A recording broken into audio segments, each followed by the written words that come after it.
Tabling of documents. Il est de mon devoir de déposer sur le bureau. It is my duty to lay upon the table, pursuant to Section 28 of the Standing Orders of the House of Commons, Appendix 1, a report from the Conflict of Interest and Ethics Commissioner entitled Retanzi Report 2021, dated June 2021. Tabling of documents. It is my duty to lay upon the table, pursuant to Section 11 of the Lobbying Act, the Commissioner of Lobbying Report for the fiscal year ended March 31st, 2021. Conformément à l'article 108.3h du règlement, ce rapport est... Pursuant to Standing Order 108.3h, this report is deemed to have been permanently referred to the Standing Committee on Access to Information, Privacy, and Ethics. Tabling of documents. Il est de mon devoir de déposer. It is my duty to lay upon the table, pursuant to subsection 41 of the Access to Information Act, the Information Commissioner's Report for the fiscal year ended March 31st, 2021.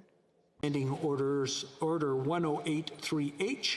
This report is deemed to have been permanently referred to the Standing Committee on Access to Information, Privacy, and Ethics. Tabling of documents. The Honourable Parliamentary Secretary to the Government House Leader. Yes, thank you, Mr. Speaker. Pursuant to Standing Order 36, bracket 8A, I have the honour to table in both official languages the government's responses to 7 petitions. These returns will be tabled in an electronic format.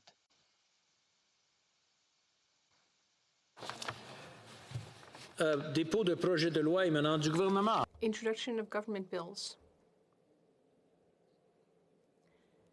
Ms. Joly, seconded by Mr. Duclos, requests leave to introduce a bill entitled An Act to Amend the Official Languages Act and to make related and consequential amendments to other acts. This motion is deemed adopted.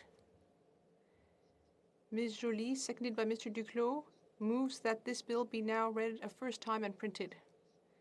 This motion is deemed adopted. This bill. Quand ce projet de loi sera... When will this bill be read a second time? At the next sitting of the House. Statements by ministers. Rapport de Reports from interparliamentary delegations.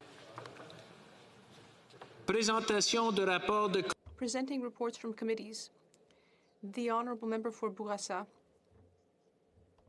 I have the honor to present in both official languages the 5th report of the Standing Committee on Official Languages entitled Impact of the COVID-19 Pandemic on the Government's Ability to Deliver Information and Services in both official languages.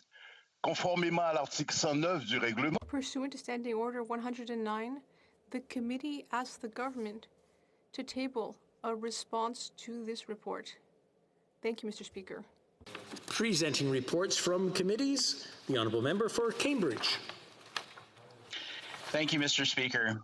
I have the honour to present in both official languages the 7th report of the Standing Committee on Veterans Affairs, entitled Support Programs for Veterans, Caregivers, and Families. Pursuant to Standing Order 109, the committee requests that the government table a comprehensive response to this report. I would like to thank our clerk and all of the staff that have allowed us to continue our work virtually this past year. Thank you, Mr. Speaker. Presenting reports from committees, the Honourable Member for Sarnia-Lambton. Thank you, Mr. Speaker. I have the honour to present in both official languages the 9th report of the Standing Committee on the Status of Women, entitled Challenges Faced by Women Living in Rural, Remote, and Northern Communities in Canada. Pursuant to Standing Order 109, the committee requests that the government table a comprehensive response to this report. Thank you, Mr. Speaker. Introduction of private members' bills.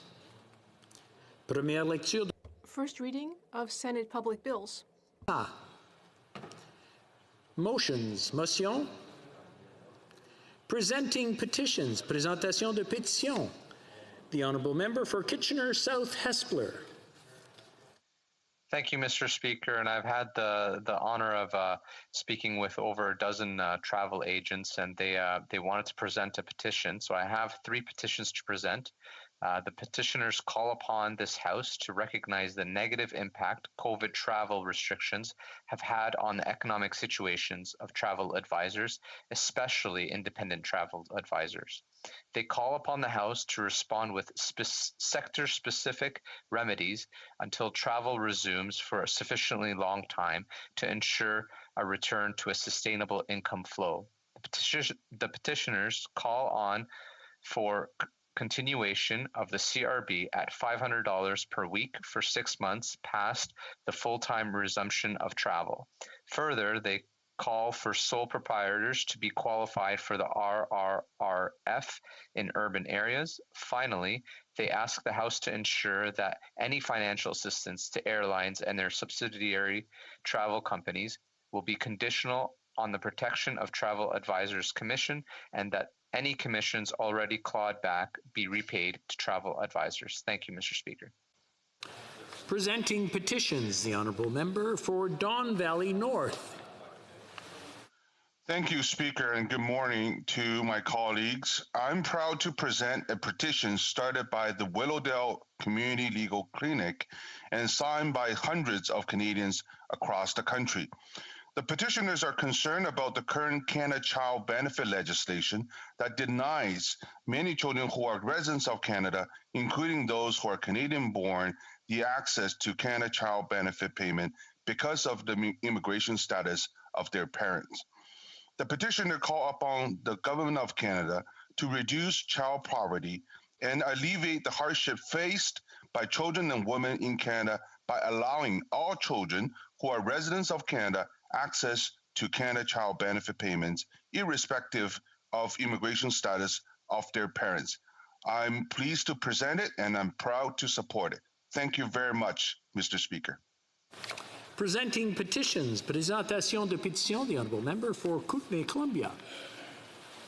Well, thank you, Mr. Speaker, and good morning. I have the honor to present virtually a petition on behalf of my constituents in Kootenay-Columbia.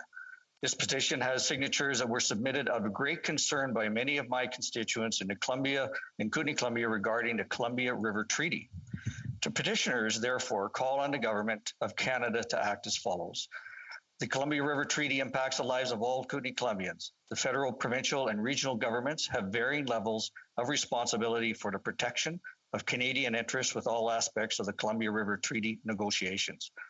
The Columbia River Treaty requires a cooperative development of water resources, flood risk management, power generation, and recreation like Lake Koocanusa. The treaty displaced over 280,000 acres of our ecosystem, including local farmers, ranchers, and Indigenous communities. We call upon the Government of Canada to focus on the importance of the Columbia River Treaty and to meet the priority development and the planning of a construction of a weir on the Canadian side of the international border on Koocanusa Lake, British Columbia. I support this petition and present it to the House of Commons on behalf of my constituents in Kootenay-Columbia. Thank you, Mr. Speaker.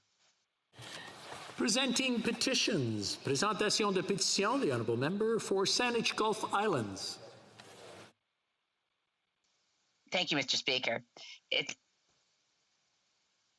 an honor to present 2 petitions this morning. I'll try to be expeditious about it.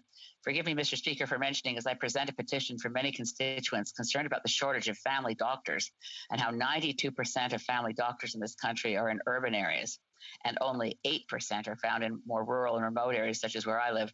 A brief parenthetical personal note, I'm going in to have a knee replacement tomorrow, so you won't see me in the house. My family doctor remains in Ottawa because I wasn't able to find one in Saanich Gulf Islands 12 years ago. When I moved here. The petitioners ask for the federal government, recognizing this is provincial jurisdiction, to develop a holistic, a full-on effort, working with provinces and territories and the federal government to find a fair and holistic solution to the acute shortage of family doctors in much of Canada. The second petition, Mr. Speaker, speaks to the issue that we've heard about in this House frequently in recent weeks, and that is the critical declining area of our forests comprised of old growth forests. Petitioners note that there are solutions to protecting what's left, less than 2.7% of British Columbia forests, for example, are in old growth condition. Old growth fosters biodiversity, is a major sink for carbon, could be part of Canada's federal plans for protecting biodiversity, protecting carbon, and keeping it out of the atmosphere. And, Mr. Speaker, these petitioners note that solutions in value-added forest products in collaboration with First Nations could create part of our path to reconciliation while preserving old-growth forests. Petitioners, in short, call for a halt on all old-growth logging across Canada. Thank you, Mr. Speaker. Presenting petitions. Présentation de pétitions. Questions on the order paper. The Honourable Parliamentary Secretary to the Government House Leader. Mr. Speaker, I would ask that all questions be allowed to stand at this time, please. Agreed. Orders of the day. Orders of the day, ordre du jour, ordre émanant du gouvernement, travaux des subsides, examen d'une motion de l'opposition sur la modification de l'article 45 de la Constitution et le Québec, nation francophone, au nom de M. Blanchet. M. Blanchet, appuyé par M. Thérien, propose que la Chambre... Mr. Blanchet moves, seconded by Mr. Thérien, that the House agree that Section 45 of the Constitution Act 1982 grants Quebec and the provinces exclusive jurisdiction to amend their respective constitutions, and acknowledge the will of Quebec to enshrine in its constitution that Quebecers form a nation, that French is the only official language of Quebec, and that it is also the common language of the Quebec nation. The Honourable Member for Belleuil-Chambly. Merci, Monsieur le Président. Thank you, Mr. Speaker. Well, Mr. Speaker, listening to that motion makes me want to read it again. I feel that there's poetry into that text. That the House agree, and the word "agree" was not a chance choice. It was intentional. That the House agree that Section 45 of the Constitution Act 1982 grants Quebec and the provinces exclusive jurisdiction to amend their respective constitutions, and acknowledge the will of Quebec to enshrine in its constitution that Quebecers form a nation, that French is the only official language of Quebec, and that it is also the common language of the Quebec nation.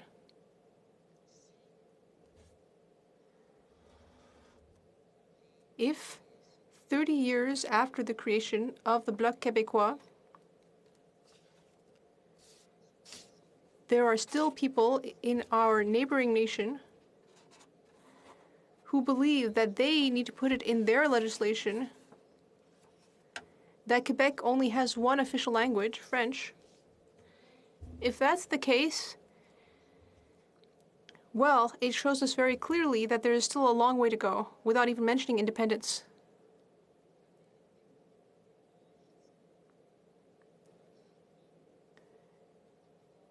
Is Quebec really not in a position to affirm to those who are willing to listen, and others, very clearly everywhere in the world, that Quebec is a nation, a French nation, whose sole official language is French? And I would just like to say once again that since 1974, at a time when I was still knee-high to a grasshopper, French was the only official language in Quebec. And yet, even though it's been that long, people here in this House seem to still think that that is not the case. They seem shocked to hear it. And what's even more important than the official language is the common language. The common language of a nation is the one we use when we meet someone we don't know in the street, and we need to speak to each other.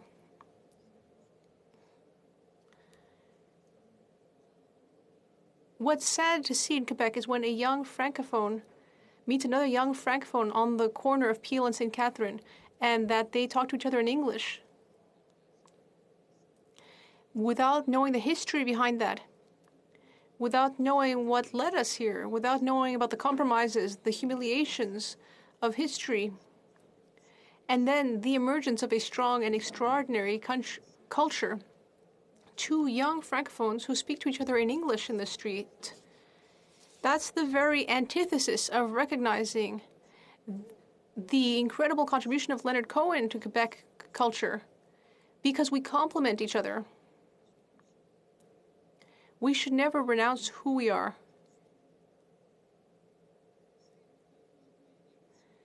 And today is a very special day.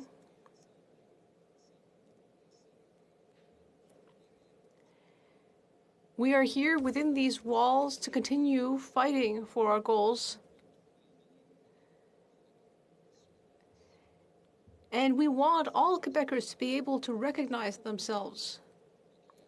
And today, we are celebrating the 30th anniversary of the Bloc Québécois. It's quite an anniversary.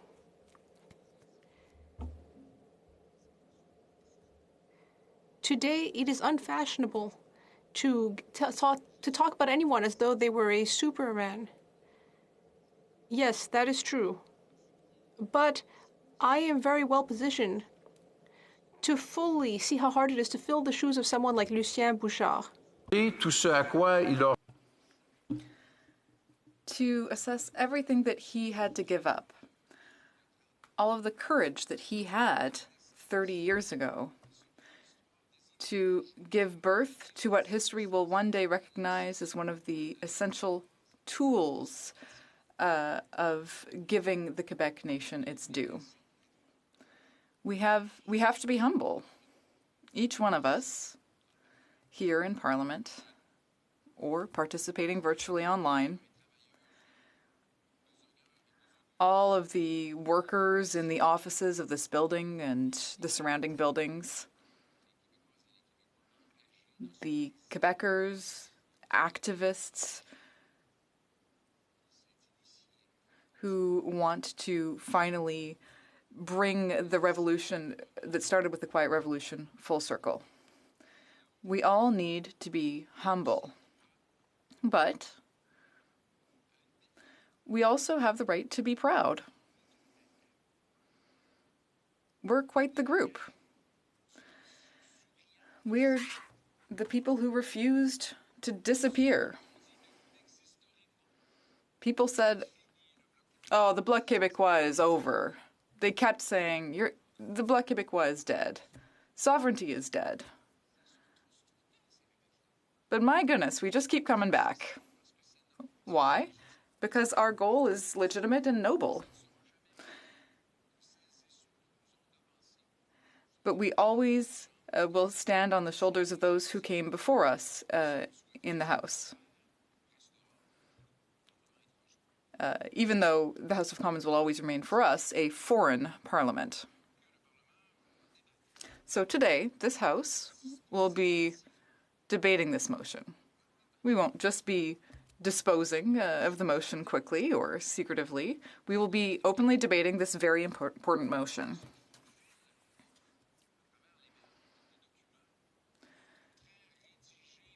Now, the Bloc Québécois will be looking at these documents and calling on everyone to look at these documents that say that Quebec is a nation. Not a nation within a unified Canada, blah, blah, blah. No, a nation, period. Its own fully fulfilled nation with its own bright future. And that nation speaks French. That is its heritage. That's the beauty of Quebec. That is its poetry. French has a poetry that no other language can rival.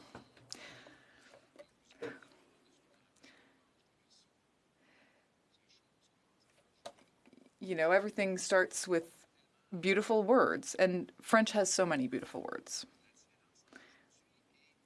The difference between today and last May, when we tabled the motion, when, you know, a nay got rid of the motion, well, today it won't be so easy to dismiss our motion. And we're confident in this motion. We think it might pass. I think that would be a very good thing.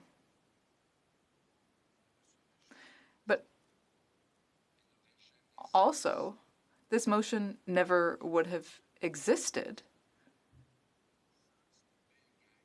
if it weren't for this wonderful group of 32 members of the Bloc Québécois who said, you know what, we're going to bring this to Ottawa.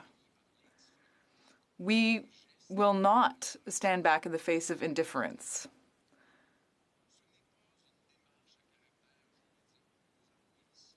Now, this is not a legal motion that we're bringing forward. That wasn't our approach. We didn't want to focus on how to interpret the Constitution. This is purely a political motion.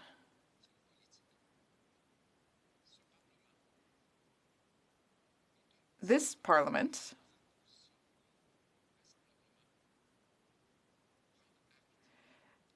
is being called upon to recognize, with humility perhaps, we haven't often seen humility from Ottawa, but we're calling upon Ottawa to recognize humbly that Quebec is a nation.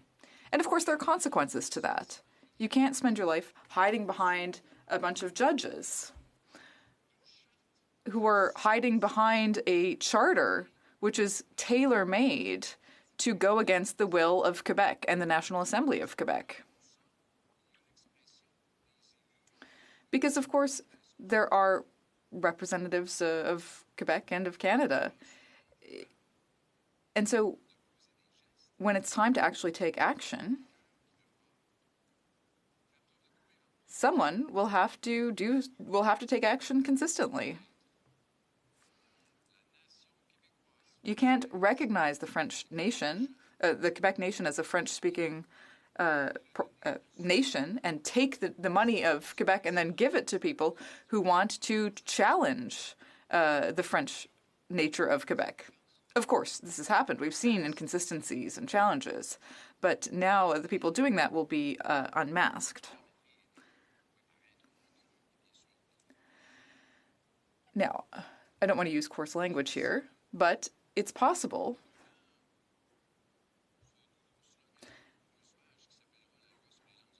that in the new Official Languages Act, which I'm sure will not be debated in this House, because, you know, it's like a second document of hypothetical possible measures that one day this minority government might one day implement. Of course, it would be very different if they had a majority government. But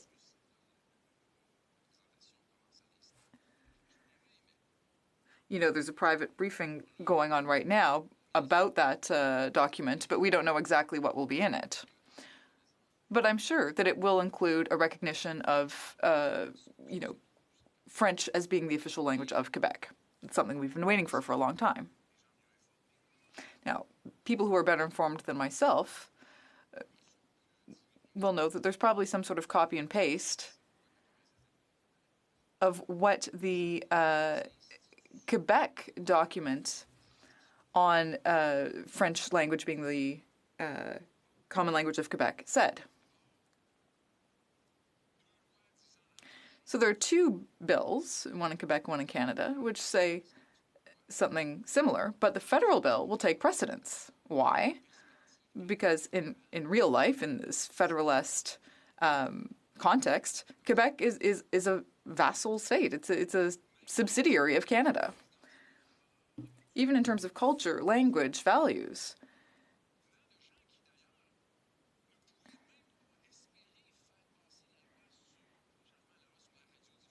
And these people who couldn't even get through the changes to the Broadcasting Act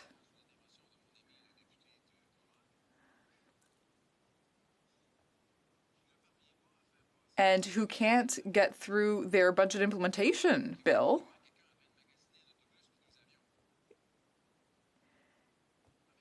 you know, these are the people, ironically, that we are looking to do this. And then they turn to the Bloc and say, hey, we're in a bit of trouble here. Well, you know, we still want to work with them on this. But if they're saying that we're the ones who should manage our language, our culture, our identity, our, you know, our state status as a nation, well, thanks, but no thanks. We are going to do this ourselves. Now, let's talk timelines. The minister is going to be tabling an act, a new Official Languages Act, which will talk about the changes, saying that federally regulated companies would be French speaking. So, I can go along with that. But before anyone even starts looking at what is in that bill, legislatively speaking, and I'm sure, the House will adjourn before that even happens, I think there's a very good chance that, there will be an election before this happens. So 2 things are going to happen. Probably this fall, the National Assembly of Quebec will vote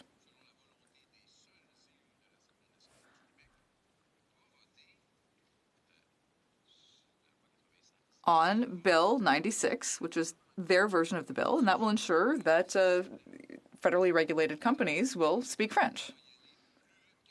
Well, we might go even faster than that. Tomorrow, the bill tabled by my esteemed colleague, the member for Beauport-Limoilou, which would subject federally regulated companies in Quebec to speaking French, well, that's going to be voted on here in this House. So we can save a lot of time, and we can pass it tomorrow. And then it'll be done. Thank you very much. We'll move on.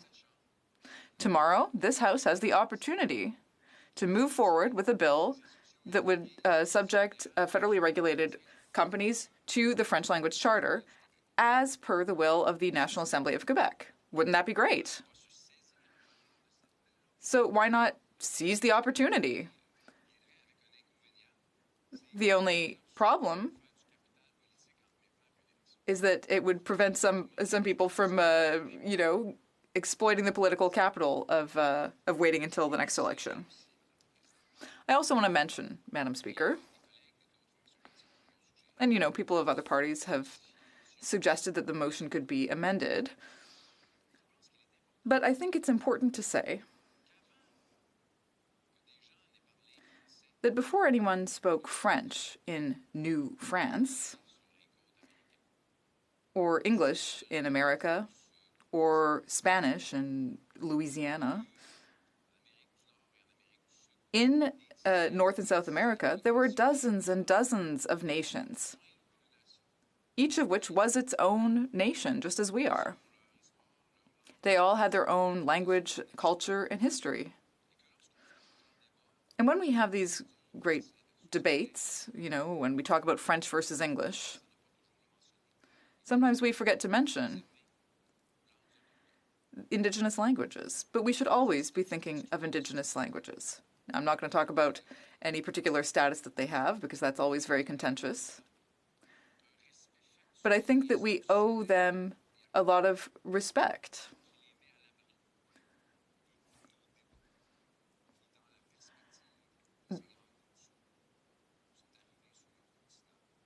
These cultures saw, the Europeans arrive very recently in their history. They had a very long history before we ever came.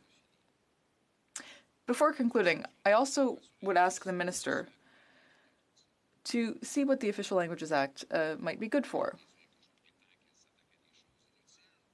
Now, maybe you think I'm going to say that the Official Languages attacks certain things needlessly, and I think that's true.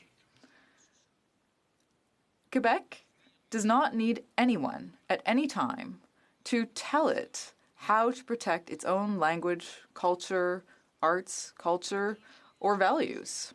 What Quebec very much needs is for other people to mind their own business. But I think resources should be invested in good faith to ensure that Francophone communities outside of Quebec, Acadian communities, and so on, to ensure that they have the resources they need. I say this very amicably. Anglophones in Quebec also need to be protected. Now, I don't get up every morning worrying about the status of English in Quebec. I think that they're doing okay. But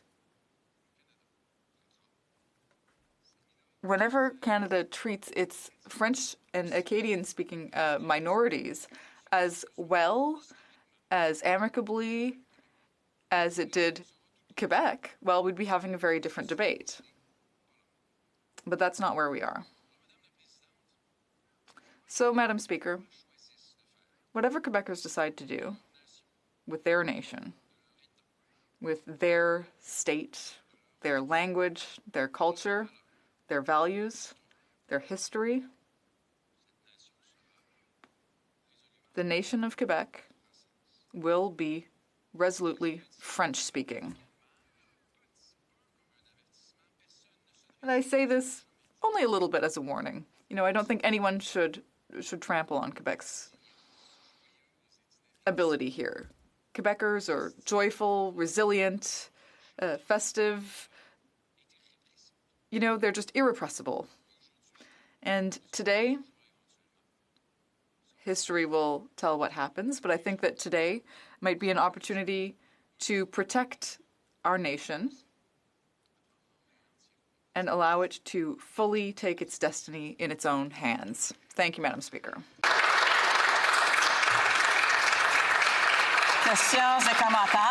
Questions and comments? The Honourable Parliamentary Secretary of the Government House Leader.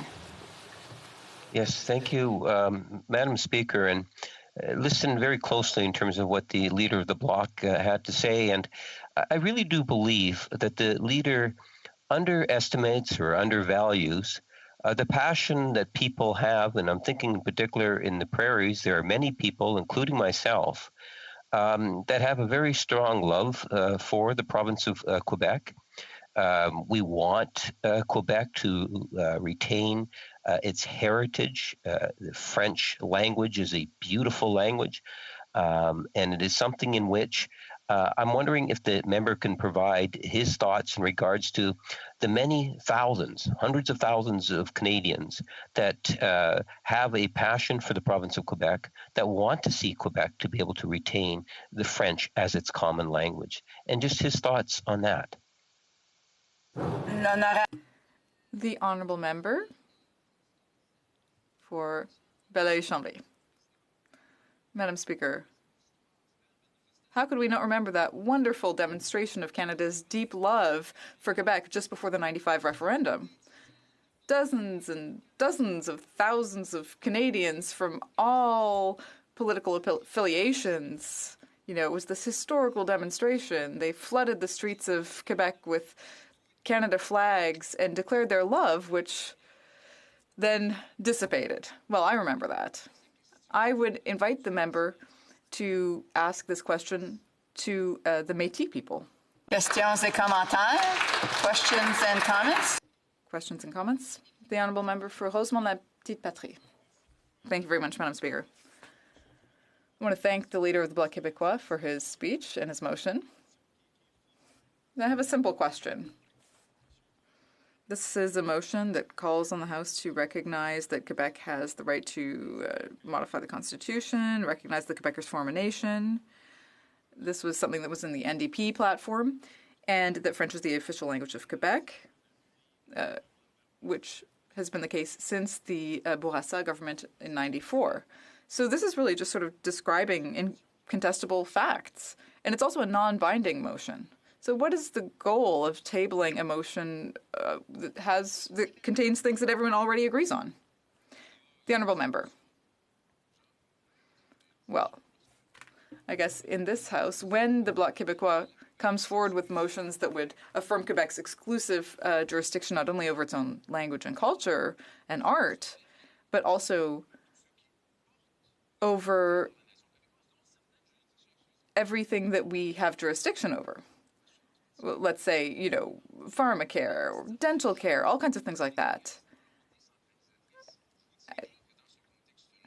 I think that in that context, the Sherbrooke Declaration clearly wasn't read carefully by everyone in the NDP, but, we'll see how they vote in the future. Questions et commentaires. The honourable member for Saanich Gulf Islands.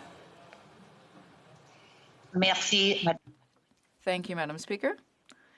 And thank you to my colleague, the bloc leader. I want to congratulate him on the anniversary of the Bloc Québécois.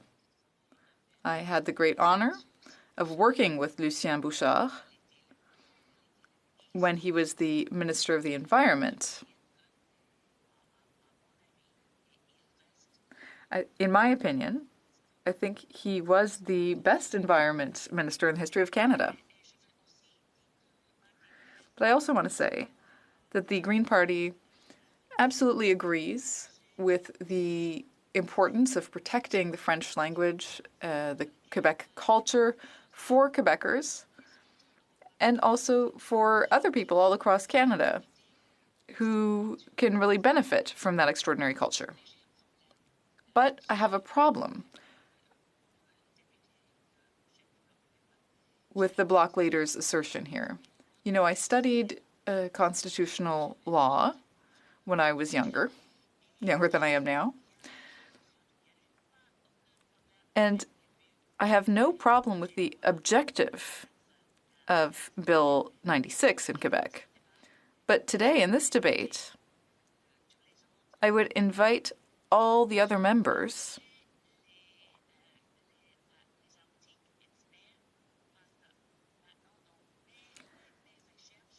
to look at some of these articles because, I've gotten stuck in my research.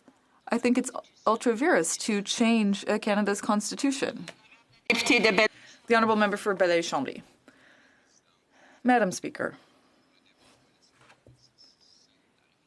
I think debate is a healthy thing. And when you see that there are 338 members in the Parliament,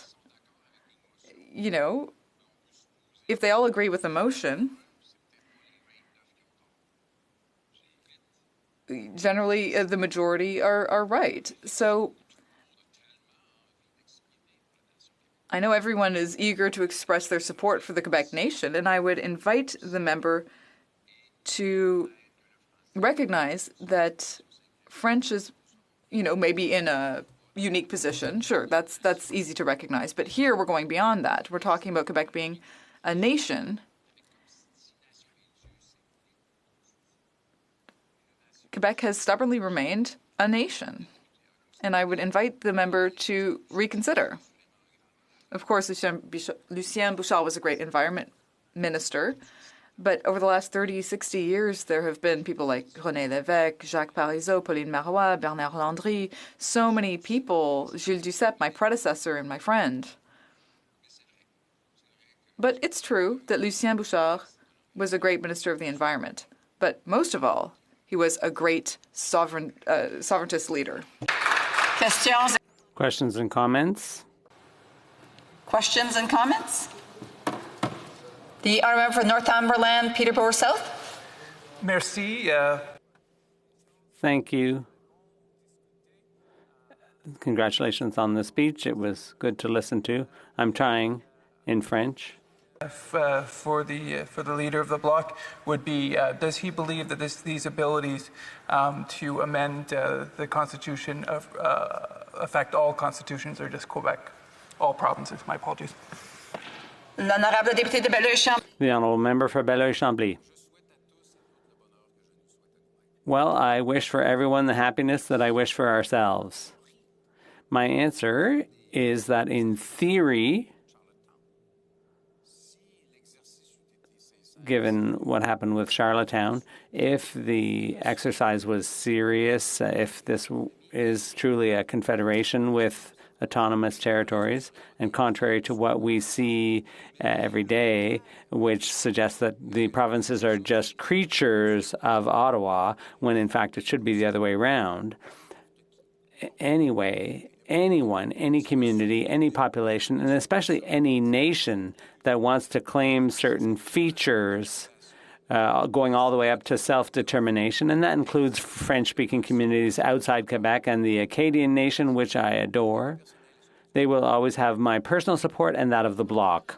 Questions and comments? The honourable member for Drummond, a brief question, please. Thank you, Madam Speaker. We have all been witness at one point or another, witness to comments that are not always flattering, and on social media there are various phenomena that we see, particularly Bloc members have perhaps seen this, and I'm talking about Quebec bashing, which is like a national sport, and it consists simply of beating up on Quebec.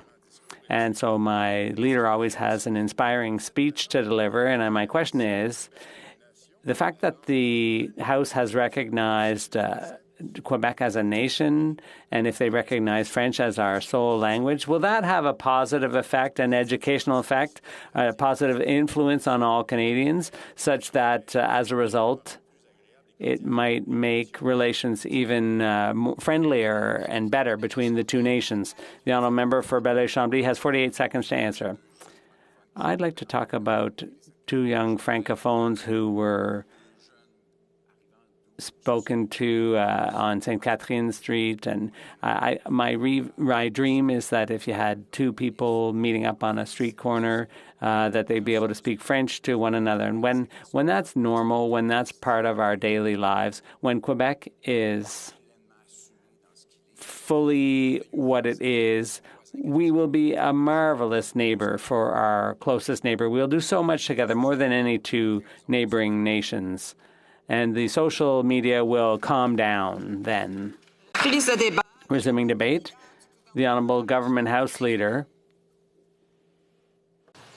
Thank you very much, Madam Speaker. First of all, I'd like to let you know that I'll be sharing my time with a member for Mount Royal. I'd like to say at the outset that I'm very pleased to participate in today's debate. This is the continuation of a debate that started in 2006 here in the House when I was a younger member of Parliament than I am now. I had fewer white hairs, and it was an important time for me because I voted in favor of the recognition of the Quebec nation. Obviously, I voted in favor of that. To my mind, it's simply recognizing a fact.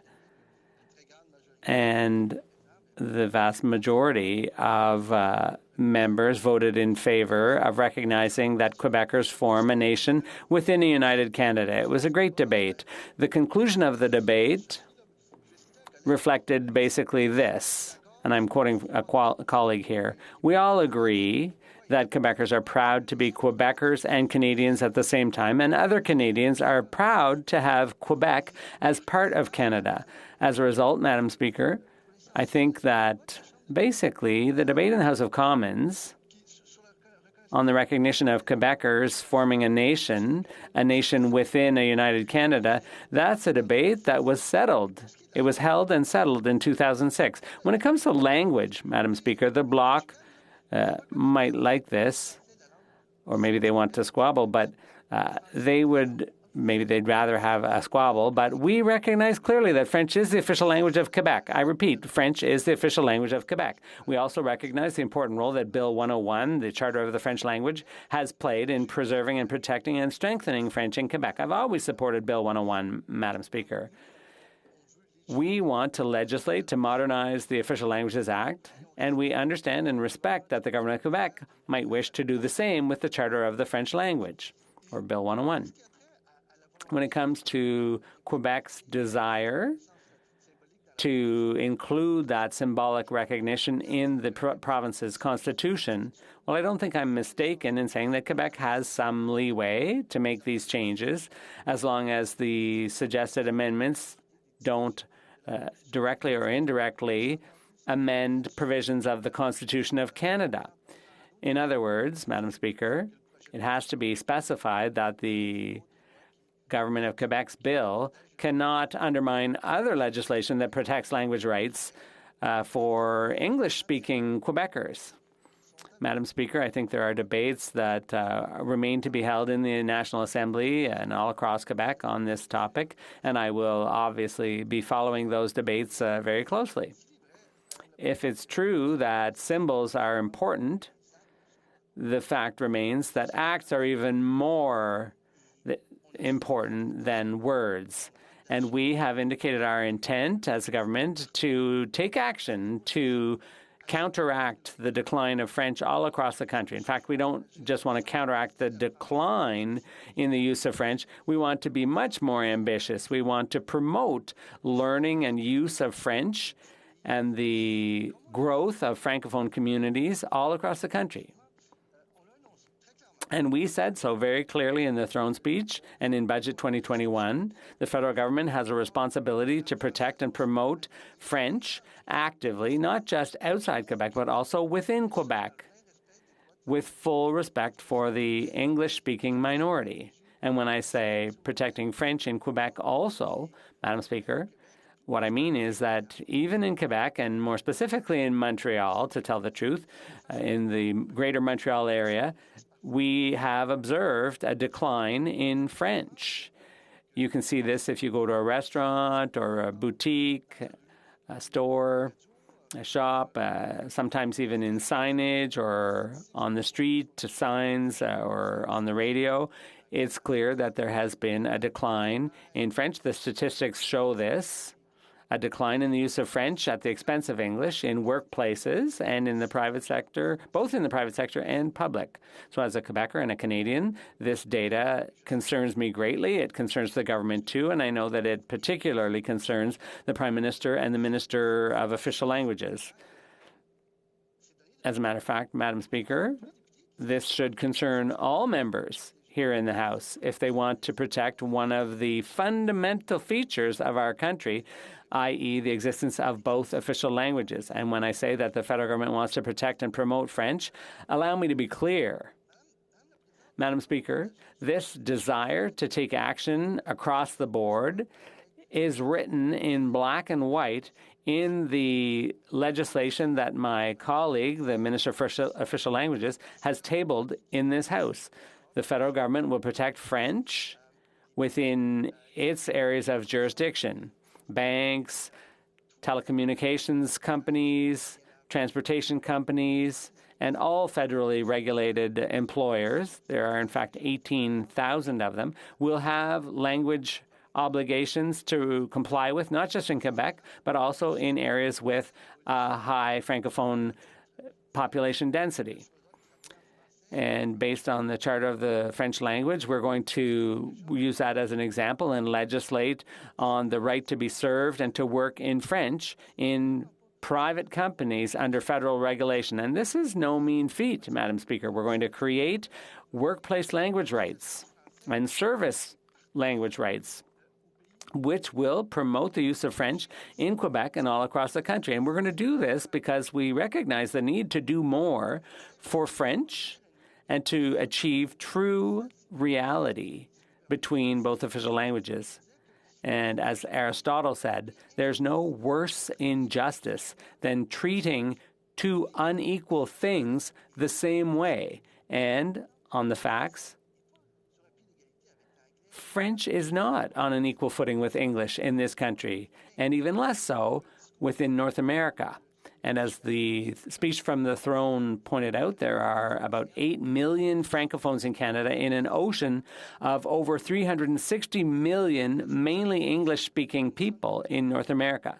So we have a responsibility to take action within our jurisdiction to protect that minority. And I wanted to point out, Madam Speaker, that the reform we're proposing does not in any way mean that we are going to reduce the rights of the English-speaking minority in Quebec. Nobody wants that, neither the Bloc nor anyone else.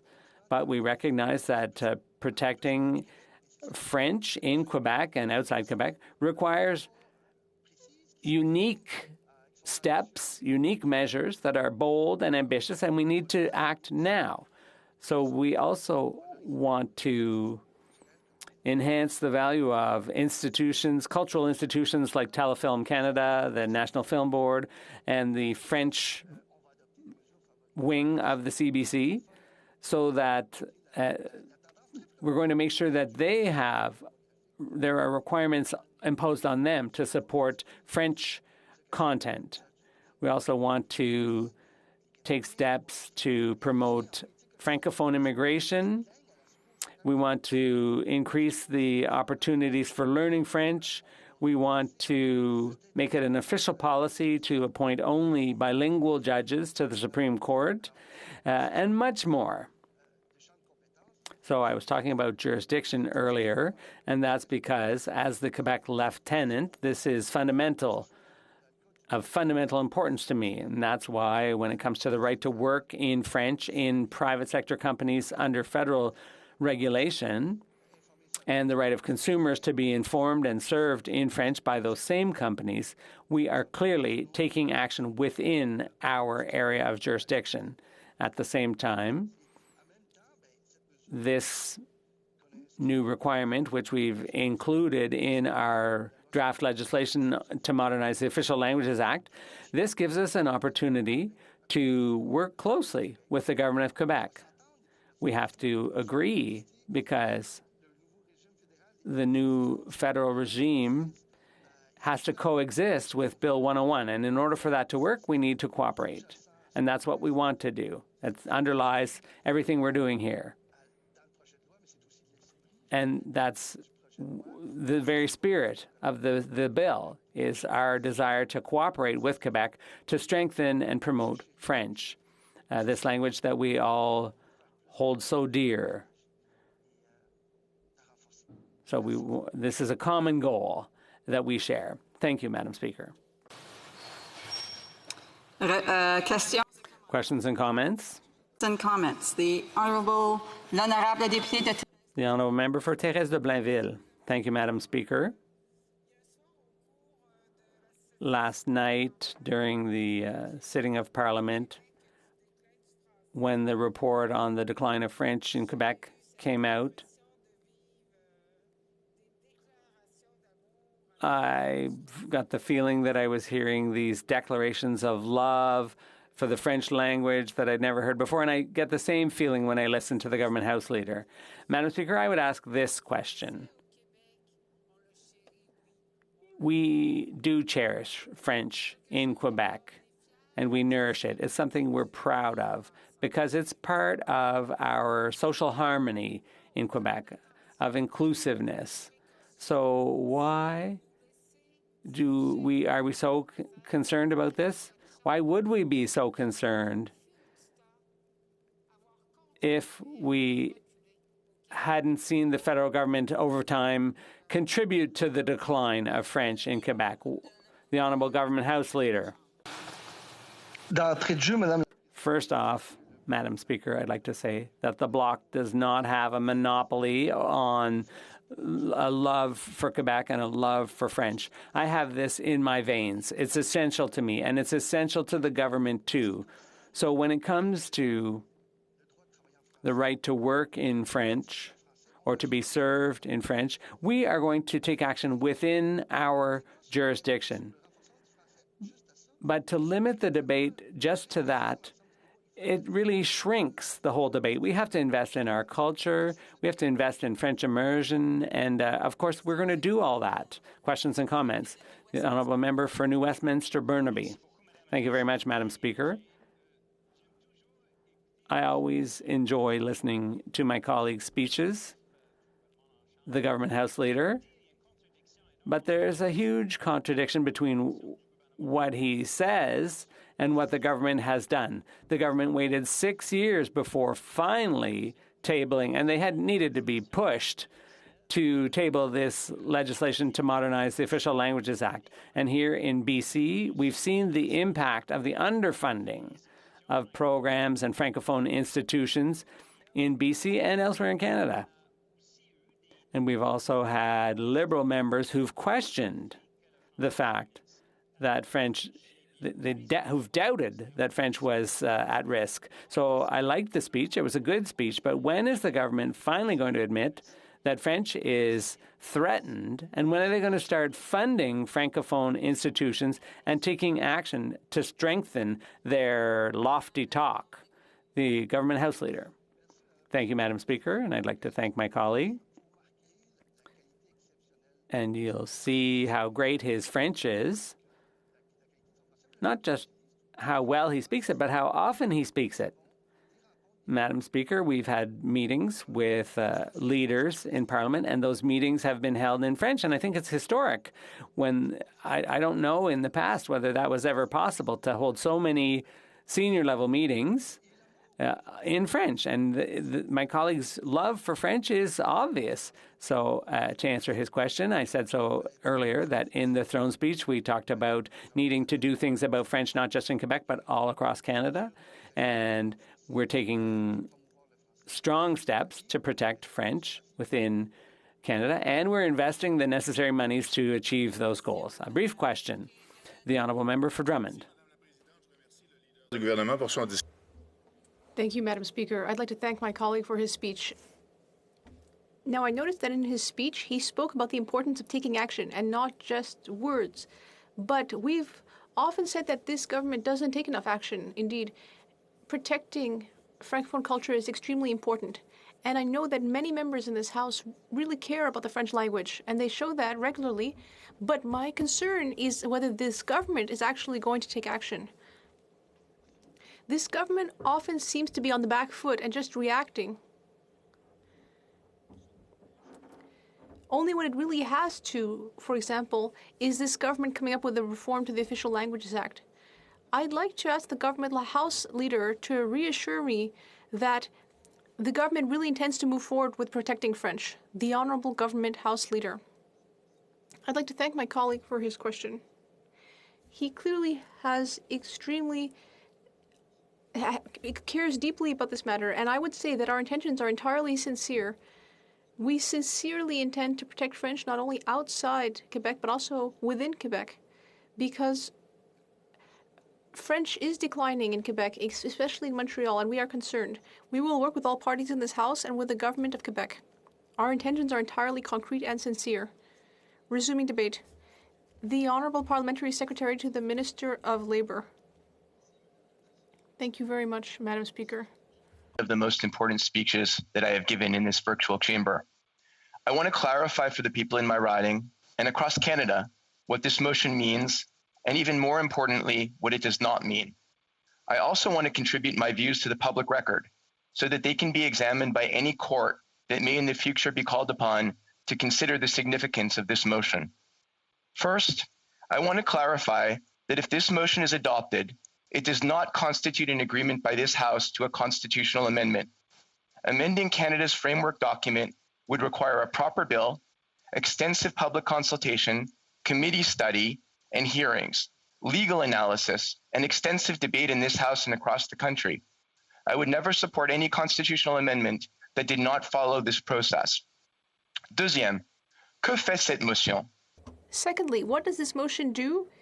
It asks the House to recognize that Section 45 of the Constitution Act 1982 enables Quebec and other provinces to unilaterally amend their own constitution. What the motion does not mention is that Section 45 is subject to Section 41. And Section 41 refers to subsection 43B, which clearly stipulates that any amendment having to do with the use of English or French in the province also requires the approval of the House of Commons and the Senate. I will come back to what that means a bit later. The motion also asks the House to acknowledge the fact that Quebec intends to use Section 45 to amend its constitution, to say that Quebecers form a nation that French is the only official language of Quebec, and that it is also the common language of the Quebec nation. Let me be clear about the mechanism being used. Quebec's proposed Bill 96 has not yet been the subject of National Assembly hearings. It has not been debated, amended, or adopted. Since the determination of whether Section 45 applies to an amendment will depend on the final wording of Bill 96, it would be premature to offer more than a preliminary assessment as to whether Section 45 could apply. But no amendment to the Constitution of a province made under Section 45 can have any legal effect on the Constitution of Canada. Our Constitution is very clear. If any amendment relates to the use of English or French language in the province, Section 43B must be used, not Section 45. Therefore, this amendment cannot be used to reduce or impact the rights of Quebec English-speaking minority in any way. It would and could not change the scope of Section 133 of the Constitution, which says that English is an equal language with French within the National Assembly and courts of Quebec. It would and could not change the scope of the rights of the minority language community under the Charter, such as education rights under Section 23. Perhaps most importantly, in my view, this amendment cannot be used to interpret whether any charter right has been breached or to justify a Section 1 limitation of that right. Fourth, I support the exact wording adopted by the House of Commons in 2006. That motion stated that the Québécois form a nation within a united Canada. Note those last words, in a united Canada. The current proposal is missing those words. Je crois aussi qu'il est très important de comprendre la... I believe that it is also very important to understand the legal scope of the notion of French as the common language of the Quebec nation. And I hope that there will be statements and debates on this issue at the National Assembly. Yes, the Quebec Charter of the French language declares that French is the official language of Quebec. French is the first language of use in Quebec, and Francophone Quebecers should be able to live, work, and be served in French throughout the province.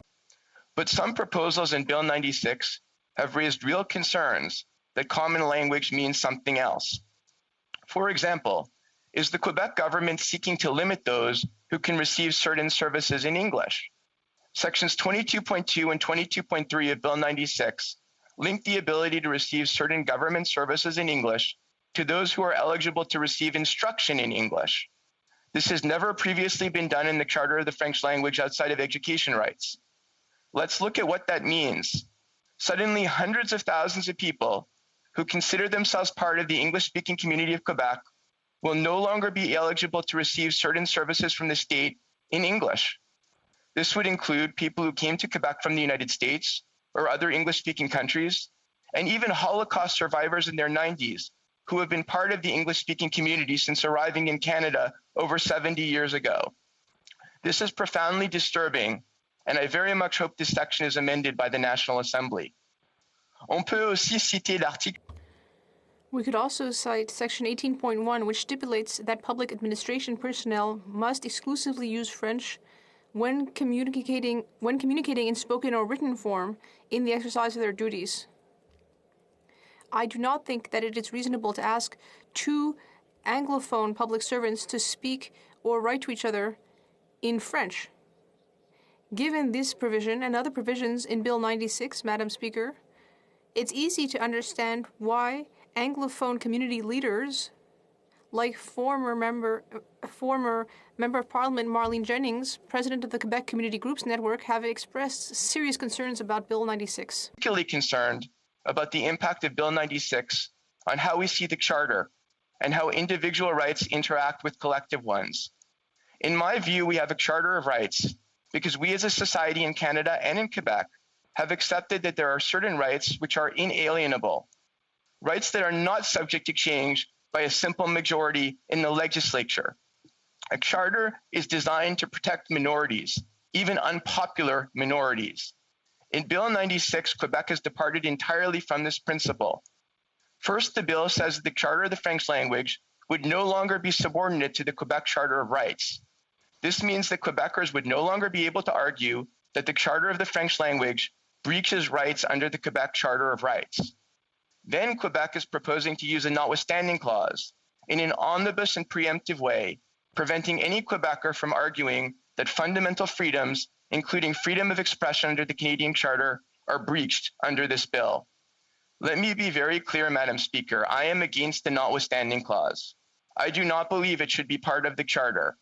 I believe we already have Section 1, which allows legislatures to place reasonable limits on rights. To allow legislatures to place unreasonable limits on rights and putting laws outside the review of the judicial branch of government is not something I can ever support. I oppose the use of the notwithstanding clause by Quebec, by Ontario, or any other jurisdiction. Mais même. But even if we must accept that the notwithstanding clause is part of the Charter and can be invoked, it should not be invoked except under very rare circumstances and after a court has handed down a judgment, and not preventively. it is extremely troubling to prematurely shield the bill from possible legal proceedings. That means that the population will not be able to become aware if a right has been violated or not. I think that as Quebecers and Canadians, we need to have an exhaustive societal debate on this issue. Is that these issues related to our Constitution, our Charter, and our two official languages are at the very core of the fabric of our country. They are not documents or concepts to be taken lightly, but to be approached thoroughly, transparently, and with the best interest of the Federation at heart. Canadians place their trust in us to protect our country, protect our rights, including minority rights, and protect our democracy. These are not conversations to have in one day, but rather require time and reflection and public debate. Our Constitution and Canadians deserve nothing less. In the end result, while I believe that this motion is purely symbolic, in that it only asks this House to acknowledge what Quebec intends to do, as opposed to the House agreeing to anything substantive, I also understand why this may be unclear to Canadians, especially official language minority communities, and in particular English-speaking Quebecers. Therefore, Madam Speaker, I move that this motion be amended by adding, after the words of the Quebec nation, the following: that the House acknowledge adopting a motion in 2006 stating that this House recognize that the Québécois form a nation within a united Canada and reaffirm this position, and declare that the rights of Quebec's English-speaking minority under the Canadian Constitution may not be impacted or reduced by such an amendment. Merci, Madame la Présidente. Is it on the amendment? I have to.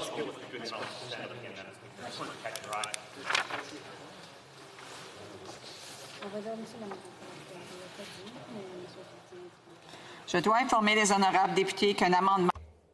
It is my duty to inform members that an amendment to an opposition motion can only be accepted with the approval of the sponsor of the motion, or if not present, the government House leader, the House leader of the party or the whip of the party can give the approval. Since none of those is here present in the House to give consent to moving the amendment cannot be moved at this time. Questions and comments? Questions et commentaires? The honourable member for, just give me one quick second. Lanark, Frontenac, Kingston. Thank you, Madam Speaker. The only way to get past the problem of remembering my writing name is for me to be appointed to some senior position, such as House Leader. So I hope my leader is listening right now. Madam Speaker, I wanted to say to my colleague, the honourable member who just spoke, that I agree with every one of the comments he made in the first part of his commentary, referring to the narrow and symbolic scope of the motion, and I thank him for having laid things out as clearly as that. I suspect that you would find that that view represents the perspective of many people in the House. I do want to also say that, although I haven't had a chance to think it through, there is considerable merit to the motion or the amendment that he proposed to the motion. I would be interested in hearing him further explain how we should proceed forward in his view, given the fact that it's not possible to proceed with this amendment. The Honourable Parliamentary Secretary. Thank you very much, and I want to tell my honourable friend how much I respect him and his intellectual acumen. Madam Speaker, I know that there are many people throughout the country that are misunderstanding the symbolic nature of this motion, and in particular, amongst my constituents and within the English-speaking minority in Quebec and French-speaking minorities outside of Quebec. There are certainly reasons why the House would want to restate that we are indeed in the belief that the Québécois form a nation, but a nation within a united Canada, such as we agreed in 2006, and also to assure the English-speaking minority in Quebec that our constitutional rights will not be impacted by the motion before this House, which is the reason that I proposed this amendment. I would be happy to support the motion provided that we clarify those 2 points. It's very important to my constituents and very important to many across Canada that we do so. Thank you so much to my friend for his comments. Questions et commentaires. L'honorable député de Rivière-des-Mille-Îles. The honourable member for Rivière-des-Mille-Îles. Thank you very much, Madam Speaker. I am quite shocked to hear my colleague.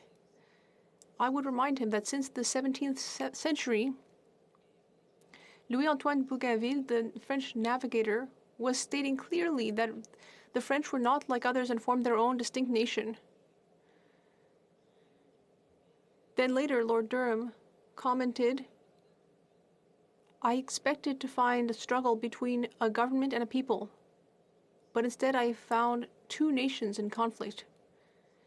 That was hundreds of years ago. This debate has been going on for hundreds of years. Listening to my colleague, I feel like we're going 50 years into the past. My question is simple. I understand that he is not in favor of this, but I just want to get a clear answer. How is it a matter that has anything to do with federal MPs, whether or not provinces pass their own internal legislation? What does that have to do with the federal government? The Honourable Parliamentary Secretary. Madam Speaker, I am just as much a Quebecer as the member for the Bloc Québécois. I find it very frustrating that as an Anglophone MP, or like my colleague Forschlager, who's an Allophone, we are just as much Quebecers as the others. We are part of the Quebec nation, within a united Canada. And I don't think that I'm going back to the past. Instead, I represent the future of Quebec, because Quebec is becoming more and more multicultural, and we are all Quebecers within Canada. Thank you, Madam Speaker. A brief question. The honourable member for Rosemont-la-Petite-Patrie. Thank you, Madam Speaker. I'd like to thank my colleague for his speech, which was mostly in English. I understand that he wants to defend the rights of the historic Anglophone minority in Quebec. He's just doing his work, but given that French has been the common language of Quebec since 1974 under the Liberal government of Robert Bourassa in Quebec, what is he really worried about? The Honourable Parliamentary Secretary. Well, I also find it troubling that my colleague for Rosemont is questioning the fact that an Anglophone MP for Quebec gives half of his speech in English. I find that concerning. We have two official languages in the House of Commons. And secondly, I am completely in agreement about the fact that the French is the official language of Quebec. I have never denied that. But as a Liberal, I think we can do that while also respecting the rights of the Anglophone minority. And I will always fight for that concept. Thank you, Madam Speaker. The honourable member for Saint-Hyacinthe-Bagotte. Is it a point of order? Salaberry-sur-Oise, rather. Yes, as whip for the Bloc Québécois, I would like to inform the Speaker that we will refuse the amendment moved by the honourable member. It is not before the House because none of the officials in question was present in the House at the time to answer the amendment on behalf of the Bloc Québécois at that time, so the amendment is not before the House. Resuming debate. The honourable member for Chicoutimi-Le-Fjord. Madam Speaker, I will be sharing my time with member for Lanark-Frontenac-Kinston. Madam Speaker, since the beginning of the formation of Canada, the French language has been a key element. In 1534, when Jacques Cartier set foot on the banks of the St. Lawrence, he was not only discovering a land that was unknown to Europeans, he was also marking the beginning of something remarkable. He was an explorer and he wanted to achieve great things. And the future did hold many remarkable happenings, and it held the formation of an incredible people. Over the centuries, we have seen Jacques Cartier's dream develop and become the country that we know today. Our history is essential. We teach it in our schools. We use its lessons in our work, and we remember it in our culture. Things do change over time, but one thing has remained constant. one thing that we see throughout the many centuries of our country's history, and that is the French language. It has been a source of pride and a motive for development in our people and our culture, and it has been part of our identity as Canadians and Québécois. The Conservative Party of Canada understands that, and understands the unique nature of Quebec beyond the French language. A Conservative government would always respect provincial jurisdiction. And that includes any province's capacity to unilaterally modify the section of the Constitution that has to do with its own internal matters.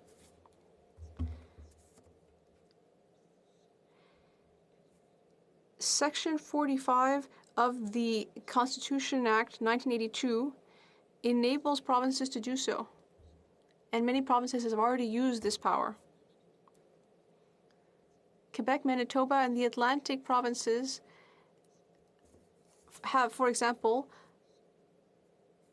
abolished their upper chambers before 1968. Alberta modified or amended its constitution in 1990 in order to guarantee land rights to its Métis populations. Newfoundland used its powers to change its name to Newfoundland and Labrador in 2001. And another province changed its voting system. With all that in mind, it would be discriminatory to prevent Quebec from using these same measures to do what is best for its population. As a province and as a people, we are different within Canada and the world, and our party has always supported that. Provincial autonomy is important, and that is something that the Conservatives respect deeply, unlike our Conservative colleagues. It was under a Conservative government in 2006 that Prime Minister Stephen Harper fought to give Quebec a seat at UNESCO, the UN Organization for Education, Science and Culture. This important step was a moment of pride for the province. Its rich history and wonderful culture are really gems in the world and deserve recognition. In Canada, Quebec is one of the things that makes us unique. And on the international stage, Quebec contributes to arts, culture, science, and technology. Our industries, our talented artists, and our creative students have really enriched the world, and this deserves to be celebrated. It deserved to be celebrated in 2006 just as much as today. The Conservative Party is determined to promote Quebec in the world, and we are proud of La Belle Province and committed to provincial autonomy. Prime Minister Harper defended Quebec and ensured that we would not be forgotten. His motion on recognizing Quebec as a nation was a great step forward. He and the rest of the Conservative Party at the time wanted this House to recognize that Quebecers form a nation within Canada. Now, this example makes me think of our founding fathers, who shared the same vision. Thanks to the efforts of Macdonald and Cartier in the later 19th century, we became a wonderful and unique country with no parallel in the world. We were able to build the basis of a political system and to ensure that the French language would maintain its important place in our society as Upper and Lower Canada were united. Cartier himself played an important role in this grand coalition. And that was one of the first steps in the move toward Confederation. His work in Charlottetown and Quebec City was crucial. He was played a very key role in getting Quebec into Confederation. Our system works harmoniously when the government does not overstep and when it respects provincial jurisdiction. This is true as true in Quebec as in Alberta, Ontario, or any of the other provinces and territories of our great federation. It does apply to all provinces, but I do think it's important to note the unique history of Quebec. We are always particularly attentive to this reality because French-speaking Canadians are a minority. In fact, they're a minority in Canada, but also in North America. As a very proud people, we often felt forgotten, and it's time to take action to ensure that we are not forgotten. When you want something, you need to go and get it. No one will hand you what you want on a silver platter. So you need to say what you want and fight for it. A fundamental conservative value is the ability to work hard to get what you want. And that's a value that I see in our political system today. Quebec knows what it needs to do to get what it wants. And that is exactly what it's doing. Still today, provincial jurisdiction is not always respected. If we look at health transfers, for example, the Prime Minister made promises that came with certain conditions. The Prime Minister was never a true partner with the provinces, and he's continually interfering in political jurisdiction and adding conditions to all of his promises. The centralizing tendency of the federal government is something that we've seen continually, and it leads to many conflicts with the provinces. It's time to end this game and to recognize provincial authority. Of course, this is not a new subject. Quebec has always had to fight to defend its language. From the time when French and English colonists fought hundreds of years ago, and right up until the implementation of bills like Bill 101 in Quebec. The Official Languages Act and many other bills were passed at the expense of the French language. The 2016 census showed that nearly 80% of citizens speak, or 18%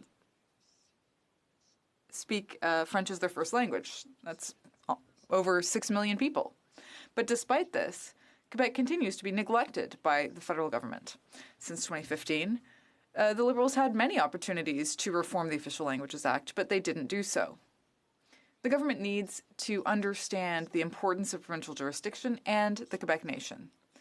Today's motion has my party's support. Under Section 45 of the Constitution Act 1982, Quebec and the provinces should have exclusive jurisdiction to modify their respective constitutions.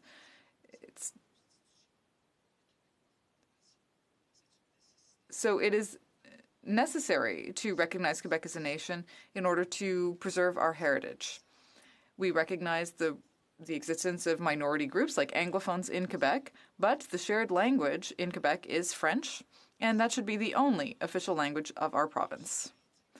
All of this indicates that our house is built on a French foundation, and so we need to ensure that that foundation remains solid and that our framework for ensuring that foundation is continually modernized and updated. This is something that is crucial to our identity and our culture. Questions and comments. The Honourable Member for Rosemont, La Petite Patrie. Thank you very much, Madam Speaker. I want to thank my colleague for his speech, which gave a good historical overview. We also agree with the 3 points in this motion on the Constitution, the recognition of Quebec as a nation, and the French language.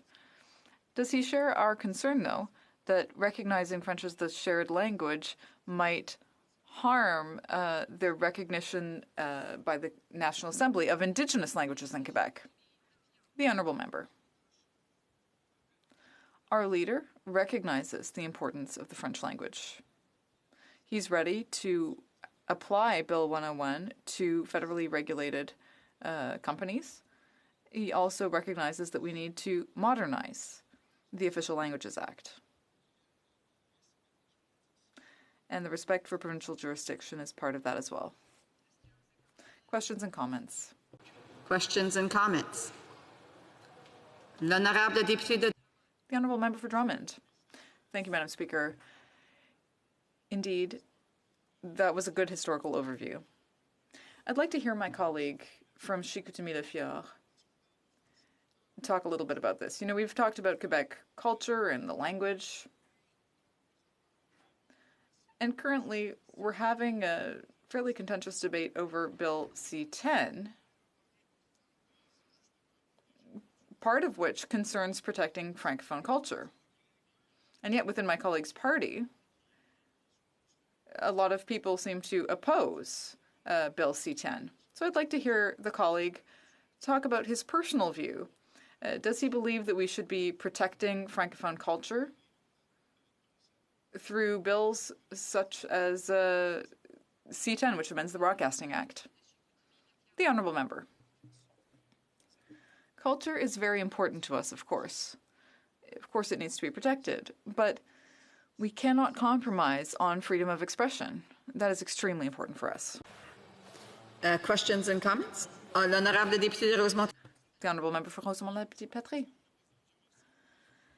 Thank you, Madam Speaker, and I want to thank the member. I'd like to hear him talk a little bit about the defense of the French language in federal institutions. At the NDP, for years, we've been calling for changes here, and I'm not quite sure where the Conservative Party stands on that.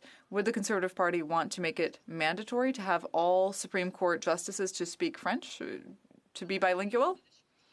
The Honourable Member. The Conservative Party recognizes provincial jurisdiction as being extremely important, and Quebec has the right to make its own decisions. Questions and comments? The Honourable Member for Drummond. Well, Madam Speaker, I'm happy I get to ask another question here because I didn't actually get a good answer the first time around. I wanted to know what the Conservative Party thought about Bill C-10 and the myth that it attacks freedom of expression. But what I want is his personal opinion about how important it is to protect Francophone culture, Quebec culture, in bills that we pass here in this House. And in particular, I'd like to hear him talk about how urgent it is to pass C-10, which would enshrine specific regulation and a specific framework for protecting Francophone culture. That's really what I want to hear the member talk about, not just about the freedom of expression issue. The Honourable Member for Chicoutimi-Le-Fjord. We need to protect our culture, but right here, freedom of expression is under attack, and we can't support that. Time for a brief question. For Leeds, Grenville, Thousand Islands, Rideau Lakes. Well, thanks very much, Madam Speaker. My question to the member is with respect to the motion from 2006 recognizing Quebec as a nation inside a unified Canada, and if the member supports that motion. L'honorable député de Chicoutimi-Le-Fjord. The Honourable Member, a brief answer, please. Yes. Resuming debate, the Honourable Member for Lanark, Frontenac, Kingston. Thank you. Thank you, Madam Speaker. Practice makes perfect. La motion qui est devant nous aujourd'hui. The motion before us today has two parts. First of all, that the House agree that Section 45 of the Constitution Act 1982 grants Quebec and the provinces exclusive jurisdiction to amend their respective constitutions. And secondly, the House acknowledge the will of Quebec to enshrine in its constitution that Quebecers form a nation, and that French is the only official language of Quebec, and that it is also the common language of the Quebec nation. One cannot vote for or against one part of the motion without doing the same for the other part, but really I have very little to say about part two, which asks us to take note of two expressions of what is called the will of Quebec, and also to take note of the obviously true fact that French is the common language of the Québécois, which of course it has been since 1608. We all deeply and sincerely hope, all of us, that this foundational fact, that French is the lingua franca of the Québécois, will continue to be the case for the next 400 years, just as it has been for the past 400 years. A Quebecois nation in which French is not the default language is, so it seems to me, a contradiction in terms. Une nation québécoise dans laquelle le français. A Quebec nation in which French is not the lingua franca would be unthinkable to me. Likewise, it is a fact already acknowledged by this House that the Québécois are a nation. 15 years ago, the Commons voted by a margin of 265 to 16 que ces chambres reconnaissent that this House recognized that Quebecers form a nation within a united Canada. The words au sein d'un Canada uni within a united Canada motion, as one would expect from a motion produced by the Bloc Québécois, but nonetheless it is true that the motion as it is worded is by no means incompatible with a united Canada. Quite the opposite. Beyond this, I'm not sure there's much to say about the second half of the motion. My interest as a student of the Constitution is in responding to the first assertion of the motion, which says in its English version that, quote, the House agrees that Section 45 of the Constitution Act 1982 grants Quebec and the provinces exclusive jurisdiction to amend their respective constitutions.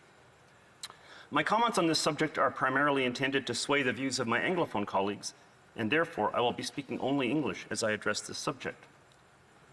Here's the wording of Section 45. Quote, subject to Section 41, the legislature of each province may exclusively make laws amending the constitution of the province, end quote. Now you'll notice the internal reference to another part of the Constitution, Section 41. This reference is necessary because, unlike the constitutions of other federations like Switzerland or Australia, Canada's constitution contains multiple amending formulae instead of just one. That is to say, different parts of the same constitution can only be amended using different combinations of legislative instruments from different legislative bodies. For example, there are some parts of the Constitution that may only be amended if identical resolutions are passed in Parliament and in all 10 provincial legislatures. This amending formula is contained in Section 41 of the Constitution Act 1982. And of course, Section 41 is the clause specifically referenced in Section 45. I won't mention Section 41 again, except to observe that it was referenced in Section 45 in order to prevent provinces from unilaterally altering the powers of their lieutenant governors. Other parts of the Constitution, including the Charter of Rights, can be amended only by means of identical resolutions in Parliament and in the legislatures of 7 provinces containing at least 50% of Canada's population. This is colloquially known as the 750 amending formula, and it is described in Section 38 of the Constitution Act of 1982. Now, on the other hand, to enact an amendment to the Charter designed to place further restrictions on the powers of only a single province, another formula, which is found in Section 43 of the Constitution Act 1982 applies. Identical resolutions must be adopted by the legislature of that province alone and by Parliament. It was the use of the Section 43 amending formula that in 1993 made it possible to add a new linguistic right to the Charter that applied to New Brunswick alone, Section 16.1 of the Charter. Likewise, Section 43 is also the only formula that may be used for either of the 2 following matters, and I quote from Section 43, any alterations, A, any alterations to boundaries between provinces, and B, any amendment to any provision that relates to the use of the English or the French language within a province, end quote. The existence of multiple amending formulae for the Constitution of Canada is not new. Subsection 92(1) of the Constitution Act 1867 was the predecessor to Section 45. It was in force for over a century. Section 92(1) stated, quote, in each province, the legislature may exclusively make laws in relation to the amendment from time to time of the Constitution of the province, except as regards the office of the Lieutenant Governor, end quote. So, the ability of Quebec or of any other province to amend its own constitution is uncontroversial. The more challenging question is this: what constitutes a provincial constitution? In other federations, like Switzerland or Australia or the United States, this question would never arise. Each Swiss canton and each American state has its own standalone constitution. The Constitution of the Commonwealth of Massachusetts, for example, is the oldest written constitution in the world, dating back to 1780, which makes it a decade older than the Constitution of the United States. But in Canada, such tidy, clearly defined provincial constitutions do not exist. In this province, provincial constitutions can take one of three forms, which leads to some surface confusion. In the three provinces which were created by federal statute, the relevant federal statute is the Constitution of the province, the Manitoba Act, the Saskatchewan Act, and the Alberta Act, respectively. Despite being acts of the Parliament of Canada, these statutes can, under authority of Section 45, be amended only by the provincial legislature. Parliament is constitutionally precluded from being involved.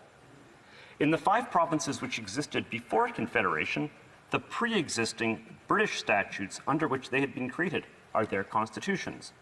Despite being acts of the Parliament at Westminster, these too can be amended unilaterally by the province under authority of Section 45. And again, there is no permitted role for Parliament. Now, that leaves Quebec and Ontario. Their constitutional situation is summed up by eminent constitutional scholar Professor Peter HoC in the following words, quote, "The Constitution Act 1867, which will be recalled, created Ontario and Quebec out of the old United Province of Canada, contains a set of provisions, sections 69 to 87, which are essentially the constitutions of these two provinces," end quote. So, sections 69 to 87 are the provisions which could potentially be subject to amendment using the Section 45 amending formula, which is to say they could potentially be subject to amendment by means of an act of Quebec's National Assembly or Ontario's legislature. It is Professor HoC's view, and my own as well, that Parliament once again is not permitted to play a role in such amendments.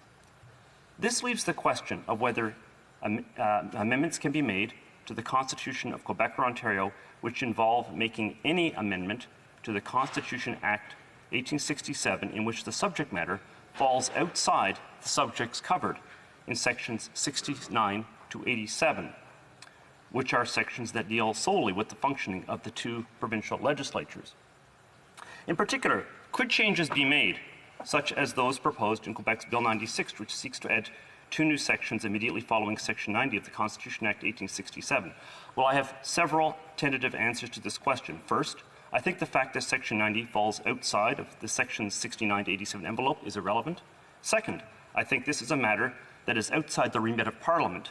We aren't decision makers on this. The courts ultimately will have to decide whether or not Sections 158 of Bill 96, which is the part of the bill in which these two amendments are proposed, is intra vires or ultra vires, the Section 45 amending formula. We MPs can weigh on the subject, but our views aren't binding on anybody. Third, and this is the last point I'm going to make, Madam Speaker,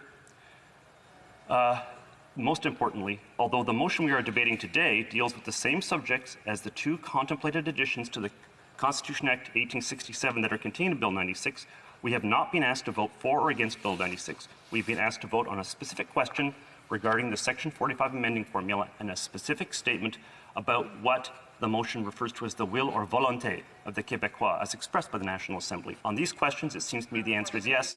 The member's time is up. I did leave a little bit of time, but maybe he'll be able to finish it during questions and comments. Questions et commentaires. L'honorable. The honourable member for Rivière-des-Mille-Îles. Thank you, Madam Speaker. Congratulations to my colleague who has outstanding French. Let me start over again. My colleague is in favor of the Quebec nation, but he'd like to see something added to this motion of the Bloc Québécois, a statement that this is within a united Canada. What does united Canada mean to him? And secondly, wouldn't it be better to have Quebecers as colleagues and partners who are happy in this federation? The honourable member for Lanark, Frontenac, Kingston. Sentence of my speech, which was the only sentence I didn't manage to get in. I wanted to say on these questions, The answer seems to me is yes, and therefore that is how I'll be voting. I wanted to get that out of the way. À propos la question de... When it comes to my colleague's question, it's not our right as members from ridings outside Quebec. It's not for us to say what steps are necessary to make Quebecers happy, to be equal partners in Canada. We need to respond to the initiatives coming from Quebecers. And the motion before us today is an example of that. I think there was another question, but I forget what it was. I forgot his first question. Questions and comments? The honourable member for Edmonton Strathcona. Thank you, Madam Speaker, and I'd like to thank my colleague for his intervention. I sit with him on the International Human Rights Subcommittee, and I know he is a very intelligent and very thoughtful member of this House. And I also know that his riding has a large population of Francophones outside of Quebec, as does mine of Edmonton Strathcona. And so I'm going to ask him a question about protections for Francophones outside of Quebec. As he will know, Article 23 of the Charter of Rights and Freedoms guarantees French language, and that guarantee is at risk in Edmonton Strathcona because of Campus Saint-Jean closing and the potential for it to be closing quite soon. I'm wondering if he feels that the federal government has work to do and could be doing more and doing it more urgently to protect French language across Canada by ensuring that campuses like Campus Saint-Jean are protected. The honourable member for Lanark, Frontenac, Kingston. Thank you, Madam Speaker. I actually don't have a large population of Francophones in my riding. It's a perpetual problem trying to keep up my French because I don't get the chance to speak it daily. And lately I've taken to listening only to music with French lyrics as a way of helping myself not lose too much. Which is a very enjoyable way of maintaining one's language. I think with regard to maintaining academic institutions in other provinces that assist the Francophone minorities in those provinces, and also those who want to learn and educate themselves in French who are not necessarily Francophones themselves, there can be a role for the federal government in funding these, but ultimately we also need to make sure, as members of the relevant communities, that we are putting the right kind of pressure on the university administrations to assign funds appropriately. This is not an issue only in Edmonton, but also in places like Sudbury, for example, and some spots east of Quebec as well in the Atlantic. Questions et commentaires? Questions and comments? For York Simcoe. Thank you, a brief question. Thank you, Madam Speaker. And I did notice, and I thank my colleague for his intervention, I did notice that he had a number of notes, and I just wondered if there was anything else that he wanted to expand upon today and give him that opportunity. A member for Lanark, Frontenac, Kingston has 1 minute to respond. Okay. I always write very long speeches which couldn't possibly be filled in the time. My self-editing cut out a considerable amount of material. I just want to say this with regard to the issue of dealing with this within the framework of the Constitution. If we take a look at Canada's constitutional history, some of the leading figures, some of the most distinguished and thoughtful figures were Francophone Lower Canadians. The term Québécois didn't exist at the time. People like Georges-Étienne Cartier and Étienne Pascal Taché, they believed profoundly in the importance of establishing a constitution that had detailed divisions of power and then rigorously following the idea that the provinces would be independent, like independent states, which is where the term state comes from, the United States, in their areas of jurisdiction, and the federal government would be completely independent in its area of jurisdiction.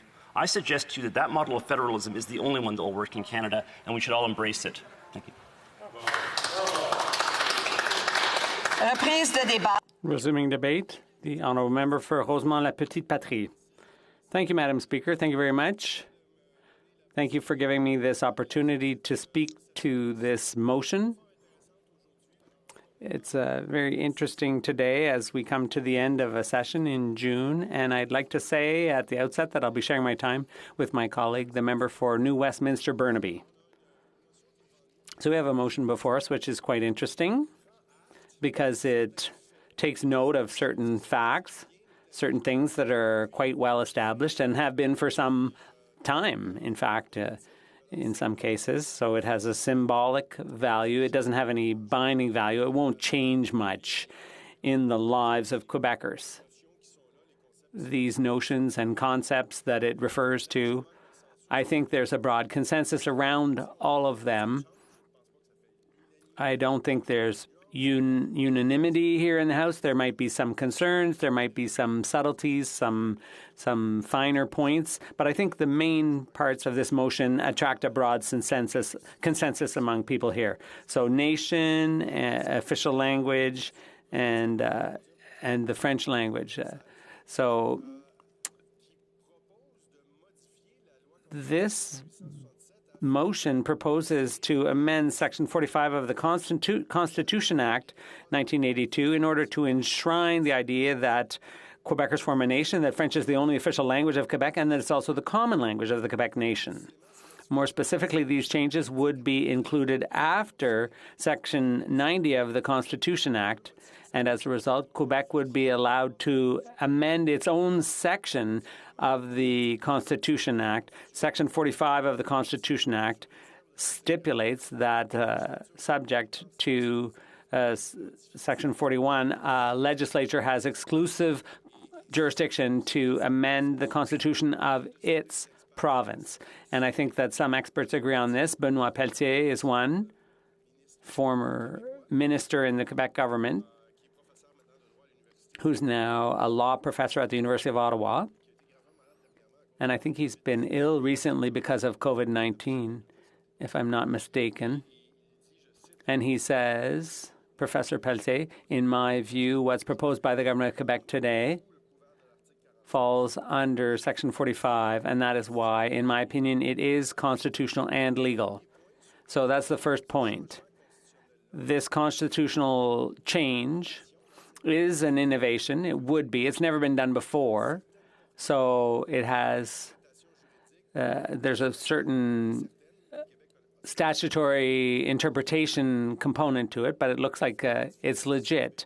And changing the Quebec part of the Constitution to say that Quebec is a nation and French is the official language, that is also part of the position of the New Democratic Party. We've been in favor of that for a long time, and it's an opinion or an approach that is fully consistent with the Sherbrooke Statement, which was adopted in 2005 by my political party, the Sherbrooke Declaration. And I will quote from that declaration because it's part of the discussion today. So in the NDP platform, we say that the NDP recognizes the national nature of Quebec and that must be allowed to express itself within the federal context. And that includes a society that is majority French-speaking, where French is recognized as the language of work and the common language in public life, in public places. So that's very important. So it means that culturally, sociologically, politically, institutionally, and so on, Quebec is not like the other provinces. It is a nation within the federation. And that is why the NDP, my party, advocates asymmetrical federalism, where Quebec can opt out of federal programs with full compensation, financial compensation. And that has been done in Quebec on the basis of this recognition that Quebec forms a nation. This Parliament recognized that in 2006. So once again, nothing new is being invented here. We're not reinventing the wheel with this motion. So it's great to recognize Quebec as a nation, as a modern, diversified, smiling, open on the world, inclusive nation that welcomes new arrivals, new immigrants who enrich our common culture, that we are willing to include into our culture people from all over the world. And in that connection, I'd like to take the opportunity to speak about one of the successes, one of the accomplishments of the Charter of the French Language, also known as Bill 101. So I'm going to talk about French as a language a little bit. That's the third point the motion makes. So French as the only official language of Quebec since 1974, when the Liberal government under Robert Bourassa passed Bill 101. And that legislation made French the official language in a number of sectors. So the language of justice and legislatures, public administration, business, work, education, so with a few exceptions and a few exclusions. So French was to be the language of work. And this was Bill 22, which lasted about 3 years before it was replaced by the Charter of the French Language, which is also known as Bill 101. So in this Quebec that's open to the world and welcoming people who want to come and contribute to the development of our society and our people, well, let's remember something that, to my mind, is a great success of Bill 101, or the Charter of the French Language, is mandatory education in French for the children of newcomers, so for immigrants. I've been a member from Montreal for a number of years. I've been living in Montreal for over 25 years, and it's always very touching to see these little kids, boys and girls from all over the world, and in the schoolyard, they're speaking French together. They're playing in French. They're having fun outside after school, and they're still speaking French to one another. That's one of the huge accomplishments of the Government of Quebec and the Charter of the French Language. We've succeeded in getting newcomers joining our nation and our society, in getting them to learn and speak French. I know a number of people who are the children of Bill 101, so to speak, people who work for the NDP, and even someone, the person I share my life with, who speaks French, and this is her third language. French is her third language. So we, in the NDP, would like to strengthen the place of French in Quebec and within Canada. Obviously, French is a minority language in North America. We're only about French speakers are only about 2 or 3% of the population. And of course, there's the huge cultural influence of the U.S. It goes well beyond its borders. It goes all around the world. So it's extremely important to be very vigilant on the cultural front, Madam Speaker. So in 2013, former member Alexandrine Latendresse got a bill through that would ensure that officers of Parliament, like the Auditor General, would have to be bilingual. That was another big accomplishment. We've always fought for the rights of workers in Quebec to work in French and to have their employer communicate with them in French. So we've always fought for the Charter of the French Language to apply so that workers would have the same rights as Quebecers who worked in provincially regulated workplaces. So this is very important for workers, and it's quite crazy right now that if you work for the Caisse Populaire, which is like a credit union, you have the right, but if you work for the Bank of Montreal, you don't have that right because it's federally regulated. And recently, in 2020, I tabled a motion which enjoyed the unanimous consent of the House to recognize the decline of French and calling for a plan to put a halt to the decline of French in this country. And on this third point, I have a minute left, I think. I'd like to underscore that we wouldn't want this motion to undermine the recognition of Indigenous languages in Quebec. The National Assembly and the Government of Quebec for years have acknowledged that Indigenous languages enjoy a certain status in Quebec. So one doesn't undermine the other. The recognition of French as the official language should not undermine Indigenous languages, the promotion and development of Indigenous and encouragement of Indigenous languages in Quebec. Thank you, Madam Speaker. Questions and comments? The Honourable Member for Drummond. Thank you very much, Madam Speaker. I'd like to congratulate and thank my colleague from Rosemont-la-Petite-Patrie for his speech. I have two questions, Madam Speaker, that I'll attempt to ask him, and I have no doubt that I'll get a clear answer this time. Madam Speaker, I'd like my colleague's opinion on the fact that the government has chosen today, this opposition day from the Bloc Québécois, when we've tabled a motion to recognize and strengthen French as the sole language of Quebec. So the government has chosen today of all days to table legislation that meets some of the demands of the National Assembly? And my second question is, in respect of this motion that we are tabling today, does my colleague think that the sub-amendment that was proposed, which the House did not accept for reasons that we all know, that would have completely denatured or distorted the purpose of the motion the Bloc has tabled here today? The Honourable Member for Rosemont-la-Petite-Patrie. Yes, for the first question, yes, indeed. I think it's extremely cynical for the Liberal government to use this opposition day when the Bloc Québécois wants to talk about French to table legislation to modernize the Official Languages Act. This is damage control. They're trying to get out in front of this. But if there's no election, or if there is an election this fall, well, then this will never be debated, this legislation. It's pointless, and I think it's very cynical, and it's a shame. They could have done better. They should have done better. And the idea that the amendment would have completely distorted the motion. So on the very face of it, it should not be in order. Questions and comments? Madam Speaker, and I would like to thank my colleague. I know he is a staunch defender of Quebec and Quebec French language rights in Quebec and across the country. I had the great pleasure of welcoming him to Edmonton Strathcona actually just a couple weeks ago, where he came and met with the Francophone members of the Francophone community in Edmonton, virtually, of course. And I'm just wondering, in addition to his speech and what he brought up in his speech, what other ways can he envision protecting language rights for Canadians across the country? What other things would he propose that we do to make sure that language rights are protected? L'honorable député de Rosemont-la-Petite-Patrie.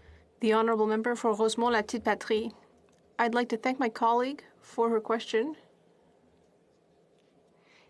It was very interesting to meet with Franco-Albertan communities. I'm also on the Official Language Committee, and currently they are studying post-secondary education in some universities, including Saint-Jean campus, at Moncton University, what happened with the Laurentian University and at Sudbury. Basically, the federal government needs to do a great deal more. Everyone we heard from at the Official Language Committee told us that we need much more involvement and stable and regular funding from the federal government for French language post-secondary education throughout Canada. That is something that the federal government can and must do. In fact, there is a constitutional obligation to do more here. Questions and comments. The Honourable Member for Thérèse de Blainville. Madam Speaker, thank you very much. I'd like to thank my honourable colleague for Rosemont-la-Petite-Patrie. And there's something that he said in his speech that I thought was very relevant. In the Quebec French Language Charter, there's provisions about the language of education, and that has contributed greatly to making Quebec a welcoming space for our common language. I have a question about the language of work. One day, perhaps, we will finally be acquainted with the Baroque details of the modernization of the Official Languages Act federally. But on the language of work, could there be a better solution, as Quebec has been asking for, in federally regulated businesses? Wouldn't it be better to simply apply Bill 101? The Honourable Member for Rosemont-la-Petite-Patrie. I'd like to thank my colleague for her question. I know that we both were involved in the union movement previously, and French as the language of work was always very important for the organization where I worked, where there were French language promotion committees in my union and the local where I was involved. It's extremely important to protect French in the workplace. Where the federal government can take action is in the 10% of businesses that are federally regulated, because the government of Quebec already has good initiatives and more to come, I hope. But what we here in the federal government need to do is guarantee the rights of workers in federally regulated businesses. Resuming debate. Member for New Westminster, Burnaby. Merci beaucoup, Madame. Thank you very much, Madam Speaker. I am very pleased to be able to follow my colleague for Rosemont-la-Petite-Patrie, not only because his speech was extremely profound and important, but also because he is a great defender of the rights of linguistic minorities. And he is an ardent defender as well of French in Quebec and in the House of Commons. His actions and his work show that very clearly.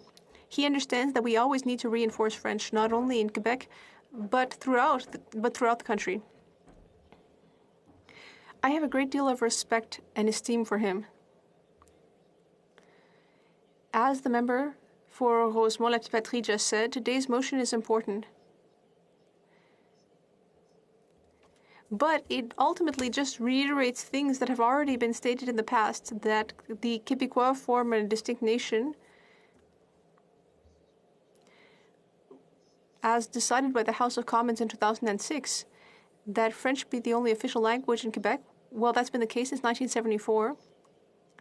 And that it is the common language of the Quebec nation. That also has been the case for a long time, Madam Speaker. Now, these things can always be underscored further because there are concerns about the decline of French. And there are also measures that can give us hope for the future. My party, the NDP, has been the only political party that has always defended French, both strengthening French in Quebec, but also throughout the country. Our record on that is very clear, Madam Speaker. The NDP was the first party that talked of instituting an Official Languages Act. It was also the first party to talk about Quebec's nationhood. It was also the first party to defend the rights of linguistic minorities outside Quebec. When we look at, and I will come back to this later, when we look at the network of French language schools in BC, it was a provincial NDP government that implemented that. Same thing in Saskatchewan. And in Manitoba, the Official Languages Act there, once again an NDP government. In Ontario, the college network, again an NDP government. And the hard work of NDP members, Leo Piquet in Manitoba, Elizabeth Weir, New Brunswick, and Alexa McDonough. The NDP party has always championed French, both provincially and at the national level. As my colleague has said very eloquently,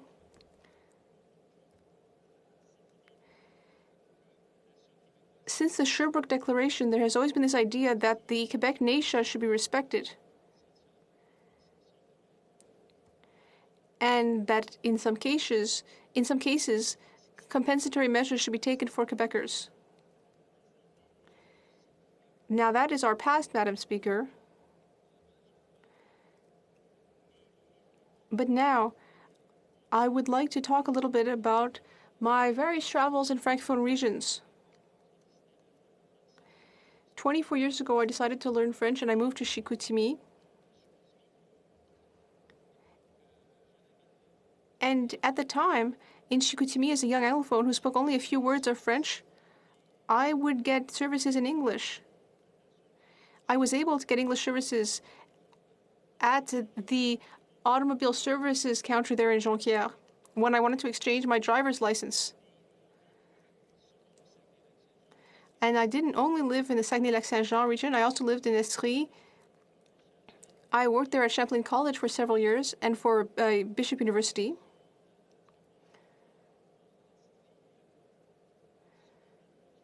I worked at these two Anglophone institutions in the Eastern Townships, a gorgeous region. And once again, these Anglophone institutions are doing very well in these regions east of Montreal. I also lived in Montreal and the Outaouais region.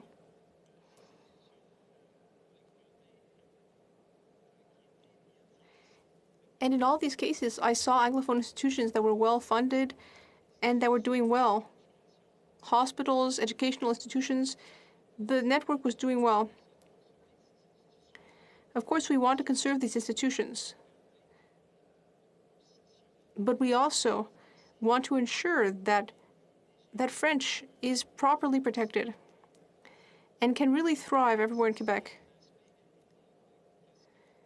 That's an important element of what the NDP has always promoted. Now, where I differ from my Bloc Québécois colleagues is that I want to talk about the importance of French outside Quebec. I worked in northern New Brunswick, in Acadian country, and the French language is strong there, as well as Francophone institutions. That is important for all French speakers in Canada. I also worked in Eastern Ontario, and as a great Francophile from BC, I really value these Francophone institutions, and I see how important they are, and the importance of the federal government that supports those Francophone institutions throughout the country. For many years at a time, under the Conservatives and Liberals, we've seen these institutions being underfunded. And that undermines the ability of these institutions to prosper and to support the French language community. In BC, I actually live in a province where the number of Francophones is increasing. There are several factors that are contributing to that increase in French speakers. One of the key factors that is important is that in British Columbia, there are people like me, especially young people, who decide to learn French as a real asset to support the francophonie in British Columbia. There are now 300,000 French speakers in BC. That is an important aspect that is rarely considered by my Bloc Québécois colleagues. The fact that there are 300,000 French speakers, and that's going up in BC, well, that reinforces the cultural aspect, the cultural economy aspect of French in the country. Quebec and Acadian artists often visit Vancouver. There's a real vitality to the Francophone community throughout BC. And that is shown not only by the increase in the number of Francophones, but also by the increase in Francophiles. And these Francophiles are often the ones who are filling the seats at these concerts, which often are full. Of course, now with COVID, that's not happening, but we hope that things will be back to normal soon. Madam Speaker, with these Francophile communities that are contributing to that significant increase of French in BC, what contributes to that is that often parents will stand in line for an entire weekend to register their kids in immersion. There are many schools that offer Francophone education for people for whom French is their native language. We have that, but we also have a network of immersion schools.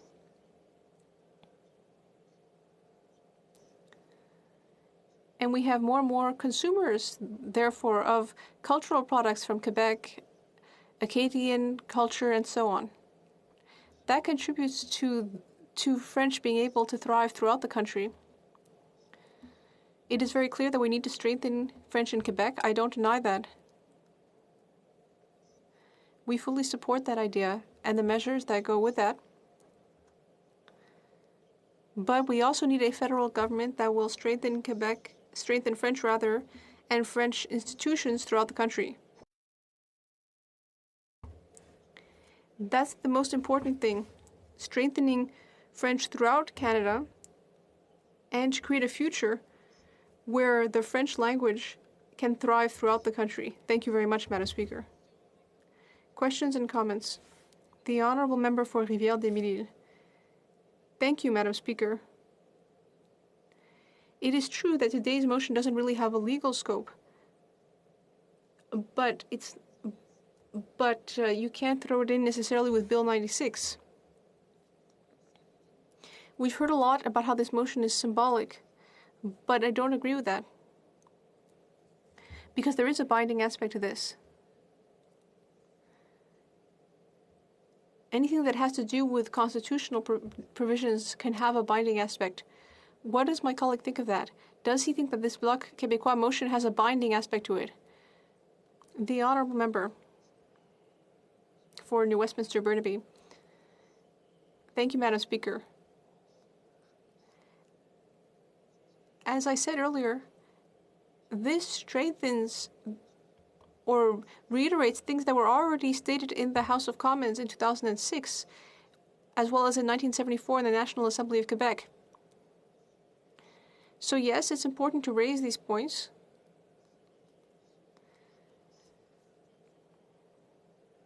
And I do think that everyone could support this. But I would like to also raise something mentioned by my colleague for HoC. It's very important to say that for Indigenous languages, we also want those languages to thrive as well, both in Quebec and elsewhere in Canada. That's an important aspect of all this. We need to reiterate that. Questions and comments? The Honourable Member for West Nova. Thank you very much, Madam Speaker. A quick question. When it comes to French speakers in Canada, when we look at Quebec, which stands at the head of the country when it comes to French in the country, people have also mentioned Acadia. I would like to ask my colleague to talk to us about how Quebec could work with the other provinces to support small Francophone communities like mine.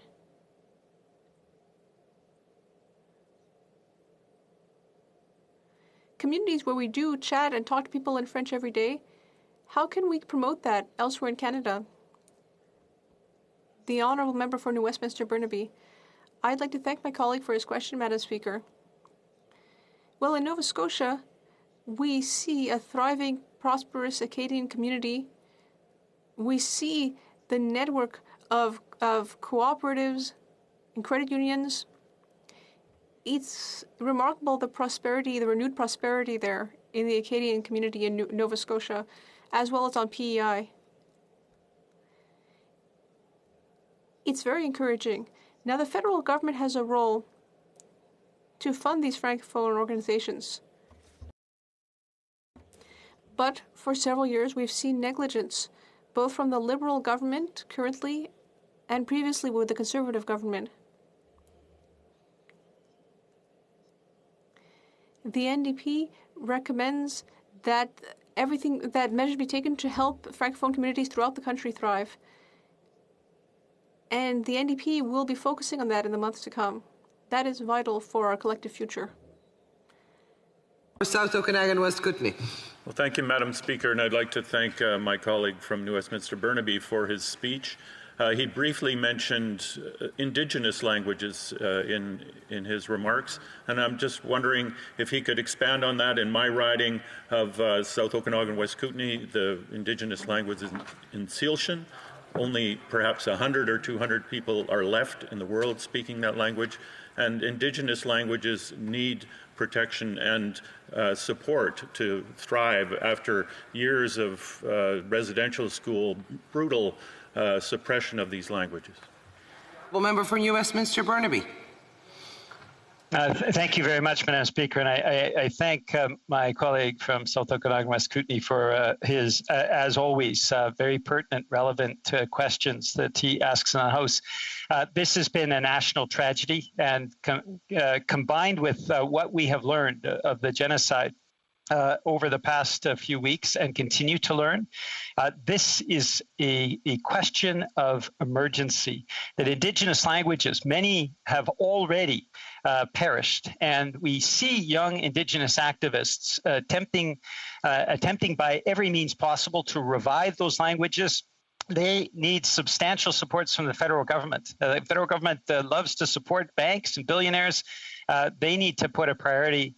This government needs to put a priority on supporting Indigenous languages, those that are in peril and those that are still strong and need additional reinforcements.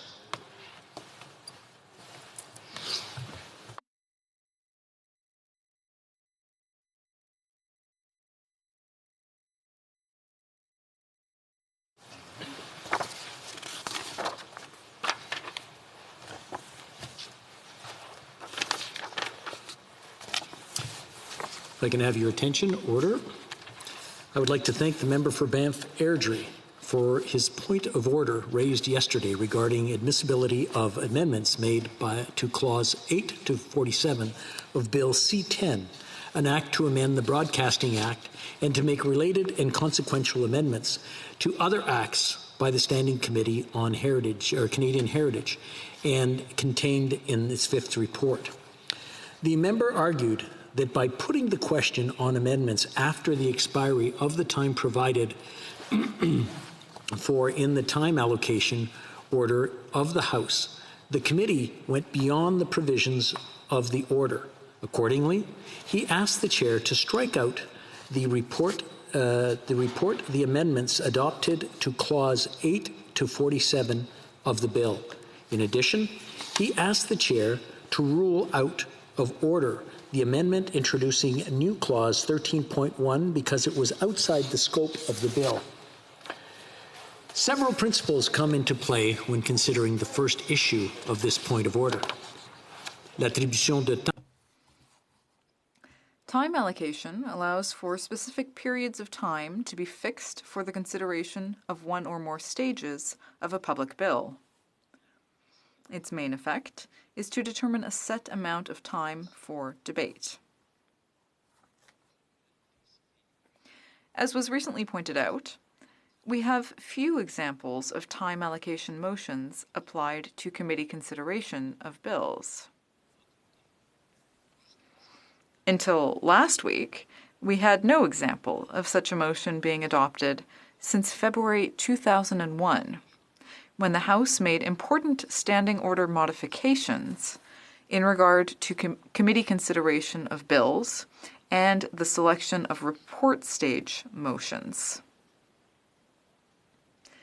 There are few precedents involving the imposition of such an order on a committee. The chair is generally reluctant to involve itself in committee matters unless something extraordinary has occurred. This reluctance is even greater when the committee has not provided any insight through a substantive report to the House.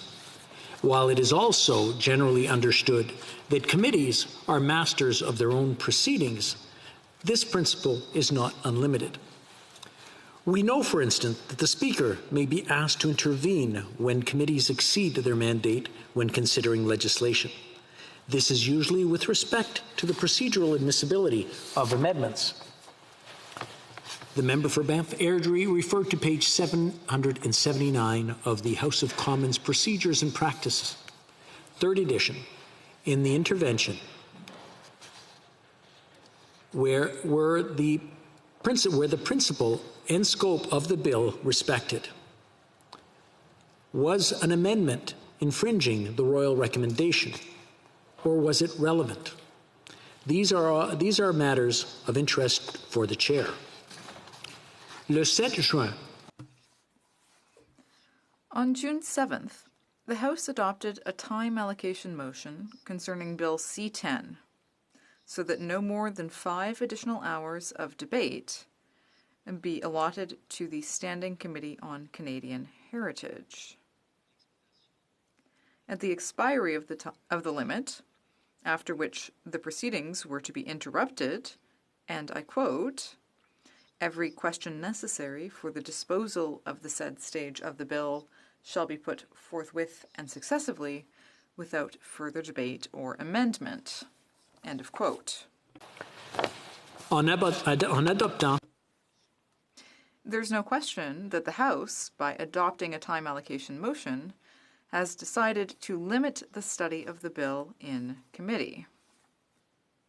The committee continued its study of the bill, and committee members debated and proposed amendments until the end of the time allocated.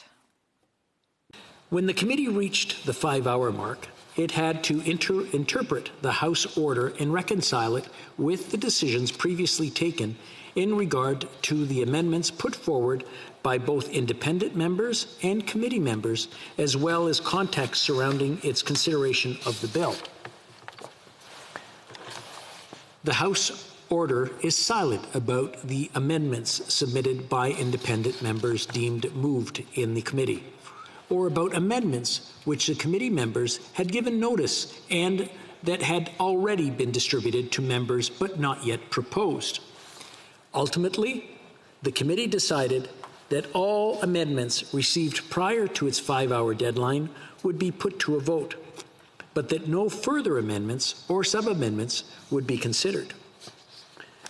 Force est de constater. It is clear that the committee considers all the clauses of the bill, and that amendments submitted by representatives of all the recognized parties, as well as by a member belonging to a party that is not recognized, were proposed for the vast majority of them after the 5-hour deadline had passed. The chair is not empowered to pronounce itself on the circumstances surrounding the study of these amendments. It can simply note the result.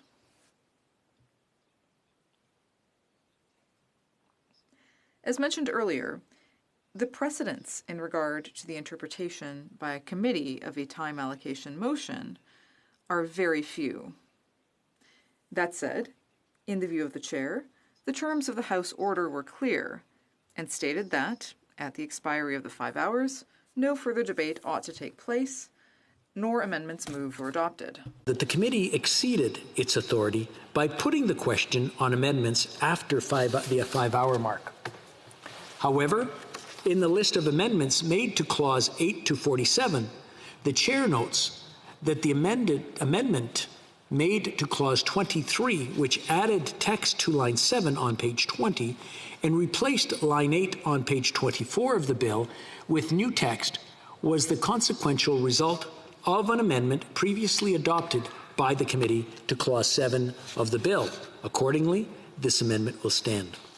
All other amendments made to Clause 8 to 47 are declared null and void and will no longer form part of the bill as reported to the House. In addition, I am ordering that a reprint of the bill be published with all possible haste for use by the House at report stage to replace the reprint ordered by the committee. Finally, with respect to the amendment that created new Clause 13.1, I would agree with the member that this modifies a section of the Broadcasting Act that was not covered by Bill C-10. As such, it is a violation of the Parent Act rule, and it goes beyond the scope of the bill. Consequently, it is also declared null and void and will not be part of the bill. Report stage, the next step in the legislative process for this bill, will accord an opportunity for amendments to the bill to be made. I thank the House for their attention.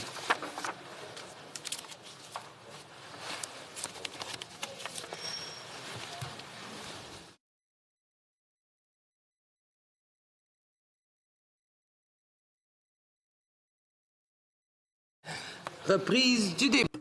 Resuming debate. The Honourable Member for Laurenti-Labelle.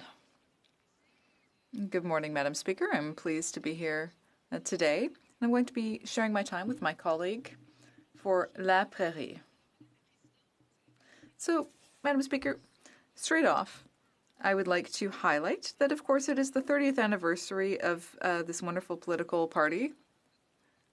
I may ask the Honourable Member not to have her telephone on the desk. Thank you. I apologize, Madam Speaker. I lost control for a moment there, but getting back onto it. Now, the Bloc Québécois was officially founded on June 15th, 1991, and for the last 3 decades, it's been the only political party on the federal scene that is solely and uniquely concerned with defending the values and interests of Quebecers.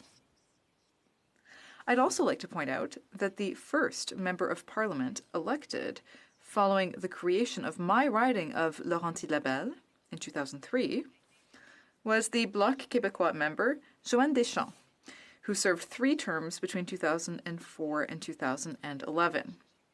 And it's in fact from Ms. Deschamps that I had the opportunity to learn this job as a political staffer from 2009 to 2011. During that time, I learned a lot, and I'm still learning. It was a real privilege to be able to have that experience with her. So the women and men who make up the Bloc Québécois have been working for the last 30 years. And I'd like to take a minute to show you all of the things that we have to be proud of. For example, I could talk about Quebec culture.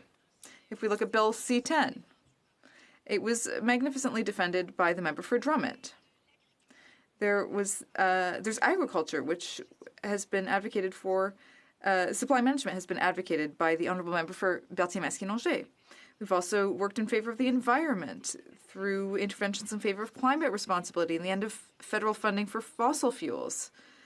This is due to the work of the members for Repentigny and Avignon-Lamitis-Matane-Matapédia.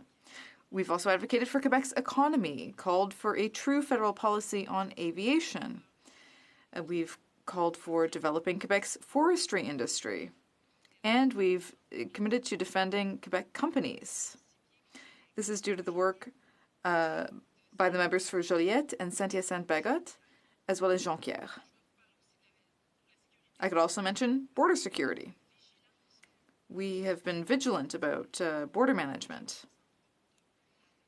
For example, the member for Avignon-Lamitis-Matane-Matapédia has worked on this file. And of course, we've also defended the sound management of government affairs.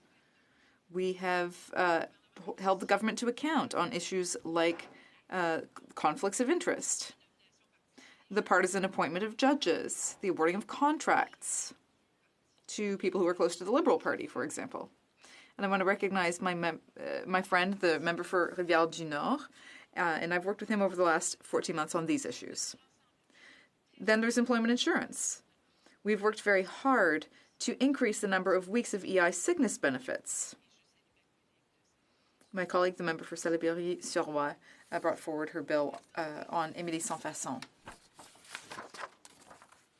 Then when it comes to the health transfers, we've been calling for an increase there, thanks to my colleagues from Sainte-Marie, for example. We've also worked hard to defend seniors, to increase the OAS starting at age 65. And I want to recognize my colleague, the member for Shefford. So on this 30th anniversary of our political party, we are tabling a motion on this really great day. And we're calling for, and I quote, the House to agree that Section 45 of the Constitution Act 1982 grants Quebec and the provinces exclusive jurisdiction to amend their respective constitutions and acknowledge the will of Quebec to enshrine in its constitution that Quebecers form a nation, and that French is the only official language of Quebec, and that it is also the common language of the Quebec nation. So, Madam Speaker, today we're not asking the House whether it agrees with Bill 96 or with the fact that Quebec should include in its constitution that Quebecers form a French-speaking nation. In fact, we're asking the House to acknowledge a reality. The amending formula in Section 45 allows Quebec, or I should say, would allow Quebec, because I believe that members in this House support this, so it would allow Quebec and all provinces to amend their constitutions. This is a fact. So Quebecers have chosen to use this tool to enshrine in their constitution the idea that they form a nation, that French is the only official language of Quebec, and that it is also the common language. Well, this too is a fact, Madam Speaker. I would remind everyone that this motion calls on the House, simply, to agree that Quebec has the right to do this. And in fact, this just uses the wording of the 1982 Constitution.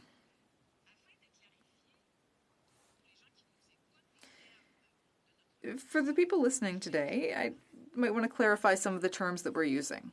So let me take the example of the definition of the term nation. If you do a little bit of research here, you can see that the term nation applies to a state or territory, and it can also be synonymous with country.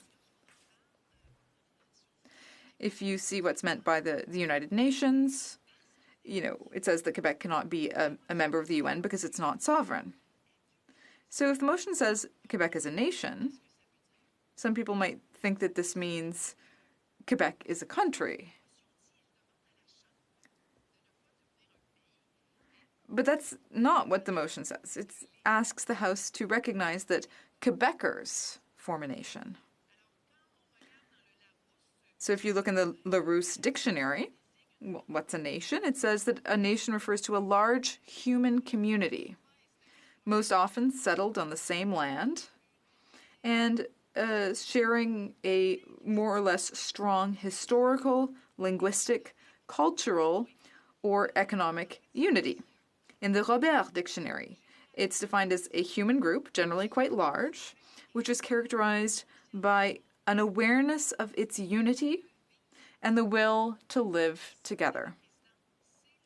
Well, that is the meaning of a nation in today's motion. I don't know about you, but it makes me think about Quebecers and how we really live today. So no matter how you look at it, it's clear that Quebecers form a nation,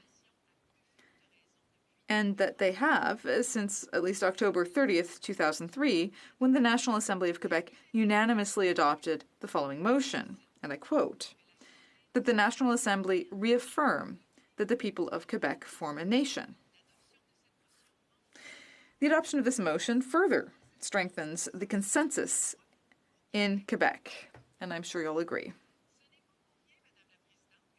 Now, there's a reason that the Quebec National Assembly specified that it reaffirmed the existence of the Quebec nation.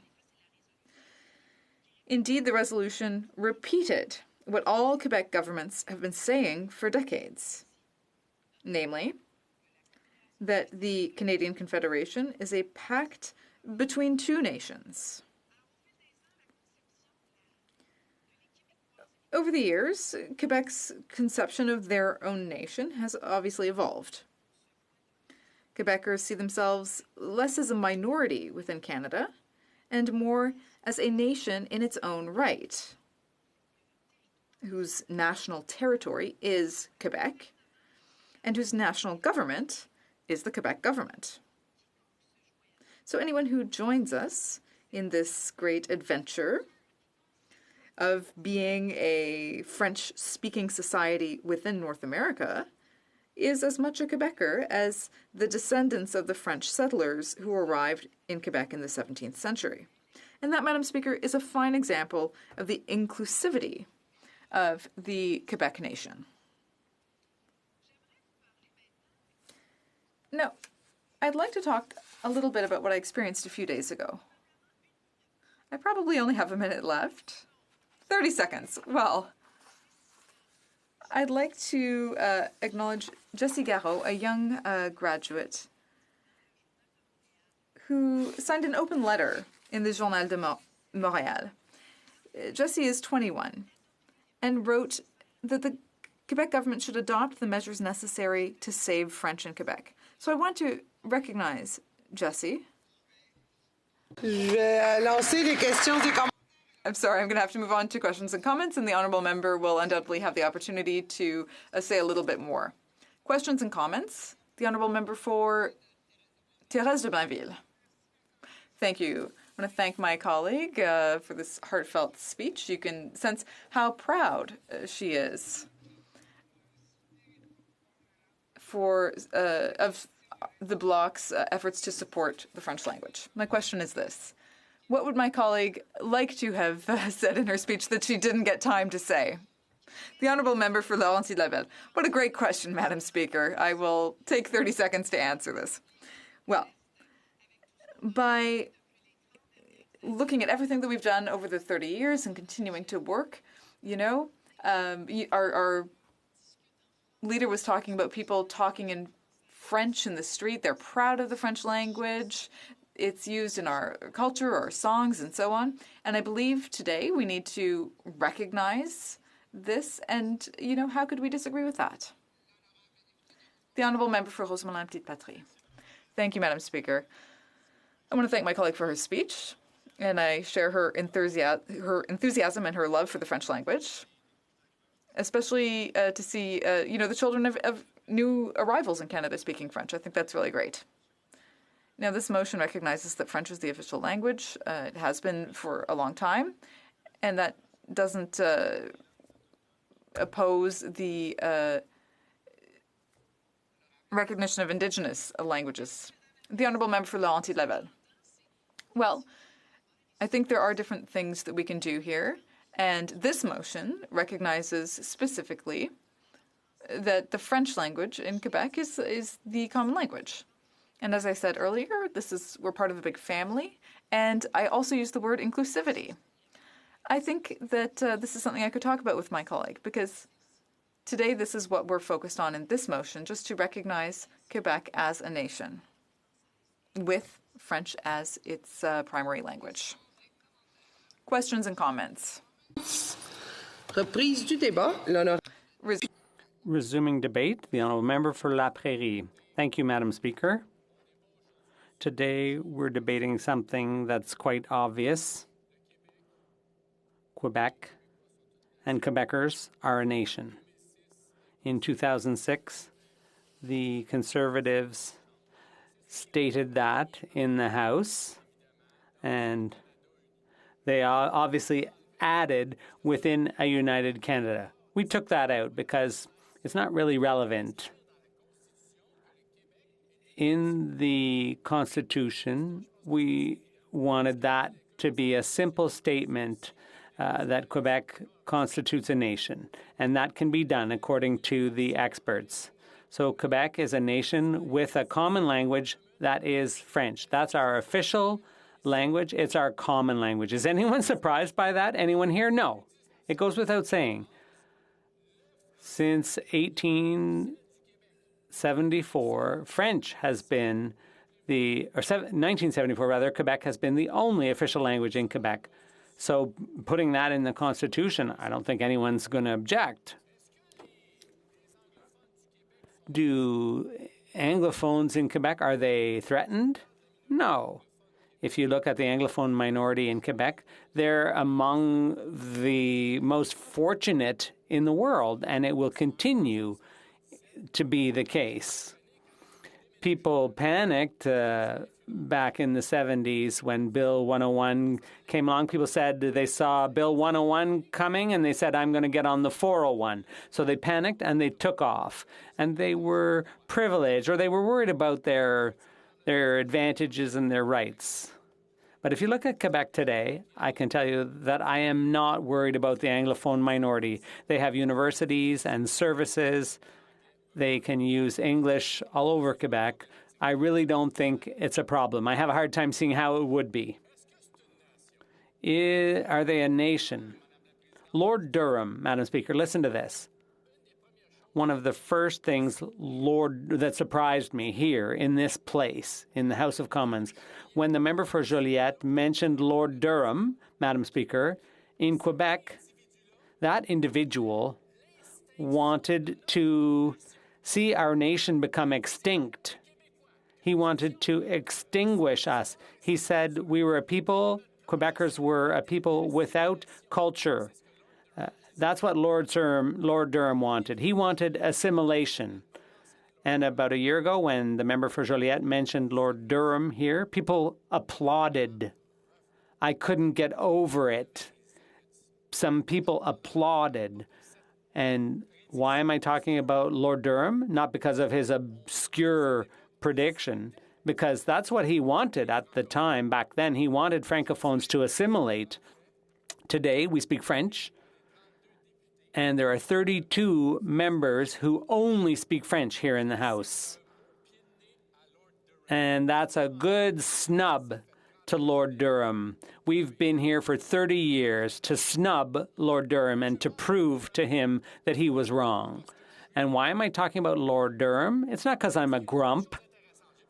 He did say some interesting things, and I'll quote some of the things he said. And people are probably thinking, oh, what's he going to say? It's bound to be interesting. Well, you're right. Lord Durham said, because in 1838, the Queen tasked him with finding a solution to the problem of the uprising of the Patriots. And he said, I expected to find a battle between government and its people. But what I found was two nations in conflict within one country. Even Lord Durham said there were two nations in Canada. We didn't make this up.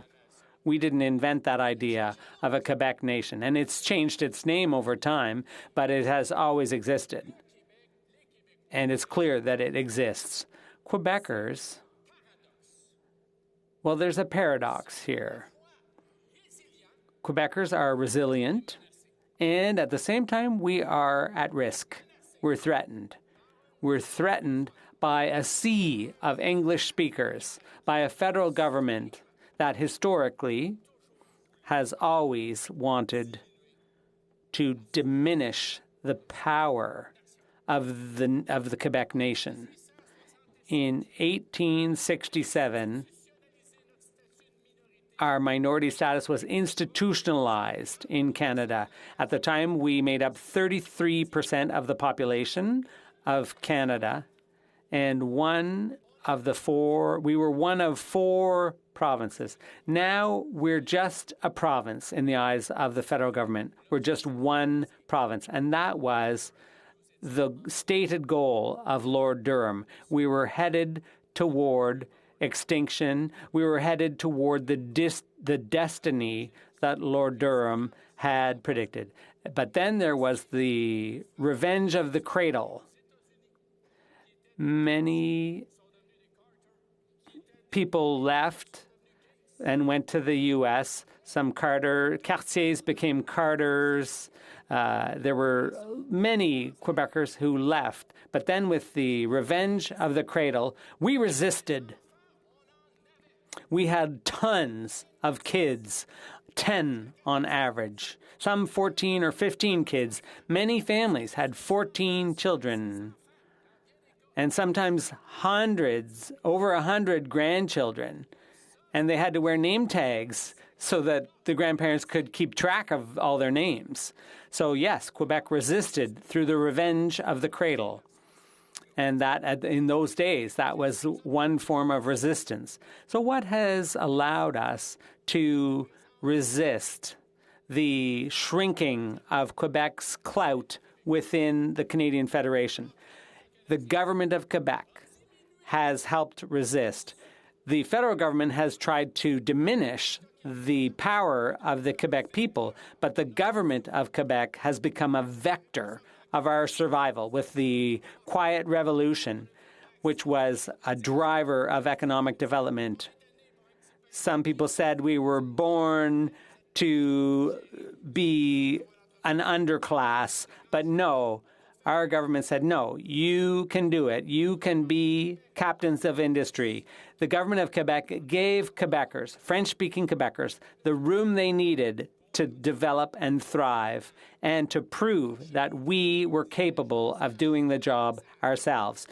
That was the message from Jean Lesage. Bill 101 in 1977 said that, yes, everything happens in French here. Yes, we have an English-speaking minority. Yes, we will protect them. Of course we will, and so much the better.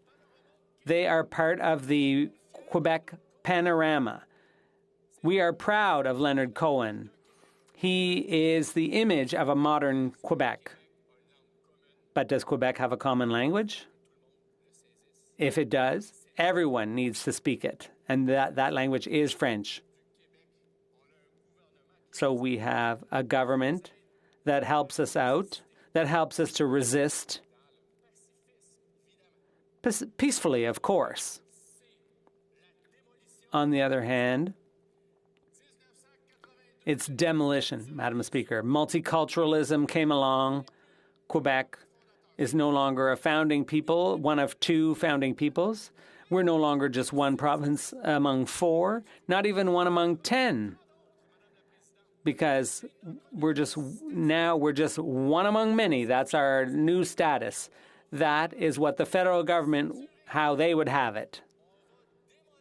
They want to saturate us. They want to demolish and dismantle Quebec piece by piece. They want to dismantle Bill 101. They wanted to get rid of it. And this was going to shake up our lives and even our very survival. And when we hear the Prime Minister boasting that Canada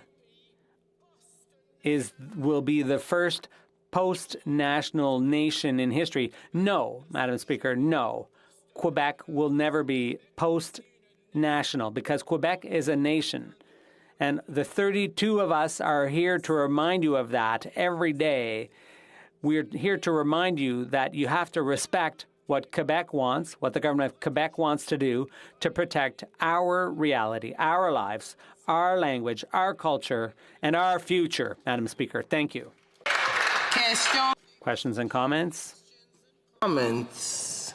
The Honourable Member for Drummond. Thank you, Madam Speaker. After a speech that was that inspired, I can understand if colleagues are a bit, well, anyways, I'd like to congratulate our leader and the member for La Prairie. He mentioned something that I find very important in the discussion we're having today, Madam Speaker, and that we often have with colleagues from English-speaking Canada.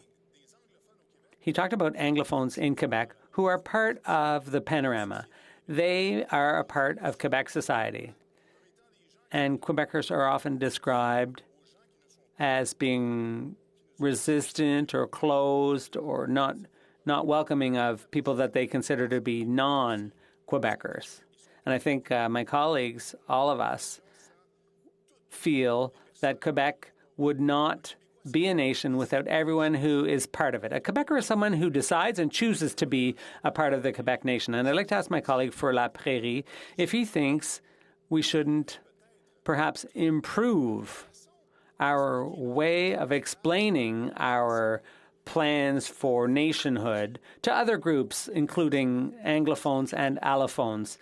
We need to make it clear that we want them to be a part of our society, part of our nation, once we achieve independence. The Honourable Member for La Prairie. Thank you, Madam Speaker, and I'd like to commend the comments of my colleague, the member for Drummond.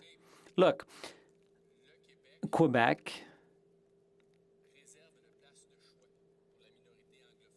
makes a special place for the English-speaking minority.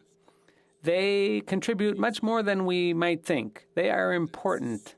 They're part of the fabric, the demographic fabric of the Quebec nation. And when I mention Anglophones, there are others too, others who in their own way are part of the pride of modern-day Quebec. They have their place, but we mustn't forget our place too.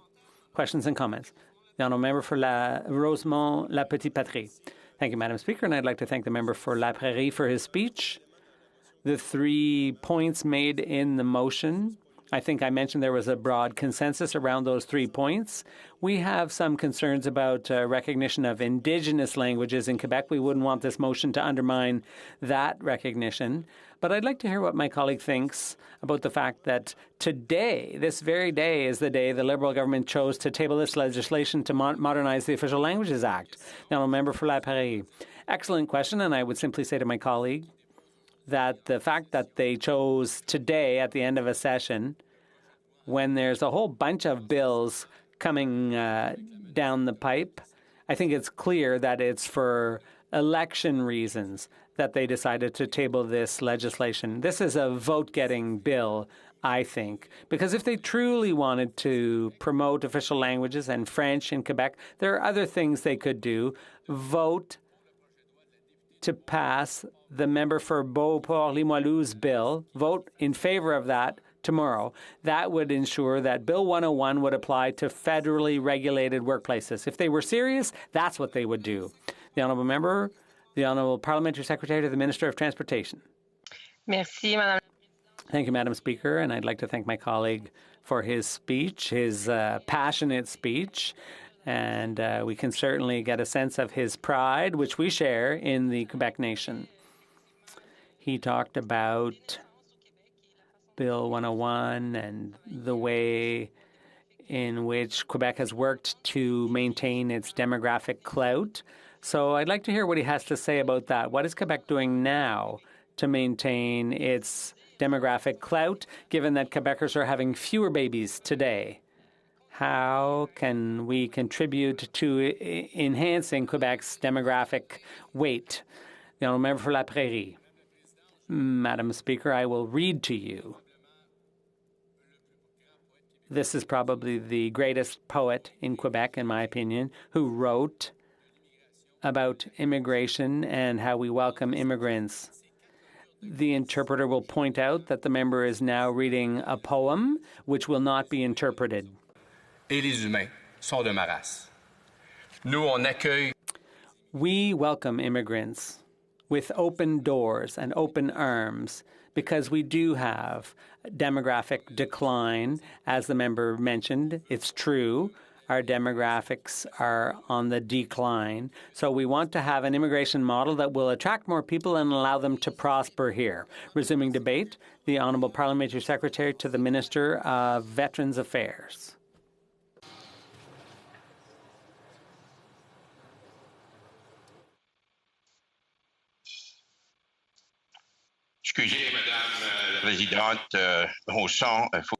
Excuse me, Madam Speaker, my sound wasn't working. I'd like to thank you for this opportunity to speak to the Block's motion, and I'd like to point out I'll be sharing my time with the member for Hochelaga. Madam Speaker, my speech will refer to my part of the country and the performance of the Conservatives. I will talk about our accomplishments as a government and the contribution of the Bloc and the modernization of the Official Languages Act. Madam Speaker, I am a proud Acadian from Nova Scotia, from Île-Matam, a little island near Cape Breton, about 14 kilometers by 11, and where the majority of the population speaks French. I'd also like to let my colleagues know that the Sampson family, my family, there's a monument to them, Jacques and Gabriel, two brothers, in the town of Lévis to recognize the 100th anniversary of Canada. Madam Speaker, I grew up in a minority language situation, as you know, in Nova Scotia, and education in French was uncertain. What I mean by that is I did all my schooling in English because there was no French school. In 1969, I remember my father saying that Canada has changed. Bilingualism in Canada and two official languages will be the making of the new Canada. And in addition, in 1982, along came the Charter of Rights, where Section 24 was added, providing minorities with education rights in their language. And we saw a rise in Francophone school boards all across Canada, in all the provinces. In 1990, this upswell began. In 1996, the French school board in Nova Scotia came into being. And in 2007, I became the Director General of the French School Board in Nova Scotia. And we saw the school population double over that time, which was remarkable and really great. In 2015, I was elected to Parliament under the Trudeau government with the Liberals, and I sat on the Official Languages Committee. I also became the founder and president of the Official Languages Minority Caucus, and I became president of the Canadian section and vice president of the Parliamentary Assembly of the Francophonie. So as you can see, I continued to work not just within Canada and Quebec, but also internationally, and this is very important. Now let's talk about the Conservatives' record, their performance. Today they're talking about all these things that they will do, but let's look at what they did do while they were in office for 10 years. We will not be lectured by them. They abolished the Court Challenges program that we restored in 2017. They got rid of it. They scrapped it. And they made cuts to the Translation Bureau, and they hired translation entrepreneurs, which were not of the same caliber as what we had before. And they did not reach their targets for Francophone immigration. When we took office, we restored the Francophone mobility program. We added additional points to the point system for French-speaking immigrants. And finally, the Conservatives, while they were in office for 10 years, they did not increase funding to minority language communities at all. But we enhanced those agreements along with $150 million more over 5 years. Our government will continue with those accomplishments. In education, we signed the first ever deal with the National Federation of French School Boards. We've also seen a year ago a full counting up of all the people with educational language rights. And so we can certainly now answer the question, who belongs to this or that community? In addition, our government has ensured that bilingual services could be offered. We added 600 offices with bilingual services throughout Canada. That is key. There is also a multilateral agreement on childcare and early childhood learning, where there was an official linguistic clause in that agreement with the provinces, which ensured that language minorities would get their fair share. Madam Speaker, the Bloc Québécois has been talking about its motion.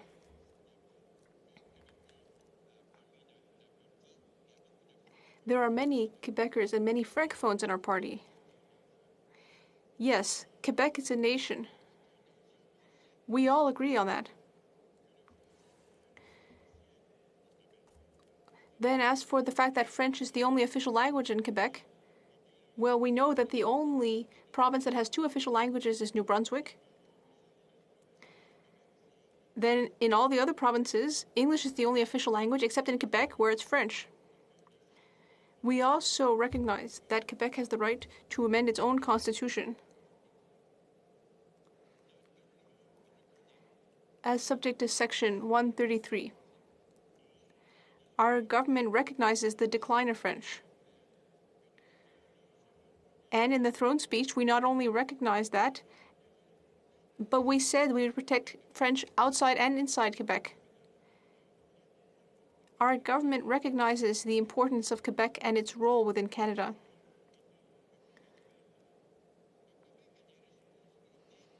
It is difficult being Francophone in North America, and Quebec has responsibilities when it comes to protecting French. The vitality of the French language here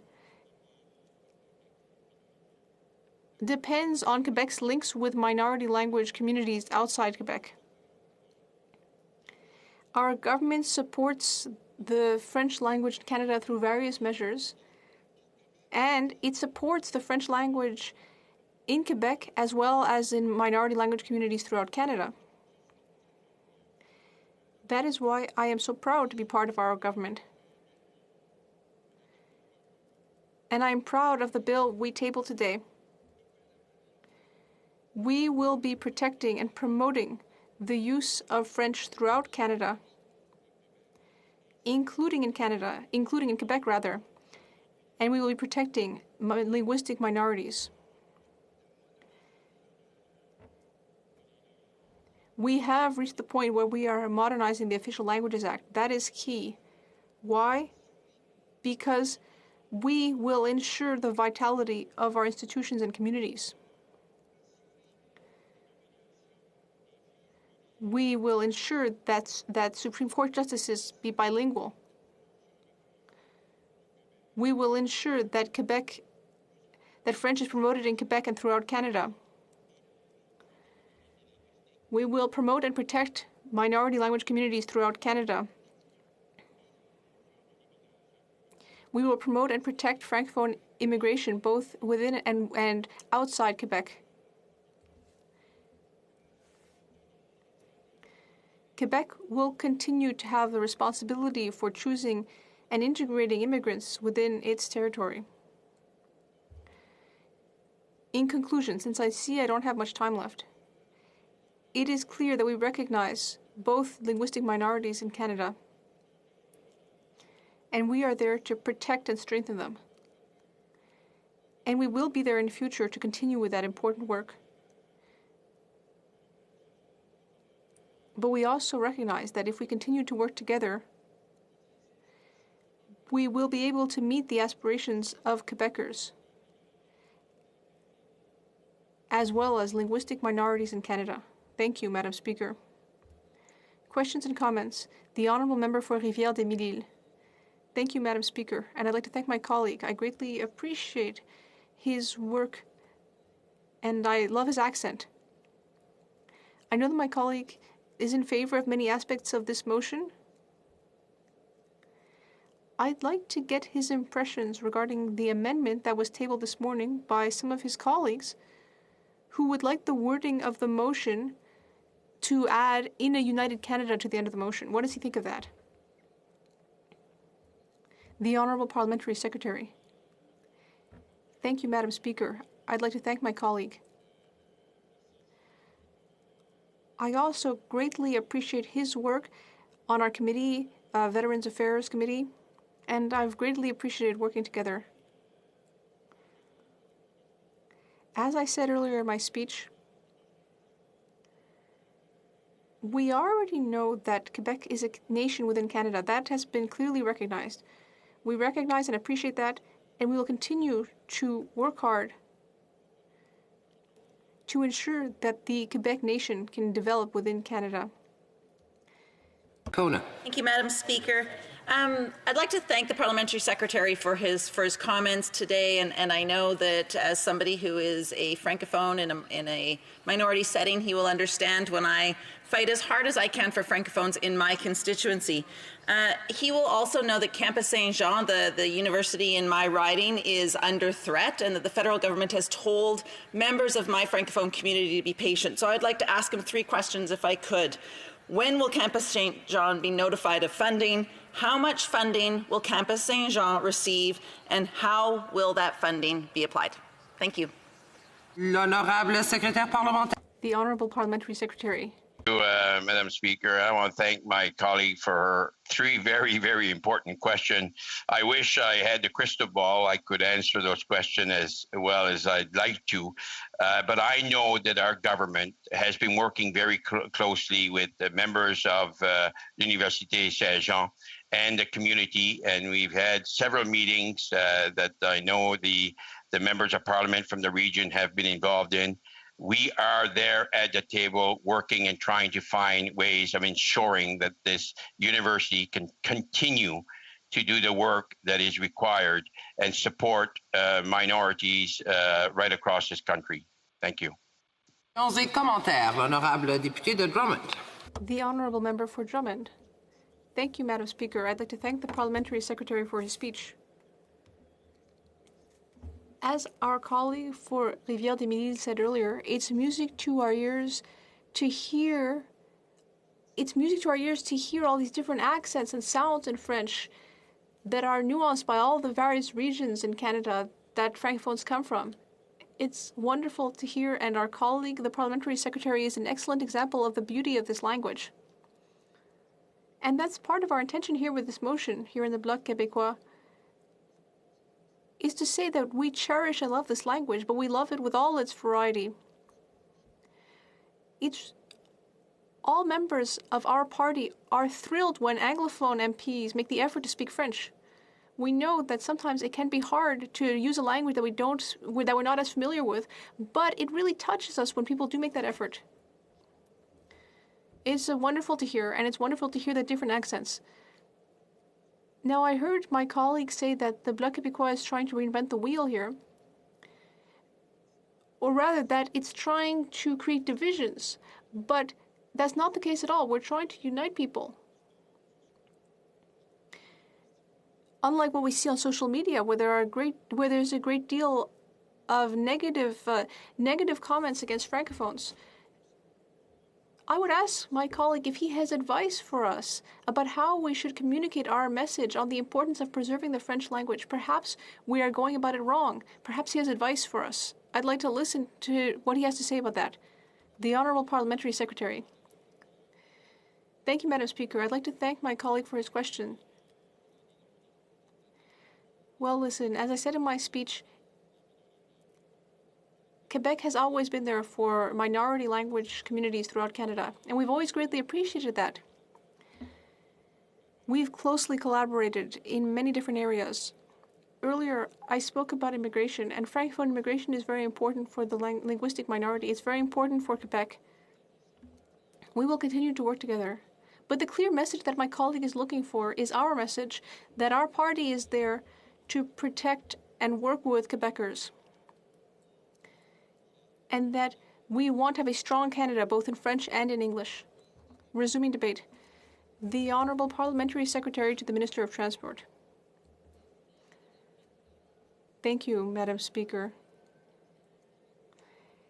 As a proud Quebecer and member for Hochelaga, I am very pleased to speak to my colleague for Belleuil-Chambly's motion. I immigrated to Quebec more than 40 years ago with my parents. I was a Bill 101 kid. I grew up with great pride that I was a Quebecer. Today I live and work in French.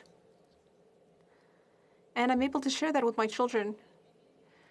Over the years, I drank in the values of Quebec, its ambitions, language, and culture. I consider myself primarily a Quebecer. I chose our nation and I love it. The nationalist narrative is not exclusive to a parliamentary group. The identities we are composed of don't exclude each other. They are additive. We can be proud Quebecers and want Quebec to be strong while still believing in the federal model. It is our duty as Quebecers to focus on what brings us together. We need to focus on a model that Quebecers chose, that we chose. With its French language, Quebec is a strong nation with a unique identity. It has a strong artistic community, a strong business community, and it has often expressed its desire to create in French. It has its own distinctive and unique character. Quebec nationalism is something that's part of me and part of all Quebecers. It goes beyond the borders of political parties. What it means is to say that the future of Quebec is intimately linked to its capacity to take its place in Canada and the world. Quebec is a good example of integration of immigrants and protection of the language. It will transmit its pride to future generations and the rest of the world. We will work together to ensure that we have a durable Francophone future for those who will come after. We should focus on our common objectives and bring people together. We need to respect the nature of Quebec and also work to build an influential nation.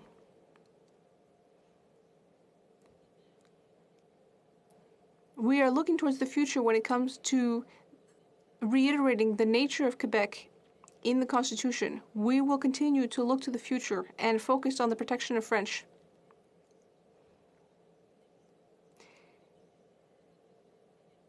We need to focus on the survival of French and the survival of our linguistic duality. Members in this House recognized in 2006 that Quebecers are a nation as part of a united Canada. Quebec is a strong province and is the cradle of the French language in North America. Our government is the first federal government that has recognized the decline of French. We have clearly recognized that collectively we need to do much, much more to protect Canada, to protect French throughout Canada, including in Quebec. We are determined to take all necessary legislative and regulatory measures in order to accomplish that. In the 80s, the Canadian Charter of Rights and Freedoms laid out the progression towards the equality of the status and use of our two languages. A great deal was done to protect and promote French within our institutions and communities. But as we know, the use of the French language is declining, despite the charter and provincial legislation. Last year, our government, in the speech from the throne, stated clearly that defending French language minority communities outside Quebec and the Anglophone minority in Quebec are priorities. But it also announced clearly for the first time that among our two official languages, it is French that is in decline. In North America, where a crushing majority of people are Anglophones, we need to protect our Francophones and their demographic weight, both in Quebec and elsewhere in the country. We will continue to do so. Last February, my colleague, the Minister of Official Languages, tabled a working paper for the equality of the two languages in Canada. It was basically a statement of our vision in order to modernize the Official Languages Act. We wish to modernize the Act in order to ensure that there is a sustainable vision for sustaining both official languages in Canada and in Quebec. As the Prime Minister has stated clearly in this House, in order for Canada to be bilingual and in order to protect French, Quebec must remain primarily Francophone. Today, our government tabled a bill based on that reform document. We will meet our commitments, recognizing French as the primary language of Quebec. And of course, Quebec, like the other provinces, must respect the constitutional rights for both official languages. We recognize that English is predominant in Canada and North America, and therefore there is an imperative to protect the French language. So the bill will do more to protect minority language Francophone communities elsewhere in Canada, and it will also recognize that French in Quebec is extremely important. The Act will also specify and enumerate the areas where the federal government must act to protect and promote French. And the legislation will recognize the important role that the federal government plays when it comes to incenting private businesses under federal jurisdiction to use French. We need to ensure that the use of French as a language of work be present everywhere in Canada. Quebec plays an important role in all this. This is a new and remarkable achievement that we're putting forward here when it comes to reforming the Official Languages Act. And we need to start by recognizing the unique status of Quebec in Canadian francophonie. I would say to this House that as a Francophone Quebecer, I am extremely concerned, just like my Bloc Québécois colleagues, about the state of French in Quebec and Montreal. That is why our government recognizes the necessity of protecting the French language in Quebec. The decrease in Francophone speakers there is a reality. It is time to modernize the Official Languages Act. Madam Speaker, we are already working hard on this without waiting for a constitutional amendment. Thank you. Questions and comments? The Honourable Member for Laurentides-Labelle. Thank you, Madam Speaker. I'd like to thank my colleague. And I'm reassured to hear that she entirely agrees with many of us, that she agrees with Quebecers about the importance of our French language.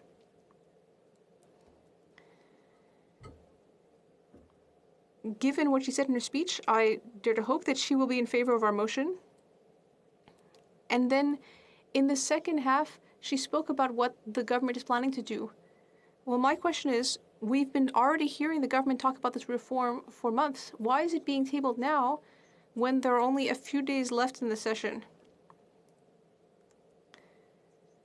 We know that it will be very difficult to put forward this legislation and get it through the House when we know what might happen in the next few months. The Honourable Parliamentary Secretary. Thank you, Madam Speaker. I'd like to thank my colleague for her important question. This government has been working on the matter of official languages for months and years. Last February, the minister said that we would table the bill to modernize the Official Languages Act, and that is what we did today. And I think what we need to take away today is that we are serious and that there are many Quebecers on this side of the House, just like on the other side of the House, all of whom are committed to protecting the French language throughout the country and particularly in Quebec. Strathcona. Thank you, Madam Speaker, and I'd like to thank my colleague for her intervention. Je suis désolée parce que je ne parle pas français. I am sorry because I don't speak French very well.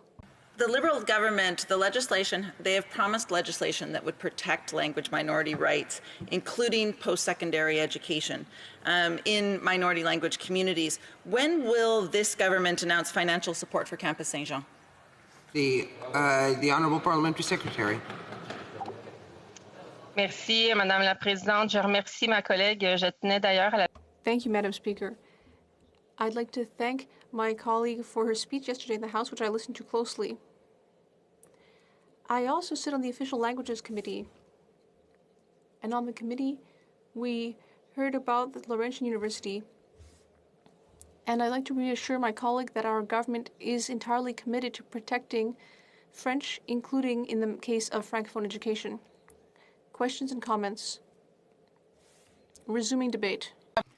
Resuming debate. The Honourable Member for Montarville.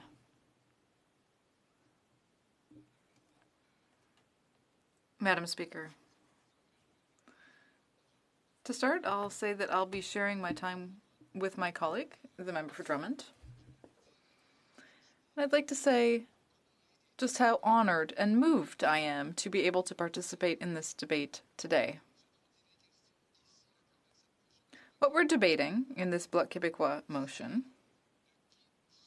is the question of who we are deep down. You know, Madam Speaker, those who know me well know that I had the great privilege of being in this House in a previous life and also having a seat in the National Assembly of Quebec.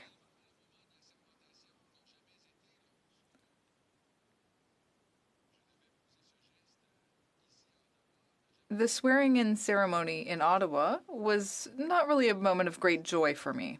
Why not, Madam Speaker? Well, simply because I always remembered my Acadian ancestors who were deported for having refused to swear allegiance to His Majesty. I thought of my Canadian ancestors who were denied access to positions in administrative roles if they refused to swear allegiance. When I arrived at the National Assembly for the first time, the swearing-in ceremony felt like a solemn thing to me. It was an opportunity for me to experience joy. Why? Because even though the swearing-in ceremony is the same in Quebec City and in Ottawa,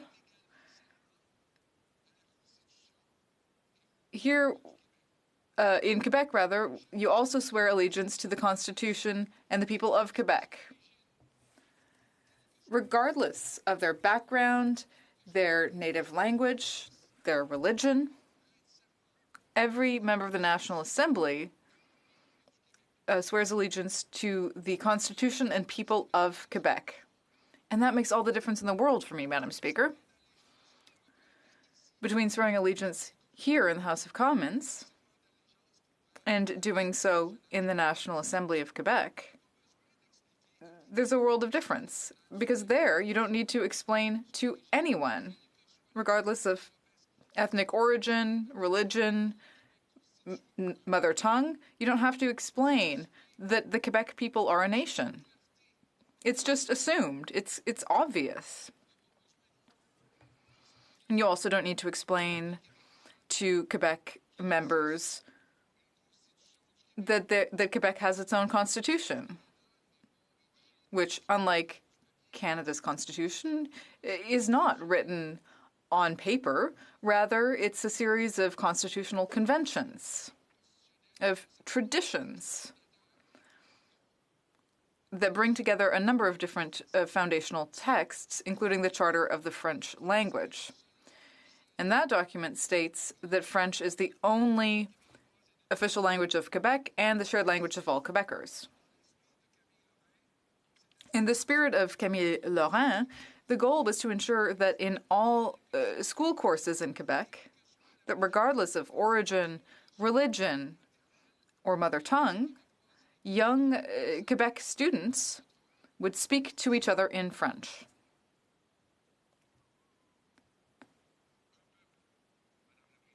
We are a people, Madam Speaker. Starting in the 16th century, the people born in this country were not called French citizens. We were called Canadians. And in Acadia, of course, Acadians. That's people who were born in this country. They were not called French. Now, after the conquest, there was a distinction made between the British, who came to settle, the British or English, because, of course, there were Scottish people included among them as well. And they were distinguished from the Canadiens, the Canadians, who were the descendants of French settlers. Now, when the English started to identify as Canadians, the descendants of the French people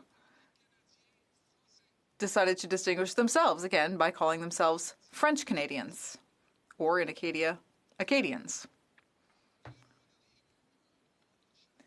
And there was a turning point where Quebecers decided that they weren't simply French Canadians. Our territory, our history, our unique standing, including our unique legal standing, because, of course, we didn't use common law, as elsewhere in Canada, we used civil law. So all of these differences meant that Quebec, somewhat like Acadians, who were shaped by this awful deportation, Quebecers decided to identify not so much as French Canadians, but as Quebecers.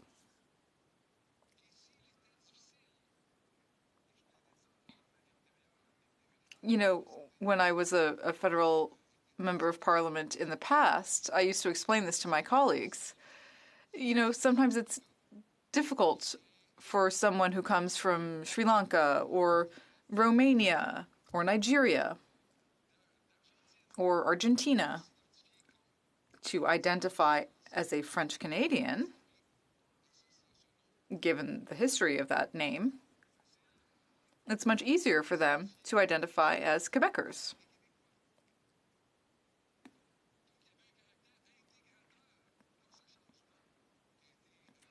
So this change in Quebec in the 1960s, following the Quiet Revolution, really was an inclusive change. And following the Quiet Revolution, of course, we wanted to affirm Quebec's distinctive standing through Bill 22 under Bourassa and through Bill 101 under René Lévesque. We wanted to affirm the French language. But there was a big change in 1982, the repatriation of the Constitution, that came along with the Charter of Rights and Freedoms. And that invalidated parts of the French language charter. The result is still felt today. Because without its protection, the French language has lost ground, even in Quebec. And I want to acknowledge this government, Madam Speaker. I really will acknowledge this government for recognizing for the first time in history that French is losing ground, including in Quebec.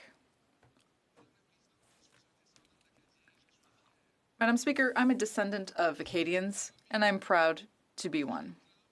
I have always said loud and clear, and I will say again, that the fate of Quebecers is intimately linked to the fate of other Francophone and Acadian communities in this country, and that their fate is intimately linked to ours.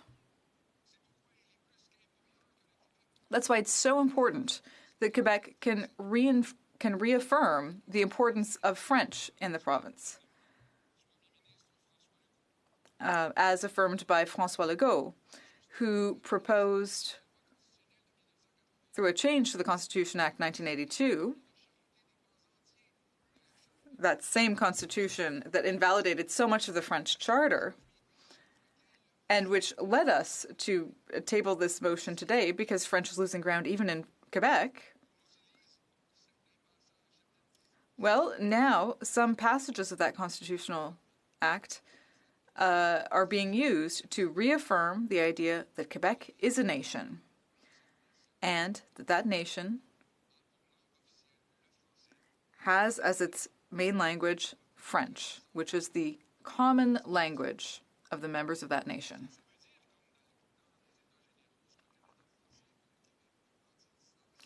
Now, what does it mean that, Quebec wanted to distinguish itself?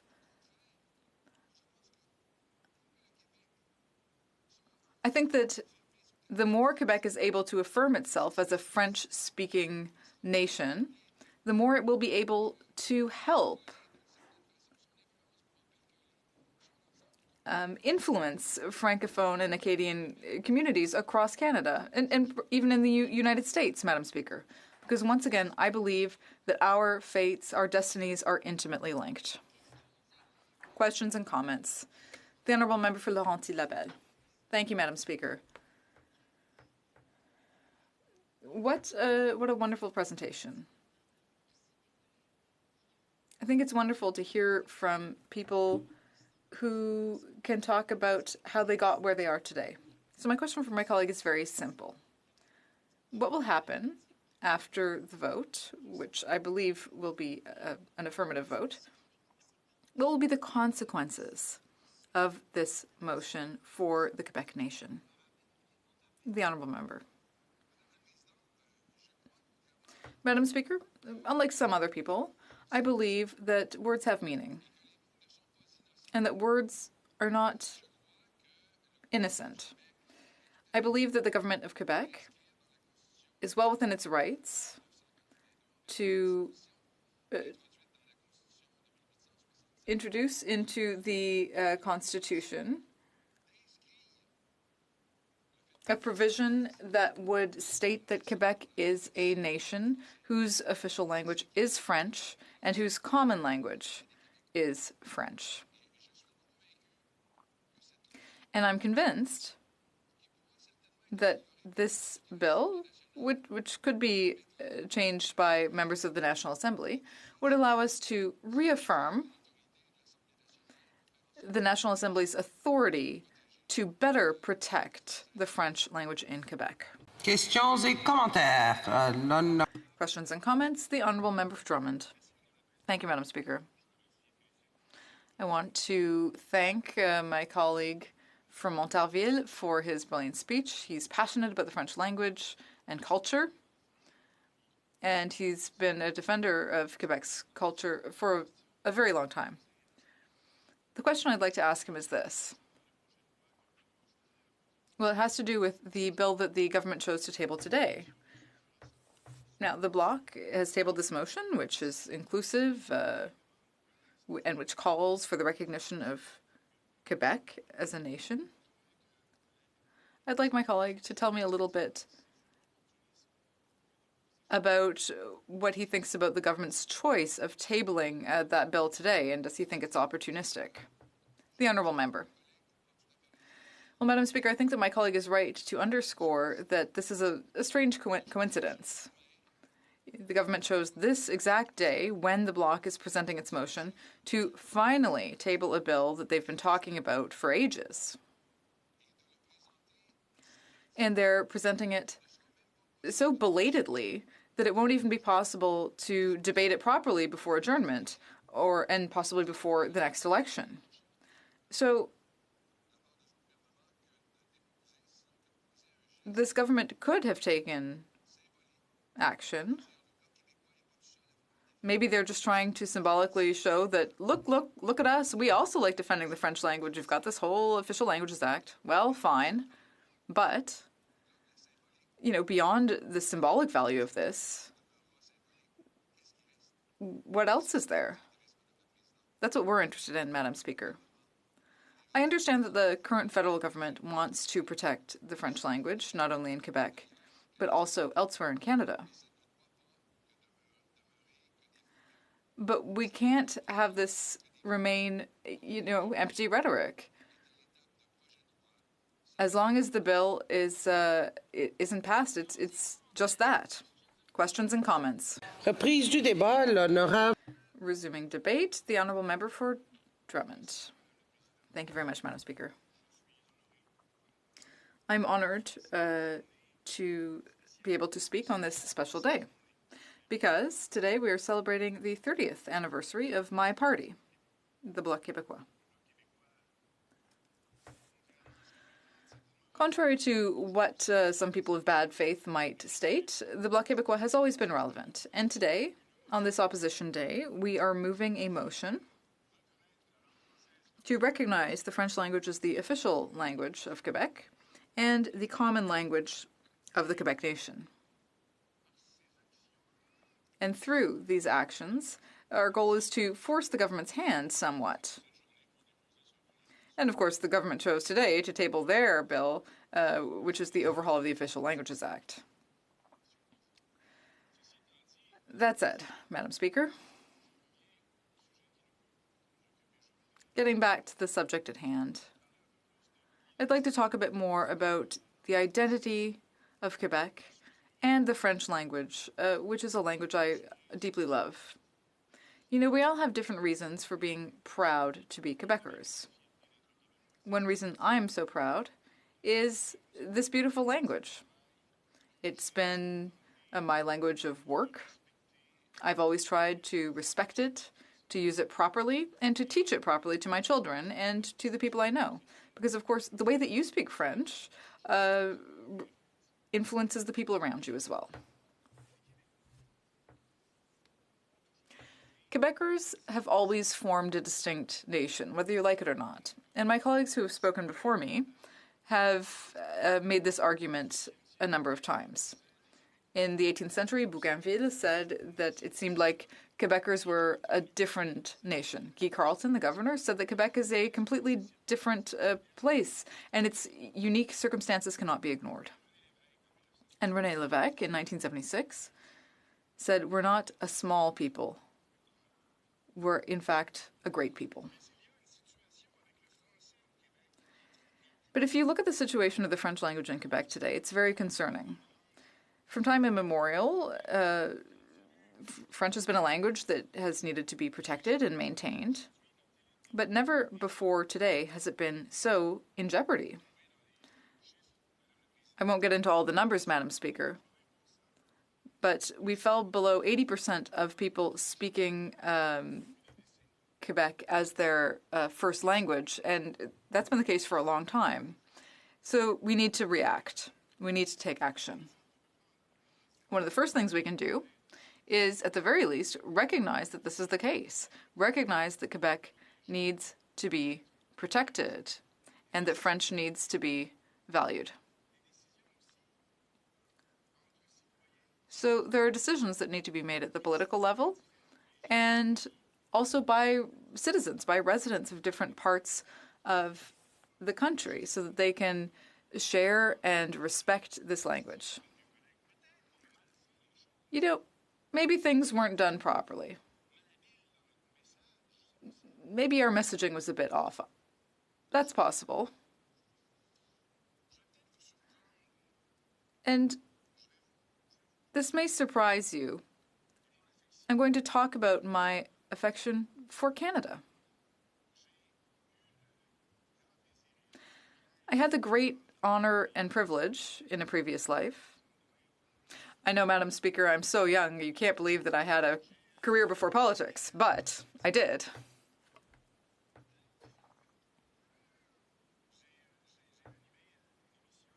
I hosted a cooking show on television. And there was an English version of that show for a number of years. Please don't look it up on Google. But that said, in that show, while I was involved in that show, I had the opportunity to travel to every end of Canada. I went to Piggy's Cove. I had one of the most memorable chowders I've ever eaten. Even when I think of it now, my mouth waters. I fished for salmon in Miramichi. I ate pea-meal bacon sandwiches I don't know how many times at the St. Lawrence Market in Toronto on the way to the Niagara region. I went shopping at the West Edmonton Mall. I went to the foothills around Calgary on horseback. I visited Vancouver so many times I can't even count. I love that city. I love the region. I love the Okanagan Valley. I mean, who wouldn't love that amazing area? Whistler, so many other places. And there are still so many places to see. But there's something that I took away from all of that travel across Canada. And that is that despite all of these wonderful encounters that I had with wonderful people, people that I made great friendships with, friendships that I still have today, I always felt that I belonged to a different nation, that my identity was elsewhere. And that was something that I felt consistently when I came home to Quebec. My head and my heart were full of wonderful memories, but when I came home to Quebec, it's maybe like an Italian might feel coming home to Italy after a trip, or a Spaniard coming home after a trip. I felt like I was back in my home. And that proved to me, very incontrovertibly, that I belonged to the Quebec nation, which certainly didn't prevent me from loving my neighbors, other Canadians, but Quebec was my nation, and it still is today. I was always convinced that the best way to promote something, whether it's a policy, a project, or something else, that the best way to promote something is not through divisiveness, but by trying to convince other people. And we have many arguments to convince people that French is a wonderful, melodious language and that will always be our language that we love. There's no language that you can sing or play with as well as French. People always tell me, oh, your language is so beautiful, but it seems very complicated. I'd love to learn it and be able to speak it as well as you do. Wow. Well, Madam Speaker, even here in this House, and I've said this earlier, colleagues who speak French in their speeches, when Anglophones speak French, it really touches us. I'm sincerely proud. When my colleague, the member for Kitchener-Conestoga, when he did his sound tests in committee, he did them in French because he's taking French classes and he wants to show us how much progress he's made. That moves me. And the same for the member for Muskoka, who's taking French language courses again this summer. I think it's just marvelous. And that's what's so great about this. Il y a des artistes anglophones qui ont choisi. There are Anglophone artists who've chosen to speak French because they prefer it. Magnifique pour la musique. Et je salue au passage un des grands. And I would like to salute Jim Corcoran, who I've always admired. Born in Sherbrooke, an Anglophone by birth, but he chose French to sing in because he loves it.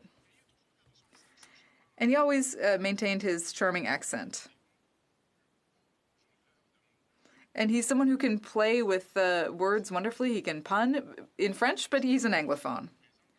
Madam Speaker, today's motion is simply asking us to recognize Quebec's desire to enshrine in its constitution that Quebecers form a nation. That Quebec is the only official language, that French is the only official language of Quebec, and that French is the common language of the Quebec nation. Now, this isn't a trap. This is not a motion that is aiming to defy anyone. It's a very amicable motion that is simply asking the House to recognize Quebec to be the way it sees itself. That is to say, as a proud nation, a nation that stands on its own, a welcoming nation that welcomes anyone who chooses to become a Quebecer. Thank you, Madam Speaker. Questions and comments? The honourable member for Thérèse de Blainville. Thank you, Madam Speaker. My colleague makes me want to talk about other artists, Vigneault, and so on. It'll soon be our national holiday, June 24th, and it's an opportunity for us to remember how proud we are as a nation with only one common language, French. I, too, see this motion from the Bloc as an opportunity of recognition rather than as a threat. But I'm wary of some of the support we sometimes get. It seems like a passing support, not a deeply held support. It's ephemeral, this support. Obviously, we don't have a monopoly on our love for French, but would you agree with me that without the Bloc Québécois in this Parliament, we have fought tooth and nail to protect French as the common language in French, that otherwise this would not be the case. The honourable member for Drummond. I'd like to thank my colleague for her question, and unfortunately, I have to say yes. There are files that are very near and dear to us in Quebec, and I would remind everyone of the commitment all members in the Bloc have taken, and that is to defend and represent the values and interests of Quebec in the House of Commons. And without us here, many of those concerns, many of Quebec's interests would simply have been swept under the rug or shunted aside, put on the back burner, and not dealt with because there would be no sense of urgency. So yes, unfortunately, without the Bloc Québécois here and without our determination to represent matters that are near and dear to Quebecers, I fear that many of these things would have been overlooked or forgotten today. Questions and comments? The honourable member for Montarville. Madam Speaker, I really appreciated the part of my colleague's speech that dealt with the kind of an overview of Canada to show how much Canada is a great and beautiful country, and I totally agree with him. But I also liked the other part of his speech when he said that, yes, it's a magnificent country, as many countries are in this world, but it's not our country.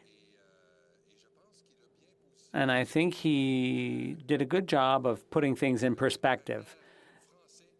And he situated the French nature of the nation of Quebec. Quebec is not a country yet, but that's what we want, and we're working hard on that. But I'd like my colleague to say a bit more about that aspect, because I think it's something kind of esoteric that seems to embarrass our English-speaking colleagues from English Canada. They don't understand how we can love Canada and yet not consider it to be our country. The honourable member for Drummond. I'd like to thank my colleague, the member for Montarville. That indeed is something that I find hard to explain, and that's why in my thinking more and more over the years, over the past 4 years, maybe I've thought maybe it's our way of sharing or explaining our vision and our plans for our nation. Perhaps we should go about it a different way. I always thought it was better to be good neighbors than to be bad roommates. I think we would be so much happier if we had our own houses, so to speak, if we were living under separate roofs, and being good neighbors instead of being too close together, stuck together in a kind of a straitjacket where we really don't understand one another and we remain entrenched in our positions, which may be more historic positions than current day, modern day positions. And I'd also like to take the opportunity, given that things are kind of calm during the question and answer period, to say that this is not meant to be a provocation, quite the opposite. This motion is supposed to be a peaceful motion, and it would be nice if colleagues showed a bit more curiosity about what's behind this. What's the reason for us presenting this motion today? Perhaps my colleagues in the other parties are not really that curious. They're not that interested to know. Resuming debate. The Honourable Minister of Justice and Solicitor General of Canada. Thank you, Madam Speaker. During my time with the Minister of Canadian Heritage. Madame la Présidente. Madam Speaker, as you know, I was born in Ontario, in Niagara, surrounded by Franco-Ontarians. I chose to move to Quebec when I was 25 years old to study civil law, among other things. And I settled in Quebec. I made my career in Quebec, teaching civil law, among other things, and teaching in French and in English. And I also raised my children and had them educated in French. And like the majority of Quebecers, I'm with the majority who identify with Quebec and with Canada at the same time. It's complex. But I'd like to remind my colleagues on the other side that the vast majority of Quebecers do identify, not just with Quebec, with pride, of course, but also with Canada, and with pride there too. Madam Speaker, it's not every day we have the opportunity to focus on the amendment procedures for the Canadian Constitution. My remarks will deal with the scope and the nature of the undisputable authority that provincial legislatures have to modify their provincial constitutions. But I'd like to make 3 points. First of all, since Confederation in 1867, provincial legislatures have enjoyed the authority to amend certain aspects of their provincial constitution unilaterally. Secondly, although this power usually has to do with the government apparatus, with amending that, it can also apply to a provincial legislature wishing to amend its constitution, its provincial constitution, around provisions that deal with the unique character of the province. Thirdly, although provinces have a unilateral power to amend their provincial constitution, those changes must be limited to just that. A province cannot affect another jurisdiction's powers through these amendments. It cannot affect other provisions that make up the Constitution of Canada, because those other provisions were essential to the compromise leading to Confederation. 92.1 of what was then known as the British North America Act permitted provincial legislatures to exclusively make laws in relation to the matters that included the amendment from time to time of the Constitution of the province, except as regards the office of the Lieutenant Governor. That provision was repealed and replaced in 1982. The authority for the provinces to amend their own constitutions is now located in Section 45 of the Constitution Act 1982, which provides that, subject to Section 41, which deals with matters protected by unanimous consent procedure, the legislature of each province may exclusively make laws amending the constitution of the province. As the successor to the provision under the former British North America Act, this provision has been held by the Supreme Court to be essentially equivalent in scope to its predecessor. For the legislatures to exercise the authority conferred by these unilateral amending procedures, all they need to do is legislate in the ordinary course. In short, then, we are not dealing with a new or even controversial power. Rather, it is a power as old as Confederation itself. Les modifications Constitutional amendments under Section 45 of the Constitution Act 1982 and its predecessor provision, which is now known as the Constitution Act 1867, these amendments most often affect government institutions. For example, based on this authority, provincial legislatures initially passed legislation dealing with their privileges and immunities. It was also on this basis that provincial legislatures were able to abolish their upper chambers. Likewise, some provisions of the Constitution Act 1867, which was the founding legislation of the Canadian Confederation, some of these provisions have become obsolete. For example, some provisions of provincial legislation have amended the public service in the province. And there's no doubt that the provincial legislatures can, to a certain extent, they can amend their provincial constitutions by passing provisions dealing with the operation of a body of the provincial government. When these changes are to be made, it's only logical to ask what's the appropriate way of doing so. A provincial legislature or parliament cannot indirectly amend intangible provisions of the Constitution of Canada through the adoption of provisions that are incompatible with that. And the same thing goes for the rules of law to be found in provincial constitutions. Provincial constitutions, like the Constitution of Canada itself, are not to be found in a single piece of legislation entitled Constitution. It's actually a whole group of pieces of legislation, principles, and conventions of a constitutional nature that deal with the government of the province. What matters is the nature of the amendment and its effect. Limiting the analysis just to the title of the document would be to ignore the substance in favor of the form. The supreme and entrenched law of the country. The authority that Section 45 of the Constitution Act 1982 provides is limited to amending the Constitution of the province. To make an amendment in relation to any provision of the Constitution of Canada that applies to one or more but not all provinces would require proceeding by way of the bilateral procedure set out in Section 43 of the Constitution Act. This would be the case, for instance, if a province intended to make an amendment to one of the provisions that relates to the use of English or French language within the province. It is through this procedure, for instance, that the Canadian Charter of Rights and Freedoms was amended to include Section 16.1, which enshrines the equality of the French and English linguistic communities in the province of New Brunswick. An amendment may also be beyond the authority of the provincial legislatures under Section 45 of the Constitution Act 1982, even though it alters a provision that bears on the operation of an organ of the government of the province.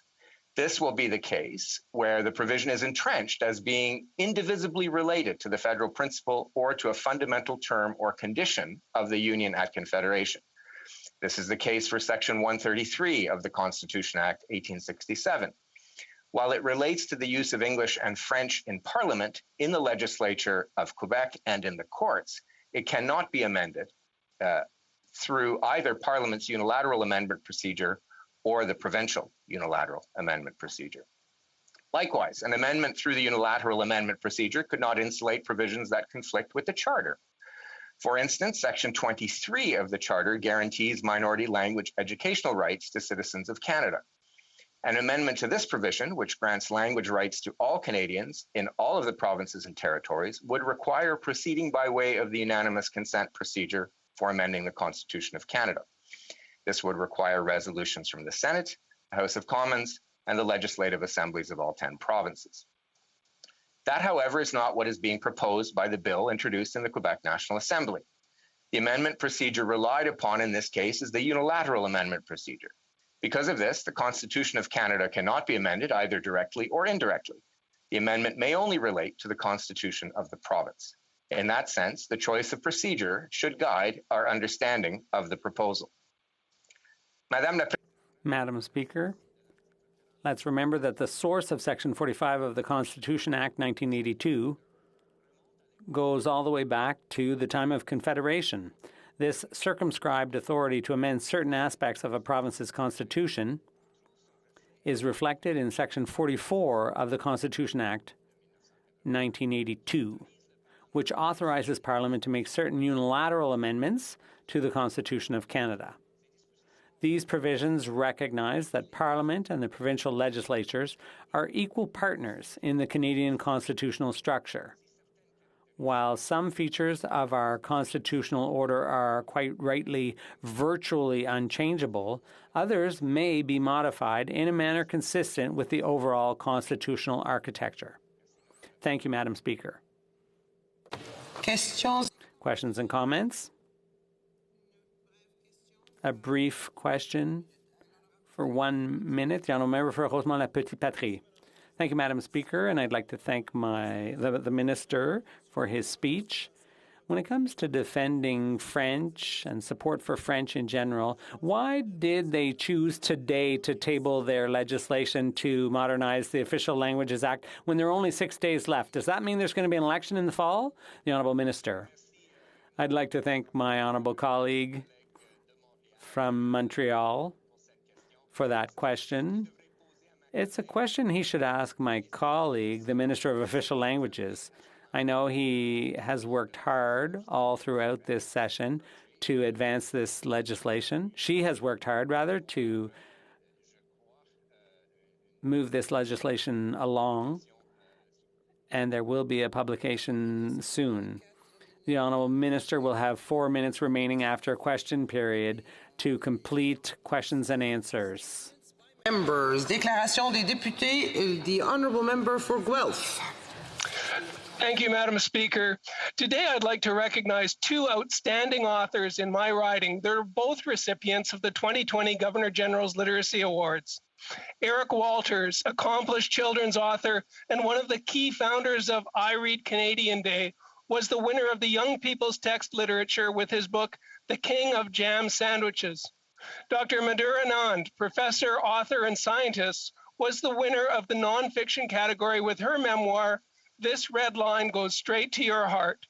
I encourage everyone to read Canadian, and in particular during Indigenous Reads Month, to show your support to our talented Indigenous authors and illustrators, which also support our publishers and our local bookstores. Use the hashtag #IReadCanadian to share your favorite stories. Thank you, Madam Speaker. The Honourable Member for Parry Sound, Muskoka. Thank you, Madam Speaker. Now, as Canadians are finally receiving their vaccinations and we're slowly getting past this pandemic, Parry Sound, Muskoka is eager and ready to be open and welcome visitors again. From the towering, wind-swept pines clinging to the rocky shores of Georgian Bay in the west, to the pristine canoe routes of Algonquin Park in the east, from the Trent Severn Waterway in the south to Doki's First Nation and the shores of Lake Nipissing in the north, the natural beauty of Parry Sound, Muskoka will rejuvenate your soul. Whether you camp, glamp, or 5-star resort, whether you prefer s'mores by the campfire or fine dining by the water's edge, whether you prefer the nighttime chorus of the forest or stage performances of world-class artists, Parry Sound, Muskoka is your destination. To seasonal residents, visitors, and tourists, Parry Sound, Muskoka is ready when you are. Let's bring on the summer. Thank you, Madam Speaker. The Honourable Member for Scarborough, Agincourt. Madam Speaker, last week I was joined by the Minister of Infrastructure and Communities, other levels of government and community partners in announcing funding for the Bridletown Neighbourhood Centre in my riding of Scarborough-Agincourt. This announcement marks the first substantial piece of non-transit infrastructure for Scarborough, in which families will benefit from for generations to come. Thanks to Investing in Canada plan, our government is providing more than $26.7 million for this hub, which will house a 50-unit dialysis Center by Scarborough Health Network, spaces for childcare, youth and seniors, a pool and fitness center by the YMCA, a HoC nurse practitioner clinic, and spaces for social agencies led by the United Way, all under one roof. I am thankful to work with our partners and continuing the work by my late husband, former MP Arnold Chan, to provide this much-needed space for our diverse community in which everyone can thrive. L'honorable député de Bécancour. The Honourable Member for Bécancour, Nicolas Sorel. You are on mute. The Honourable Member is on mute and is not wearing his headset.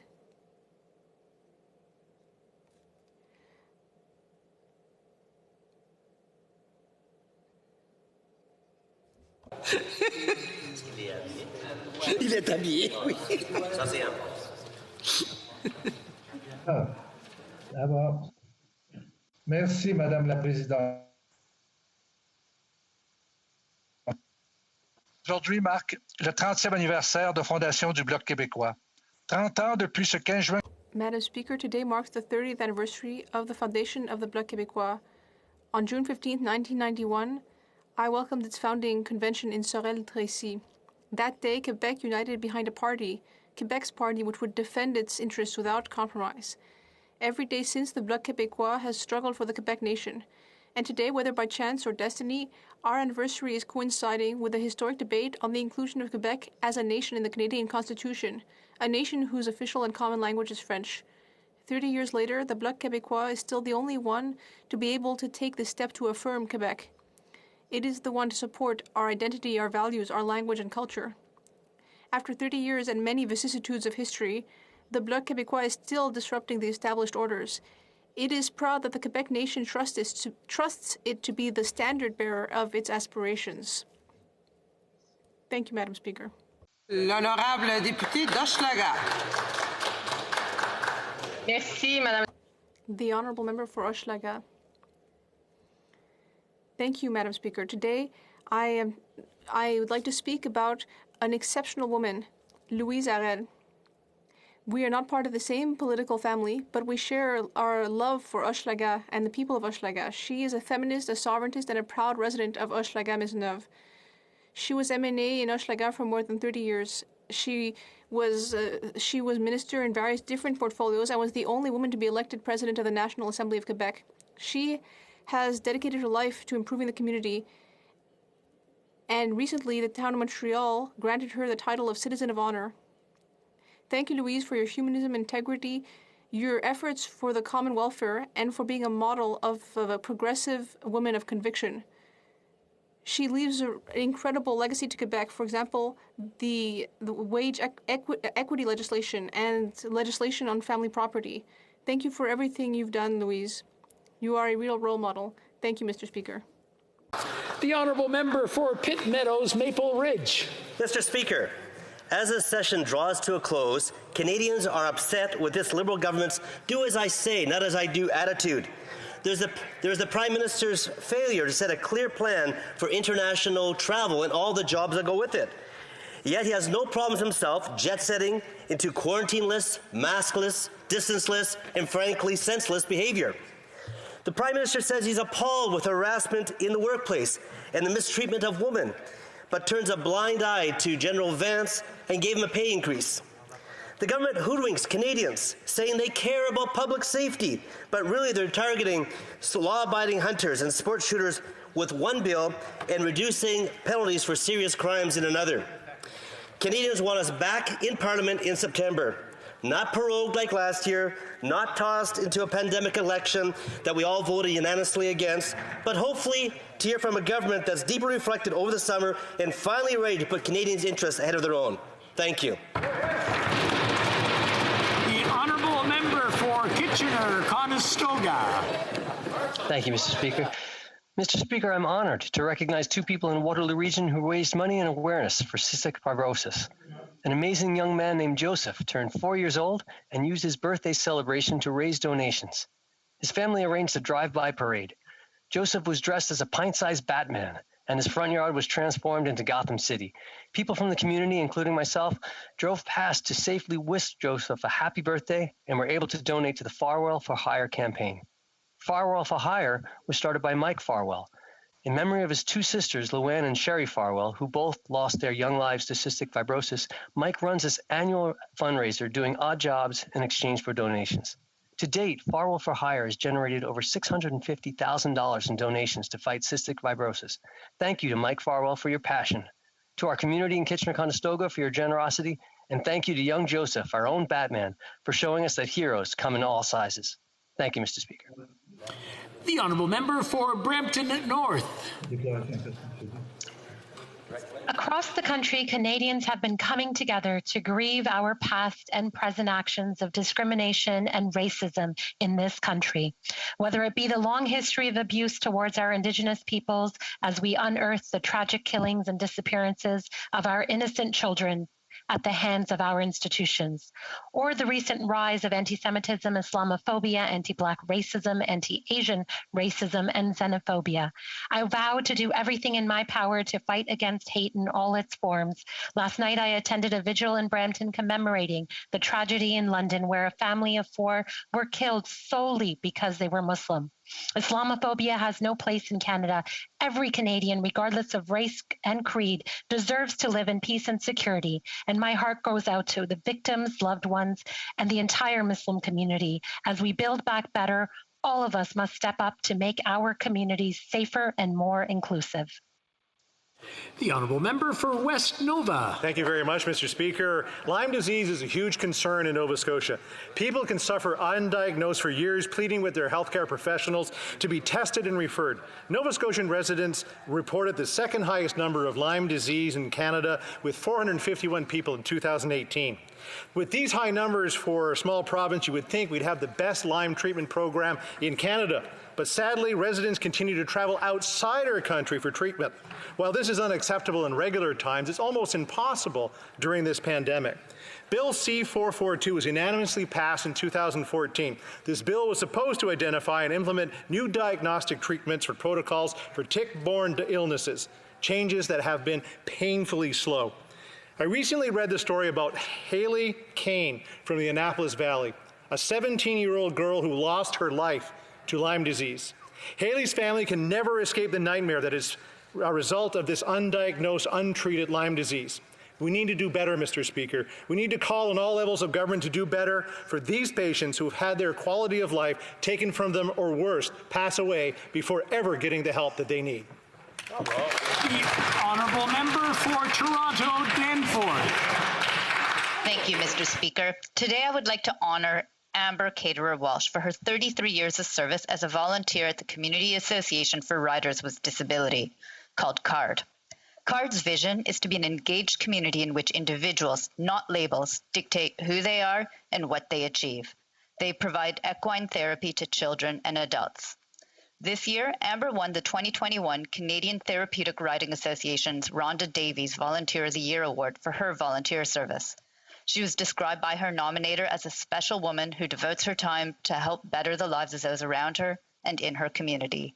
I thank her and the association for the work that they do for disability inclusion. And today, I remind Canadians that there is still time to provide your feedback for our country's first ever Disability Inclusion Action Plan, which is open for an online survey by video or print and mail. Thank you, Mr. Speaker. The Honourable Member for Aurora, Oak Ridges, Richmond Hill. Mr. Speaker, Canada Day is a time to both celebrate and reflect, a time to embrace who we are as Canadians and all that has brought us here, a time to reflect on what we must protect or risk losing, a time to imagine a vision of what our country can become. To be Canadian means diversity, respect, and humility. To be Canadian is to be part of something bigger than ourselves. Canada is a free and sovereign nation governed by democratic values, a charter of human rights, and the rule of law, a country where Canadians alone can define our future. Our democracy is fragile, never to be taken for granted, always to be defended. The challenges we face today will not defeat us. For 154 years, we've overcome adversity and emerged stronger. We will do so again. Together, united, one Canada, one country. Happy Canada Day. The honourable member for Stormont Dundas, South Glengarry. Mr. Speaker, yesterday was National Blood Donor Day. Here's how the United Kingdom celebrated it. For the first time, all donors will now be asked the same questions about their sexual behaviors in a gender-neutral manner, meaning that gay and bisexual men in monogamous relationships can donate blood and make a difference for the first time. Israel's new coalition government on day one of their new mandate pledged to end their gay blood ban. By contrast, here at home, here's how the Liberals celebrated National Blood Donor Day. On Friday, they lost in court when they tried to silence a gay man for asking the government to keep the promise they made 6 years ago. Mr. Speaker, Conservatives are on record with a very clear and safe solution, just like the United Kingdom, just like Israel, and just like numerous other countries around the world are doing.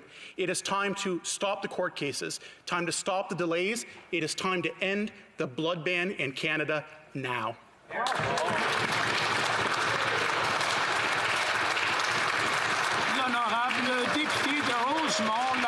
The Honourable Member for Rosemont-la-Petite-Patrie. Mr. Speaker, June is Pride Month for the LGBTQ+ community. Yesterday was World Blood Donor Day, but here in Canada there's no reason to celebrate. This day reminds us that the Liberals have bitterly disappointed us by breaking their promise to end the gay blood ban. This is particularly shameful in the middle of Pride Month. This is a discriminatory measure that was born after the AIDS pandemic. Due to homophobia and a lack of knowledge about the disease, it was even called gay cancer. Even today, if a gay man wants to give blood, he is not supposed to have sex for 3 months before the donation. This is remarkable hypocrisy for a country that boasts that it is a model in LGBTQ+ rights. Due to Health Canada's retrograde rules, everyone who is part of these communities feels marginalized. Mr. Prime Minister, don't bother to march with the community at pride parades as long as you don't abolish this blood ban. You have disappointed the LGBTQ+ community. Have the courage of your commitments for once. The Honourable Member for Shefford. Mr. Speaker, June 15th is World Elder Abuse Awareness Day. It's an opportunity to talk about the sufferings of some of these seniors. This problem is often underdiagnosed.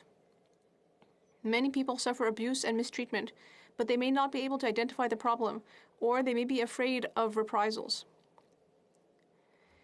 June 15th is the perfect opportunity to raise awareness about this social problem, encourage people to recognize it, and prevent all forms of elder mistreatment. There are 7 types, including physical, psychological, and financial violence and ageism. We know that COVID-19 has caused a great deal of additional isolation and financial stress for seniors.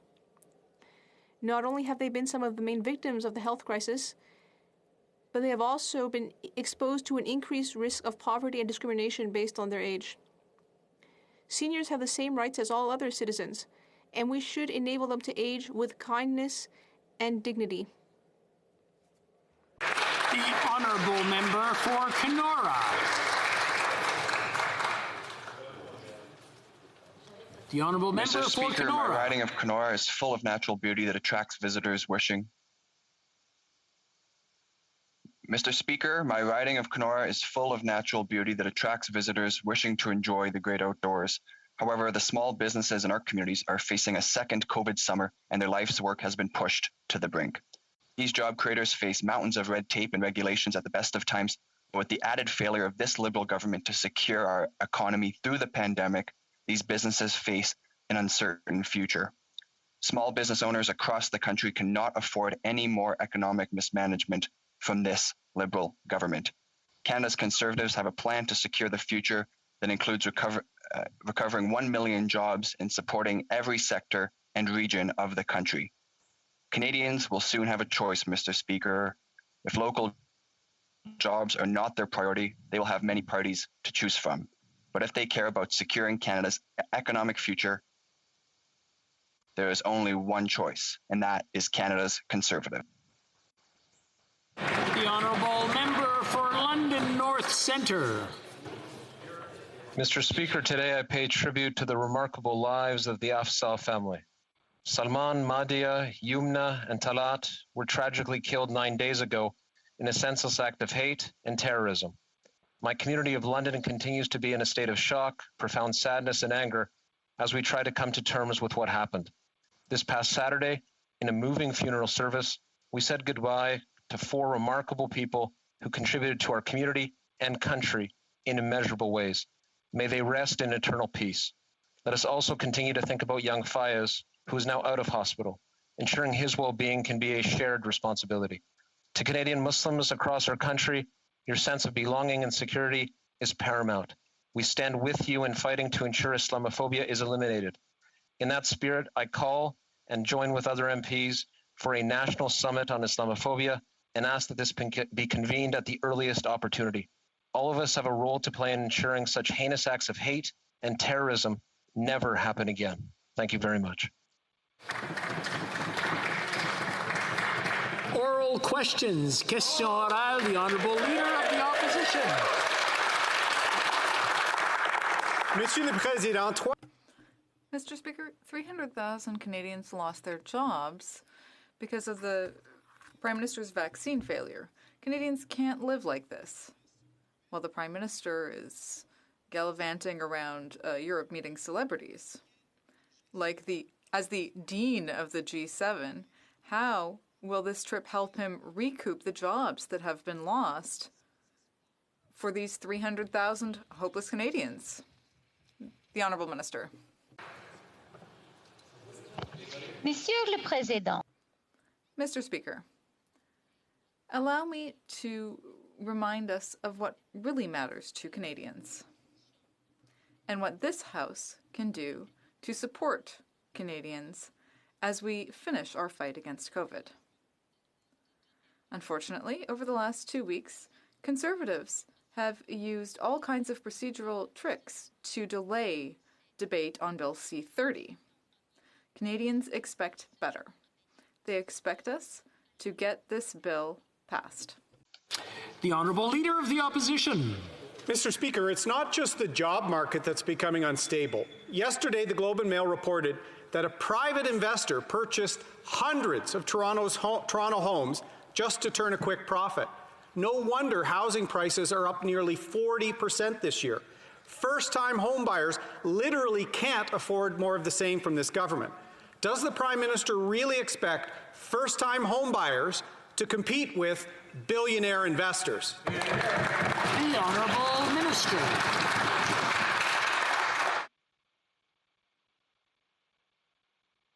Honourable Minister.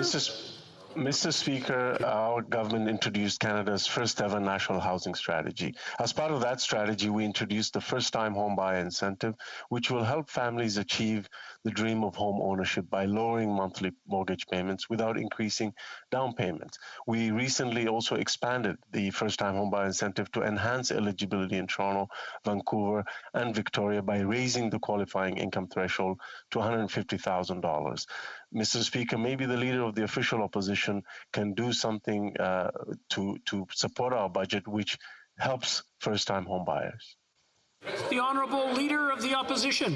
Mr. Speaker, the Minister admits it's his plan that is failing. And it's worse, Mr. Speaker. According to Bloomberg, Canada is in danger of experiencing a housing market crash similar to the 2008 financial crisis. Unlike the Liberals and that minister, Conservatives have a 5-point plan to secure Canada's future, including for first-time homebuyers. Can the Prime Minister guarantee Canadians that housing prices will stabilize and ultimately decrease before the end of the summer? The Honourable Minister. Mr. Speaker, our record speaks for itself. We're the only party who has taken concrete action to create more affordable housing. We brought in the now more than $70 billion national housing strategy. We brought in the first-time homebuyer incentive. We brought in the Canada Housing Benefit. We increased supports for the rental construction financing initiative. And on every single one of these measures, the Conservatives voted against them. Not only did they do nothing while they were in government, they continue to do nothing in opposition. So the Leader of the official opposition should turn around and help Canadians by supporting this budget. The Honourable Leader of the Opposition. Speaking of records speaking for themselves, Mr. Speaker, falsifying your service record, throwing Admiral Mark Norman under the bus, covering up sexual misconduct. That's not the record of a minister who can be trusted to implement the necessary changes at national defense. And with a record as shameful as that, it's no wonder that senior military leaders do not respect their minister. That's right. We can't afford more of the same, Mr. Speaker. The Canadian Armed Forces is literally falling apart before our eyes. When will the Prime Minister fire his incompetent minister? The Honourable Minister. Mr. Speaker, we will take no lessons from the Leader of the Opposition when it comes to looking after the Canadian Armed Forces. Our government, when we put forward our defence policy, increased defence spending by 70% for the Canadian Armed Forces and put people first. We know that we have a lot more work to do to making sure that we create an inclusive environment in the Canadian Armed Forces, and we will get it done. Thank you. The Honourable Leader of the Opposition. An inclusive environment, Mr. Speaker. 3 years ago, a woman came forward with an allegation of sexual misconduct against the top general, a close friend of that minister's, Mr. Speaker. The Ombudsman brought the report to that minister 3 years ago. The minister fired the Ombudsman, covered up, and failed that woman serving her country. Shameful. The minister, if he respects the institution he once served, he should do the honourable thing and resign. Right. If not, the Prime Minister must hold that minister to account. The Honourable Minister. Mr. Speaker, as I said, it will take no lessons from the Leader of the Opposition when it comes to service to this country. We take all allegations very seriously, as I did, and brought the immediate information to the appropriate officials. No politician should be ever investigating or starting investigations, Mr. Speaker. And maybe the Leader of the Opposition can answer the question, why did their previous government, when he was a minister in that government, appoint the previous Chief of Defence Staff when he knew of the information of allegations? Thank you, Mr. Speaker. The Honourable Member for La Prairie. Mr. Speaker, Quebec wants to enshrine in its constitution that it is a French nation and that its official and common language is French. But since this morning, I've been hearing members adding qualifications to this. They talk about a united Canada. They talk about the rights of Anglophones, which no one has questioned here. But Quebec isn't asking for the federal government's opinion here. Quebec is a nation, period. Its official and common language is French. That's a fact. In fact, it's even the law. Does the government see that Quebec is enshrining in its constitution facts that already have the force of law in Quebec? And it isn't asking anyone's opinion. The Honourable Minister. Monsieur le Président, la loi constitutionnelle. Mr. Speaker, the Constitution Act 1982 provides for provinces to have exclusive jurisdiction over amending their own constitutions. But it's important to remember that this wouldn't change the other provisions of the Constitution and would not change the constitutional obligations that Quebec has to its Anglophone minority. We have received the Quebec government's assurance that it will continue to respect its obligations. Le député de La Prairie. The Honourable Member for La Prairie. Mr. Speaker, we didn't take the House by surprise here. 3 weeks ago, we gave notice that we'd be tabling this motion, word for word. And yet, today, we're being presented with amendments, conditions. But Quebec isn't asking anyone's opinion. It just wants to enshrine our reality in the Constitution. If some members want to question reality needlessly, it won't change anything. As for the government, does it officially recognize that Section 45 of the Constitution allows Quebec to amend it? And does it recognize that Quebec is a French nation? The Honourable Minister. Mr. Speaker, the amendment proposed would provide more clarity to the motion adopted by the House in 2006 while recognizing Anglophone minority rights in Quebec. We've received the Quebec government's assurances that it will continue to respect the Anglophone minorities' rights, and we will work with to protect minority rights across Canada, including Anglophone minority rights in Quebec. Today's motion is part of this effort and reflects the current state of the law and recognizes Quebec's will. That's why the government will be voting for the bill. The Honourable Member for Burnaby South. Today I spoke with Sherelle, who is a musician and who's unable to go back to work because of the pandemic. Almost 2 million people across the country are in the same situation as her. And they depend on CERB to make ends meet. Despite that, this Prime Minister wants to cut assistance by $800 a month. Will the Prime Minister reverse this decision to cut assistance? Yes or no?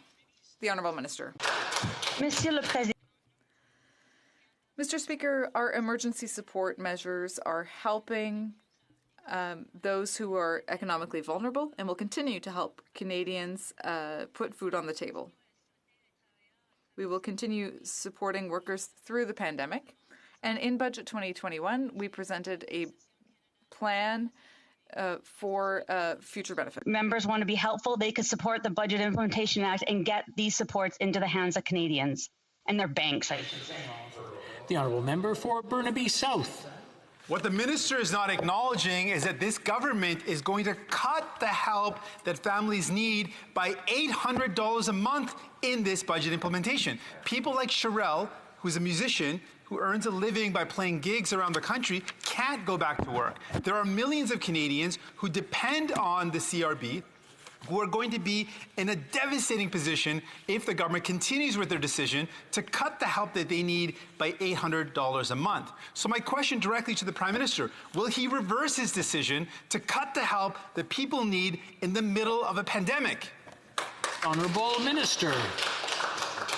Mr. Speaker, Canadians, thanks to the Canada Recovery Benefit, have access to up to 50 weeks of benefits to help them in times such as the one the member opposite is describing. For the first 42 weeks of their benefit receipt, they can get $500, and for the last eight weeks, it's $300.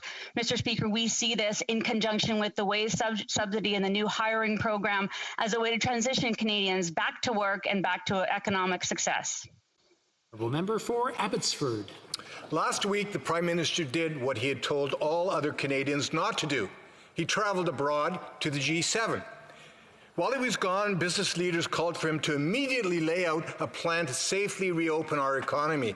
The Chamber of Commerce called for clarity and a timeline and said that Canada is a G7 outlier because the Prime Minister has failed to deliver a reopening plan. While other countries are helping their businesses reopen, our Prime Minister won't even provide us with a plan. When will he do his job and stand up for Canadian businesses? The Honourable Minister. Mr. Speaker, the real question is, when will the official opposition do its job and allow Canada to restart the economy? Instead of doing that, instead of understanding that now is the time to finish the fight against COVID and get back to work, the official opposition is engaging in dilatory delaying tactics. And in doing so, it is putting in peril the wage subsidy, rent support, the Canada Recovery Hiring Credit, all measures we need to restart Canada. Honourable Member for Abbotsford. Well, not only is Canada behind the rest of the G7 in reopening its economy, the Prime Minister has made things worse by making the whole economy more expensive.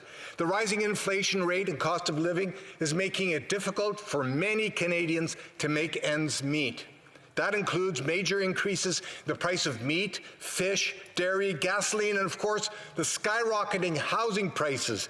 Under this government's mismanagement, Canadians are falling further and further behind. Why hasn't this government made life more affordable for Canadians? The Honourable Minister. Mr. Speaker, let me point out what is really posing a serious economic threat to Canadians and posing a real threat to what needs to be our national priority right now, which is finish the fight against COVID and support the Canadian economy as we come roaring back. The threat, Mr. Speaker, is conservative delaying tactics, which are stopping us from passing the budget. That means the wage subsidy, rent support, Canada Recovery Hiring Credit, the CRB, are all set to expire this month. L'honorable député. The Honourable Member for Chicoutimi-Lafière. Mr. Speaker, according to a CBC article, lumber industry experts expect prices to continue to rise And they say that it could take years before prices return to normal. Meanwhile, the US is taking advantage of the vulnerability of our forestry sector and threatening the industry with tariffs. Canadian workers have had to deal with a pandemic last year, and they don't need any more problems. Why is the government leaving them defenseless? The Honourable Minister.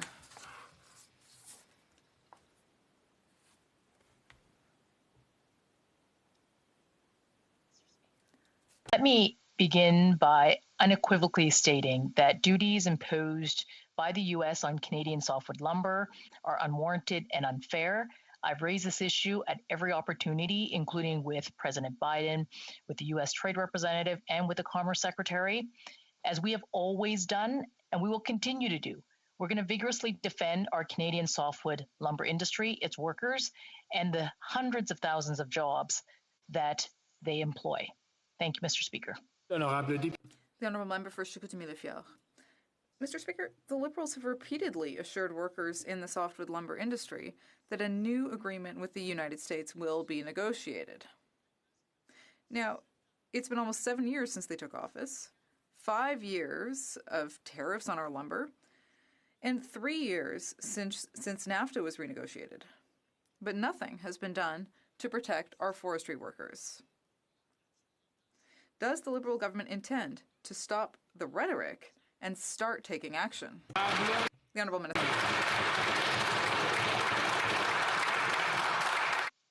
Mr. Speaker, we are taking a Team Canada approach, working hand in hand with the softwood lumber industry, with labor unions, with the provincial and territorial partners on all fronts. We have launched challenges in defense of Canadian softwood lumber. Consistently, Canada has seen victories that clearly demonstrate that our softwood lumber industry is in compliance with international trade rules and that Canada is a trading partner in good standing in the multilateral trading system. We will continue to defend our softwood lumber industry and the workers that they employ. Thank you, Mr. Speaker. The Honourable Member for Carleton. Yesterday, the Finance Minister decided to delay her own budget by punting debate on that budget in order to ram through C-10. This at a time when our unemployment is higher than the UK, the US, Japan, Germany, the G7, OECD, and there are 500,000 missing jobs. That same budget said all of the pre-COVID jobs will be recovered by this month. Will this Finance Minister keep her word and guarantee that every single pre-COVID job will be recovered by this month when the numbers come out early next month?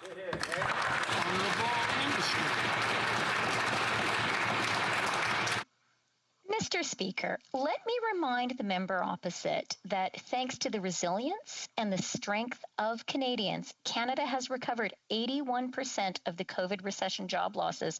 That's compared to just 66% recovered in the United States. But you know what, Mr. Speaker? Canadians do need more support for our economy to come roaring back from the deepest recession since the Great Depression. They need the strong support measures in the budget, including the wage subsidy, including the CRB, including the Canada Recovery Hiring Credit. And Mr. Speaker, it is the Conservatives that are stopping the budget from being passed. Well, member for Carleton. Well, she likes her budget so much, it's so strange that yesterday she decided to delay it. But maybe it's for the better that she's delaying her own budget, because so far what it has delivered is the second highest unemployment in the G7, the highest inflation in a decade, the fastest increases in housing prices, preventing the poor, working class, and young from ever owning a home, and the prospect of a forthcoming debt crisis. All I'm asking is whether she'll keep her promise from chart 35 in that same budget. Will the government have reinstated all the pre-COVID jobs by this month? Yes or no? The Honourable Minister. Mr. Speaker, that's a bit rich coming from that party, Mr. Speaker.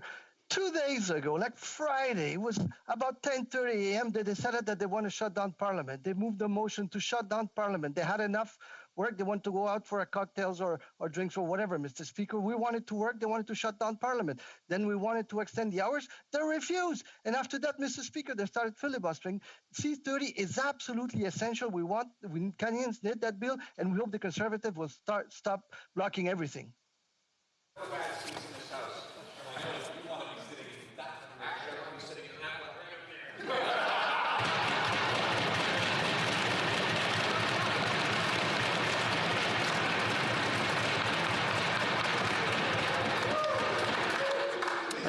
I just want to consult with the honourable members. Is it okay if we continue with question period? Good, thank you. L'honorable député. The honourable member for Saint-Jean. Mr. Speaker, I'm pleased to see the Minister of Justice confirm that the government would be voting for the Bloc's motion. I understand that the federal government will acknowledge that Quebecers form a nation. Now my question is for the whip of the Liberal Party. Can he confirm that all the members of the government party will support our motion? L'honorable ministre. The Honourable Minister. Mr. Speaker, the question on Quebec nationhood has been debated in this House. You were there, I was there, and it's been confirmed. You know, this debate was closed long ago. Mr. Speaker, we recognize that Quebec is a nation and that French is its official language.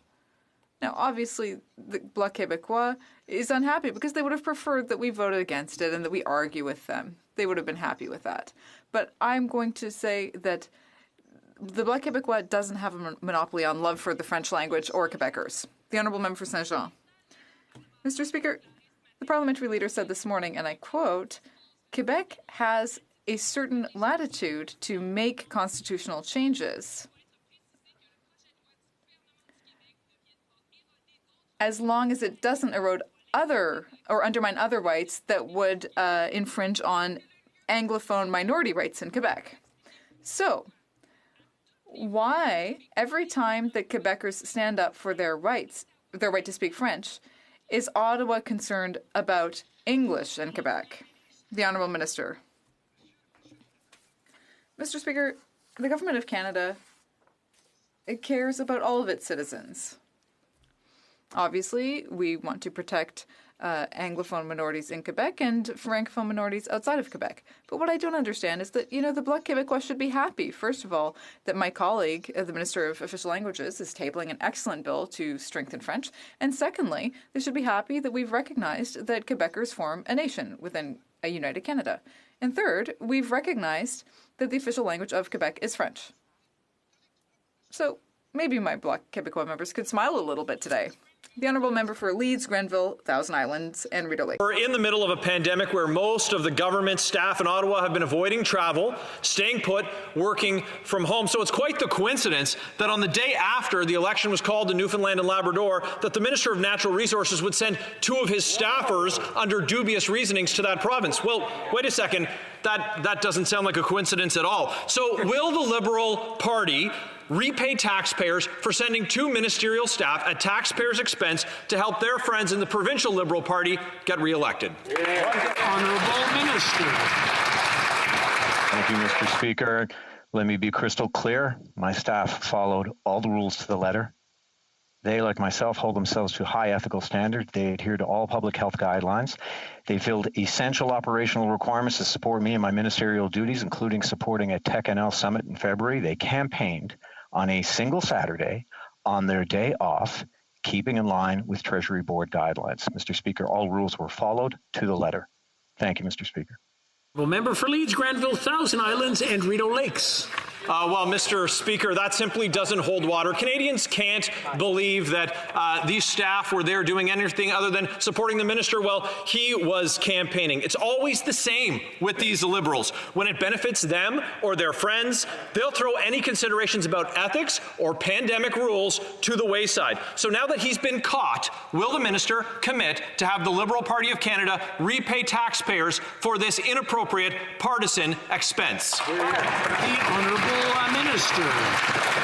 Mr. Speaker, they both followed the Treasury Board guidelines to the letter, the same guidelines that the previous Conservative government put in place. Section 3.5.4 states, if a member becomes engaged in campaign activities on a part-time basis, his or her involvement must be on his or her own time and not during regular office hours. Both employees travel to Newfoundland to support me in my ministerial duties. They provided essential on-the-ground operational support. Mr. Speaker, that is what happened here. Thank you.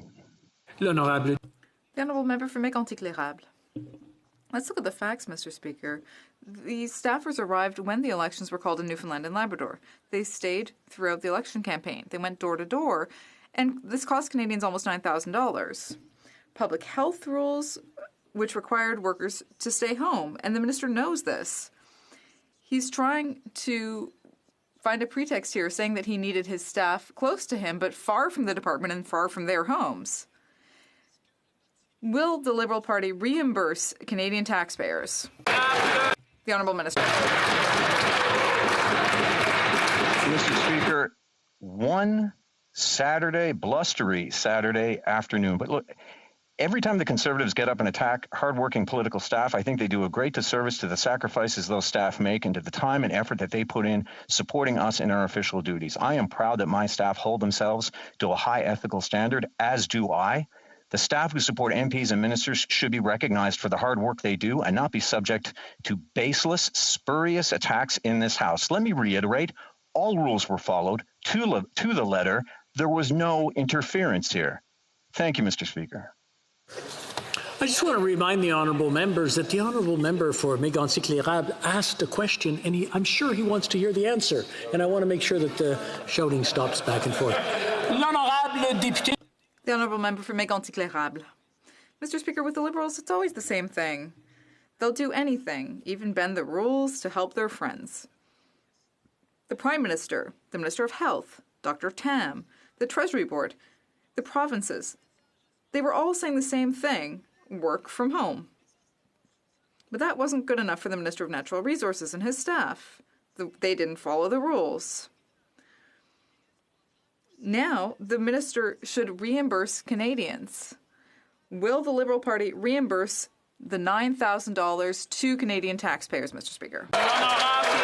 The Honourable Minister. Mr. Speaker, no matter how many times the Conservatives get up and try and twist the facts, it doesn't change the reality that all rules were followed to the letter. It might surprise members opposite that we on this side of the House respect our staff's private lives and within reason, their rights to do what they wish with their time off. My staff followed all the rules, the public health guidelines, the Treasury Board guidelines for Minister's Office that the previous Conservative government put in place. Are the Conservatives really suggesting that the rules that they put in place should only apply to Conservative staffers? Thank you. The Honourable Member for Rosemont-La Petite Patrie. Mr. Speaker, the Minister of Official Languages has just woken up and announced the tabling of a bill on official languages. But it's June 15th. June 15th. The session ends in 6 days. She knows there's no chance of this bill getting passed. She's playing politics at the expense of Francophones all across Canada. This is classic Liberal self-interest. It's a joke. When is the minister going to start taking the rights of Francophones in Canada seriously? After the next election? The Honourable Minister. Thank you, Mr. Speaker. We've been in charge of official languages for a number of years now, and I'm responsible for the language file. Today's a historic day. We've tabled legislation to protect language minorities. I also tabled a reform document in February. So my question is, will the NDP support our legislation or not? Vancouver East. A developer is buying $1 billion in single-family homes so that they can profit off their rent. Not only does this not create housing supply, it actually drives up the cost of home ownership. REITs are similarly acquiring low rental properties and treating housing like a stock market. Yet the housing minister's spokesperson is saying everything is fine, that they're not interested in changing their housing policy. Left unchecked, the right to housing is just a myth, and home ownership is but a dream. Will the government support the NDP's call to increase affordable social housing and take aggressive action against the financialization of housing? The Honourable Minister. Mr. Speaker, I congratulate the NDP for finally waking up to the importance of investing in affordable housing. But just for their information, we've been investing in affordable housing from day one of our government. We've introduced the Canada Housing Benefit. We've more than doubled the rental construction financing initiative. We have increased investments in the National Housing Co-Investment Fund. We've even given more tools to nonprofit organizations and to protect subsidized units. And, you know, we have so much ambition in this space backed by significant investments, Mr. Speaker. The Honourable Member for Glengarry Prescott Russell. Mr. Speaker, as a proud Franco-Ontarian and Member of Parliament representing a sizable Francophone community, I'm very pleased that the Minister of Economic Development and Official Languages has tabled legislation in the House today to bring about substantive equality and strengthening of the Official Languages Act. Can the Minister tell us how this legislation will support minority language communities and the French language all across the country, including in Quebec? The Honourable Minister. Merci, Monsieur le Président. Thank you, Mr. Speaker. I'd like to thank my honourable colleague for his question and his hard work as a proud Franco-Ontarian. Today is a big day, a great day for official languages in Canada. With our new bill, the federal government is taking responsibility for protecting and promoting French in Canada, and of course, by continuing to protect official language minority communities' rights. The federal government can and will do this in order to achieve substantive equality between French and English in Canada. Thank you, Mr. Speaker. Lake Eastman. The 7th Vice Chief of Defense Staff since 2015 resigned yesterday because he went golfing with one of the 2 Chiefs of Defense Staff who are under investigation for sexual misconduct. This tragic narrative is a direct reflection on the weak leadership of the Defense Minister. The Minister willfully turned a blind eye to evidence of sexual misconduct against General Vance, and he refused to implement the Deschamps report. This is a dereliction of duty to the victims of sexual misconduct. Instead of leading by example, this Minister failed our troops and lost their respect. Will the Minister of National Defense do the honourable thing and resign? The Honourable Minister. Mr. Speaker, we're taking no lessons from the member opposite when it comes to looking after the Canadian Armed Forces, where then when he was in government, they cut from the Canadian Armed Forces. Our government, with our defense policy, added 70% additional money to the defense budget, Mr. Speaker, putting our people first. We know that we have a lot more work, and we will get it done, Mr. Speaker. Thank you. L'honorable député de The Honourable Member for Charlesbourg, Haute-Saint-Charles. Mr. Speaker, whatever the Minister says, the fact is that it's chaos in the Canadian forces right now, and things have only gotten worse since this Minister took office in 2015.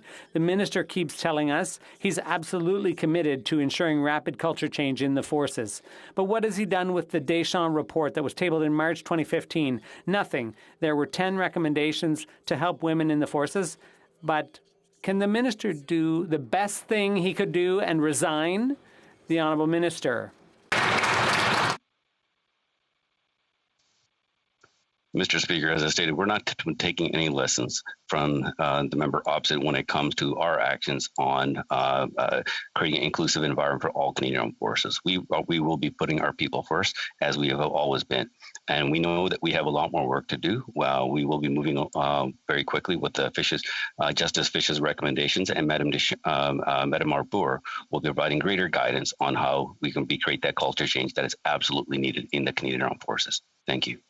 The Honourable Member for Northumberland, Peterborough South. Mr. Speaker, once again, Eastern Ontario municipal leaders are leading our country when it comes to improved internet and cell coverage in our region. They're ready to go with another massive project which will increase speeds of internet up to 1 gig for their households and their businesses. Recently, local Liberal and Conservative MPs heard the group tell the minister directly that her department is once again refusing to fund their projects. How can this be? Why does this Liberal government continue to put up unnecessary roadblocks that delay projects that are ready right now to help our residents? Honourable Minister. Mr. Speaker, I welcome my colleague to the team of Liberal MPs in this region who've been working to connect Eastern Ontario to cell service and high-speed internet since 2015. We've moved forward, we've funded projects, and we continue to support Ontarians as they get connected to this essential service. My colleague is misrepresenting that conversation. I appreciate the work that the Eastern Ontario Wardens Caucus has done, and I look forward to sharing more news with Ontarians about high-speed internet service in their backyards. The honourable member for Stormont Dundas, South Glengarry. Mr. Speaker, that wasn't even close to an acceptable answer.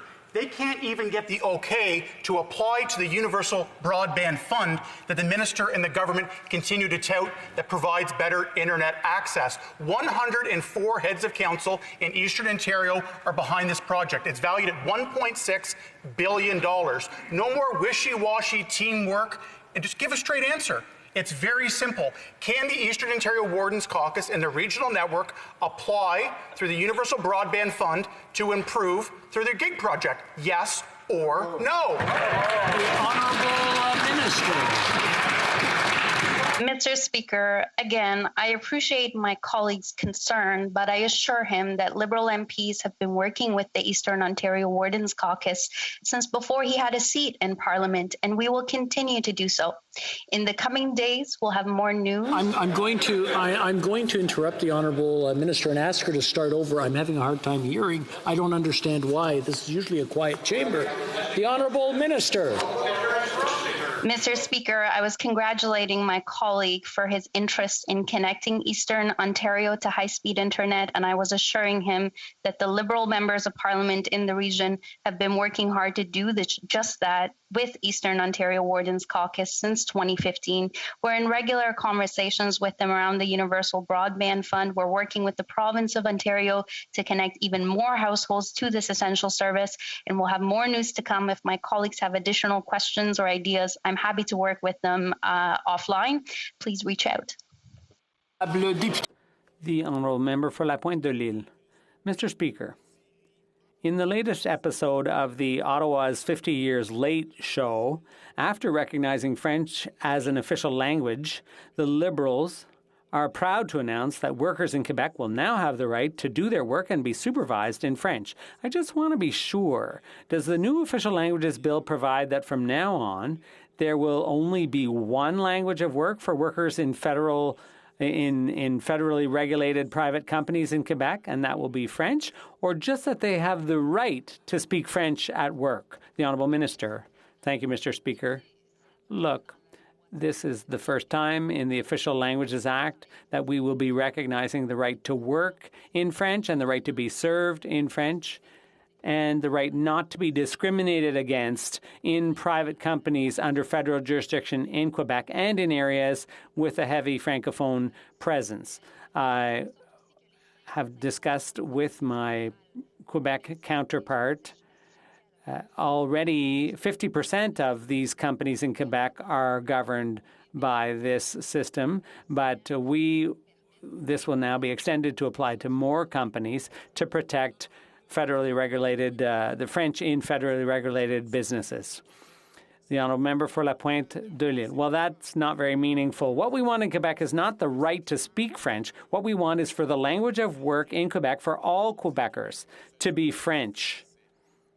We don't want to be allowed to speak French at work. We want to be required to speak French at work. Instead of proposing a bill that'll never get passed before the election, why doesn't the government simply support our bill to bring federally regulated private companies under the federal under federal jurisdiction, to have the Charter of the French Language or Bill 101 apply to them? That's what Quebecers want. The Honourable Minister. You know, Mr. Speaker, what Quebecers want is for us to deal with their concern about the decline of French. And we're going to do that in federally regulated businesses and in the federal government. And they want us to do this for minority language communities as well. That's what Francophones in Quebec and all across the country want. That's what Canadians want. We have an ambitious piece of legislation here, which is quasi-constitutional, and under the circumstances, it's for the good of the country and for good of Francophones. We certainly hope the Bloc will support it. Thank you. Middlesex.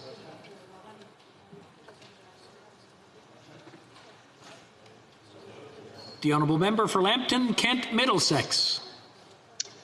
Mr. Speaker, in June 2020, Canadian vegetable growers lost millions of pounds of vegetables because of COVID. And for almost a year, they've been asking for compensation for the losses they incurred, and they've been exceedingly patient. Recently, the Government of Ontario wrote to the Minister of Agriculture asking for the activation of agri-recovery for vegetable growers who incurred substantial losses and extraordinary costs. Speaker, when will the Minister make funds available under agri-recovery to compensate vegetable growers for their pandemic losses? Honourable Minister. Merci, Monsieur le Président. Thank you, Mr. Speaker.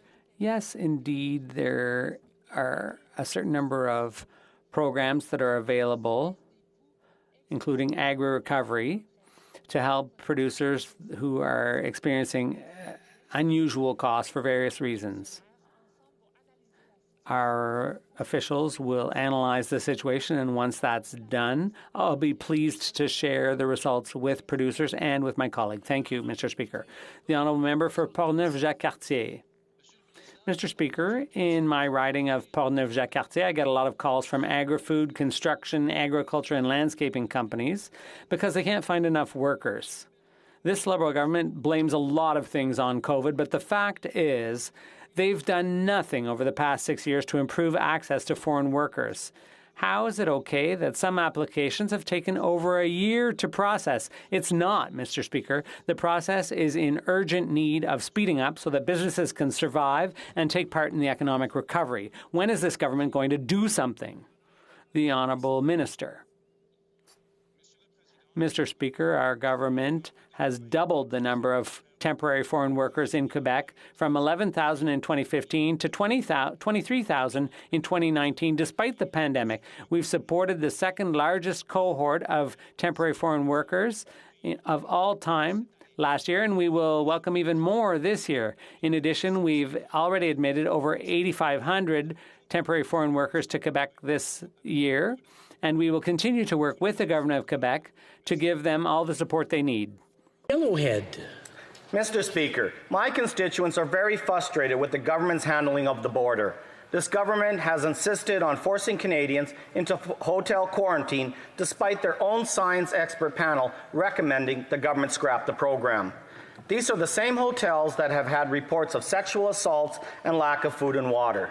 Mr. Speaker, on what date will the Liberals finally listen to the science and end the hotel quarantine program? The Honourable Minister.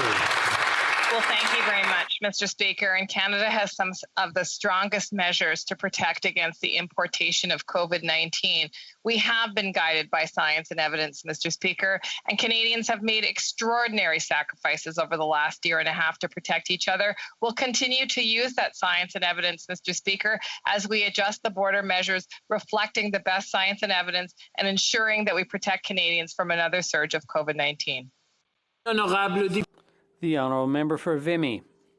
Mr. Speaker, climate change is affecting the world at a rapid pace, particularly poor and developing countries.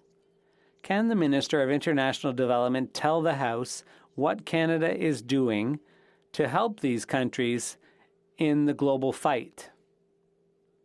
The Honourable Minister.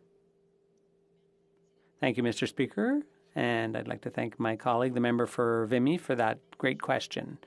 At the G7 summit, our government undertook to reach our international goal of $100 billion to fund climate change efforts in different parts of the world. We've also doubled our commitment to climate change funding from $2.65 billion to $5.3 billion over 5 years. That's over our 2015 commitment. And at home, we have committed to reduce our greenhouse gas emissions by 40 to 45%. Thank you, Mr. Speaker. Speaker, for 4 straight years, the Minister of Public Works could only muster up a feeble "to be determined" when setting targets for government contracts for Indigenous businesses. Yet in the Operations Committee, we heard evidence that Public Works invoked the national security exemption in order to sole source a contract for PPE from China instead of a qualified Indigenous business. So why is reconciliation with China more important to the Minister than reconciliation with Indigenous people? The Honourable Minister. Mr. Speaker, the member opposite is inaccurate in his question. I will say that the Government of Canada is committed to improving diversity in all aspects of government programming. That includes increasing participation of minority groups in federal procurement. I would like to say, Mr. Speaker, that during the pandemic, PSPC awarded 40 contracts to 31 self-identified Indigenous businesses, collectively worth $130 million. We have more work to do, Mr. Speaker, but I am committed to increasing opportunities for Indigenous businesses from coast to coast to coast. Thank you. The Honourable Member for Edmonton Manning. Mr. Speaker, the price of homes has risen to an all-time high.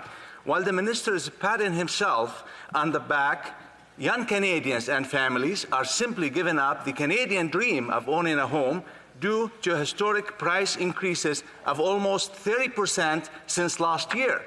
Can the minister tell us if his housing plan is truly perfect?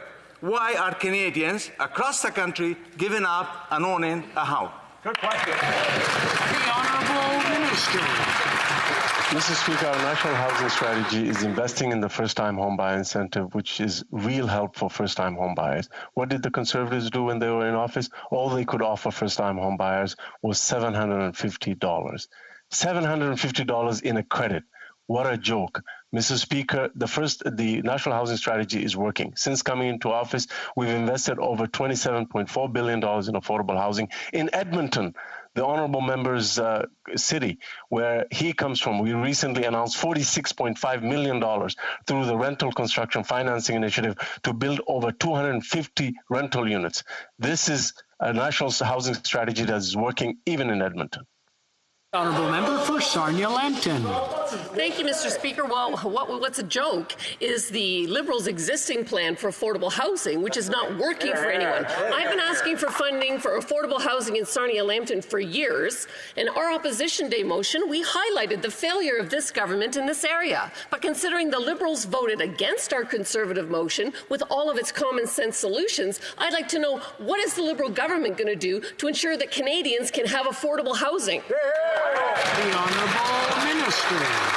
Mr. Speaker, fake outrage without real action and real policies is not a strategy, Mr. Speaker. Since coming into office, we've invested over $27.4 billion in affordable housing. What is the Conservative record? $250 million a year. Those are the facts. It is really interesting to see a party that voted against the Canada Housing Benefit, that votes against the National Housing Co-Investment Fund, that votes against the Rental Construction Financing Initiative, get up and fake outreach. Canadians can see through that. It is a joke of a policy.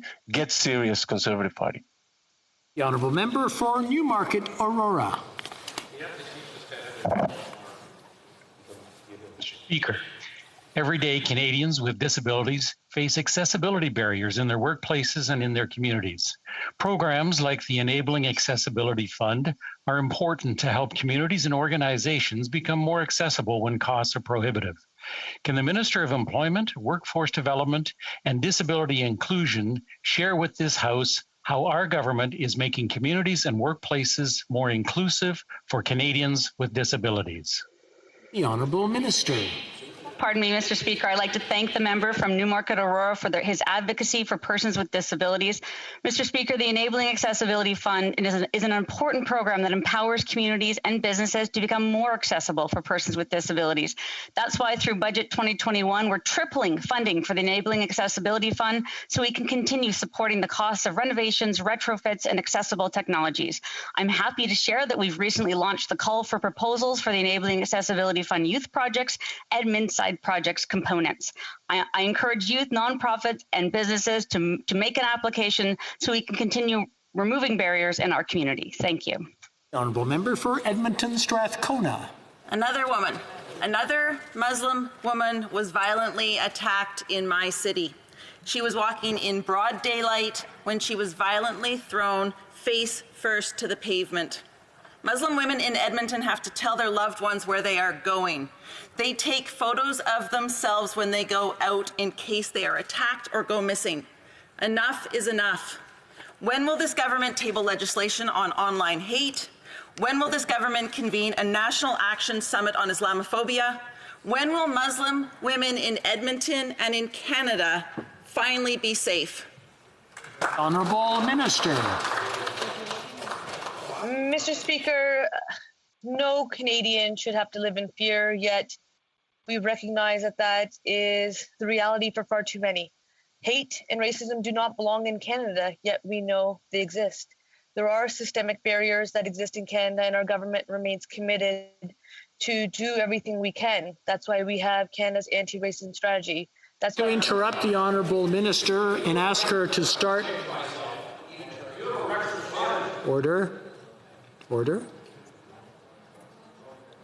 Okay. Now, shouting across the aisle is not going to accomplish anything. Members can move to one side or the other if they want to talk, but shouting is not going to get us anywhere. I just want to remind them. So we'll start over. The Honourable Minister. Thank you, Mr. Speaker. Mr. Speaker, on this matter, it is a very serious matter, and all members should take it very seriously. There are Canadians from coast to coast to coast that are hurting. Racism exists in Canada, and every single one of us has a responsibility to do something about it. Our government has brought forward measures, including Canada's anti-racism strategy. Our government has put white supremacist groups on Canada's terror listing. Our government has committed to hold a national summit on Islamophobia, as well as anti-Semitism and other forms of hate. We will work with all levels of government, all Canadians, and I look forward to working with that member. No Canadian should have to live in fear. Unfortunately, it is a reality for far too many. The Honourable Member for Nanaimo, Ladysmith. Mr. Speaker, for more than 40 years, the Government of Canada operated 29 racially segregated hospitals across this country. I've heard firsthand accounts from Indigenous elders about the horrors they experienced at the Nanaimo Indian Hospital. Researchers have exposed a range of atrocities at these hospitals, including physical, emotional, and sexual abuse, experimental medical and dental treatments, and sterilization without consent. Will the government commit to a full independent inquiry into Canada's Indian hospital system and release all relevant documents for that purpose? Minister. Mr. Speaker, addressing historical harms committed against Indigenous children is a crucial step towards healing and justice for survivors, their families, and their communities. The Ursa, McLean, Godfredson, and Anderson settlements represented historic milestones in Canada's efforts to address harms associated with attendance at federally operated institutions. We know there are outstanding claims in other institutions, and we're committed to collaborative discussions with both the province and the territories and all those affected on how to foster healing. I'm afraid that's all the time we have for today for question period. That is all the time that we have today for question period. Orders of the day. Orders of the day, government orders, business of supply, resuming debate on the opposition motion in the name of Mr. Blanchet, amendment to Section 45 of the Constitution in Quebec, a French-speaking nation. Resuming debate, l'honorable ministre du patrimoine. The Honourable Minister of Canadian Heritage.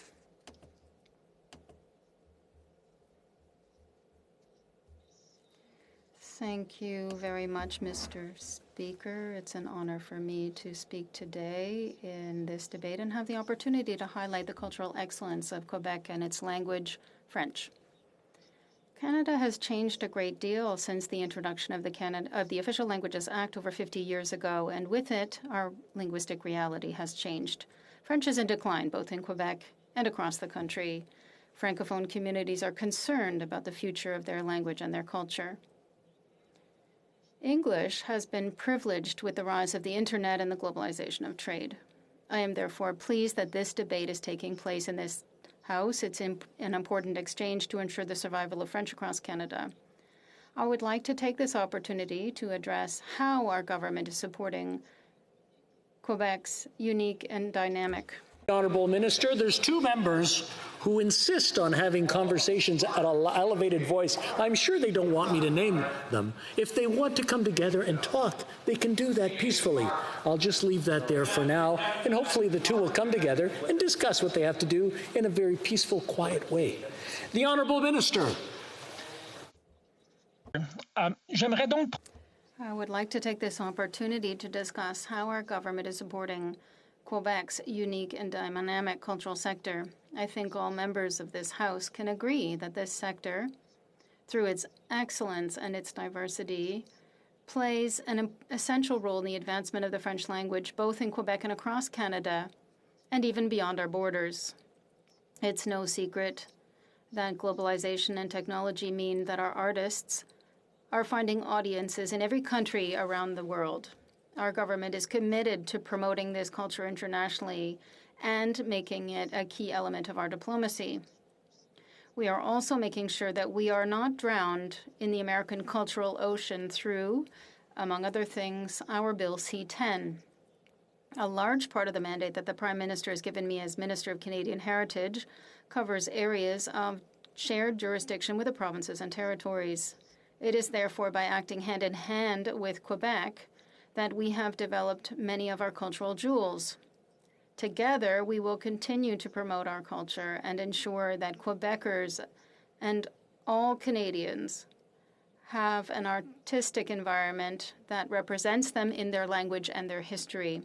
This partnership is reflected in the various forums and collaborative mechanisms that exist to advance our common interests. The relationships and ongoing discussions between our different levels of government are thus abundant and highly productive. Close collaboration in many areas already exists, including cultural infrastructure, audiovisual funding, and more generally, arts funding. This collaboration involves both the Department of Canadian Heritage and agencies and crown corporations for which I am responsible, such as the Canada Council for the Arts, Telefilm, the National Film Board, and several national museums. Our cultural sector was hit harder by the COVID-19 pandemic than virtually any other sector of the economy. I have heard from many stakeholders and constituents in my riding of their support and appreciation for the initiatives put in place to sustain this sector during this public health crisis. We have had a close and essential collaboration with our provincial and territorial partners, with the actions of both complementing each other and ensuring the survival of organizations, as well as direct support to artists and cultural workers. Indeed, while the public has been forced to stay home for many months, musicians, singers, actors, stage technicians, and other professionals in the sector have been left without jobs. Our museums, art galleries, and theaters have had to close their doors. Over the past 18 months, my team, Canadian Heritage officials, and I have maintained regular contact with our provincial and territorial colleagues through frequent intergovernmental and bilateral meetings, telephone calls, video conferences, and written correspondence. Our Federal Provincial Territorial Forum on COVID-19 has been a space through which we have worked together to ensure that we can share best practices, discuss what we have heard from our respective stakeholders, and do our best to ensure that no one falls through the cracks. This is a net that we're all working together to strengthen along the way to ensure that no one is left behind. Mr. Speaker, the Government of Canada has supported Quebec's cultural sector for decades through ongoing and significant investments. Combined with the actions of the provincial government, these investments have led to impressive and clear results. This solid tradition of support has continued during the pandemic as both Ottawa and Quebec have responded to our cultural sector. For example, in June 2020, the Quebec government announced its economic recovery plan for the cultural community with $400 million, ranging from film and television production to music and festivals. Since then, there have been numerous announcements of additional support. For our part, our government has offered unprecedented targeted support. On May 8, 2020, I announced a new emergency fund for cultural, heritage, and sports organizations. This $500 million emergency fund has helped to maintain jobs and support the continued operations of organizations whose very viability was challenged by the pandemic, thus allowing them to survive this crisis. Of this $500 million, $412 went to the culture and heritage sector, of which $114 million, or more than 30%, went to Quebec. This proportion reflects the historical strength of Quebec's cultural sector and the support it receives from the federal government, thereby ensuring the sustainability of the French language. More specifically, Quebec stakeholders have benefited from nearly one-third of the emergency funds distributed by the Canada Council for the Arts, the Canada Arts Presentation Fund, and the Canada Arts Training Fund. Similarly, Quebec stakeholders receive more than 55% of the emergency funding from the Canada Book Fund and between 25 and 35% of the funding available for periodicals, new media, television, and radio. Our government is committed to supporting the arts through the reopening period and also developing a strong recovery plan for all. Starting in the fall of 2020, we established a $50 million Canadian Film and Television Compensation Fund, which has helped to revive this sector, a sector that supports tens of thousands of jobs across the country, Mr. Speaker, many of them in Quebec. This fund has since been doubled to allow even more filming in the coming months. Subsequently, the Fall Economic Statement of 2020 provided an additional $181.5 million for the performing arts sector. This money allows us to fund the creation of works that can be presented once the restrictions are lifted, to cover additional expenses for the presentation of shows that meet health standards, and to allow our creators to develop their digital offerings, as well as to stabilize the theater, dance, festival, and music sectors. The last budget went one step further with a historic $1.5 billion investment in cultural recovery. In addition to these targeted investments, there are various universal programs that have also played a critical role in the survival of organizations and direct support for artists, creators, and other cultural workers. I'm thinking, among other things, of the wage subsidy, rental assistance, the Canadian Emergency Benefit, and now the Canadian Economic Recovery Benefit. Without these measures that our government has implemented, far too many simply would have not made it through the last 18 months. Vaccination is unfolding at a steady pace now, and that allows us to look to the coming months with some optimism. In the coming months, we will have opportunities to share our culture here and with the world. I'm thinking of the Frankfurt Book Fair this fall, where Canada will be the guest of honor. This participation will help us, among other things, to further develop interest in our authors abroad by promoting creative content from Quebec and Canada beyond our borders.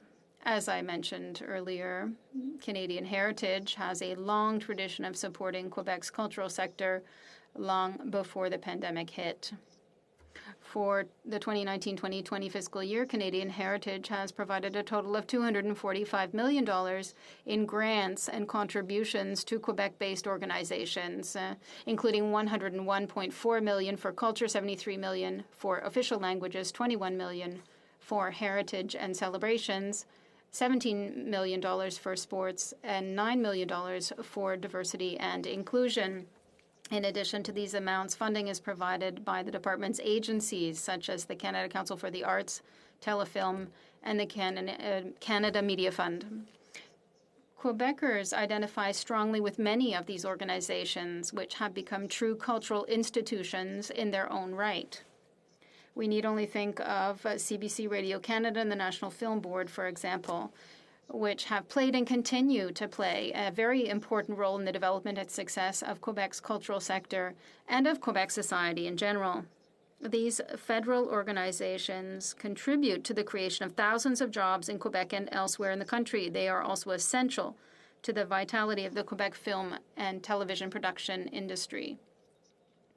The funding of cultural projects and initiatives is also clearly visible. Take, for example, the Théâtre Le Diamant Theatre Project. This dream of a creator with world-renowned talent was made possible in the heart of beautiful Quebec City thanks to the financial contributions from two federal programs, $10 million from the Invest in Canada infrastructure program. Questions et commentaires.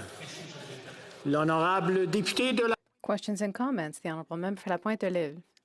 Thank you, Mr. Speaker. We know that federal funding, in general, overfunds Anglophone institutions, whether it be universities or official languages programs that are destined to support and protect English. Is there any data to indicate what kind of support the federal government is giving to Francophone culture and organizations in Quebec instead of just supporting Anglophone cultural institutions? And does he agree that French should be the common language, the language of integration of newcomers in Quebec? The Honourable Minister. Monsieur le Président, je remercie mon... Thank you, Mr. Speaker. I want to thank my colleague for his question. I could provide more details to my colleague, but as I was saying during my speech, I'll take the example of the emergency fund, the book fund, which was 55% of which was spent in Quebec, 25 to 35% of funds available for periodicals, new media, television, and radio as well. In all of those cases, those are percentages that are above, if not well above, the proportion of Quebec's population throughout Canada. When it comes to a second question, I think that this House has already recognized the specificity of Quebec's society. And I agree. Thank you. Questions and comments. The Honourable Member for Fleetwood, Port Kells. Thank you, Mr. Speaker. To the Honourable Minister, through you, a number of years ago, a good friend gave me a really lovely collection of Canadian folk songs. And in there are forgotten tunes from Quebec that are just absolutely delightful. And it made me think that perhaps one of the best and most positive aspects of Bill C-10 is the notion that more of this Canadian content will be made discoverable to Canadians outside of Quebec, which will be an enriching experience right across the country. The Honourable Minister. Merci, Monsieur le Président. And I would like to thank my honourable colleague for his question. And in fact, this is one of the elements at the heart of Bill C-10. The discoverability of Canadian artists, of Francophone artists by Anglophones in Canada, of Anglophone artists by Francophone public in Quebec or elsewhere in the country. The discoverability of Indigenous artists, which are starting to emerge in different fields, should it be music, dance, contemporary art, and so many other elements of our vibrant artistic scene, Mr. Speaker, which is why it is so important that we go ahead and adopt Bill C-10, which is why APTN and other Indigenous organizations across this country have asked for the adoption of Bill C-10, has had quite a number, in fact, of artistic and cultural organizations right across the country, Mr. Speaker. Questions and comments? La députée d'Avignon, la Matapédia. Merci, Monsieur le Président. Thank you, Mr. Speaker. I'd like to thank the Minister for his speech. He talked a lot about the cultural sector, and that's good. But that's not the subject of the motion that we're debating today. I understand that the government recognizes Quebec as a nation, but does not necessarily recognize that Quebec's want to be the masters of language policy on their territory. If he recognizes that Quebec is a nation, why not recognize that as well when it comes to the linguistic side of things? The Honourable Minister of Canadian Heritage. Monsieur le Président, je remercie mon... Thank you, Mr. Speaker, and thank you to my colleague for her question. I disagree with the premise of her question. She says that the motion has to do with language and not culture. Honestly, since I've been Minister of Heritage, I've spoken to thousands of people throughout the country. Language is culture, and culture is language. We can't separate them. We've heard it from the Minister for Official Languages. We support, and we want to continue supporting the French fact in Quebec and throughout the country. We recognize that French is threatened. which is why we need to modernize the Official Languages Act. This way, the federal government, in partnership with other governments and other organizations throughout the country, can work to reinforce the French fact in Quebec and throughout the rest of the country. Resuming debate.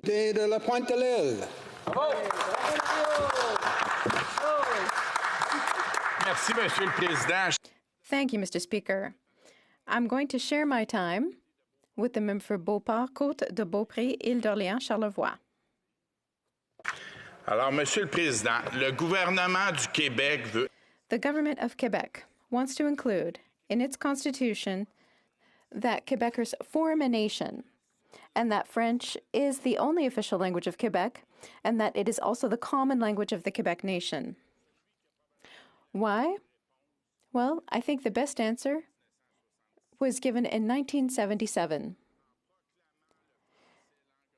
By proclaiming French the national language of Quebec and recognizing that all Quebecers have the right to French in every aspect of their lives, that makes it a common good, the common good of all Quebecers, the means for dialogue between Quebecers from different origins, as well as a way of expressing Quebec's identity to the world.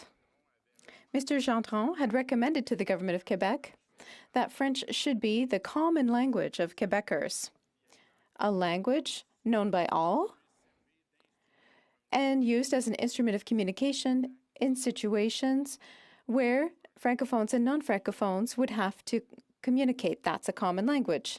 It's not to allow Francophones to speak French amongst themselves. It's the means of communication intralinguistically that allows all citizens to communicate with each other, to be part of public space, part of a same nation, of a same people. As the White Book of Bill 101 explained, that's what we find throughout other societies, including Canada outside of Quebec, where English is the common language. In other words, French should be the common language in Quebec, just as English is in Canada. Making French the only common and official language, other people have said we've already recognized Quebec as a nation in 2006, it's solved, but it's not. Making French the common and official language is not just a theoretical issue. It includes measures and actions that will have real impact. It's the essential condition to ensure the future of French, to make French the language of integration, inclusivity of newcomers.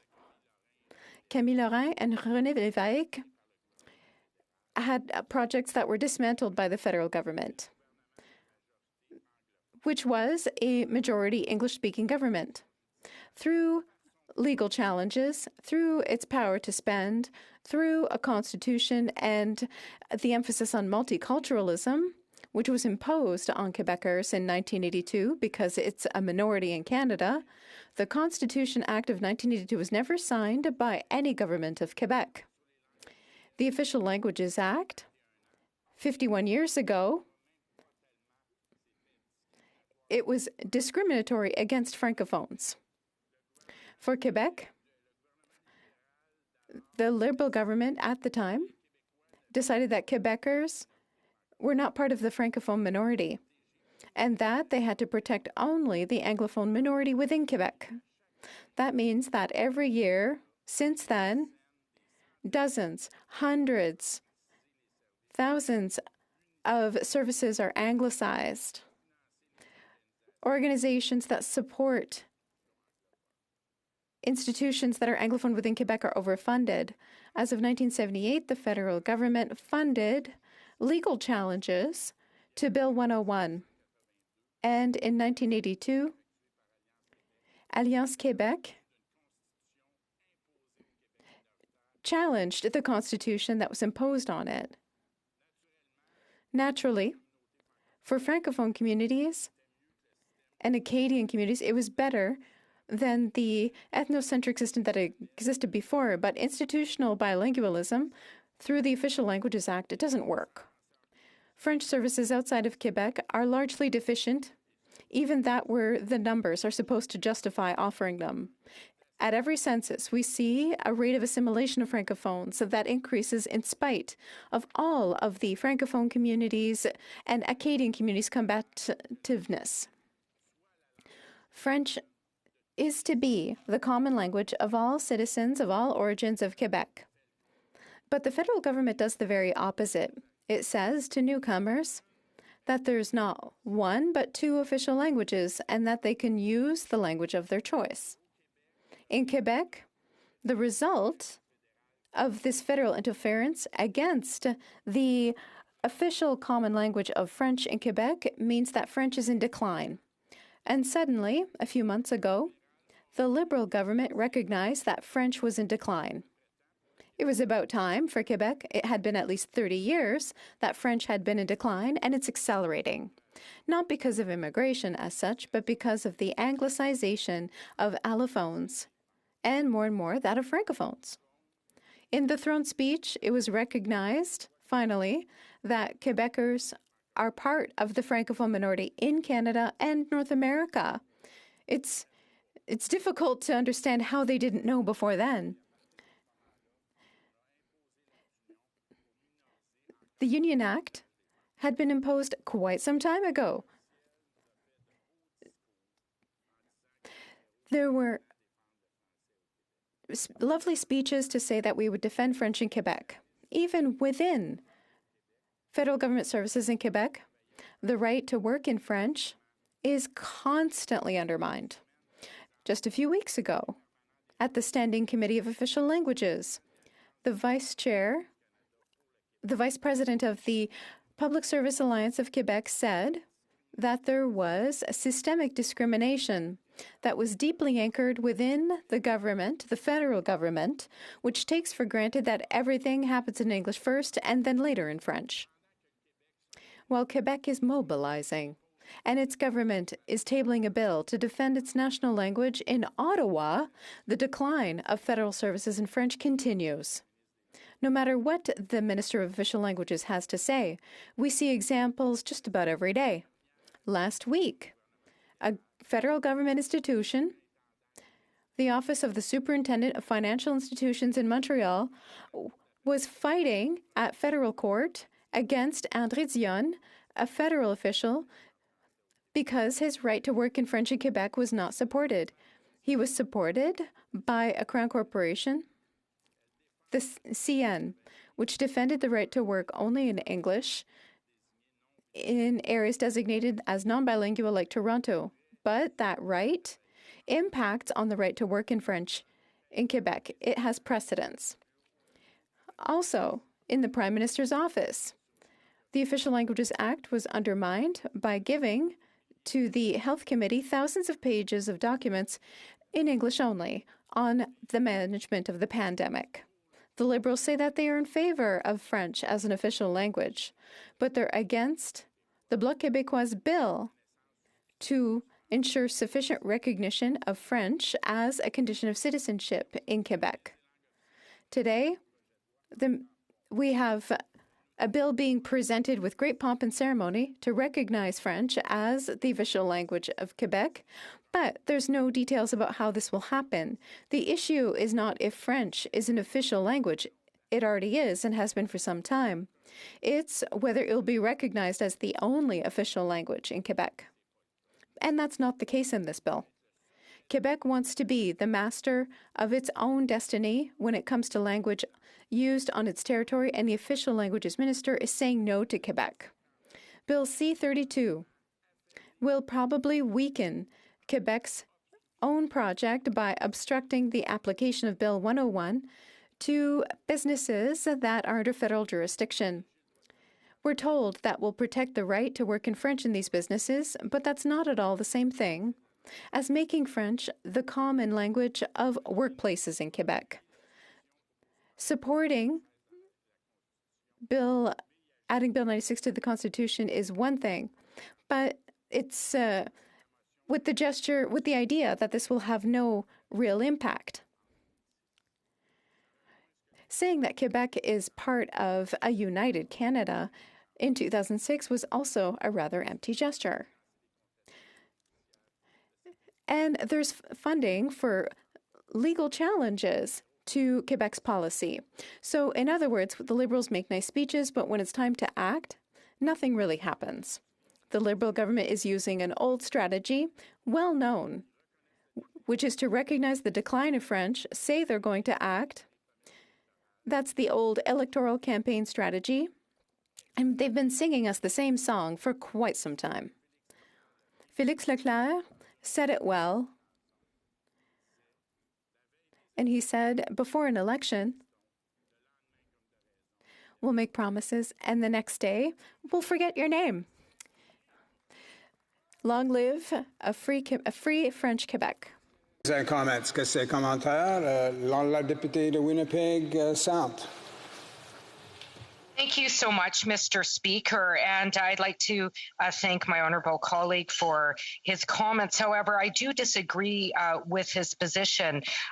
First of all, declaring Quebec a nation goes directly against, in fact, the Quebec National Assembly in 1985, which declared Indigenous nations as nations within a nation. It also goes against constitutional obligations which Quebec is bound for, specifically Article 22, which states this: nothing in sections 16 to 20 abrogates or derogates from any legal or customary right or privilege acquired or enjoyed either before or after the coming into force of this charter with respect to any language that is not English or French. Does my honourable colleague not think that his responsibility as a member of parliament is to respect and lift up our constitution, and also the rights, which include the rights of Aboriginal peoples, rights and title,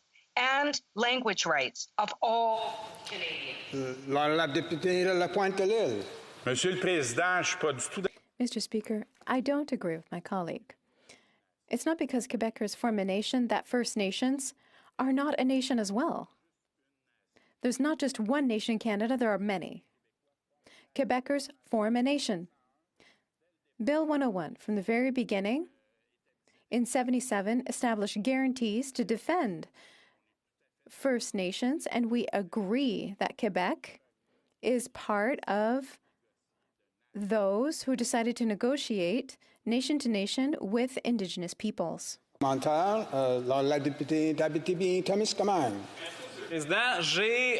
Thank you, Mr. Speaker. I listened my colleague's speech, and I understand that there's an Anglophone nation that's using its majority to interfere with another nation, the nation of Quebec, and that had an impact on our development.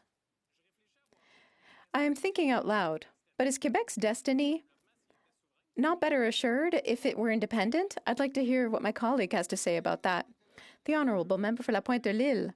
I think my colleague already knows the answer to that. The only real way, with what we're seeing today, in particular, it just confirms it, the only way to ensure the future of French in Quebec and to ensure linguistic diversity in North America is Quebec's independence. But until then, we're going to continue to defend French. We're going to defend the nation of Quebec. And it takes nothing away from other peoples or nations in Canada. If there's a respectful relationship, it makes things much easier. Unfortunately, because the majority does not want to grant Quebec power over its own territory, to ensure that things work in French in Quebec the way they work in English outside of Quebec, because they don't even want to grant us the ability to fully function in French. Linguistic transfers are done mostly towards English services and institutions. Secretary Parliamentary. The Honourable Parliamentary Secretary to the Government House Leader. Yes, thank you, Mr. Speaker. And my question is to follow up from my colleague from Winnipeg Centre when she makes reference to Indigenous languages and the importance of reconciliation. I am very much curious in terms of what is the Bloc's position in terms of moving towards reconciliation by recognizing Indigenous languages and supporting them in all regions of the country. The honourable member for La Pointe de l'Île. I think that my colleague wasn't listening to my answer earlier. We agree entirely that we have to ensure the future of the languages of the First Nations. Bill 101 will probably be a precursor in that area because it did create guarantees for First Nations. And I would remind my colleague that usually Canadians from New France used to live with the First Nations, and they have a very strong bond with them. Resuming debate, the honourable member for Beauport, Côte-Beaupré, Île-d'Orléans, Charlevoix. Thank you, Mr. Speaker. French has taken a step back in Quebec, Mr. Speaker, and Quebec wants to take action freely, without obstacles, to ensure the resurgence and the development of this language. And that is why the Bloc is tabling this motion today, that the House of Commons agree that Section 45 of the Constitution Act of 1982 gives Quebec and the provinces exclusive jurisdiction to amend their respective constitutions, and acknowledges the will of Quebec to include in its constitution that Quebecers form a nation, that French is the only official language of Quebec, and that it is also the common language of the Quebec nation. This motion does not ask the House whether it agrees with Bill 96 or with the fact that Quebec should include in its constitution that Quebecers form a French-speaking nation. This motion asks to acknowledge a reality. The amending formula in Section 45 allows Quebec, like any other province, to amend its constitution. This is a fact. And Quebecers have chosen to use this tool to enshrine in their constitution that it does form a nation, that French is the only official language of Quebec, and that it is also our common language. This is also a fact. Since the motion simply calls for recognition of a state of affairs, we expect it to not be controversial and recognized unconditionally. Quebec has the right to amend its own constitution. Our motion simply asks the House to agree that it has the right to do so, and it uses the very wording of the 1982 Constitution Act, a constitution that English Canada adopted without Quebec's consent, as I would remind everyone. And in no way does today's motion ask for permission. Quebec has decided to do so, and the House must agree that it has the right to do so, without condition. And speaking of Quebec and its people, I would like to focus on human nature. Throughout time and history, humans have needed security, and security lies in simple principles. You have a roof over your head, enough food for yourself and one's family, you have access to health care and appropriate education. That's a life plan. Humans need a community. They need relationships with others. They need to form a common whole with others. And these other people become their allies in building a future with hope. And for this project to work, they need a set of references and principles that define them, that make them feel that they have inherited from their predecessors. Humans are not born fake. They hate being forced to be someone that goes against who they are, against their true nature. Many scientists will tell you, Mr. Speaker, that the courage and need to be oneself is greater than any desire to take what characterizes others. Humans need to define who they are and who they will be with their own values and characteristics. Throughout history, they recognize themselves in this ensemble which reflects what they consider to be the best version of themselves. But if this is taken away from them, humans lose their bearings, become bitter, they become someone else, and they forget themselves. And then we say they're assimilated.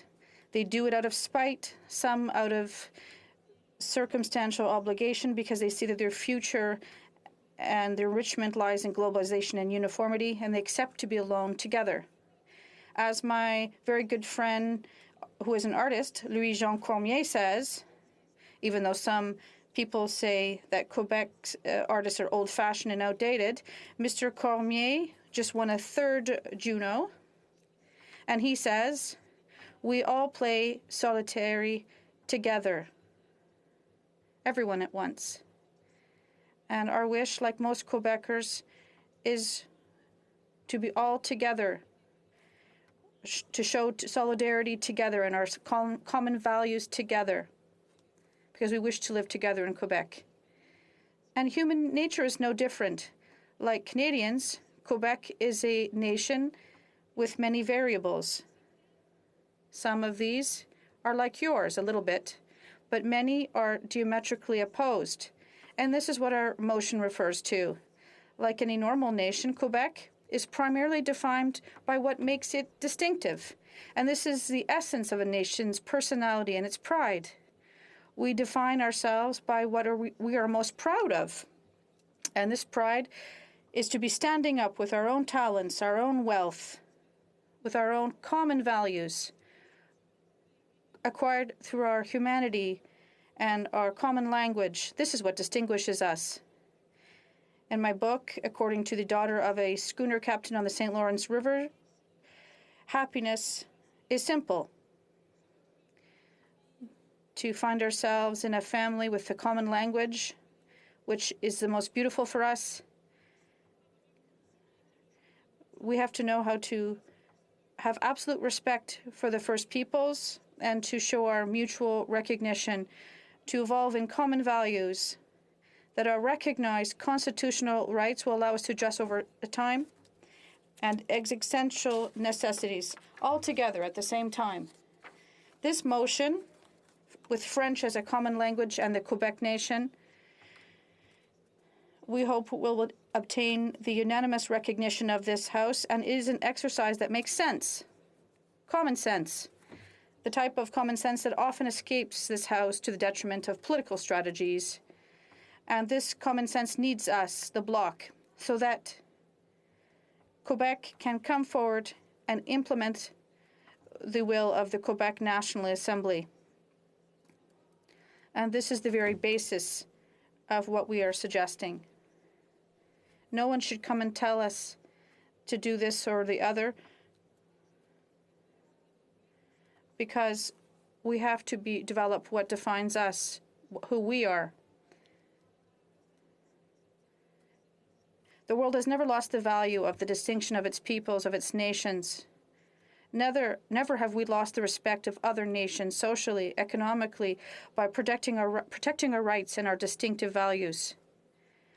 A people that no longer recognizes itself in its mother tongue, in what distinguishes it and values it, loses its essence and its creative and innovative energy. In Quebec, that we say you're becoming very blah.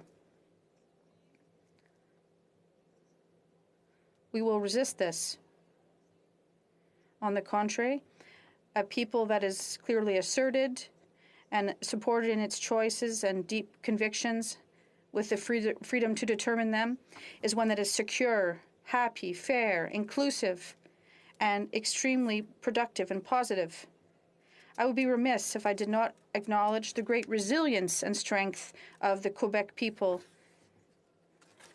Without this fight to protect our common values that characterize us, we would have disappeared. But we are here before you today, and we will never stop fighting for Quebec's recognition and freedom.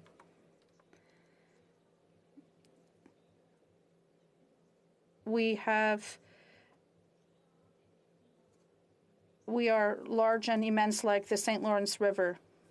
And here we are. I would like to quote Gilles Vigneault. How I would love to sing it. He said, "Everyone carries his age, his stone and his tools to build his village, his city, and his country. Everyone carries their age, their stone, and their tools to build their village, their island, and their country.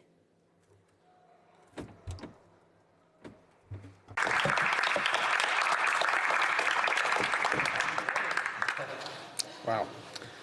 Questions and comments? The Honourable Parliament Secretary to the Government House Leader.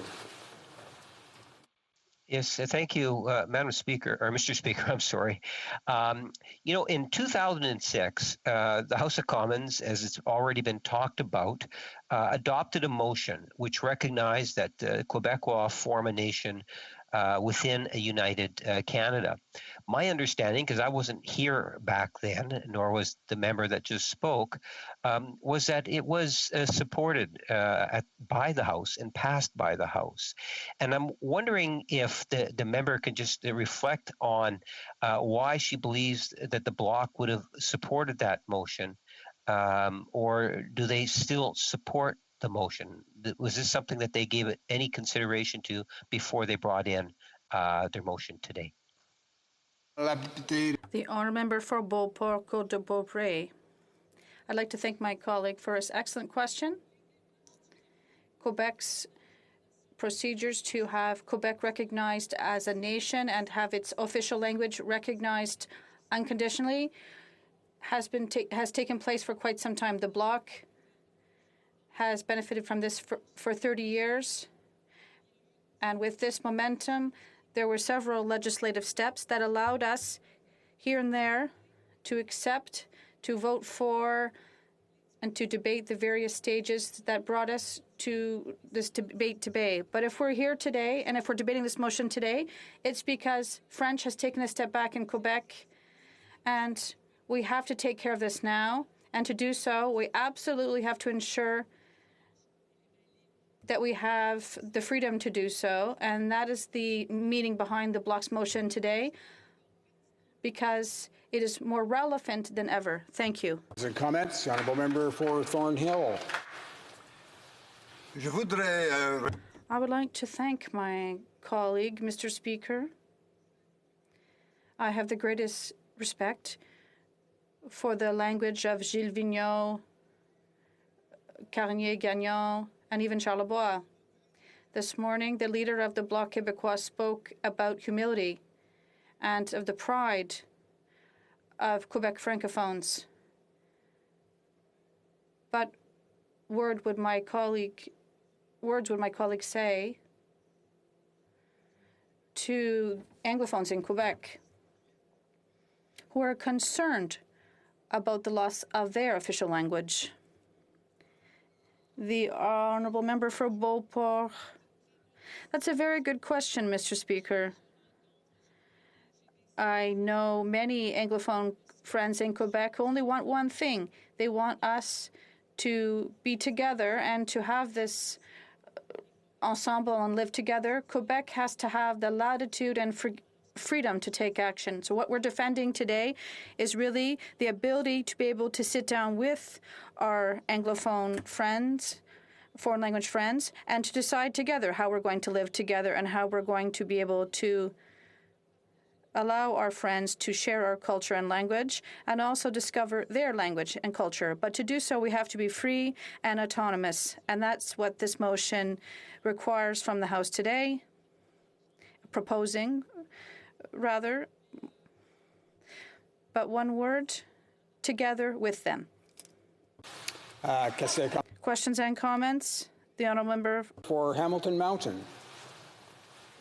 Thanks, Mr. Speaker, and I want to thank my friend for her intervention. The report of the Commissioner of Official Languages is alarming, and the Francophone workers are being discriminated against in the federal public service. So I want to ask the member, do you think the Liberal government has abandoned the language rights of Francophone workers? And with the Minister of Official Languages tabling new legislation this morning, I'd like to ask her, what does she think of the timing of this at this particular moment? The Honourable Member for Beauport-Côte-de-Beaupré. I think that it's too little too late. This bill is a step back for French rather than a step forward. And in the current context, there's no other path for Quebec but to be able to use its ability to take action and to establish a system that will make French able to survive and to develop and continue to be an economic strength, because let's not forget the Francophone fact in North America is a economic and touristic strength in all levels. So it's very important for us to protect our language, and we know how to do so better than the government that is proposing its act late, too little too late. Resuming debate. The Honourable Minister for Economic Development and Official Languages. Merci, Monsieur. Thank you, Mr. Speaker. I'm very pleased to rise today to speak virtually in this House. And first of all, I'd like to tell you that I will be sharing my time with the member for Orléans.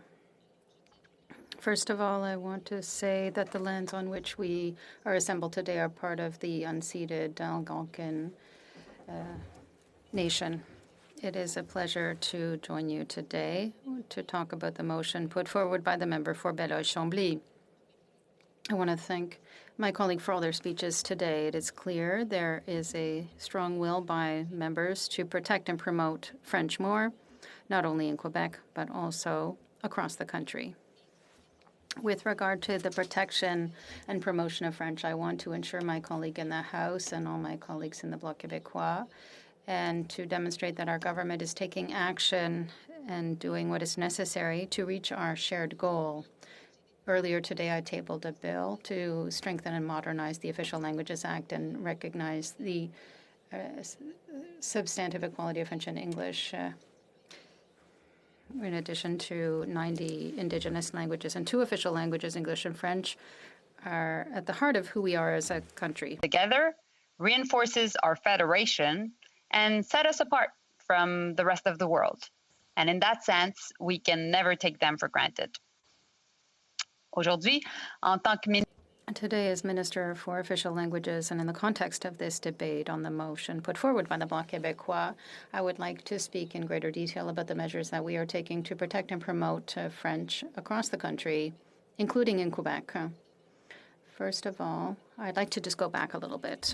More than 50 years ago, we passed the Official Languages Act in order to build a nation where French and English would each have a central role, not only in our country's business sectors, but also in our lives. For decades, provincial governments even adopted measures to protect French. I'm thinking in particular of New Brunswick, which became a constitutionally bilingual country after having passed an important constitutional measure, as well as in Ontario, which passed the French Services Act. Quebec and Ontario passed, the Charter of Rights and Freedoms, and French is the official language of Quebec. Measures have been put in place to strengthen French, but also to protect our minority linguistic communities, to ensure that they have access to education and other services in their language. Since the creation of these tools, much has happened. The world is changing, and our linguistic world has changed a great deal. There is an astronomical rise in international trade, and this has meant that some languages have been used more.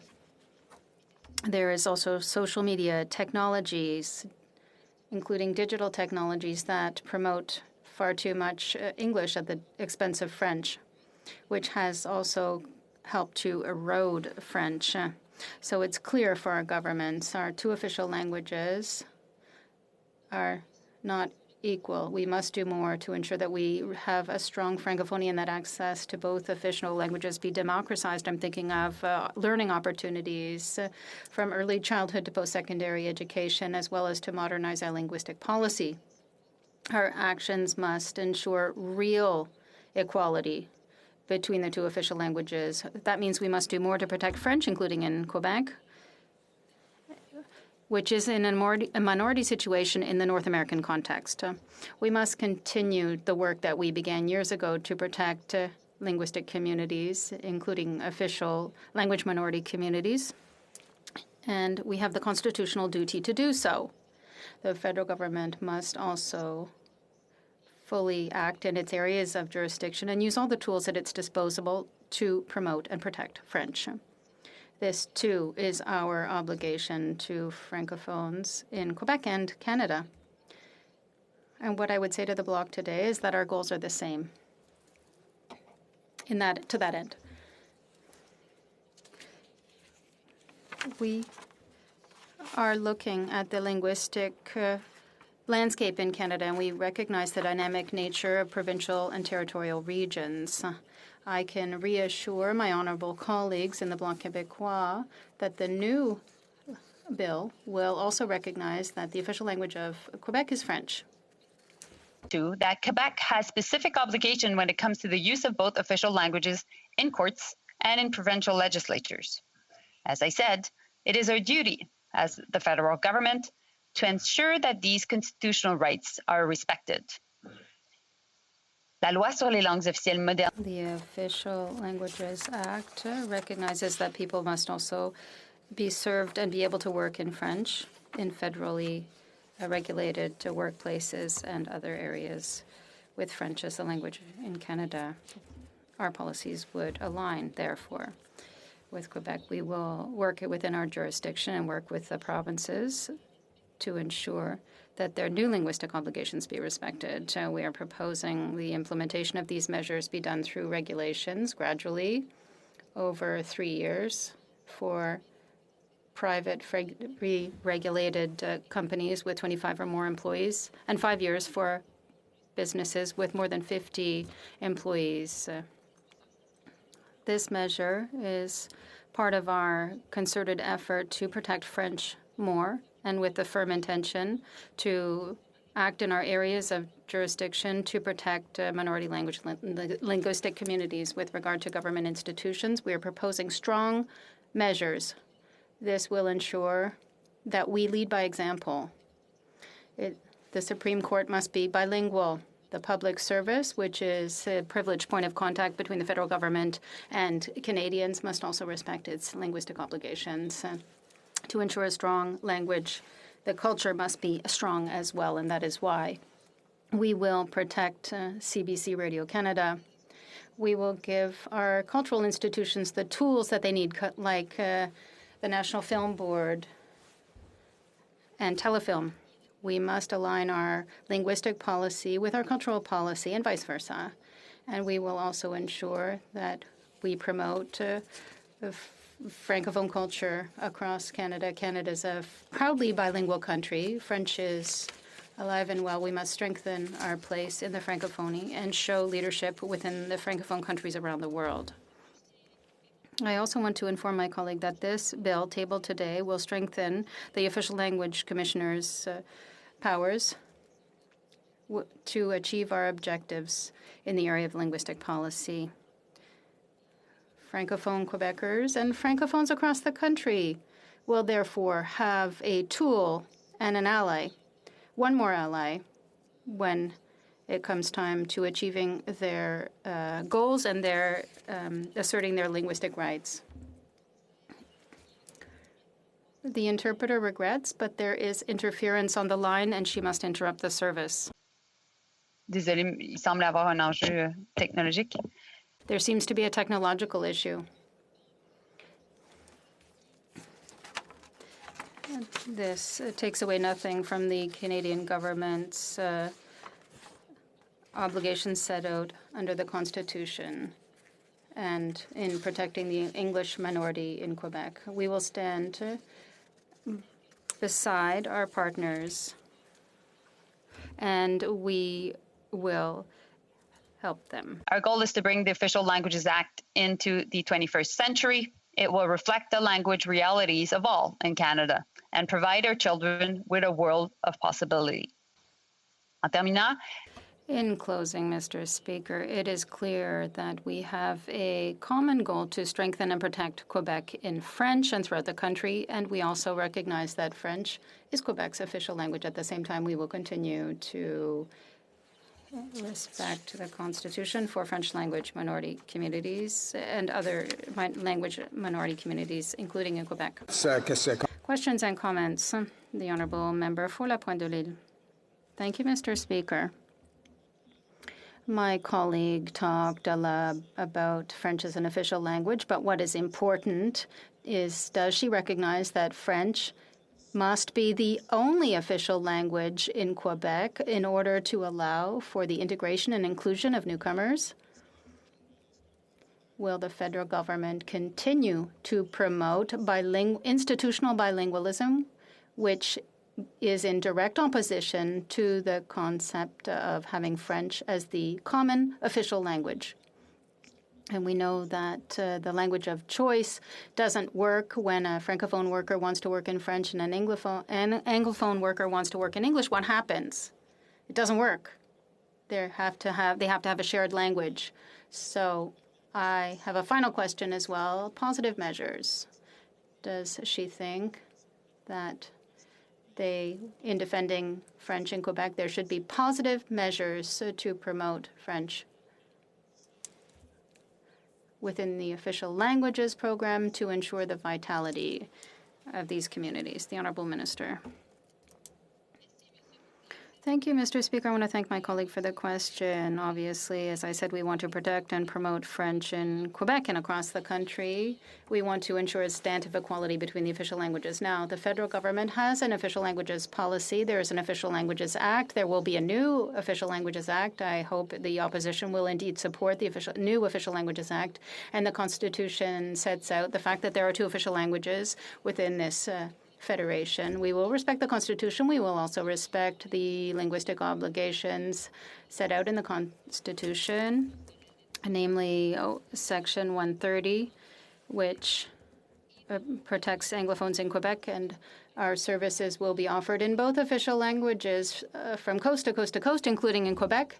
And we will continue to work with the Quebec government in order to ensure that Francophone Quebecers can live in French, work in French, and to that end, we have tabled a bill that talks about the new obligations to respect the right to work in French and be served in French as a consumer or client, and not to be discriminated against because you're a worker in a federally regulated institution. We will continue with questions and comments. James Bay. Thank you, Mr. Speaker. I want to thank the Minister for the support in building the new cultural center in Timmins. It's extremely important for our community. The Francophones communities in the north are very dynamic. There's a lot of pride in the Francophone regions there. My concerns is about cultural organizations affected by the pandemic, particularly with regard to capacity to raise funds. Is the government prepared to work with Francophone communities in the organizations in the north after the pandemic to ensure their success and to develop a Francophone culture in Northern Ontario? The Honourable Minister of Economic Development. Thank you. Thank you very much, Mr. Speaker. Of course, I can reassure my colleague I'd be pleased to work with him and work also with organizations in Northern Ontario who are ensuring that the Francophone communities are strong and have great vitality and continue to grow. There are different support measures put in place throughout the pandemic, the wage subsidy, help for the cultural sector as well, and we will be there during the economic recovery as well. Of course, we recognize that in the bill that I tabled today, the extent to which the institutions must be strong for a community to be strong, We will support these official language minority communities, including the Francophones in Northern Ontario, and we will make sure that we work together in order to respect this obligation. Thank you. For one more question, the honourable member for Vancouver East. Thank you very much, Mr. Speaker, and I thank the Minister for her comments.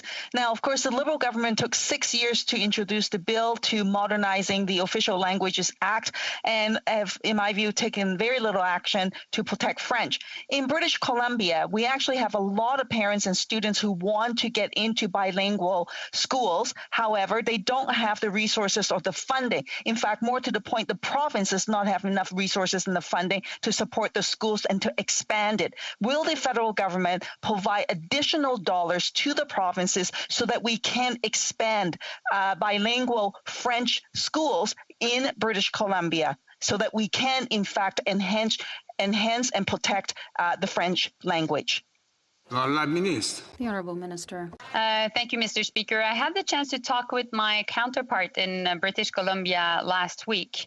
Obviously, we got along very well, and we were both in favor of supporting even more Francophones across the province that are fighting to have access to better public education systems across the beautiful province of British Columbia. That being said, we did increase the support to British Columbia for French teachers recruitment and retention. We also increased our funding for Francophone school boards, and we've increased our transfer to the provinces.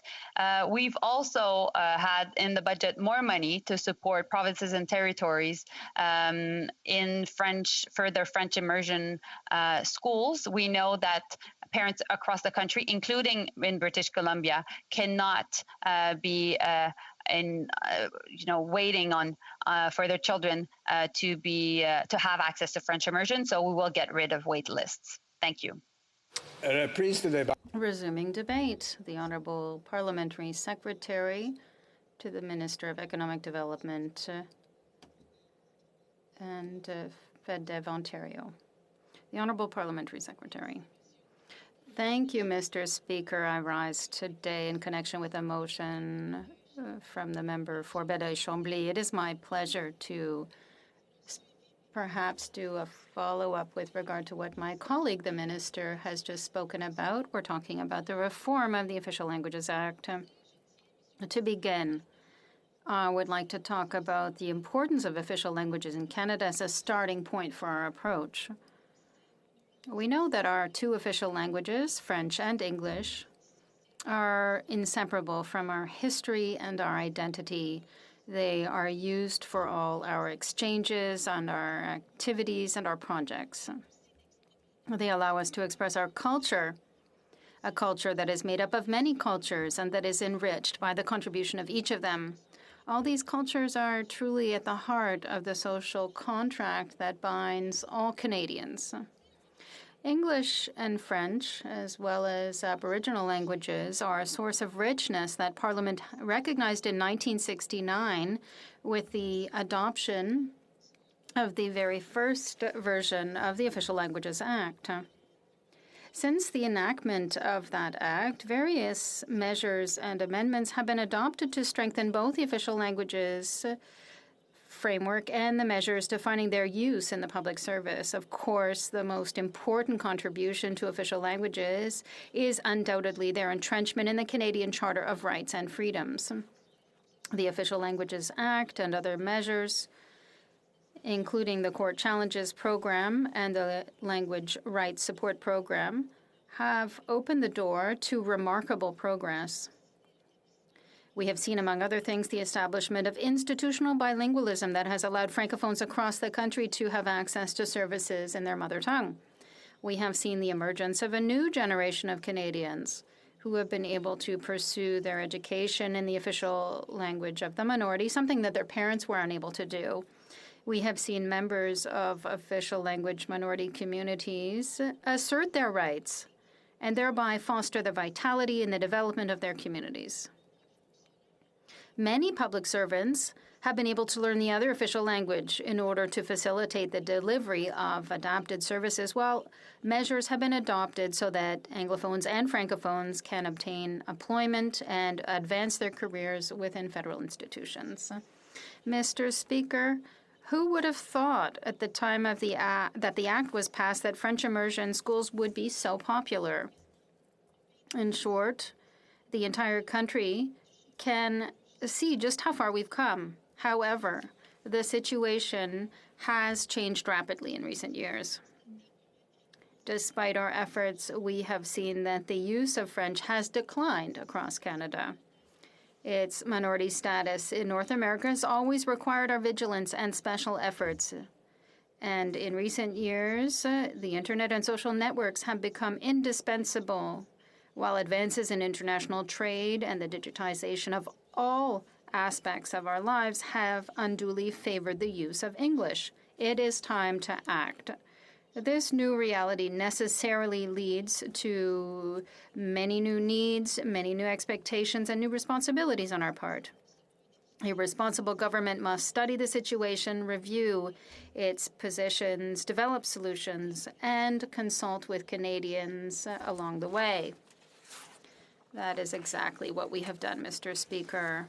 Our efforts in this regard culminated in the publication last February of our reform project, as referenced by the Minister, entitled English and French Towards Real Substantive Equality of the Official Languages in Canada.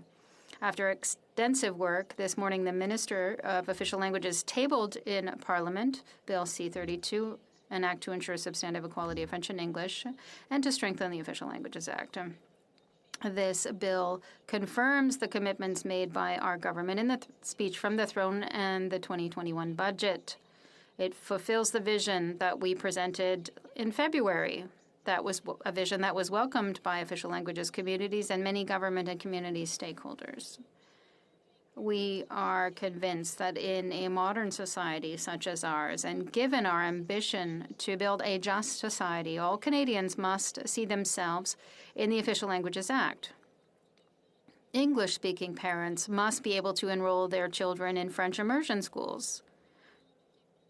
The government must respond to the expectations of Francophones both in Quebec and across Canada and properly promote and protect French. Francophones must have the right to work in their mother tongue throughout Quebec and in the regions with a strong Francophone presence elsewhere in the country. Immigration is rapidly changing Canada's demographics, and the government must attract French-speaking immigrants to Quebec and to other regions. The government must also support official languages minority communities, both Anglophones in Quebec and Francophones outside Quebec, so that they can have strong institutions to ensure their vitality and sustainability. Finally, the federal government must lead by example.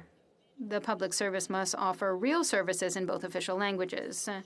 CBC Radio Canada must play its role as a key cultural institution. The Official Languages Commissioner must have broad powers. And finally, Supreme Court justices must be bilingual. We want to establish a new linguistic balance that ensures real equality, substantive equality for our two official languages. This will sometimes require different treatment for each language group in the development and implementation of our policies to take into account the particular situation, characteristics, or needs of that group. In Canada, English and French do not carry the same weight. It is the role of the government to intervene intelligently to restore the balance and ensure the fundamental right of all Canadians, that the fundamental rights of all Canadians are respected. Our reform bill and our proposed legislation include several guiding principles and proposed amendments that will allow us to better promote and support French, to support the establishment of essential institutions in official language minority communities, and to finally achieve equality between our two official languages as we aspire to achieve. We want to highlight the unique linguistic dynamism of each province and territory, and we want to protect existing Aboriginal language rights. We want to increase opportunities to learn both official languages. We want to support the institutions of official language minority communities. We will commit to protecting and promoting French across Canada, including in Quebec.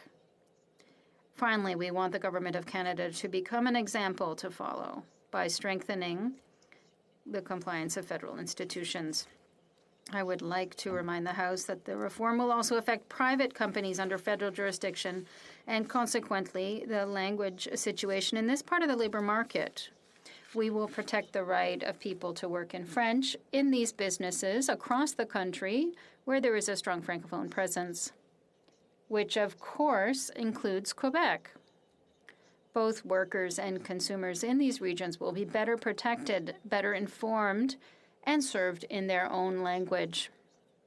Furthermore, Mr. Speaker, we have found that legislation dealing with a subject as dynamic and changing as language must be regularly reviewed and changed to remain relevant. That is why we have established periodic reviews of the Act and its implementation, and this is how we will ensure that the Official Languages Act remains relevant and modern. We want to ensure the vitality of our two linguistic communities and of all official language minority communities. The differences between the situations of each linguistic community prompts us to adopt broad principles and overall objectives in order to avoid a case-by-case approach that risks creating more inequalities. To achieve the desired results, we are convinced that the situation lies in a flexible but strong pan-Canadian framework. I believe that all members of the House are committed to protecting the official languages and language rights of everyone. I would therefore like to invite them to study our reforms carefully and to carefully study the bill that we tabled this morning. Thank you, Mr. Speaker. Questions and comments? Questions et commentaires? Alors, la députée Repentigny. Merci, Monsieur le Président. Thank you, Mr. Speaker. I'd like to thank my colleague with whom I've worked on many files, particularly diabetes, and I would like to thank her for her speech. Now, let's talk about official languages. What's currently happening is that there's a program, I'm not sure the name of the program, highlighting official languages or positive measures for official languages that already exists. But within that program, there's about $100 million, or just under that, which goes to protect both official languages in Quebec. But really, it's to protect English.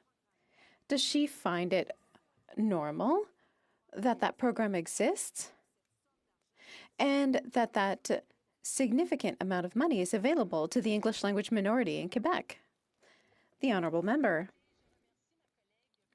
I thank my colleague for her question. From the very beginning, our government has worked very hard to develop programs to help minority communities. I'm from Ontario. I'm the member for Orleans. For me, having a Liberal government who, from the very beginning, invested over $500 million more into an action plan to help support the French Fact, to support and promote French, will continue to help Francophones all throughout Canada and in Quebec. Questions and comments? Questions et commentaires?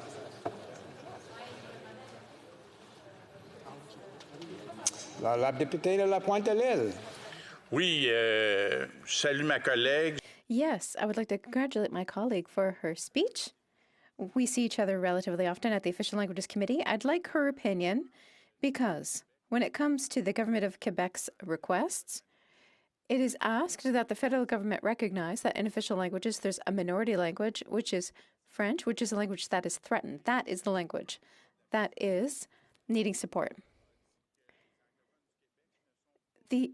At the United Nations, it's been pointed out that Anglophones in Quebec are essentially part of the Anglophone majority of the rest of Canada, who did impose the Constitution on Quebec. Essentially, Quebec and Quebecers are the biggest part of the Francophone minority in Canada. Does she not think we should recognize that and change the Official Languages Act. The Honourable Parliamentary Secretary for the Minister of Economic Development.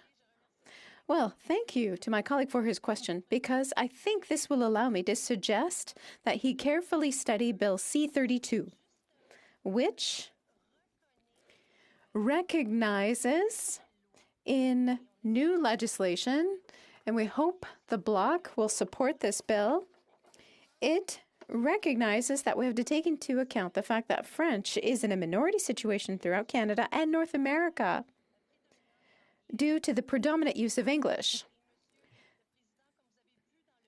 As you've seen in the throne speech and the budget, our commitment to protect French all throughout Canada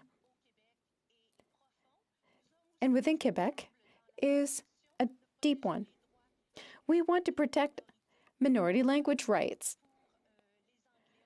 for anglophones in Quebec. Thank you. Oui, nous avons le temps juste pour une courte We have time for a brief question or comment. question. Oui. Any other questions? La députée La Pointe-de-l'Île. The Honourable Member for La Pointe-de-l'Île. C'est là, je voudrais savoir, quand on dit que... When she says that in the bill, this is recognized, but there's no action. If we recognize that French is in a minority situation, there should be measures that go with it, measures to defend French. What are they? The Honourable Parliamentary Secretary. Once again, I'd like to thank my colleague. Listen, the measures speak for themselves. From the very beginning, we've created an action plan with $500 million more. We have a budget with about $400 million more to support the Francophonie, as well as French as a second language. My colleague knows full well that our government wants to protect the French fact all throughout Canada, including Quebec.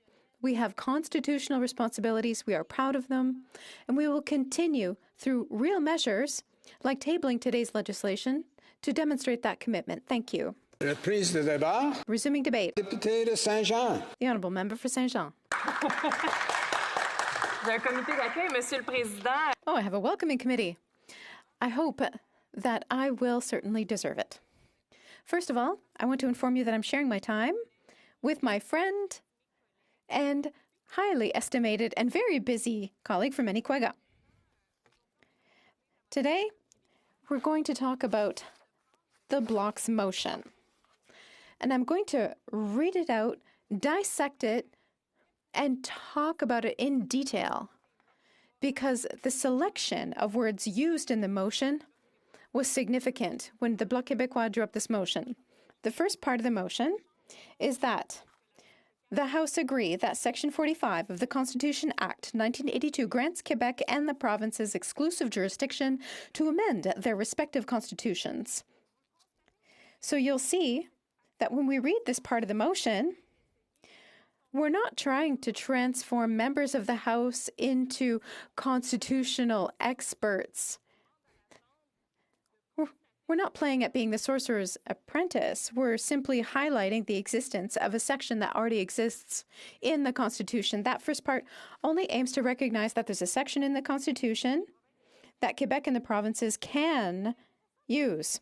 But it's worthwhile to discuss it because from this morning, we've seen many members try to play at being constitutional experts in some cases and find problems and try to see how they could attack Quebec's will to use this section. Rather than welcome this favorably, we're already in charter issues and issues of protecting the Anglophone minority, as though that was what the motion were about. We're already into issues of interpreting the Constitution. Does it have a symbolic aspect or not? So from the very beginning, we're trying to undo something that has not yet even been promulgated by the National Assembly. And it certainly highlights the recognition of French and Quebec as a nation, the recognition of Quebec's autonomy. The second part of the Act is that the House acknowledges the will of Quebec to enshrine in its constitution that Quebecers form a nation, that French is the only official language of Quebec, and that it is also the common language of the Quebec nation. Once again, As we've said many times today, this part of the motion asks no one for permission. We're not trying to obtain the authorization of the federal government, the Parliament, the House to do something in Quebec. We're asking the House to take note of what Quebec is about to do. And what does that mean? To take note of something is to take note of information in order to be able to use it. Once the House will have taken note of Quebec's will, it will be with full knowledge of whether it decides to ignore or even attack French. And we can raise the question, is the government really taking note of Quebec's will if it goes forward with a reform of the Official Languages Act? It's completely ignoring what Quebec is asking for when it comes to language of work. So simply taking note of a thing means that there's a political aspect in the answer that the government will give about what Quebec wants to do, not what Quebec wants to do or is asking permission to do, but what Quebec will do. We want that this inclusion in the Constitution of Quebec's nation and the recognition of French as the only official common language go beyond the symbolic. Part of the Constitution Act is symbolic. Why is it that part of the Constitution could be considered symbolic and the rest actionable?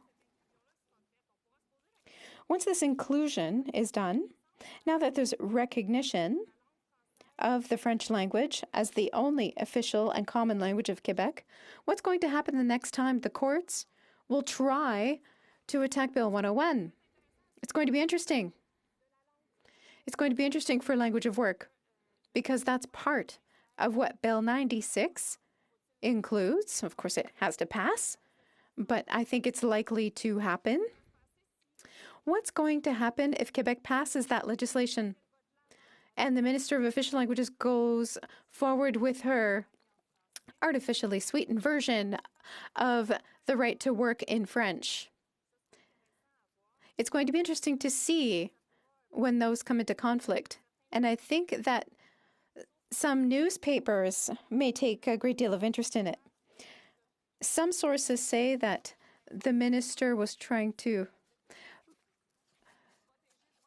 go in one direction, but protecting the right to work in French is not the same as making French the common language. Today, we're celebrating the Bloc Québécois' existence for 30 years. A few times, reporters have asked us questions when we announced our intention to table a motion to recognize the will of the National Assembly to include Quebec's nation and the French language in their constitution. We were asked, are you not simply recognizing the Constitution by doing that? You're using it, you're recognizing it? The best answer to that is to remind everyone of the importance of not taking hits quietly. Quebec will not allow itself to be weakened. Quebec will not let the train go by. That's not in the interests of the province. We've also been asked as a party, how's Quebec going to work in the rest of Canada?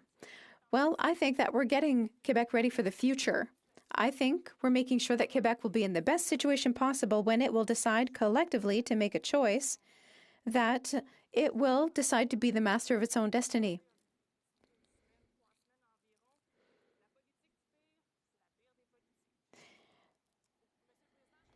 I would say that the recognition of the Constitution is the manifestation of nationalism.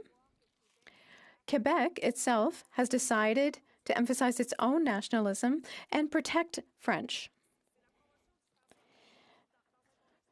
In a context where it's more imperative than ever, it's urgent to act now. There is a trend that we have to stop in Quebec. In Quebec, the population of those who speak French as a first language went below 80% for the first time in a century and could be as low as 70% in 2036 if nothing is done, according to the OQLF. There's also a trend for anglicizing young francophones aged 25 to 44 that has doubled in the last 15 years, particularly in the metropolitan area of Montreal.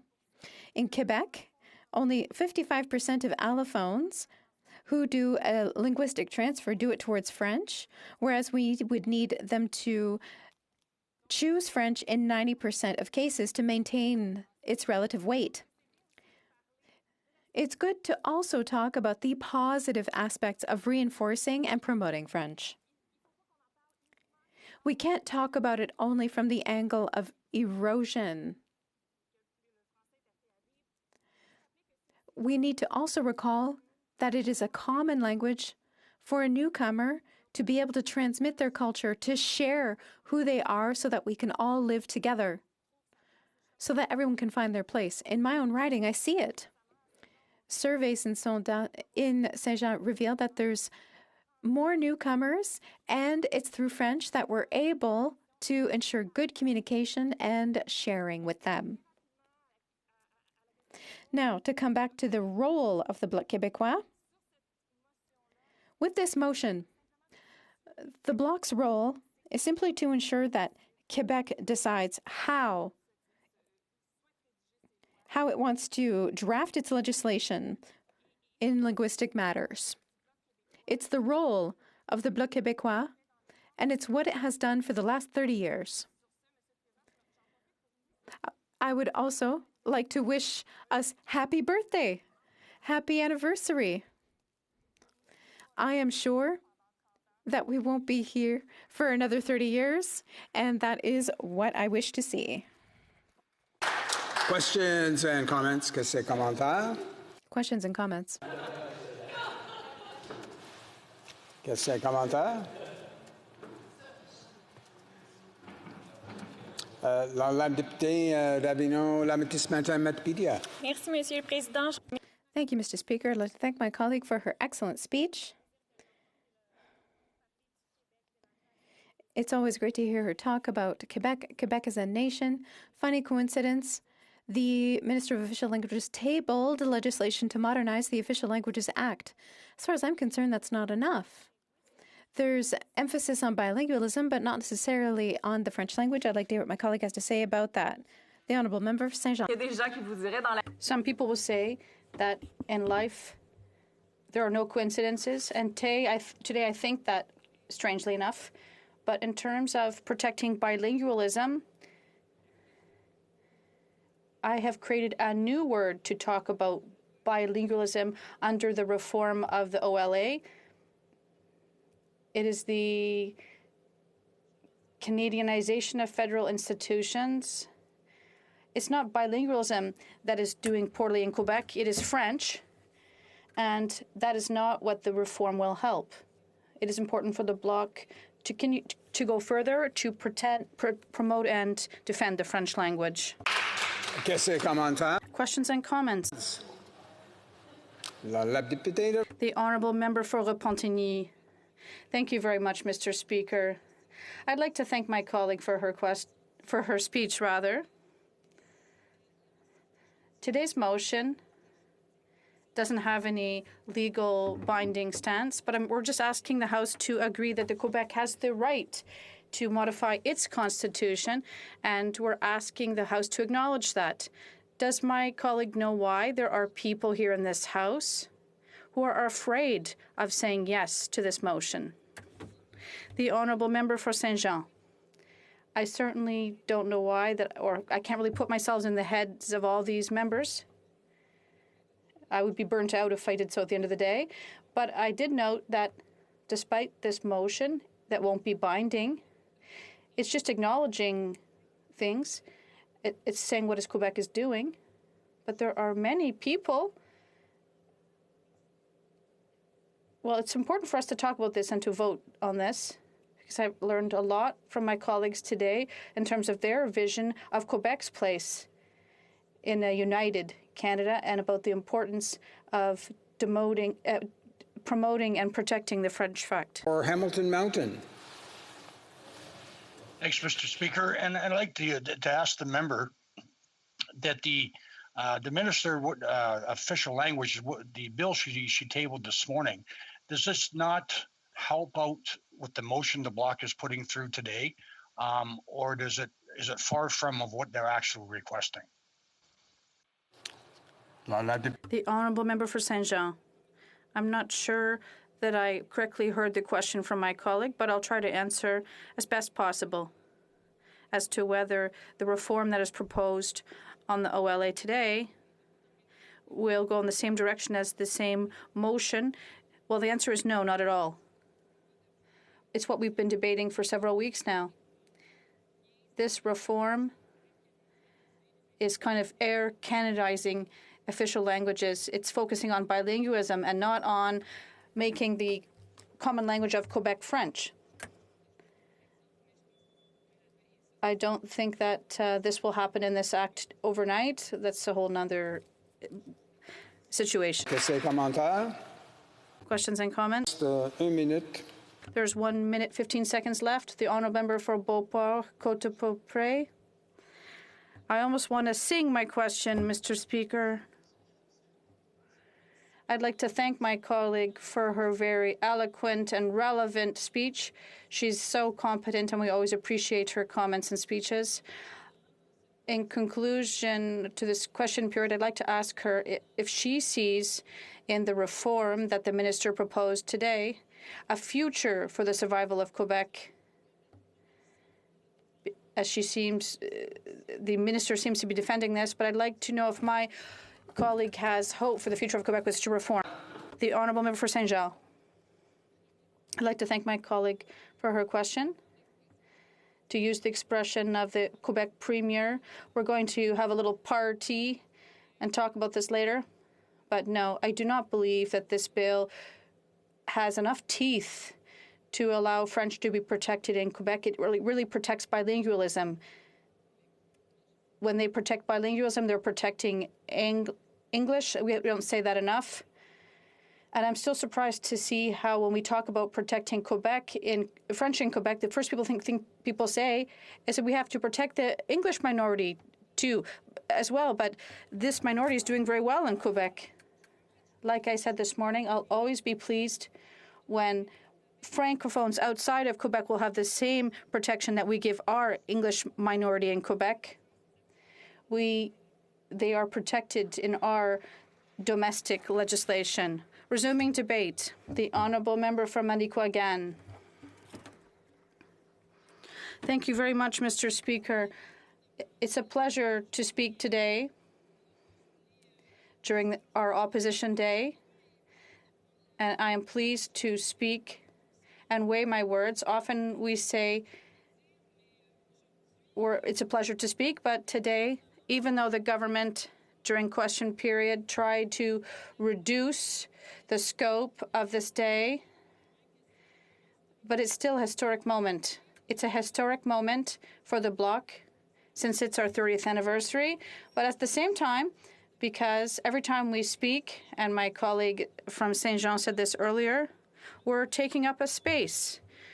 We're taking up our space, that one we have to constantly defend. So that's really what gives us the happiness and pleasure to do so today, to speak to this theme of freedom, of sovereignty, of our identity, and of our dignity and legitimacy. And you understand why, Mr. Speaker, it's a pleasure to speak to this, particularly since, as the Prime Minister said,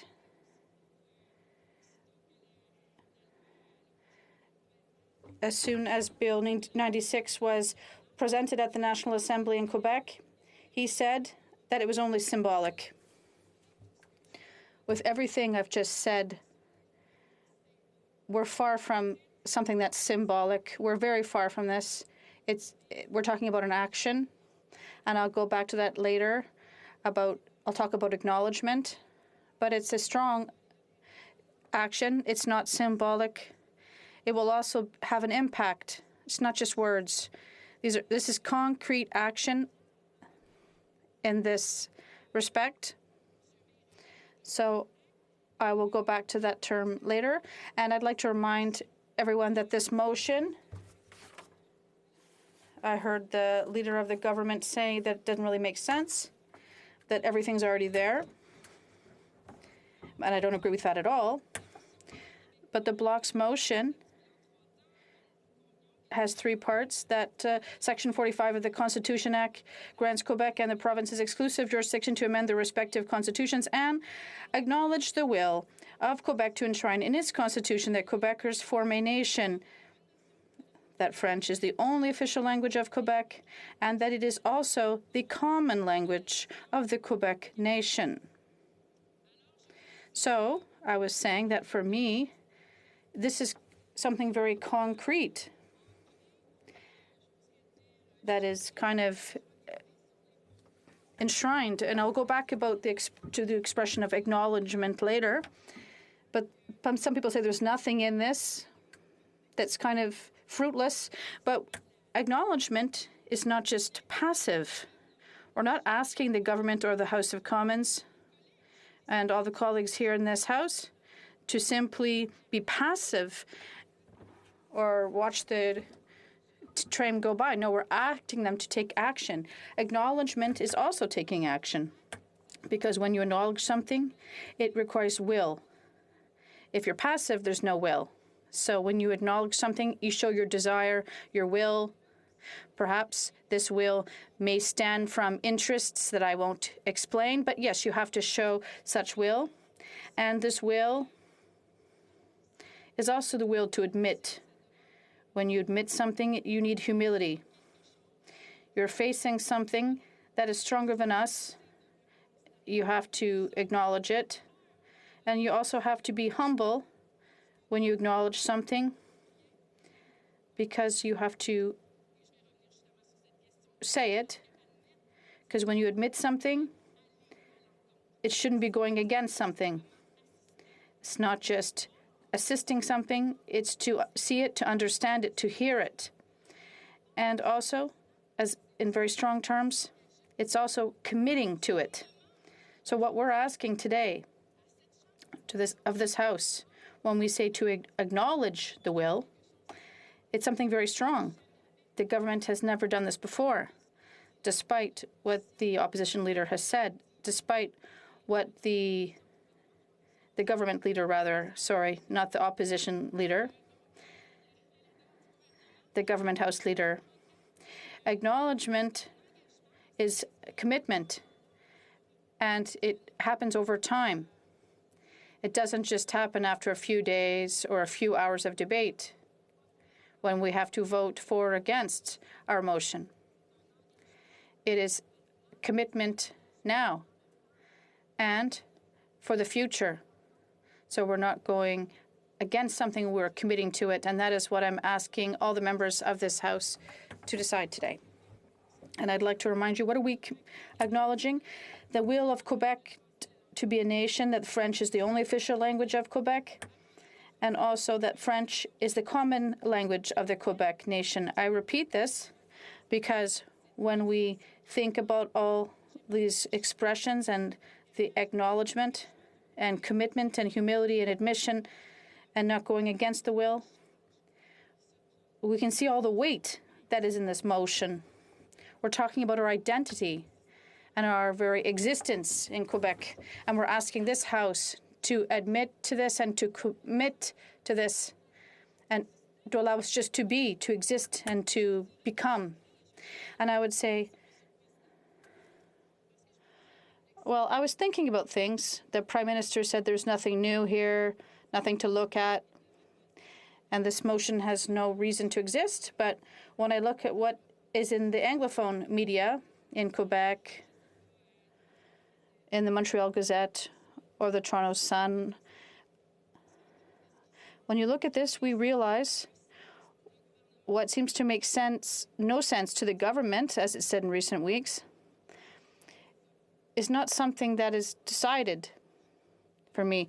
It takes courage from the government and members of this House to be able to admit and to acknowledge this block motion. And perhaps I will quote something in English, but I could also provide a translation. But when we're thinking about the Montreal Gazette on June 10th, not so long ago, it's only the 15th today, 15th of June, and it said that, I'll find the quote that's short. Because the protection of the French language required a blanket suspension of human rights. Donc, ce qu'on nous dit dans le Montreal... So what the Montreal Gazette is saying, that we're suspending human rights.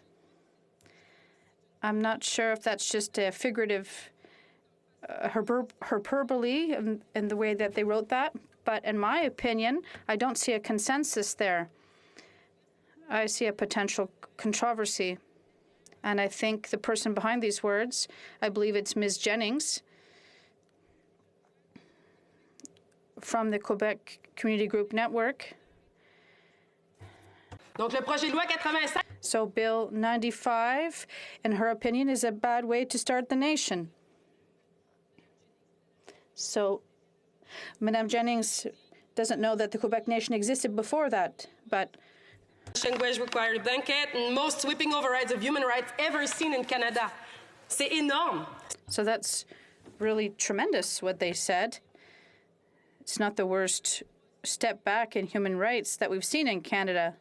I'm quoting the Toronto Sun. That's not Quebec. It's elsewhere. That's still one of Canada's biggest cities,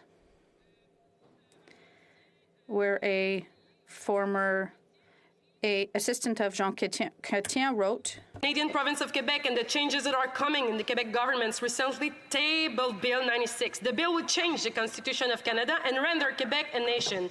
The bill will impose the changes described above the project, the French language too. It will actually ruin lives in Quebec and radically change Canada in the process. Donc on va ruiner des... So they're going to ruin lives in Quebec through the adoption of Bill 96. So, Mr. Speaker, there are thousands of quotes like this, but in my opinion, acknowledging something is really a commitment and a strong will and courageous will of the government and of members of this House, and I hope that they will be aware of this when they will have to vote on this motion. And I would conclude by quoting a colleague who's, when we speak about the language, we talk about the openness to speak about our past and our future, to show how open we are. And my colleague sang and also talked about poetry to show we're open and we're a nation, a Francophone nation. We are creators, Mr. Speaker, not creatures. Our house has not walls, but 4 seasons.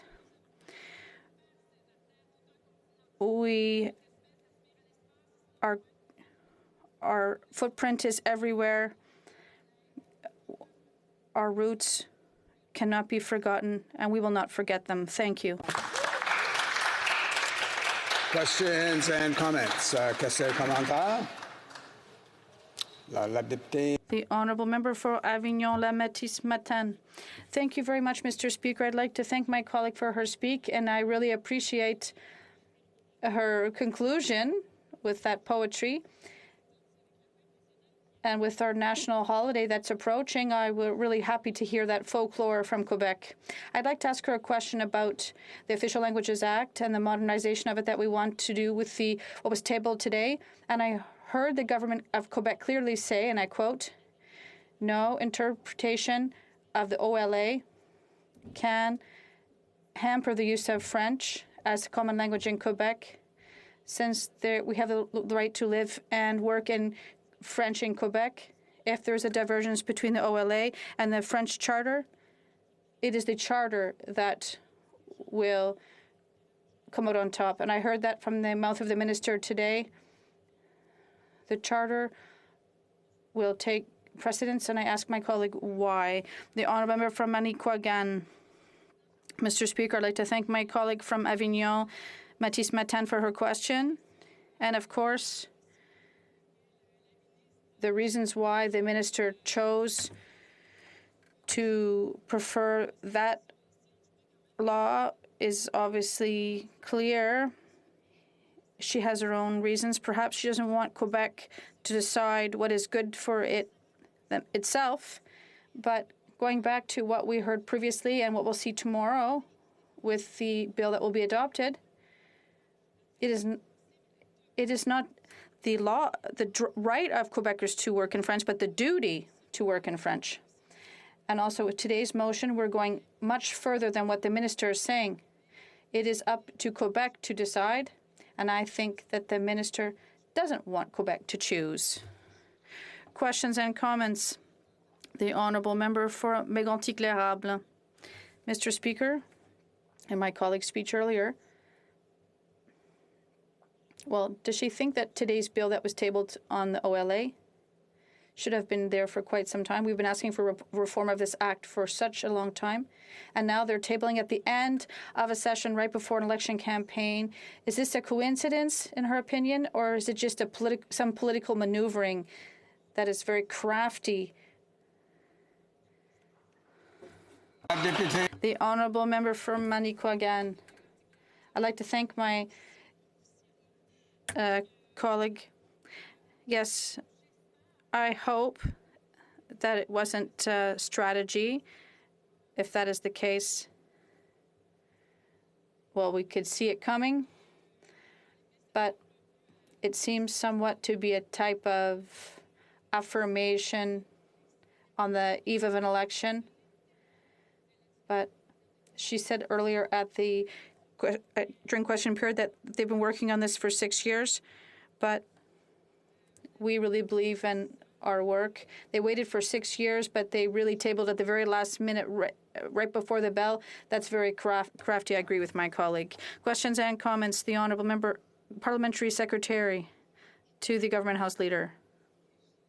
Mr. Speaker, I, for one, am a very proud Canadian, and a part of that is recognizing that we are in a bilingual nation where Canada, in a very high sense of pride in the fact that French is a common language, I would argue, in the province of Quebec, and outside of Quebec, there are many communities that strive to become more bilingual, where French is spoken more and more, and it is such a beautiful language. And my question to the member is that given that the government has already recognized that Quebecers form a nation within a united Canada, and we've already been provided assurances from Quebec that it will continue to respect the constitutional obligations to the English-speaking minority population in Quebec, why wouldn't the Bloc support the amendment that was being proposed for clarity purposes by the member from Mount Royal? The honourable member for Manicouagan. Thank you, Mr. Speaker. I'm not against the fact that the member for Winnipeg North is proud of being Canadian. I'm also proud to be a Quebecer, and of course, it will never go far enough for me. It cannot go far enough. I'm a sovereigntist member, as a member of a sovereigntist party. We want to decide for Quebec with Quebec, and if the parliamentary secretary to the government house leader had listened earlier to what my colleague from Avignon, Mathis Matan-Matapédia, said, that what the Premier of Quebec, François Legault, said himself, that it is not sufficient legislation in his opinion. I'm not the only one then to say it. It is all of Quebec as spoken through the voice of the Premier of Quebec. First, a question of privilege, the honourable member for Louis-Saint-Laurent. Thank you, Mr. Speaker. In fact, I rise today on a question of privilege to respond briefly to the speech made yesterday by the member for Kingston, the Islands, that followed my question of privilege that I tabled here on June 7th, which referred to the fact that the Public Health Agency of Canada did not respect the order of the House of June 2nd, which was to provide essential documents regarding the Winnipeg lab. So we have a number of elements to put forward. First of all, Mr. Speaker, The member quoted 986 of the House of Commons Procedure and Practice, 3rd edition, concerning the 3 options for a committee when an individual or organization does not table the documents. The comments made by the member for Kingston and the Islands were interesting. Problem is that there was the first option, the second option, but he did not read the third option. So complete the citation by adding this third option. Quote, the third option is to reject the reasons given for denying access to the record and uphold the order to produce the entire record. End of quote. Secondly, the member claimed that security safeguards are, quote, nowhere to be found, unquote, in my proposed privilege motion. This is simply not true, Mr. Speaker. He based his argument on the precis of the motion which I offered to the House last week, and not the actual draft motion. Mr. Speaker, as you know, page 145 of Bosque and Gagnon states that a member raising a question of privilege should provide, as part of the written notice to you, the text of the motion it is proposed to be moved.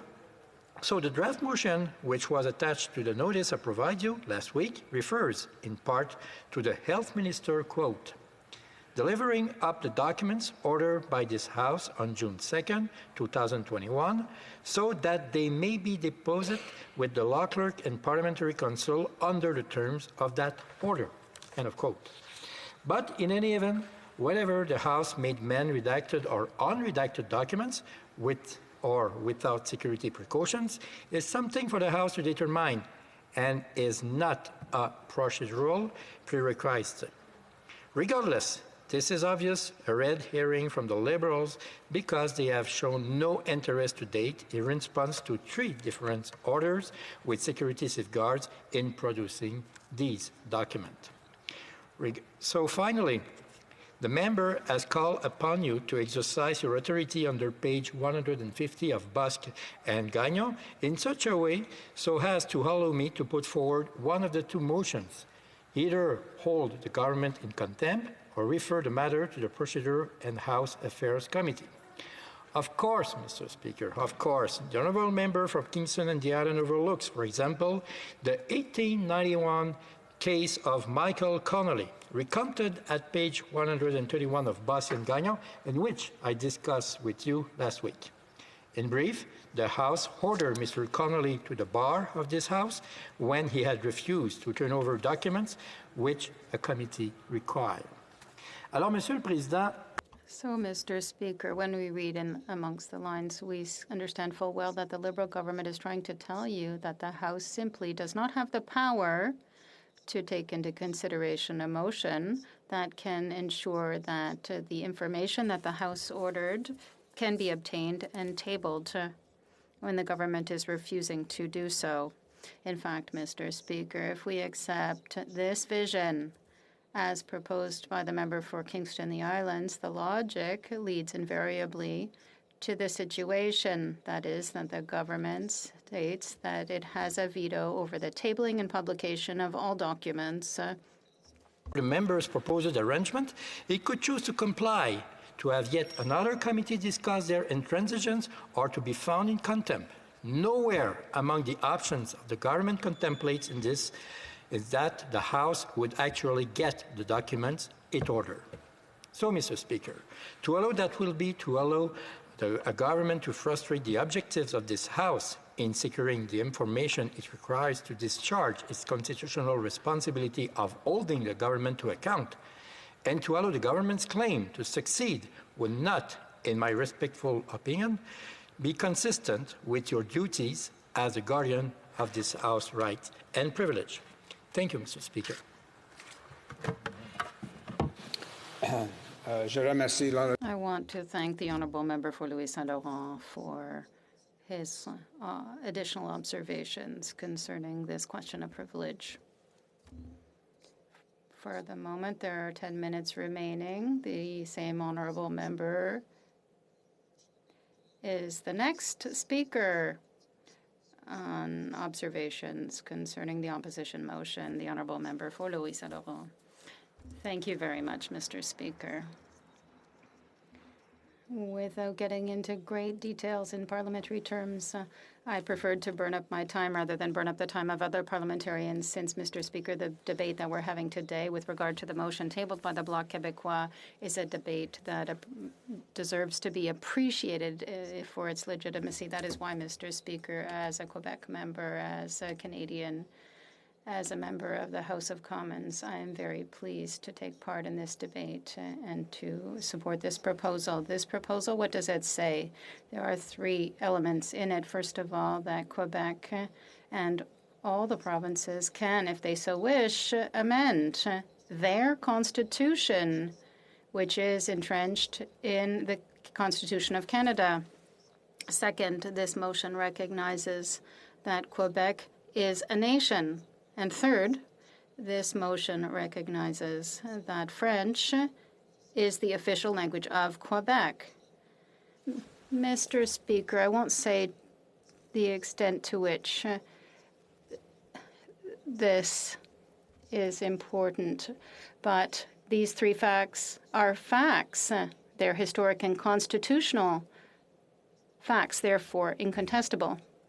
Let's go through them one by one. The French fact in Quebec, obviously, Mr. Speaker, if you go to Quebec or you go across North America and then to Quebec, you'll see a great difference. That is the French fact. And it's been that way since 1534, when Jacques Cartier was the first European colonizer to set foot on the province that we now call Quebec. And, of course, therefore, followed the arrival of Champlain and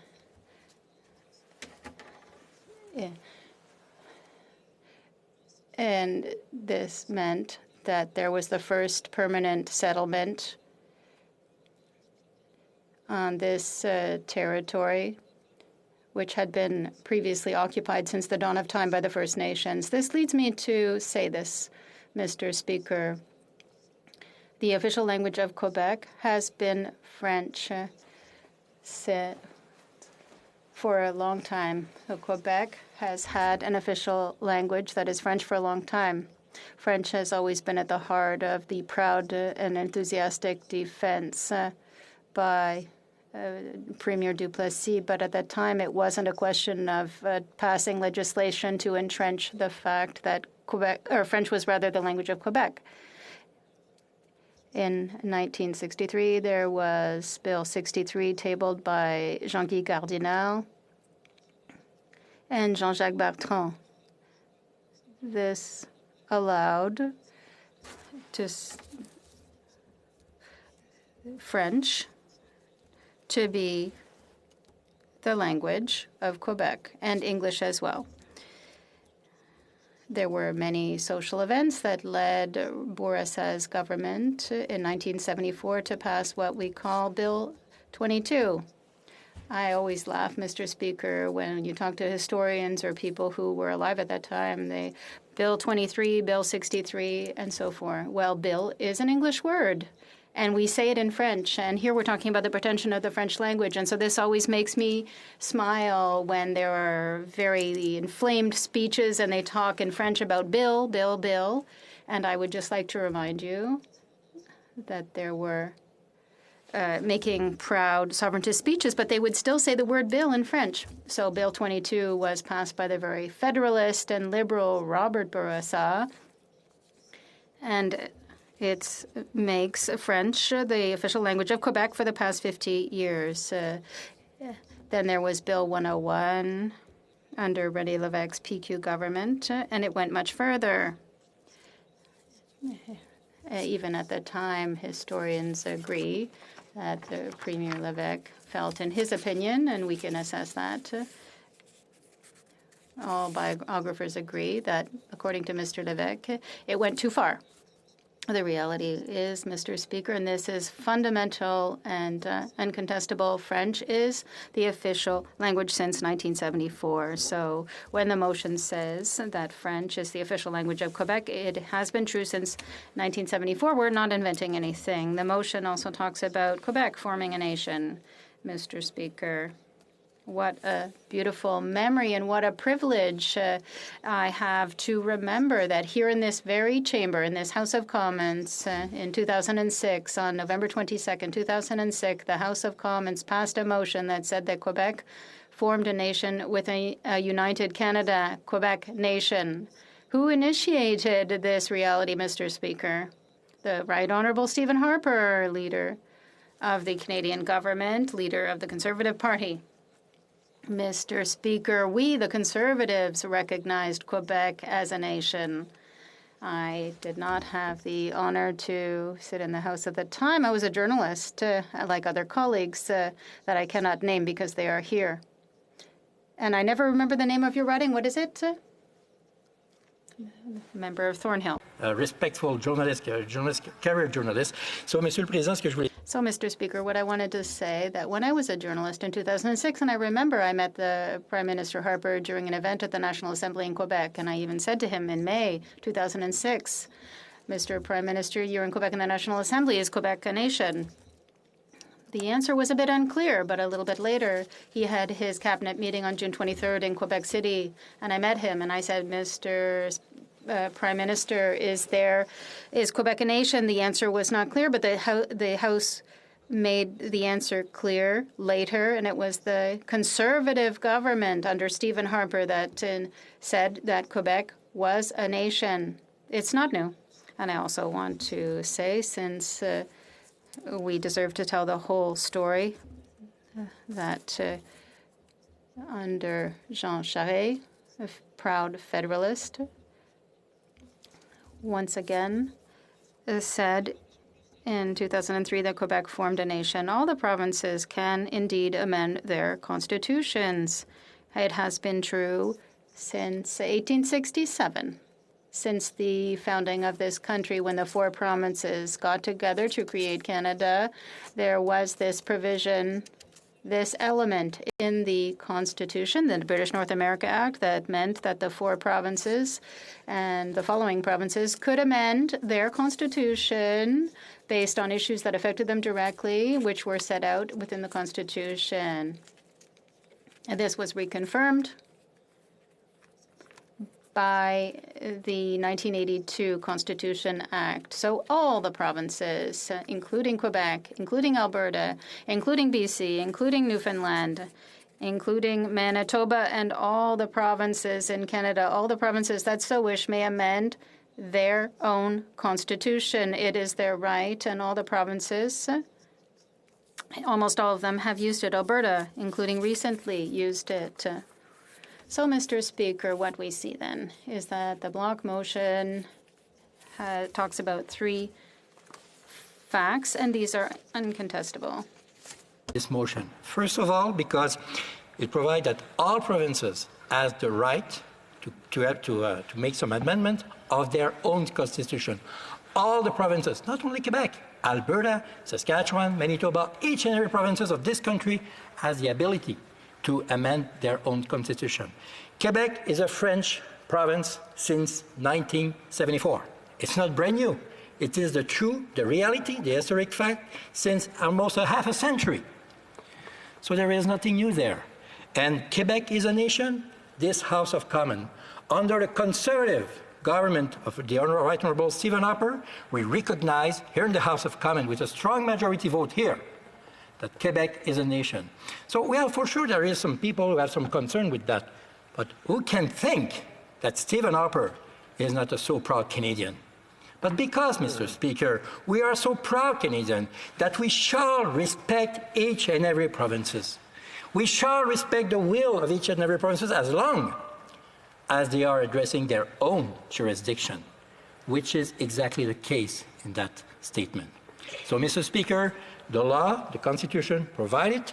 Quebec is official language, French since almost a half a century, and also Quebec is a nation recognized 15 years ago by a Conservative government. So, Mr. Speaker, this is why I will support proudly this motion. Thank you so much.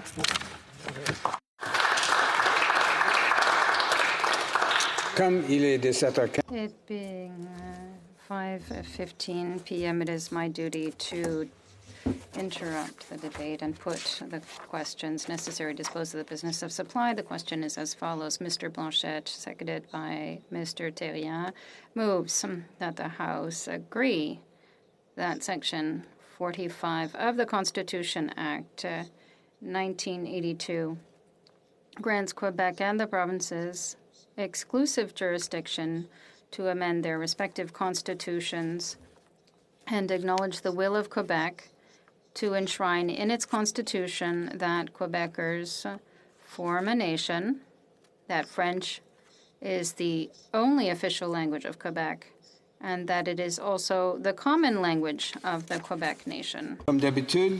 As usual, if a member of a recognized party present in the House wishes to request a recorded division or that the motion be adopted on division, I would invite them to rise and to indicate it to the chair. I see the honourable member for Saint-Jean.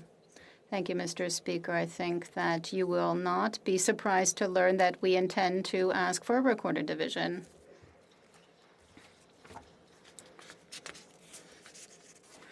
Pursuant to order made on Monday, January 25th, 2021, the division stands deferred until Wednesday, June 16th, 2021, at the end of the expiry of the time provided for oral questions. And I see also the honourable member for Kingston, the Islands, rising. Concerning something of interest to the House. I believe if you seek it, you'll find unanimous consent to see the clock at 5:30 so that we can start private members' business. Is it the wish of the House to see the clock at 5:30 p.m.? Yes? Hearing no opposition? Agreed and so ordered. The House will now proceed with the consideration of private members' business as listed on today's order paper. Orders of the day. Private members' business, resuming debate on motion M62 on federal dental care plan in the name of Mr. Harris. And when the House last took up debate on the question, the honourable member for Kingston and the Islands had 8 minutes and 20 seconds remaining in his time for his comments on the motion. And we'll go to him now, the honourable member for Kingston and the Islands. Thank you very much, Mr. Speaker, and thank you to all the members of the House for allowing us to see that the clock forward. It's quite fascinating that one of the things that we can agree so well on is moving time into the future. But nonetheless, I'm honored to rise today again to continue my discussion on M62, the motion for a federal dental care plan. And I certainly admire the initiative that's been brought forward by the member from St. John's East.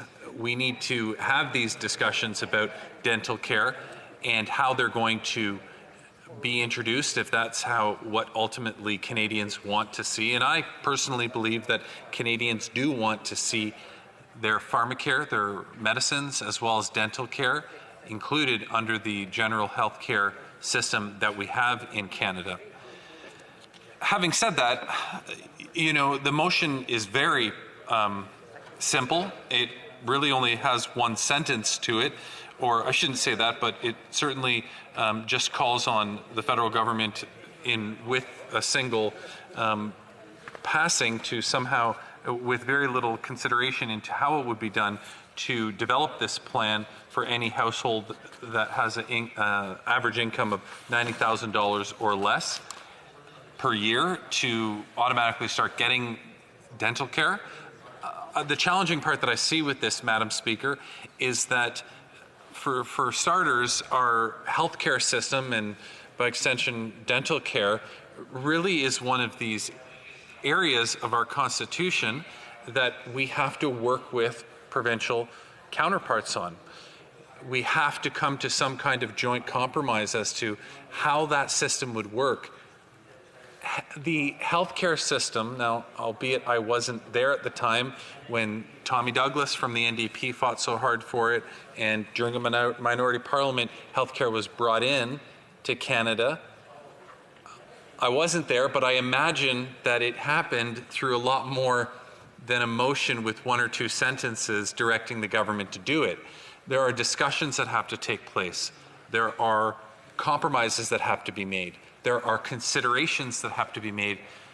For starters, what kind of money is already being spent through insurance companies? What is already covered by various different departments in different levels of government? How will we treat insurance programs that are out there?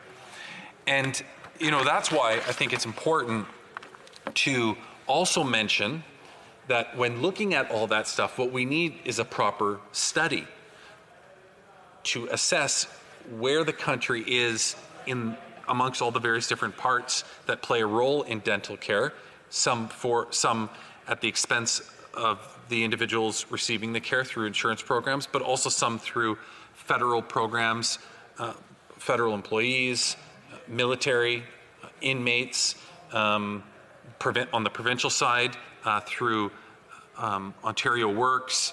You know, how are all these things happening, at least in Ontario through Ontario Works, but of course then all the different systems within the different provinces throughout the country. That's why we need a full study into this to look at the details of it before we should really be making a recommendation back to the government on what they need to do exactly when it comes to developing the system. And that's why I was really glad to see that the House of Commons Standing Committee on Health back in February of 2020, Madam Speaker, had agreed to do a study on dental care specifically. And then I found it very interesting that in October of 2020, so about 8 months ago, the Parliamentary Budget Officer published a cost estimates report for federal dental care for uninsured Canadians that fall below that $90,000 a year family income threshold.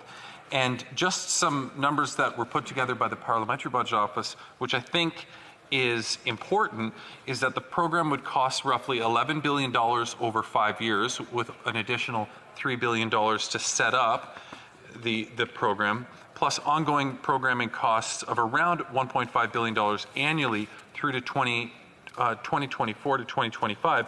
And the program is estimated to benefit close to 6.5 million Canadians in the first year, and then decrease to 6.3 million in 2025 due to changes in population and labor market conditions, et cetera. So I guess my point there, Madam Speaker, is that there's a lot to consider here. There's a lot to consider in terms of how a program of this nature is going to impact Canadians, what the costs are going to be, and just from I don't want to diminish the quality of the work, but just from the limited research that the Parliamentary Budget Officer did on this particular topic indicates that there are some pretty significant numbers there. And when you start to talk about variables in programs, and when these are large programs, any one of these variables can start to skew things very quickly. And quite frankly, I don't think it's the kind of thing that we want to mess up. It's not the kind of thing that you want to say, okay, let's give it a shot, see how it goes, and if it doesn't work, we'll start to make changes, because quite frankly, the cynical side of me says, well, those who would be opposed to a system like this will use those failures as an opportunity to say why it doesn't work and a program needs to be scrapped. This reminds me of pharmacare and the work that's been done to advance pharmacare throughout the country and having discussions about it, or even basic income, for example. You know, other great programs that really need to have the studies done, to have the data collected, to have pilot projects run, so that we can make well-informed decisions when advancing these objectives. And I would also like to say, I had indicated some of the places where the federal government already does provide funding for dental care, Madam Speaker. I mentioned Canadian Armed Forces, inmates, some veterans services, some refugees, claimants that are approved for dental care, certain ones I should add, First Nations and Inuit who receive dental coverage when they're not getting them through other programs, federal public servants that I indicated, and then more importantly, the Canada Health Transfer currently is $41.9 billion a year to the provinces and territories. At least it was in 2020-21. And so some provinces might use some of that money towards dental care. So Ontario is going to use it through Ontario Works. Other provinces are going to do different things with it. So any program that we might establish might significantly impact how those provinces are already running what they're doing. So I guess, long story short, perhaps I'm too late for that. At the end of the day, Madam Speaker, I admire this concept. I admire the NDP pushing hard for pharmacare and dental care. I think that I appreciate the work that they're doing on that to move the needle forward, but I just think that before saying develop a plan to be ready to be implemented, we need to have the proper research and studying done, which is exactly what the Standing Committee on Health has committed to undertaking. I'm looking forward to seeing that information come back from them so that we can have a better, more holistic sense as to what the requirements and the needs are based on data when they provide it. Thank you, Madam Speaker. Resuming debate, the honourable member for Sarnia-Lambton. Well, thank you, Madam Speaker, and I'm pleased to be able to rise and speak about M62, the proposal for national dental care. And we know that dental care is something that all Canadians need. The statistics today say that 1 in 3 Canadians lack dental insurance in this country. So, if you look at things positively, that means 2/3 of Canadians have a plan. But for those 1/3 of Canadians that don't have a plan, this is a serious health concern. And I would also say that 1 in 5 don't actually go to the dentist when they need to go to the dentist for financial reasons. So, people, even if they do have coverage, may not have full coverage for, the work that they need to have done on their teeth. And so definitely when we look at dental health, we have to consider how that relates to people's overall health. Because there are many conditions that can result from poor dental care that actually cause other health care issues. So, for example, if people have gum disease, it's a common thing that you get if you don't have your regular cleanings and keep up on your oral hygiene. And this can lead to many conditions, including cancer, including kidney disease, rheumatoid arthritis, all kinds of, very, very costly and aggravating conditions. Gingivitis is another one that is a byproduct of poor dental hygiene. And, people have also linked poor dental hygiene to conditions like Alzheimer's. So when we think about that and we think about, the impacts, we know that we need to find a way to make sure that Canadians can have good dental care. Now, the member that spoke before me talked about the cost of this program, and that's definitely a consideration. There's been a number of estimates by the Parliamentary Budget Officer, and a number of other people have looked at this and have put the cost somewhere just less than $1 billion or up to $3 billion a year, depending on what is covered. And so, how are we going to pay for that? We've already got huge, huge debt, $1.3 trillion. Trillion with a T, and then the government's looking to raise the ceiling on that to 1.8 trillion. Now, what that works out to for every individual in the country, the government's racked up enough debt that you'd have to pay them $250 a month every month for the next 10 years. Well, think about doing that. You, your spouse, your kids, everybody, $250 a month. Now, interestingly enough, if you think about dental care, I used to be a contractor and worked for a company that I didn't have a plan. But for $100 a month, I actually could get a plan that had dental care, pharmacare, health coverage, all that kind of stuff. So if we weren't racking up such debt in the country that it would cost, the equivalent of $250 a month, people could really afford to get their own plan and choose what they wanted. The concern I have with these national plans when they come forward is that, first of all, Quebec will always say that they have their own plan, it's provincial jurisdiction, and they don't want to participate. So you really don't ever really have a national plan. Then you've got situations where in some provinces they already have some types of coverage, and I mentioned the 2/3 of people that actually have a plan. Then you come to the part of it that's the federal jurisdiction, which is the Indigenous people. And so you end up with a patchwork at the end of the day. It's not really a nationwide program. And if we look at some of the things where we see the government trying to provide service, I want to give examples like CRA or immigration. we've seen that the level of service is not pleasing to Canadians. They're having to wait hours and hours, calling in multiple times to speak to people that aren't always polite to them, and at the end of the day, waiting years and years for results. Well, when it comes to dental care, that's certainly not what you would want to have. And so, in addition to feeling that the jurisdiction of this whole situation is provincial, I think that the execution of these kinds of things is also not the expertise of the federal government. The affordability issue for Canadians is really what's keeping many people from having good dental care. And so we see that wages are not going up the way the cost of everything else is going up. We've got a lot of inflation. The cost of housing is huge. We've got a crisis in the country where, even in my riding, which is, a smaller urban rural mix, the cheapest housing that you can get is $1,000 a month. So it's getting unaffordable. And then think about Toronto and Vancouver and the big cities where, people can't, their dream of buying a house is gone. And they can't afford to pay for that. So if you add that, and then you think about this pandemic, Madam Speaker, and the costs that have escalated through the pandemic, the cost of groceries, the cost of gasoline, the government has increased 2 carbon tax increases in the middle of a pandemic and a CPP increase at the same time. And so all of these things are taking money out of people's pockets.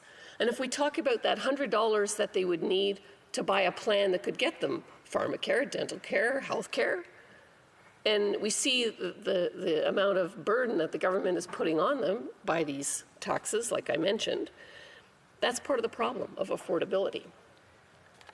Now, I hate to do a little rabbit trail here on the Line 5 thing, but this is where issues like Line 5 become very important, because people don't always make the link between why that's important to them.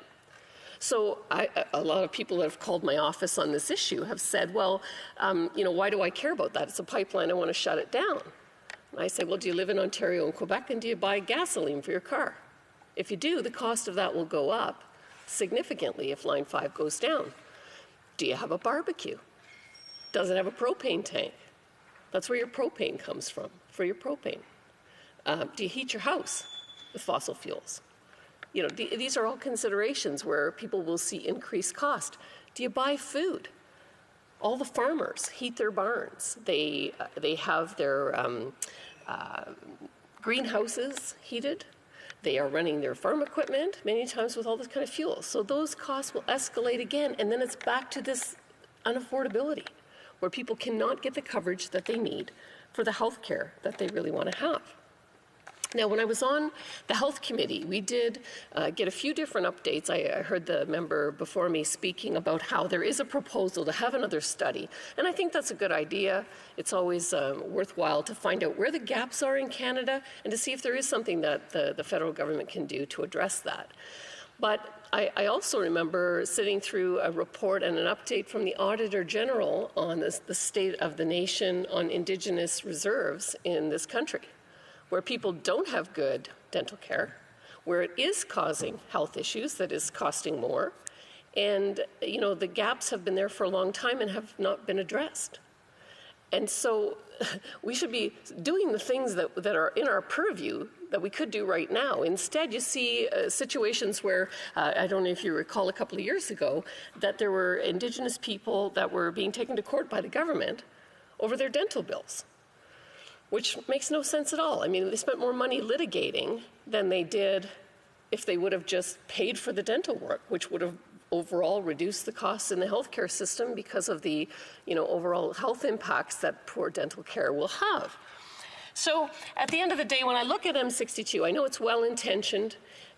There's a need that exists in the country for that 1/3 of Canadians that don't have dental care, and the 1 in 5 that actually aren't going to get the dental care that they need because they can't afford it. But I don't think that this is the right way to go about fixing that. I think the right way to go about fixing that is to get government spending under control, to quit raising taxes on the people, to quit reaching into their pocket at every opportunity, and to return that money to them so that they can have the option to get a plan that works for them. And with that in mind, I think we also have to be very careful about provincial jurisdiction. The province is supposed to execute all of the healthcare services. That is their purview. The federal government can help. I know they need our money. They need our money in health transfers. We can work together. We can cooperate. But it's really not for the federal government to tell them how to execute. That is their jurisdiction. And that's why we constantly, when we hear of these national programs, see resistance, especially from Quebec, who is very particular about their jurisdiction in their area. And so I guess in summary, Madam Speaker, I'm a fan of dental care. I'm a fan of finding solutions to get there, but I don't think this is it. I think the answer lies in reducing the amount of money that we're taking out of taxpayers' pockets, in addressing the housing crisis in this country so that housing becomes more affordable, in making sure that people have good wages and well-paying jobs. And that's where I'd like to see the focus. So with that, thank you, Madam Speaker. Reprise du débat. Reprise du débat, l'honorable député d'Abitibi-Témiscamingue. Merci, Madame la Présidente. Thank you, Madam Speaker. I'd like to start the speech by paying tribute to Mr. Pierre Grandmaître, who passed away in the last few days and whose funeral will be on June 20th. We owe Pierre the elements of pride and quality of life in Rouyn-Noranda, particularly the arrivals of the Huskies in Rouyn-Noranda, who are still the champions of the Memorial Cup for the third year in a row, and the famous bike trail that we have around our local lake. A great tribute to this former mayor. His example led me to dream of becoming an elected official myself. I had the chance to talk to him about his experience, and Pierre heard my questions, and he invited me to be part of the Beauchemin team, which participates in all of the election strategy committees. So if I'm in this place today, it's because of the mentorship that Pierre Grandmaître gave me. The last time I saw him was before the 2019 election. He gave me his support, and so that was a very touching moment that I will cherish for a long time. And now, for my speech. Once again, Quebec must defend itself. Once again, the Bloc Québécois has to defend Quebec. Recently, the Liberal government's budget showed us another example of federal interference in Quebec's jurisdictions, especially in the area of healthcare, which is under Quebec's exclusive jurisdiction. Today, we see motion M62, which adds the establishment of a federal dental plan. Understand us well. The Bloc Québécois is not opposed to the idea of a dental care plan that would improve the quality of life of many people, especially the most vulnerable. We are opposed to any form of interference implied by this motion. The House of Commons should take note of the respect for the democratic will of Quebec to refuse this unfortunate tendency of the federal government to interfere in areas of jurisdiction of the Quebec government. Today, we're celebrating the 30th anniversary of the Bloc Québécois, an interesting day to present or to hold this type of debate, especially the one that we had today. How many times will we have to remind everyone that healthcare is under provincial jurisdiction? The Constitution Act of 1867, sections 91 and 92, clearly outline the division of governmental powers between the federal and provincial governments. Health is an exclusive power of Quebec, with the exception of Indigenous health, military hospitals, drug approvals, and quarantine management. If the Government of Quebec and its National Assembly were to decide that such a dental plan was a priority and ask the federal government for unconditional funding for such a measure, the Bloc Québécois would support it. There would then be one dental plan for Quebec and another for the rest of Canada. And why? Simply because Quebec knows what's good for Quebec. Our experience shows us that one-size-fits-all programs don't work. And just like for childcare, where the federal government proudly cited us as an example. Same thing for pharmacare. Now, what Quebec really wants is not a federal dental plan or any other type of interference. It's an increase in federal health transfers without conditions. That is what Quebecers want. For 30 years now, the Bloc Québécois has respected the democratic will of Quebecers and invites the NDP and the entire House of Commons to do the same. Madame la Présidente. But, Madam Speaker, let's go back to the government's last budget, the budget of all interference. This budget proposes, in a most dubious ploy, with all good conscience, the development by the federal government of criteria and standards for health care. In this budget, Quebec acknowledges that the federal government wants to establish national standards for seniors' care and long-term care facilities, and establish national standards for mental health, establish national standards for home care, establish national standards for women's health, establish national standards for reproductive health. On the other hand, Quebec must recognize that Quebec does not want these criteria and standards. It wants to serve its own population with adequate means to do so. The federal government has no business telling Quebecers how to standardize its health care. Let the Quebec Ministry of Health and health experts standardize Quebec's health care. Moreover, the federal government is arrogant towards Quebec, and this is nothing new. The federal government severely criticized Quebec, particularly on the situation of long-term care homes in March and April 2020. This criticism is inappropriate and, above all, represents the Prime Minister's intention to centralize power on matters of health. If the Trudeau government wants to help Quebec improve the unfortunate situation of long-term care homes, it should assume its responsibility towards Quebecers by restoring federal transfers to 50% of health spending, as initially agreed over 50 years ago. And at the very least, the federal government should restore health transfers to 35%, as the Bloc Québécois is demanding and the rest of the provinces. And the last time Ottawa assumed its responsibilities in health care, it respected the agreement between the federal government and the provinces. Well, that was more than 30 years ago. And now they're using the unfortunate situation of COVID as an unprecedented opportunity to play centralist politics. Right now, Ottawa does not cover more than 20% of health care expenses, whereas it should cover 50% as initially agreed.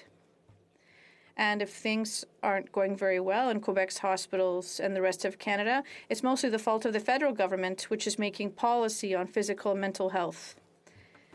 How can we turn a blind eye to one of the federal government's most crude centralization efforts in recent years, namely federalizing the financial sector by regulating insurance, securities, and the distribution of financial products and services, amongst other things?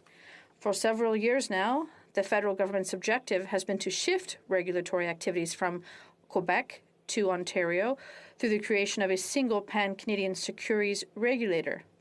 This would be harmful, and it's not just a jurisdictional dispute, it is a fight against Bay Street and Quebec. The objective of this Canadian securities regime is another example of the centralization of financial markets by the federal government, which wants to make Toronto a single pan-Canadian authority and go against the economic independence of the provinces. I'd remind you that the Bloc and Quebec are firmly opposed to this. On 4 occasions, the National Assembly of Quebec was unanimous in asking the federal government to abandon this project. Everyone in Quebec is against it, all the political parties, the business community, the financial sector. We have rarely seen such mobilization in Quebec against this very bad idea of the federal government, which seeks to pander to Bay Street. The federal government and Bay Street should take note. The creation of this single pan-Canadian securities regulator would always see the Bloc in its path. We say no to it because a strong Quebec securities regulator represents a pool of expertise in the legal framework of finance and the development of the sector. Montreal is the 13th largest financial center in the world. It represents 150,000 jobs in Quebec and contributes $20 billion to GDP. The Bloc will always fight to keep the legal financial framework in Quebec. A strong financial center is essential to the operation of our head offices and the preservation of our businesses. Preserving Quebec regulation ensures that decision makers are close at hand to provide access to the capital market for businesses, and an essential condition for supporting investment and business growth. The creation of this single pan-Canadian securities regulator is nothing less than an attack on the maintenance of our head offices and our economic pillars.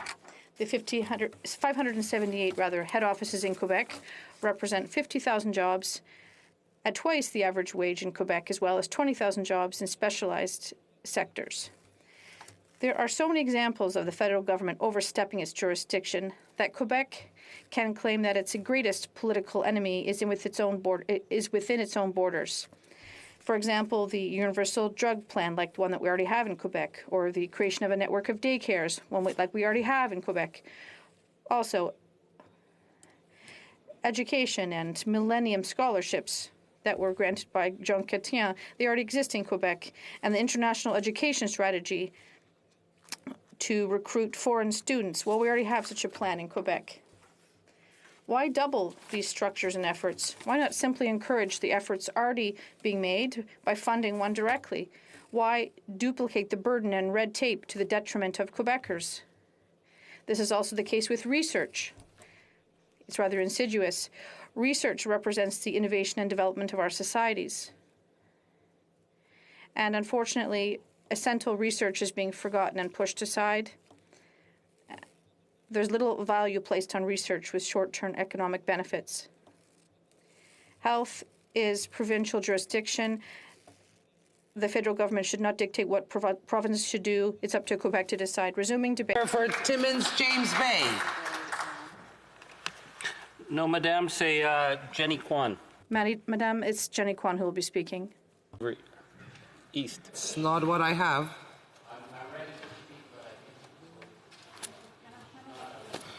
Okay. The Honourable Member for Vancouver East. Thank you very much, Madam Speaker. I'm very delighted to enter into this debate. I would first like to start by thanking the member from St. John's East for bringing his private member's motion forward, motion M62.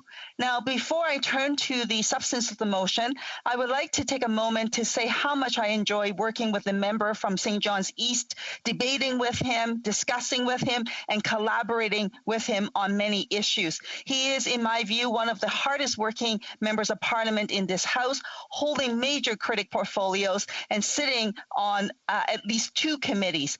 And since some of his critic areas crosses over to mine as foreign affairs and border measures inevitably impact immigration and those who seek asylum in Canada, I truly appreciate his wealth of knowledge, his experience, and thoughtful comments. You can always count on the member for a thorough analysis of complex issues. So I just like to take a moment to say thank you to the member from St. John's East for his service and for his dedication.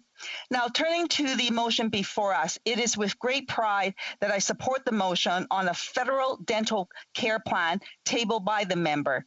The motion reads that in the opinion of the House, the government should establish a federal dental care plan as soon as possible for Canadian families earning less than $90,000 per year who are not covered by a dental care plan as an interim measure toward the inclusion of full dental care in Canada's healthcare system. More than 1 in 5 Canadians avoid visiting a dentist each year because of cost. In fact, some 33% of Canadians, or 12 million Canadians, have no dental insurance, and nearly 7 million Canadians avoid the dentist every year because of cost. It should not surprise anyone that Canada's most vulnerable have the highest rates of dental decay and disease, and they also have the worst access to oral health services. Indigenous peoples have nearly twice as much dental disease as non-Indigenous Canadians. From a gender perspective, as expected, income-related inequalities in oral health are greater in women than men. None of this should be acceptable to anyone in this House, and that's why the NDP is calling for a federal dental care plan. And as a down payment to kickstart universal public dental care, we are calling for households with incomes below $90,000 get access to dental coverage. The Parliamentary Budget Officer estimated that this program would provide immediate support to 6.5 million people in Canada. And not only is this the right thing to do, it is a smart thing to do. Madam Speaker, did you know that the cost to emergency rooms in this country related to dental pain is estimated to cost taxpayers $150 million per year? That's savings that could be reinvested into other essential services. Now, of course, that does not cover all the costs to deliver a federal public dental care plan to every Canadian, but it is a start. And that's not a place, and there are places to which we can look for funding for this critical program. So let me list a few examples.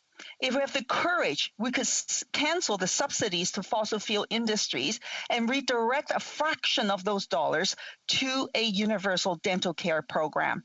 Canceling the subsidies to big oil will also, of course, steer Canada in the right direction to fight against climate change and be a climate leader.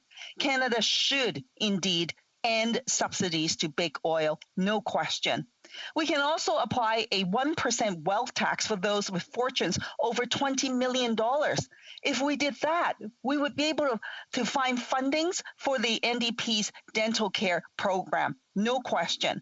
The Parliamentary Budget Officer estimates that the wealth tax would raise almost $70 billion over 10 years.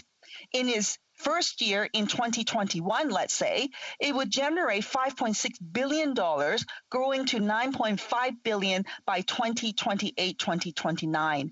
The Parliamentary Budget Officer estimates that ongoing program costs for the NDP dental plan would average about $1.5 billion per year. This is a choice New Democrats are happy to make, and we just need the other parties to join us.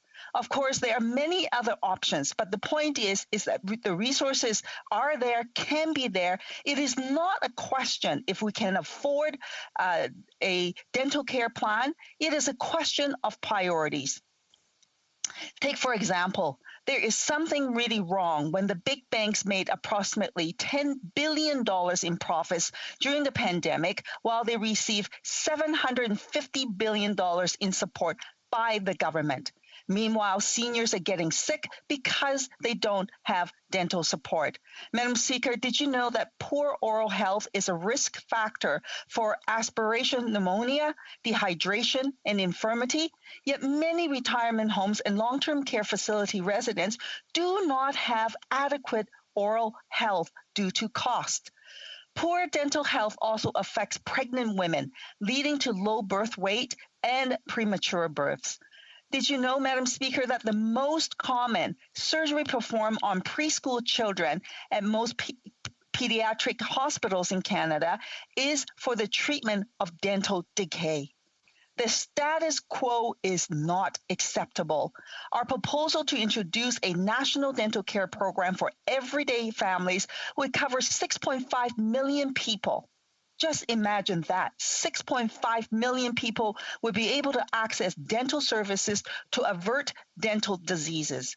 I have seniors tell me that they had to blend up their food because they can't chew the food with their bad teeth.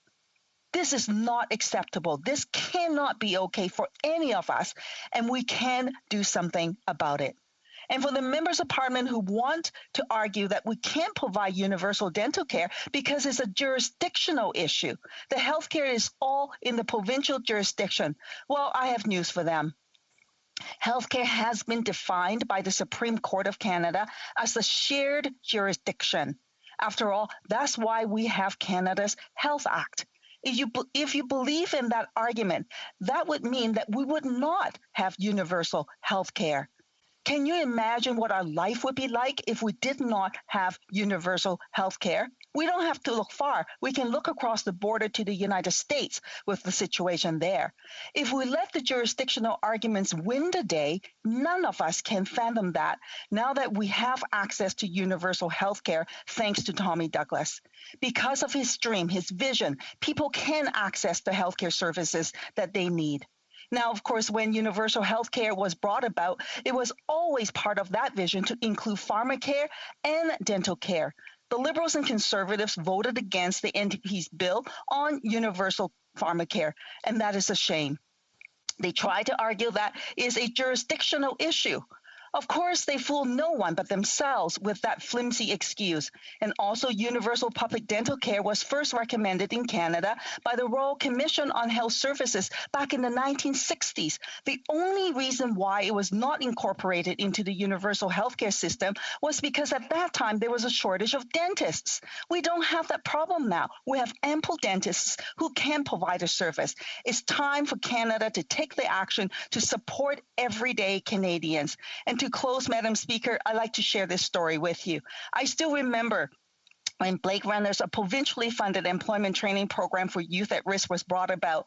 They partnered with GM Place, now Rogers Arena, with a hiring scheme, not just for the renovation work, but also for the hospitality work for people in the downtown east side.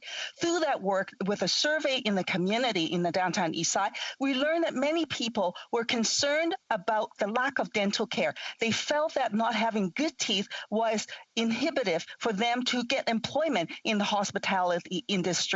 And as part of the program, the government included dental support to trainees in partnership with UBC's dental program. And that was a game changer. People started to smile more, felt better about themselves, had the confidence to take on the world. And yes, they became self-sufficient. Dental service is a necessity for our physical health, for our mental health, for our economy, for our well-being. I ask all members to support this motion. Resuming debate, the Honourable Parliamentary Secretary to the Minister of Transport. Thank you, Madam Speaker. Many Canadians benefit from dental care through their private health insurance, while many others, in fact, are supported by government, provincial and territorial government programs. Our provincial and territorial partners finance and administer dental care programs within their jurisdictions and offers some dental coverage to residents. These dental programs vary from one region to another and are often limited to various groups like children, the handicapped, and low-income families. Our government supports provincial and territorial programs, including those that offer dental care through Canada Healthcare Transfers. Healthcare transfers pay $41 million to the provinces and territories between 2021 and 2022. This amount will continue to increase in keeping with the growth of the economy, with a minimum increase of at least 3% a year.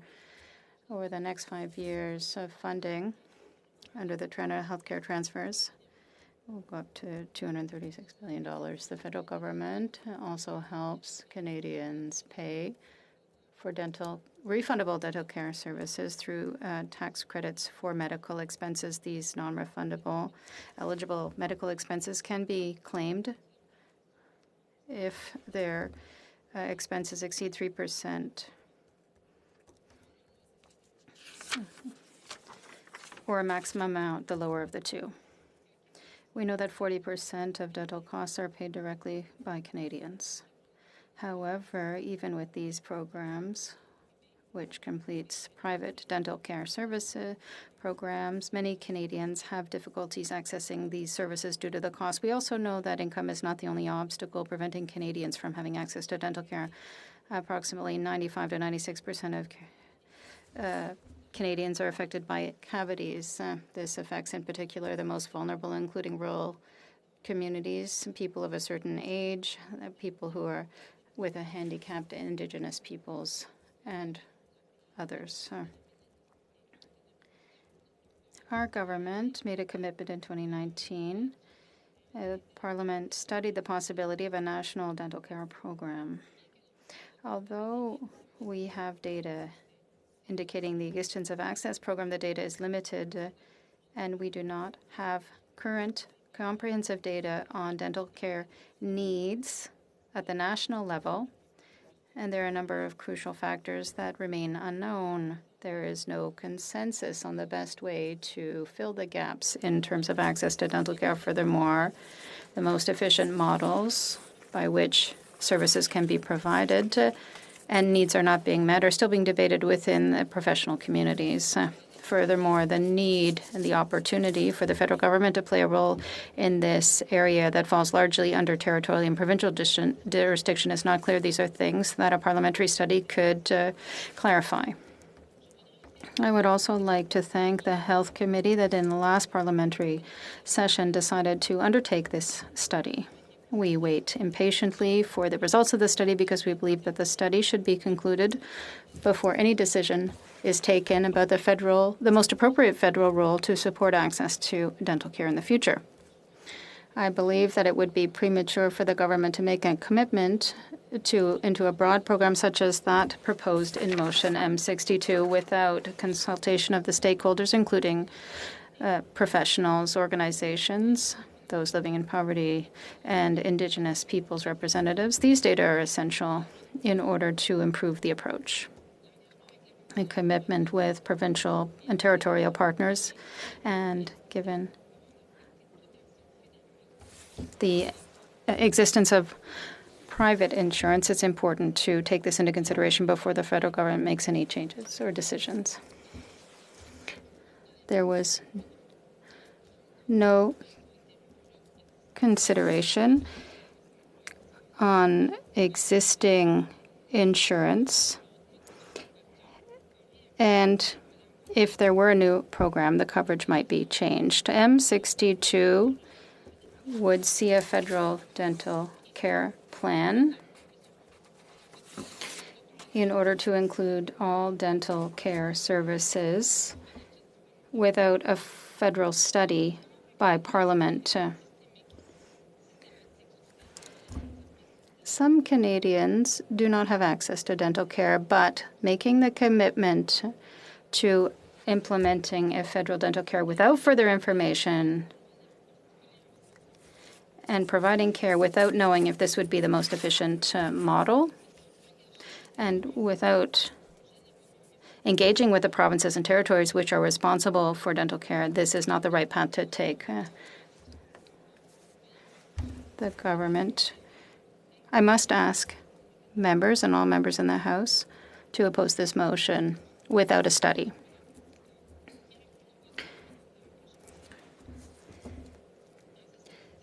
Thanks to Statistics Canada, we are improving our understanding of this issue, including the cost of services funded by research institutes. This research will be done in cooperation with frontline researchers, the 10 faculties of dental medicine in Canada, experts from the U.S. and the U.K. In closing, I would like to take a moment to recognize that dental care is just one aspect of Canadians' health care needs.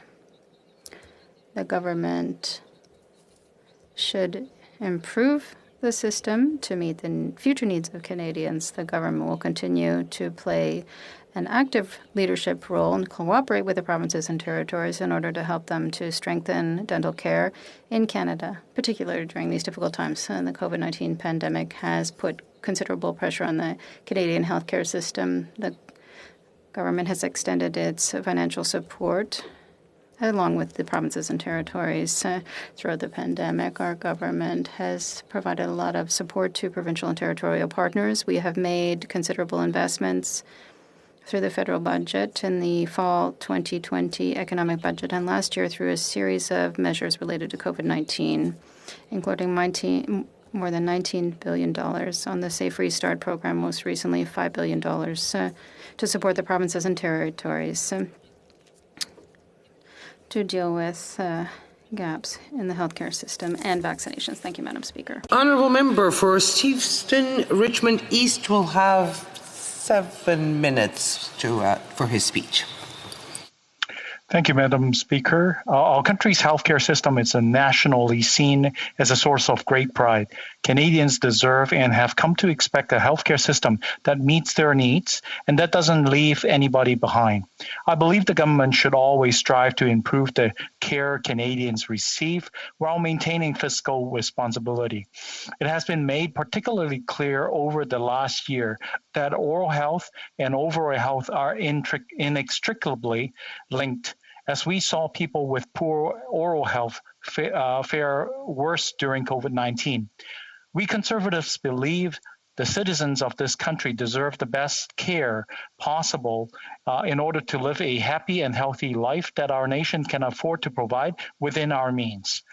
We believe in empowering Canadians to be able to look after themselves and trust them to make responsible choices.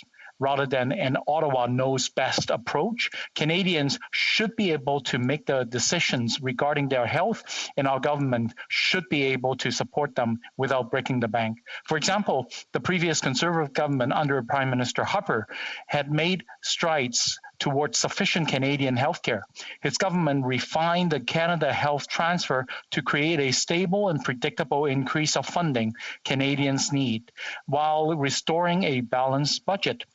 With that said, it has been shown through various reports that our healthcare system lags far behind those of other developed nations such as the UK and Australia, made all the more damning when you take into account that Canada and Australia share a similar percentage of GDP spent on healthcare and dollars spent on per person. Currently, the federal government transfers roughly $42 billion to the provinces each budget year. However, during that same time, even with a historical low borrow rate, we still pay over $20 billion in interest payment alone on our ballooning national debt, a simply unnecessary waste of $20 billion tax dollars, which could be beneficially repurposed elsewhere had our Liberal government had the foresight to act responsibly in preparation of hard times. It is therefore obvious that the healthcare challenges we're facing are not a resource problem. But how is this that Canada cannot seem to adequately provide for its people or responsibly manage our fiscal resource? Better yet, what can we do about this? Two of these many questions I doubt my NDP colleagues could answer. The Parliamentary Budget Officer has waded in with an analysis of the cost of the proposed program. They estimate that in financing the plan could cost almost $10 billion over the next few years.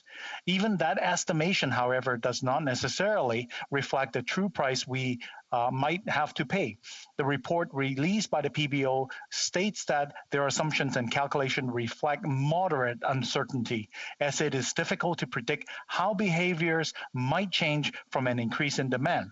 With that said, it can be understood where the NDP are coming from.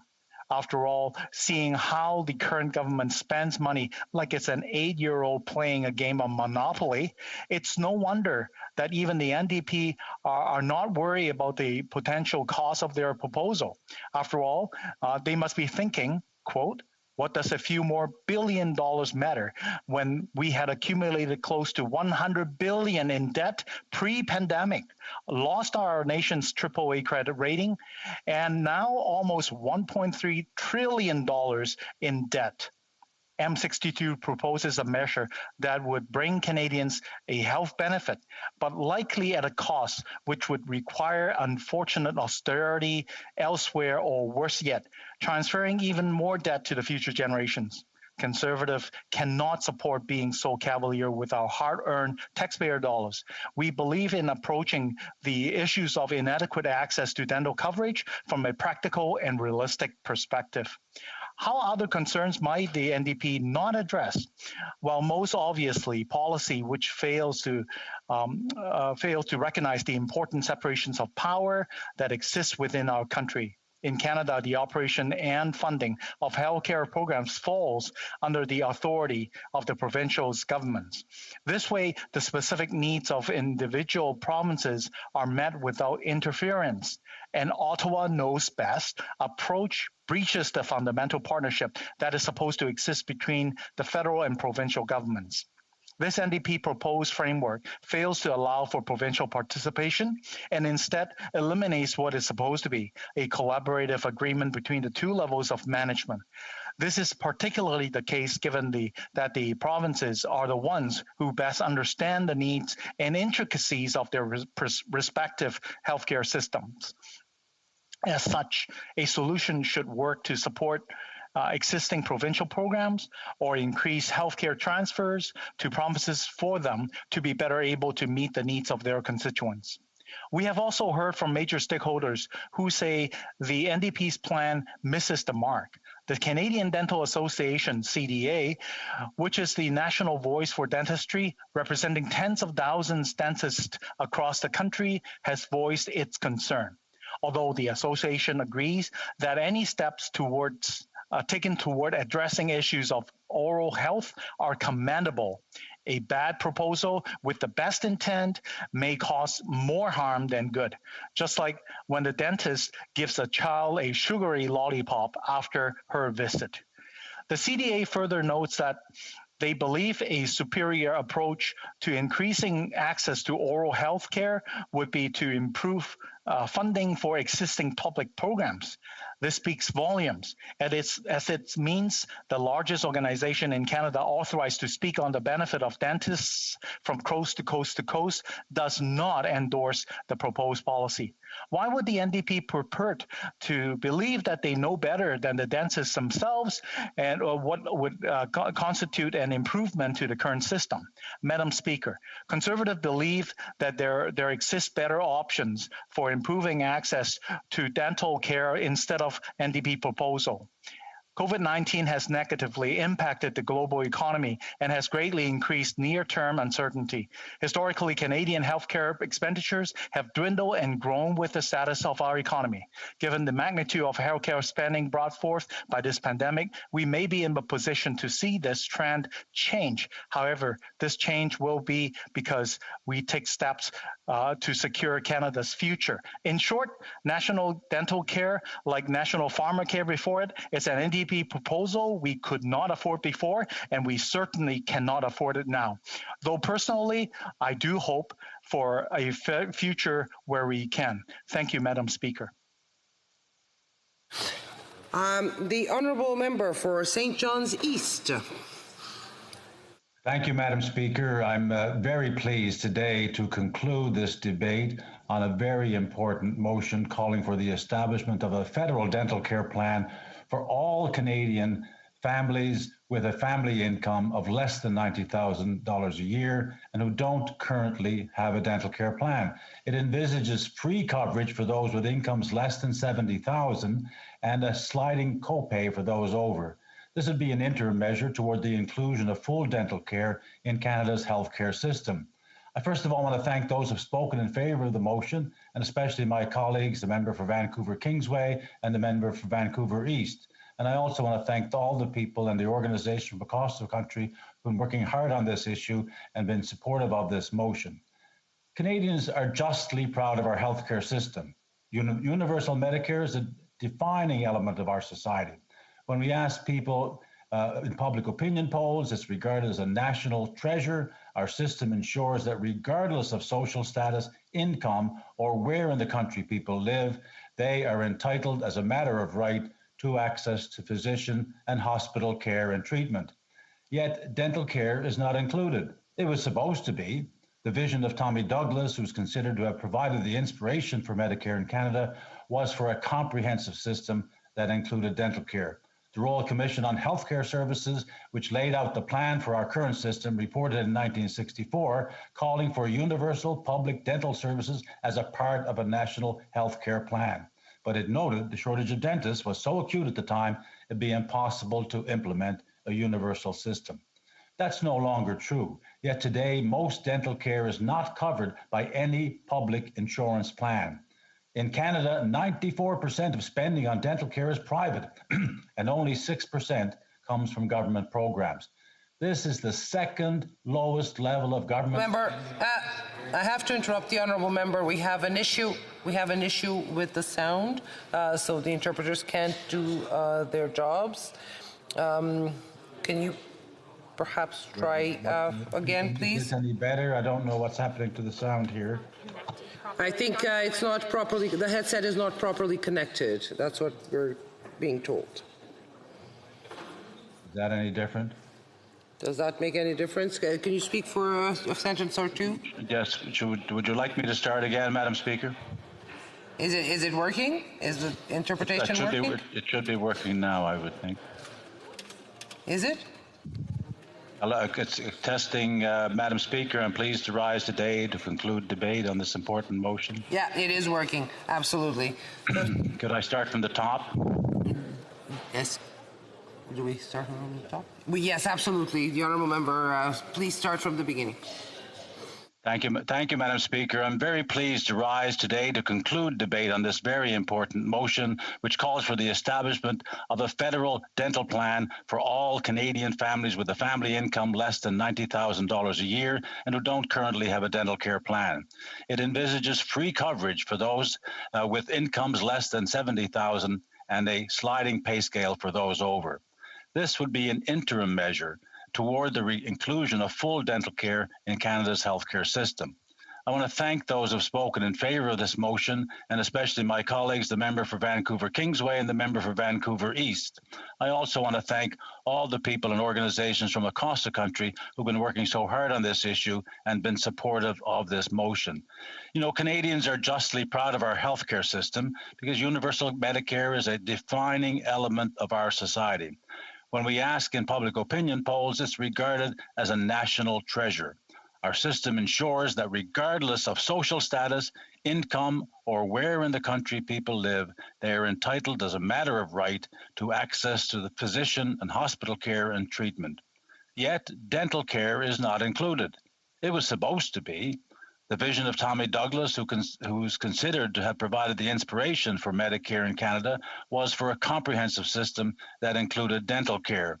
The Royal Commission on Health Services, which laid out the plan for our current system, reported in 1964, calling for universal public dental services as part of a national healthcare plan. But it noted the shortage of dentists was so acute at the time that it would be impossible to implement a universal system, though it was a priority. That is no longer true.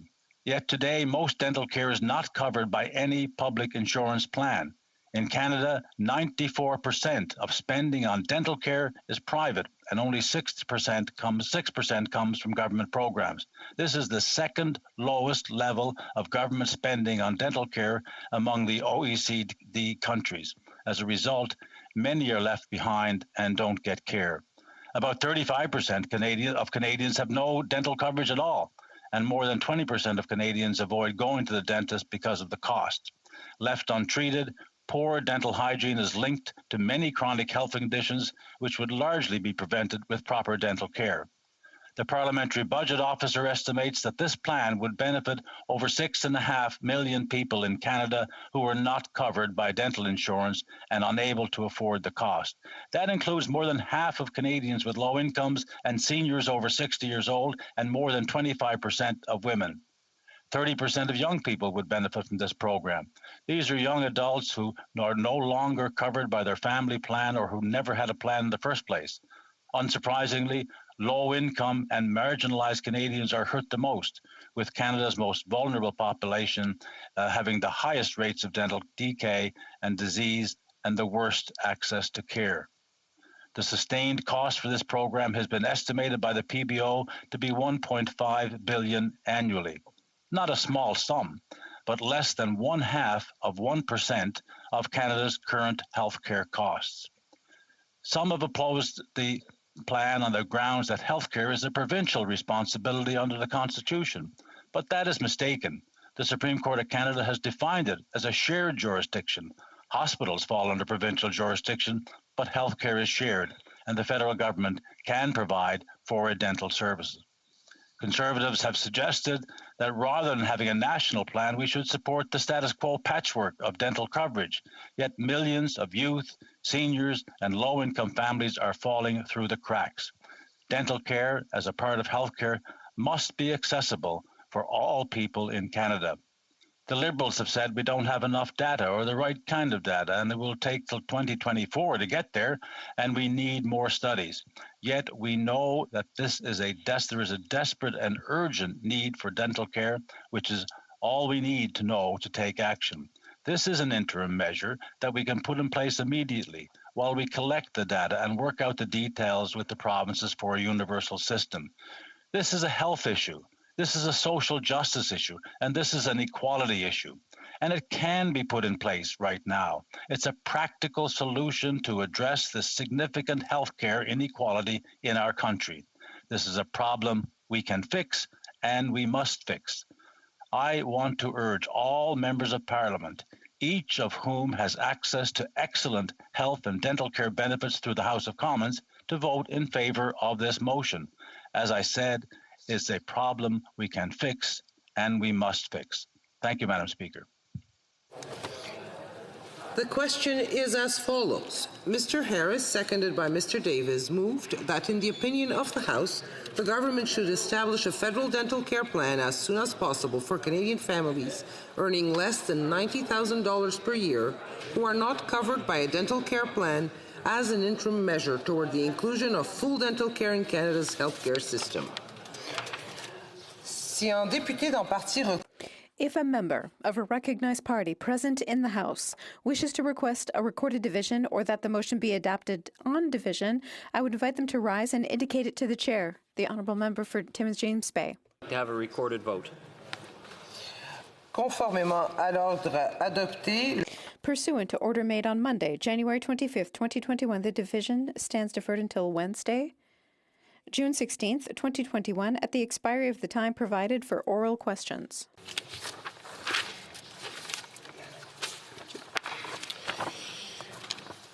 Pursuant to order made on Thursday, June 3rd, 2021, the House shall now resolve itself into Committee of the Whole to consider motion number 7 under government business.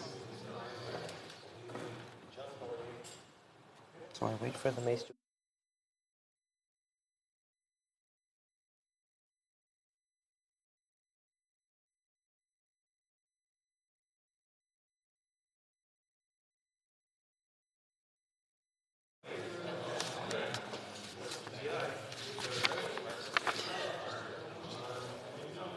Avant d'entamer le débat de ce soir, j'aimerais rappeler...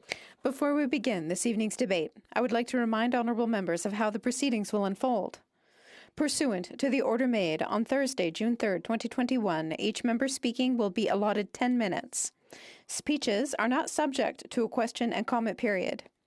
Members may divide their time with another member.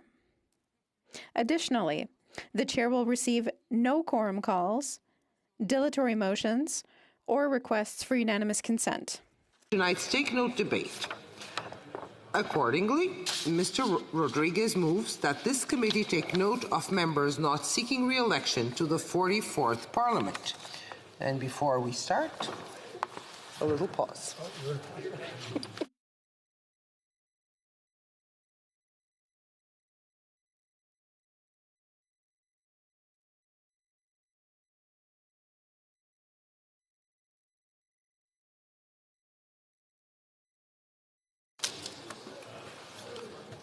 Debate. The Honourable Member for Malpeque.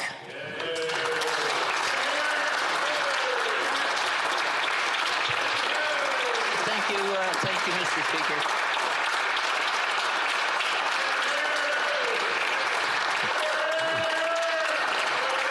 Thank you. I'll come on the first one up, Mr. Speaker.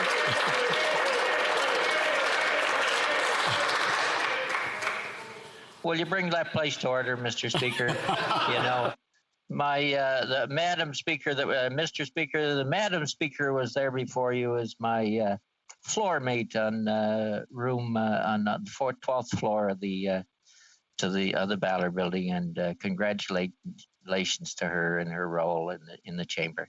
Look, Mr. Speaker, it does seem rather strange to be making this kind of statement virtually rather than in the chamber, where I'm so honored to have served for nearly 28 years. As you know, Mr. Speaker, I'm currently the third longest serving member of this House, a whole 4 hours ahead of the member for Vancouver Centre. My oftentimes seatmates and wonderful colleague for all those parliamentary sessions in government and official opposition is the third party, and again in government now. I will not say anything, Mr. Speaker, about her shoes. You know, those shoes that you pretty need sunglasses to sit beside her with. But anyway, look, this chamber is a place of history, of decisions good and sometimes not so good, that have built this country to what it is today. A country that is recognized as one of the best places in the world in which to live. Sometimes we, from all parties, often through strenuous debate, sometimes late-night votes, have the opportunity to influence the legislative mandate and governance of this country. We may not always get our way, but this is the place, in this chamber, where you can have your say. It is intimidating in the chamber and inspirational in the chamber at the same time. I've been honored, we all have been honored, as one of a small percentage of Canadians over time who've called this House our workplace. Mr. Speaker, when I ran for the Liberal Party nomination for Malpeque in June of 1993, it was a fairly active nomination that went into the wee hours of the next morning. And I must thank each and every one of those candidates who actively supported me ever since. The Malpeque executive, the campaign managers, the campaign teams, the people in communication, and supporters are every bit as responsible for me achieving 9 electoral victories as I am. I sincerely thank them for their active support and encouragement.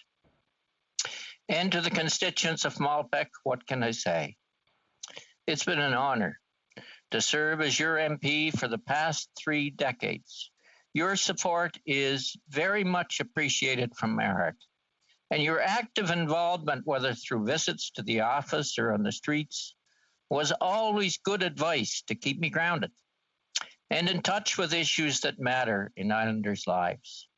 Now, sometimes, Mr. Speaker, a constituent would go a little overboard, like the time during an election that a farmer friend of mine put a 4x8 plywood sign along the highway demanding that I and the Minister of Agriculture get our butts over to the GATT negotiations and protect supply management. We did, and we were successful, but he was very, very demanding. Words can't be found to express my appreciation to my family for their support. I wasn't supposed to get emotional. As all members in this place know, as an MP, your time is really never your own. Worse, families may have to put up with your political procrastinations, which sometimes we think on first blush are brilliant, but that may not be true. A huge thank you to Helen, my spouse, our children, Kimberly and Jamie, and their extended families, Mark and Gaia. We are fortunate to have 4 grandchildren born during my time as a member. Alexander, Sophia, Isla, and Fiera. Immediate family members always were and still are available with advice, even when it isn't asked for, Mr. Speaker. The unsung heroes of any member of Parliament work in our constituency offices, our constituency and Hill staff. At the constituency level, they deal with real-life issues that impact people daily on the ground, like EI, CPPD, immigration, seniors issues, and many more. Casework, we call it. There are too many past employees to name, but I thank them along with current folks, Robin Moore, Alan Odell, Kimberly McDonald, and Crystal Rice for their work on behalf of Islanders. Much appreciation goes to Hill staff for their efforts on casework, research, legislation, and a multitude of responsibilities in support of my efforts at committees on issue legislation and the Canada-US IPG. A big thank you to current staff James R. and Jeremy Waynes for their work on behalf of Canadians. There were many late nights working on those issues on Parliament Hill. I also appreciate all the work my previous employments on Parliament Hill have done. And I want to mention one. Michael Neal, who passed away and following the 2015 election. We worked together for 22 years, and he was always happiest when we were challenging our own government. There are many employees on Parliament Hill that assist us in our work, from parliamentary pages to clerks, security guards, cafeteria staff and janitors, translators and interpreters, and analysts with the Library of Parliament. Your work does not go unnoticed, and I thank you on behalf of all Canadians. I want to recognize one Library of Parliament analyst whose work with the Canadian-US IPG over many years has made possible the personal relationship many of us have with our American counterparts today, which truly assists in leading to cross-border solutions. I know I speak for my co-chair, Senator McDonald, past co-chairs Rob Merrifield and the late Gord Brown, when I thank June DeWittering for her exceptional service for Canadians as a result of her knowledge of U.S. politics and friendships with congressional and Senate leaders. I've been fortunate to have served in many roles in Parliament, numerous committees, PS to Fisheries, PS to Agriculture. Thank you, Prime Minister Chrétien, for appointing me to Cabinet as Solicitor General. And I remember vividly that call to Attorney General John Ashcroft when Cabinet made the decision not to join the war in Iraq. Now, that was an interesting chat with my U.S. counterpart. It's been my privilege to serve under 3 prime ministers while in government, Prime Minister Chrétien, Martin, and the current PM. They carry a heavy responsibility, as all prime ministers do. I've sincerely enjoyed chairing Finance Committee and working with members of all parties. I will say, Mr. Speaker, I came with a tremendous experience from having been president of the NFU and had seen much of Canada. And I firmly believe that Canada as a country is stronger than the sum, can be stronger than the sum of its parts. I've seen that country from coast to coast. And I want to say a little bit of advice, Mr. Speaker, that look, MPs, members of Parliament, have to know this country. And we're a little too restrictive on the travel that MPs are allowed to do. When I first started, before there was internet, we were able to do some tours of the country, to see the country, to meet people on the ground, to understand it, to see their lives in real life. And this place has to get back to that again, to give MPs the opportunity to know their country. And lastly, Mr. Speaker, I want to recognize you and all the previous speakers for attempting to keep order in the House. Mostly successful, although one speaker cut me off on the chicken dance I was doing with the member for Carleton.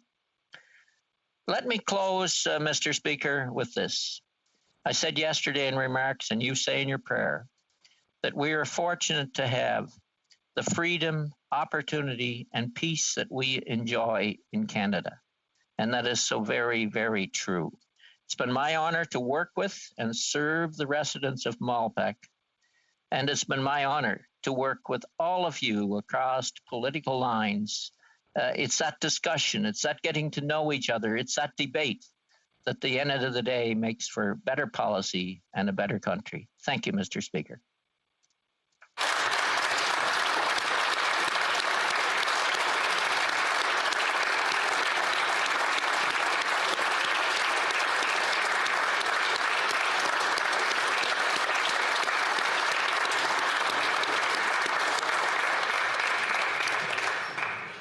Now, the Speaker's not supposed to take sides or show any partiality. The next person is someone that I've had the pleasure to work with for the last 6 years. He's been an amazing Deputy Speaker, and he's a gentleman, and I mean a gentleman by every meaning of the word.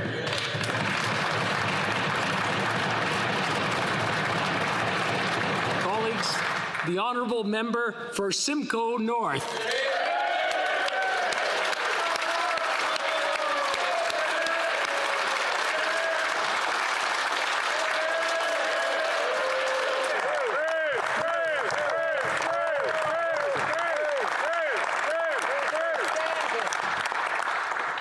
Merci, Monsieur le Président. Thank you, Mr. Speaker. It's very difficult to imagine that this is my last official speech in the House of Commons. Since 2011, I've usually participated in the debates of this august chamber only as Speaker. But what a journey it's been. You know, my interest in politics started about a year or so after I graduated and joined the family business as a young man. And I attended this huge nomination meeting for the local federal Conservatives. There were more than 2,000 members in attendance, 7 or 8 candidates, speeches, placards, a political buzz that I'd never seen or experienced. And well, after that, I was hooked. That nomination event elected, or rather replaced, the retiring member of Parliament that had been the MP for my riding for 8 consecutive terms. And the candidate they chose to carry on after him was the Honourable Doug Lewis, who would go on to serve in Prime Minister Mulroney's cabinet till 1993. Doug remains a valued supporter and confidant, and I thank him for blazing the trail and being a great mentor to me. Oddly enough, there was only one MP that separated Doug and I, and that was the Honourable Paul de Valère. And he served here from 1993 until just prior to my election. And I quickly learned that the high standards of service that they all provided set the tone for what kind of work would be expected of me. Mr. Speaker, I say all this because I'm only the 4th Member of Parliament in Simcoe North in my lifetime. The next MP for this amazing riding will be well advised to heed the lessons of Reinard, Lewis, de Valère, and I, the things we learned from the great people of Simcoe North. And may I take this moment to thank them all profoundly for the honour of being their voice in Parliament these 15-plus years. Maintenant, j'aimerais faire d'autres remerciements.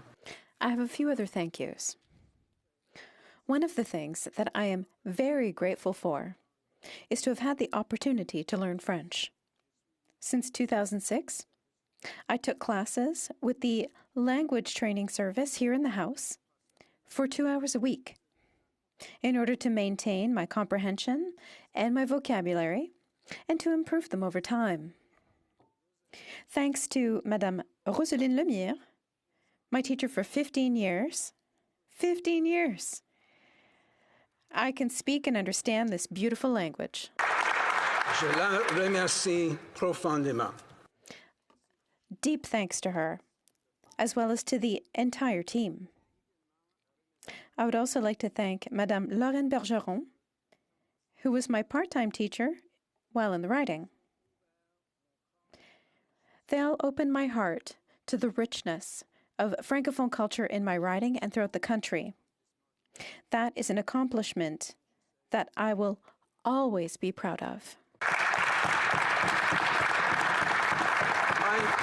I want to properly thank the people of my riding who helped me win these 5 consecutive elections. You know, all of us as MPs can look back on the volunteers who helped fundraise and put up signs and knock on doors and phone and get the vote out.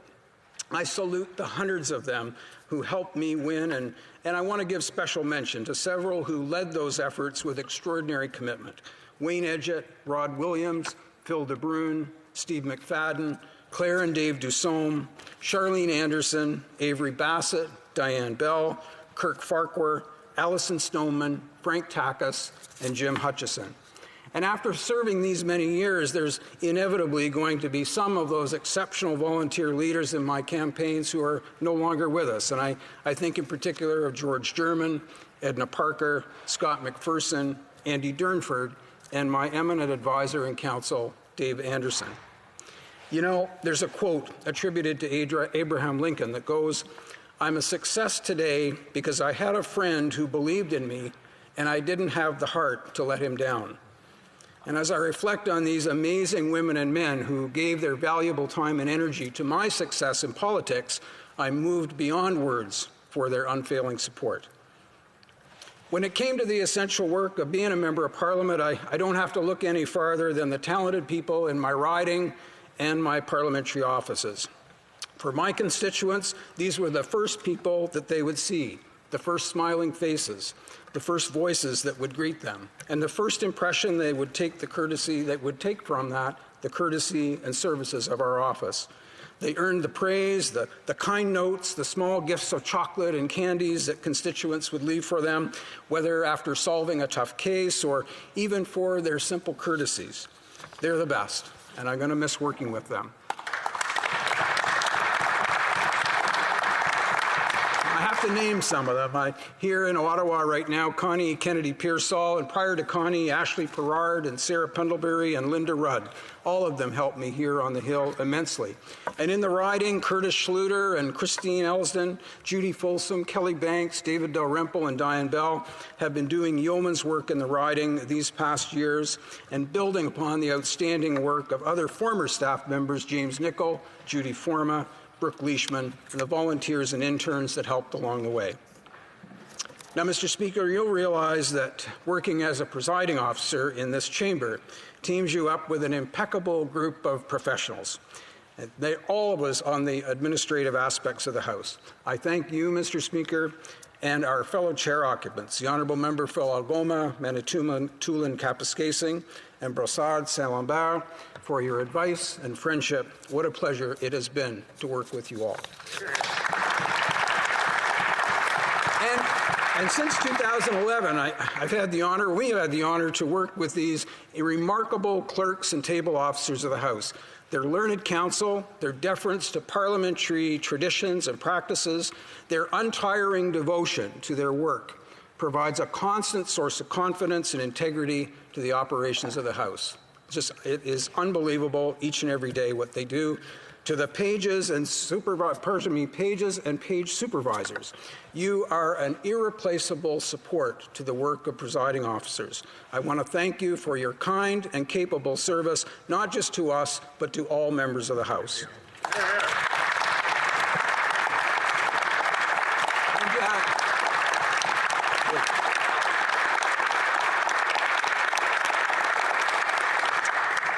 And to sergeants at arms and interpreters and TVOs and journal staff, they're not here, they're down below. Journal staff, I thank you for your quiet and meticulous attentions literally to each and every second of our proceedings. And while I add it, may I finally salute all those in the operations of the parliamentary precinct, food services, maintenance, security, and administration who make this a safe and proficient workplace even when the unusual or the perilous threatens to disrupt our work.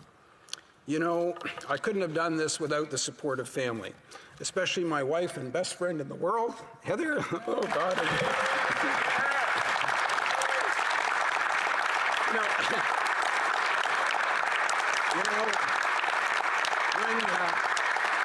When we started, she was just finishing her teaching degree at York University, and we didn't know really what we were getting into, but we managed as best we can. And thank you, honey, for your love and devotion in assuming the role of, by the way, a superb public servant by association these last 15 years, and the support of your parents, Ian and Joan McDougall. You know, our kids have been incredibly patient, and I'm kind of proud of their old man in some ways. They helped us on campaigns, accepted weekly absences and busy weekends, and were always completely supportive of the work that often put some distance between us. Valerie and Lauren were aged 10 and 7 when we started here, and now they're off on their own careers.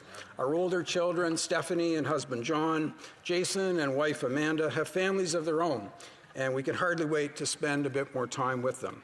So to Carter, Sienna, and Vivian, to Lila, Jack, and Leo, Nana and Granddad are going to be around a little bit more often in the years ahead, and what a blessing that will be.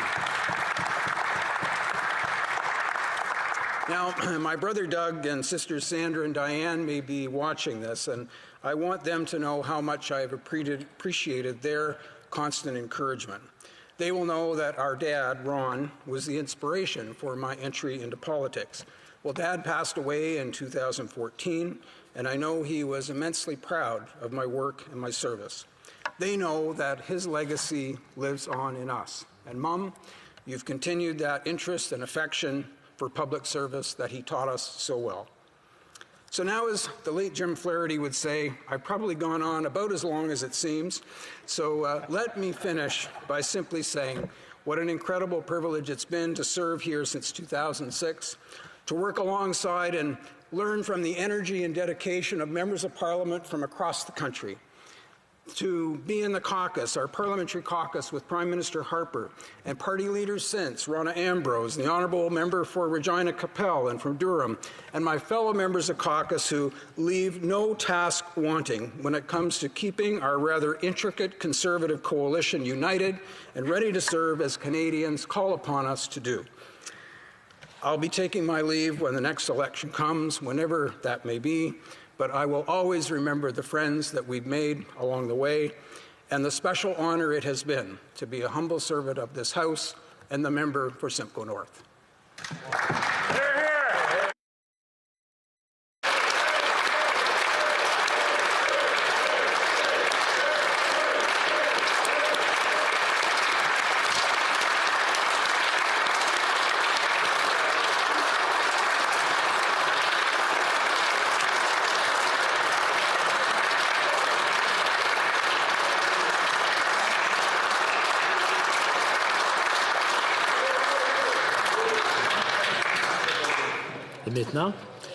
And now, the Honourable Member for Trois-Rivières.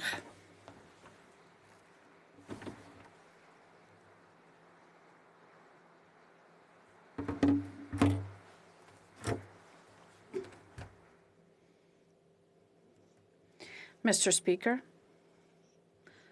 from the outset, I would like to pay tribute to the dignity, the efficacy with which you, Mr. Rota, and your colleagues, Ms. Mendez, Mr. On, and Mr. Stanton, have honored the role of Speaker of this House.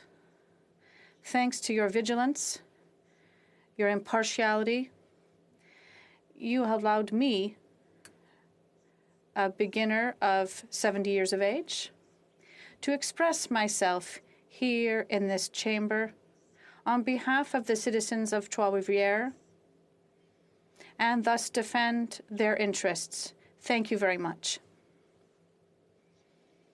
I would like to thank all of the personnel of the House of Commons, the translators, the cleaning staff that do impeccable work at all levels during the pandemic. I would also like to underscore my wonderful team, their work in my writing office. This team accompanied my first steps as a member in this House. Some of them believed in me before I even believed in running in the election. Their fidelity and unconditional support, as well as their confidence, made me into the politician that I have become today. Gabrielle, Nicolas, José, André, they are dedicated and are serving people from our riding. They make all the necessary efforts to adequately respond to the needs of our constituents. A member of Parliament alone cannot rise to the occasion without their team, so I'd like to thank you from the bottom of my heart. Because of the pandemic and because of all the readjustments that had to be made, this perhaps has been one of the extraordinary mandates in recent years. I would even say that this mandate will go down in history. I feel great pride to have been able to help many constituents in my riding before and during the pandemic. I also adapted to this new reality imposed by the lockdown. In particular, I had to learn to master the technology that we use to sit virtually in this House and to vote through facial recognition. At my age, that wasn't easy. And because of COVID-19, I didn't really live a normal parliamentary life on the Hill, and which I must confess was regretful for me. Therefore, I wanted to be present with you today in this chamber for my goodbye speech, farewell speech. My mandate was very challenging on several levels.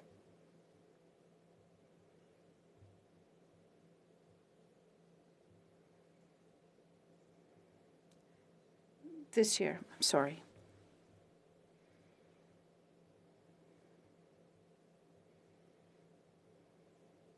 This year, COVID-19 took my sister, Danielle. It brought me away from my children and my grandchildren, from my family. And one of my employees,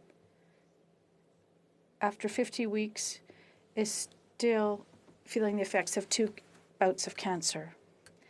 And despite this difficult situation, I still have seen beautiful things in my parliamentary activities. For example, I was happy to see the considerable progress that women have made in politics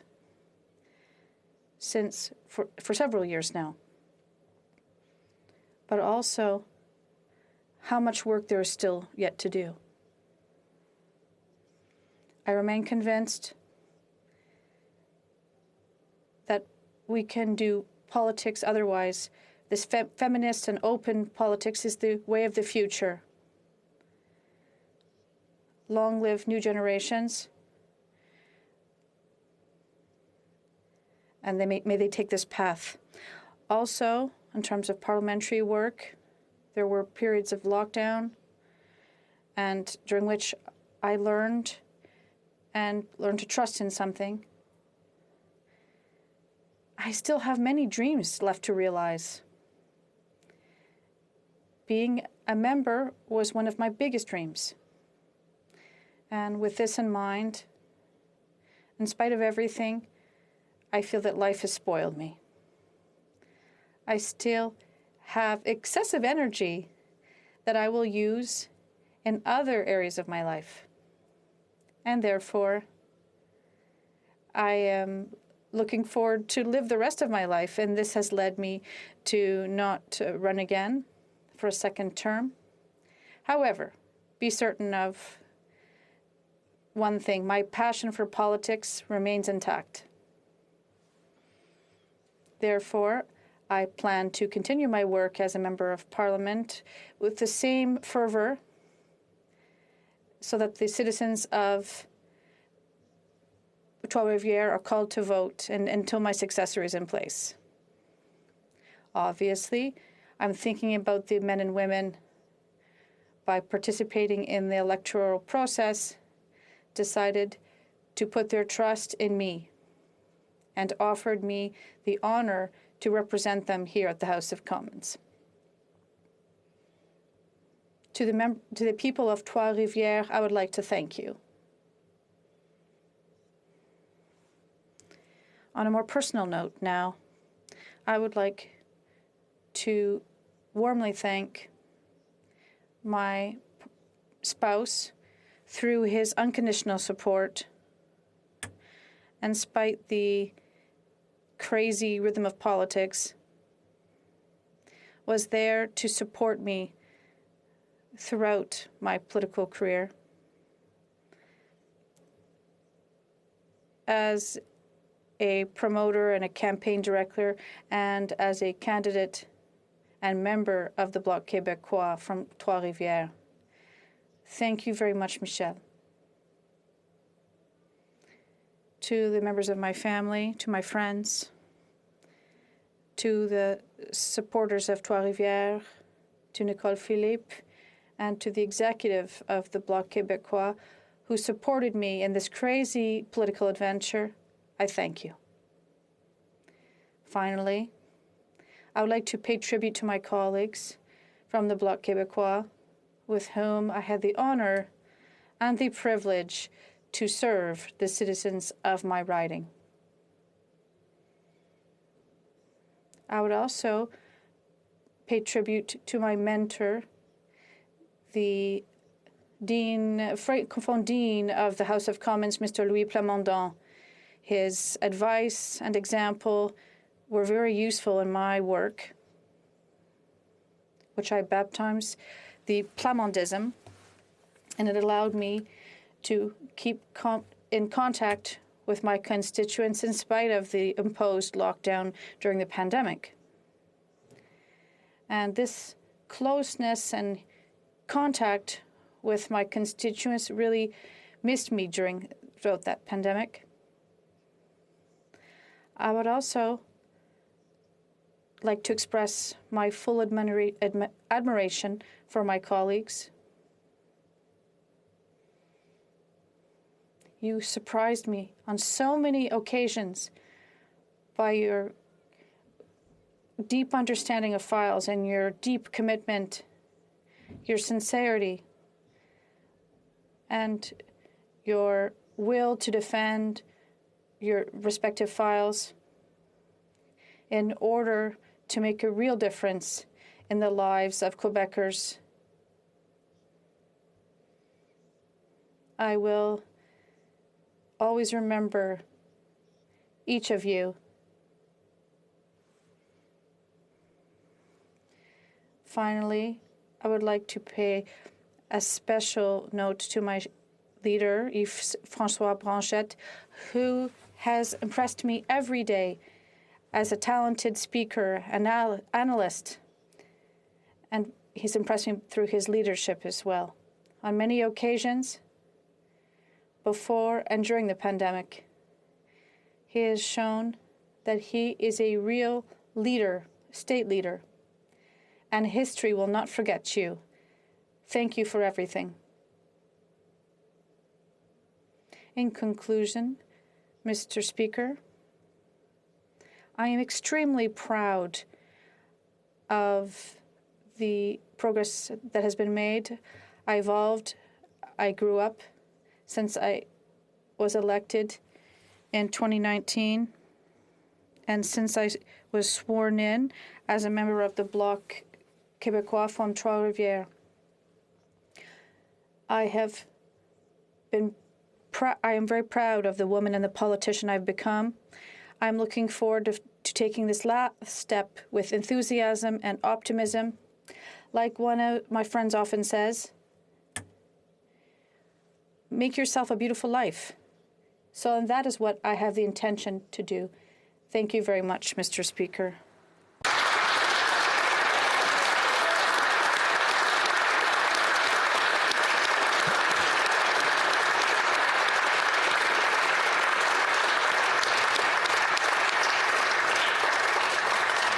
Now, the honourable member for St. John's East. Thank you, Mr. Speaker, and I want to thank you and the House leaders and whips for organizing this event this evening to give me and the others who aren't running again an opportunity to speak to Parliament and to make what's been called a farewell speech, but a few things about that seem a little funny to me or odd. We may, of course, be all here again in September if there's no election, so it was a bit of an in-case speech, but and also, of course, it's a farewell speech made from 1,500 miles away through Zoom, and it's also to some of the people that I haven't really gotten to know since 2019 when I was once again elected. So it's a little bit unfortunate in that way because of the pandemic. But we've been hard at work despite the lack of personal contact and doing a lot of great things and continue to do some even today with I had the honor of concluding the last speech on a private member's bill on dental care for Canadians. We've just completed a report that would be presented to the House on racism and policing in Canada that I had the honor of initiating with others last July. So we're very busy. We're actually so much enjoying work in this last few days that we decided to vote to stay open till midnight. So one wonders who would want to leave all of this. It's so much fun and so dedicated. We seem to be enjoying our work. But you might ask that, Mr. Speaker, why would we want to leave? And I guess for me, part of the answer is that I actually came here to this House in the 33rd Parliament, having been elected in a by-election when Rod Broadbent was in his prime as leader of the NDP and Brian Mulroney was the Prime Minister. At that time, of course, I learned very early as a parliamentarian, and I think the member from Malpeque gave note of this, that you could actually play a role, even in a majority parliament, be effective in amending legislation or contributing to the debate and influencing the course of events and the debate in the House. We had a very strong group of members of parliament at the time under Ed's leadership, and I don't think there's any from the 33rd Parliament left here. I know Wayne has got 28 years of service, but he started in '93, and he mentioned, and I'm sorry to hear that Mike O'Neill has passed away. I have to say to the member from Malpeque, because he was my legislative assistant in 1987 and '88 when I was here, and you got a great man to work for you who understood Newfoundland and Labrador pretty well too. So he did. I'm glad he served you for so long, and I've seen him many times over the years for that. I was then defeated in the 1988 general election, and I wasn't to return to the House as a member for 20 years more. But I should tell one little story. But when I ran first in 1987, the seat I ran in was St. John's East, had not been a no-do Democrat since Confederation, 1948, that is. And hardly any Liberals either. Maybe once or twice back in the 60s, there was a Liberal elected, I think twice.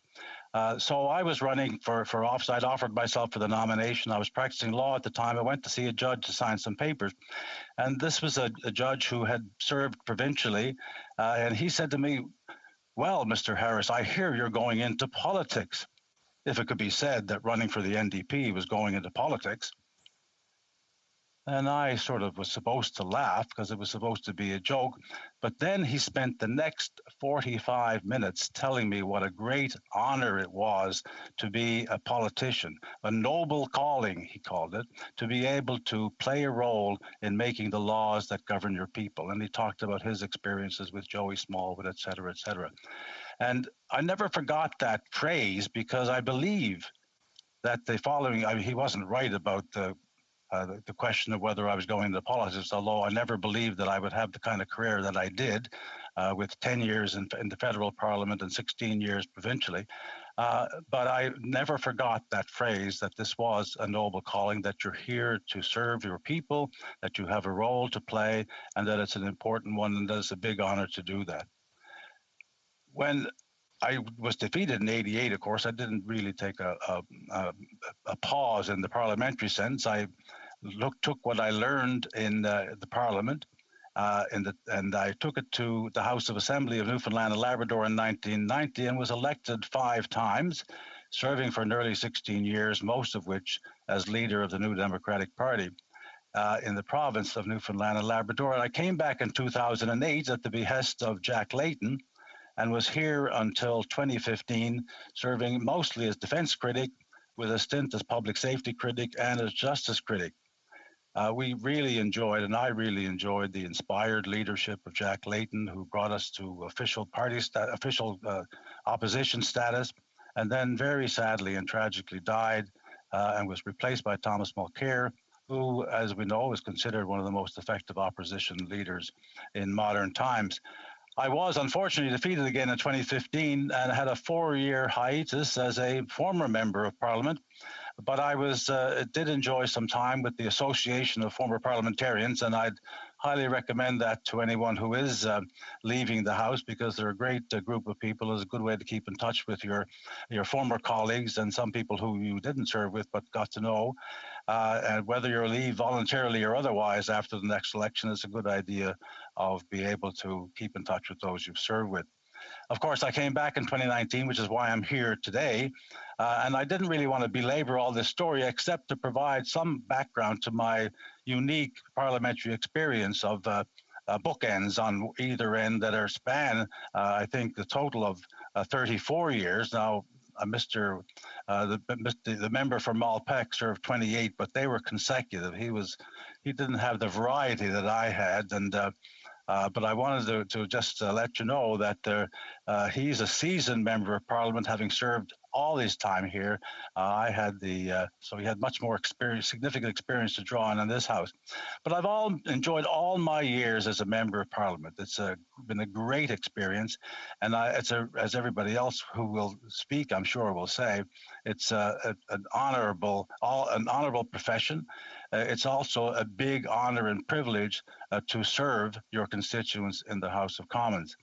And of course, you can't do that without the support from your constituents. And I do want to thank very sincerely all of the voters of St. John's East, whether they voted for me or not. They were my constituents, for the support that I got over the years, for the privilege of serving them and serving in the House of Commons, being their voice, doing my best to do that, representing also the people of Newfoundland and Labrador as the only New Democrat from our province when I was here.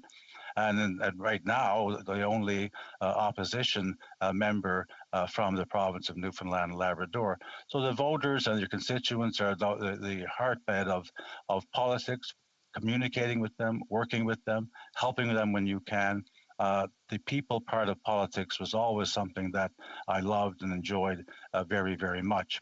And I see that there isn't much time in 10 minutes to actually say a lot other than do your thanks, thanking the volunteers and campaigners and donors who also made it possible, thanking your family, of course, without whom the kind of support that you get, you wouldn't be able to do your job.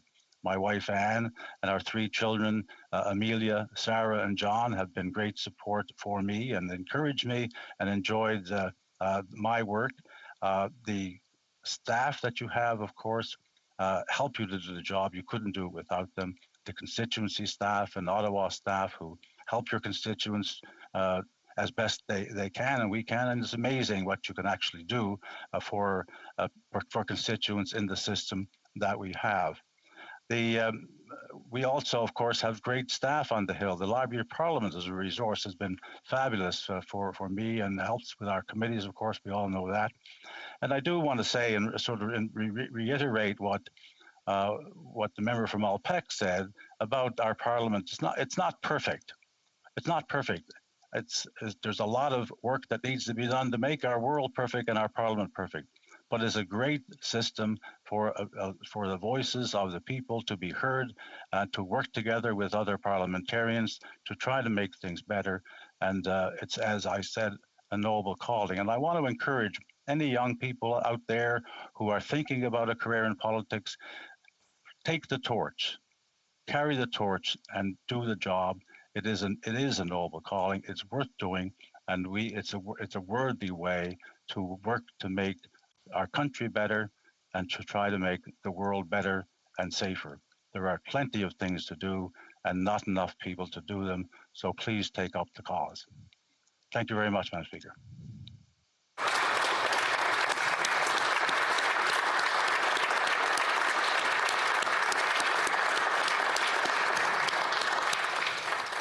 And now, the Honourable Member for Mississauga-Malton.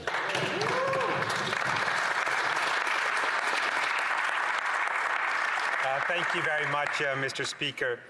Over the years, I've arisen to speak on many timely topics and pressing issues, including the pandemic that we're dealing with. But today is different. Today will be the last time I address this House. I'd like to share some reflections on my time in politics and what I've learned along the way as the Member of Parliament for Mississauga-Malton. I begin by expressing how grateful I am to have had the opportunity to serve my vibrant community and this beautiful, beautiful country for over 13 years. First, I want to thank the people of Brampton and Mississauga who put their faith in me as their federal representative on 5 separate occasions. I've tried to be worthy of their trust and never, ever took it for granted. As honourable members know, all too well, politics is something that we don't do alone. It's a team sport, and I've been blessed with fantastic teammates throughout my career. I thank my colleagues in this House for your friendship and your guidance, my hardworking staff and our top-tier public servants, and the relentless commitment shown by my riding association and the hundreds of volunteers who donate their time to make this country a better place. I owe you more than I can express. I would like to especially thank the Right Honourable Prime Minister for his confidence and friendship over the years. Serving as a member of your cabinet has been an honor of a lifetime. I am pleased to have had such a direct role in crafting economic policies and programs for all Canadians. Politics is not easy on families. And I want to single out my amazing, beautiful wife, Bram, and my remarkable daughters, Nanki and Kirpa, for all the sacrifices that they have made to make my service possible. Thank you very much.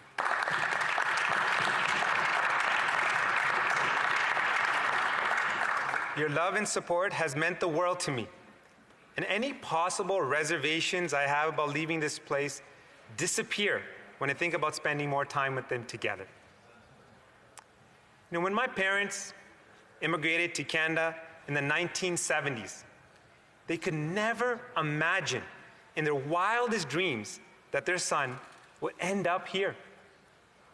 My father moved to Canada from India, from a small village in Rajasthan, Chakbaram PS, spoke very little English, and had $5 to his name.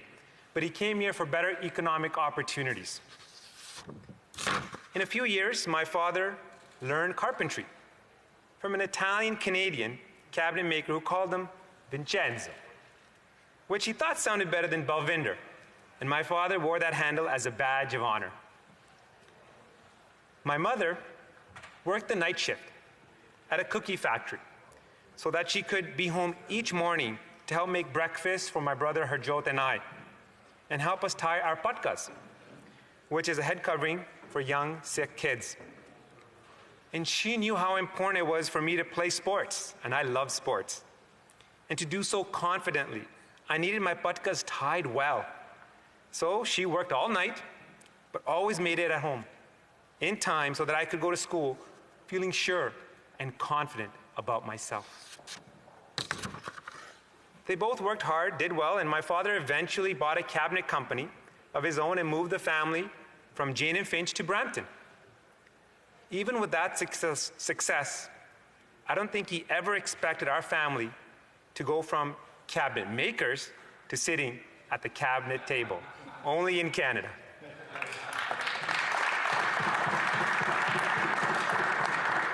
My parents instilled in me at an early age the understanding that this country has been so good to us, and therefore we must give back to Canada. It was our responsibility to help create the same opportunities for others. And that's not to say, Mr. Speaker, that I didn't face my share of challenges. Looking a bit different as a kid, I had my share of unwelcome remarks and teasing, but I grew up in the era of the Charter of Rights and Freedoms. For me, a pivotal moment was the Baltej Singh Dillon case, where an observant Sikh RCMP officer was granted the right to wear his turban with his uniform. There was controversy, for sure, but for a young Sikh boy, the message I heard was that you belong, and you can play a meaningful role in our institutions. Looking back, I can see that these changes were the realizations of an inclusive and multicultural society. That was the hard-fought vision of former Prime Minister Pierre Elliott Trudeau and many others. It showed a gradual willingness to accept, evolve, and celebrate. When I decided to run for office, I chose the party of the Charter, the Liberal Party, as my political family. But even there, I encountered those who felt I should hide my identity. Don't put your picture in the brochure. one very senior party voice told me. At that moment, I was taken aback, but I just took it in and stayed silent. However, Mr. Speaker, I'm pleased to report that my silence didn't last too long. And not only did I not take that advice, but I decided to put my picture in every single brochure.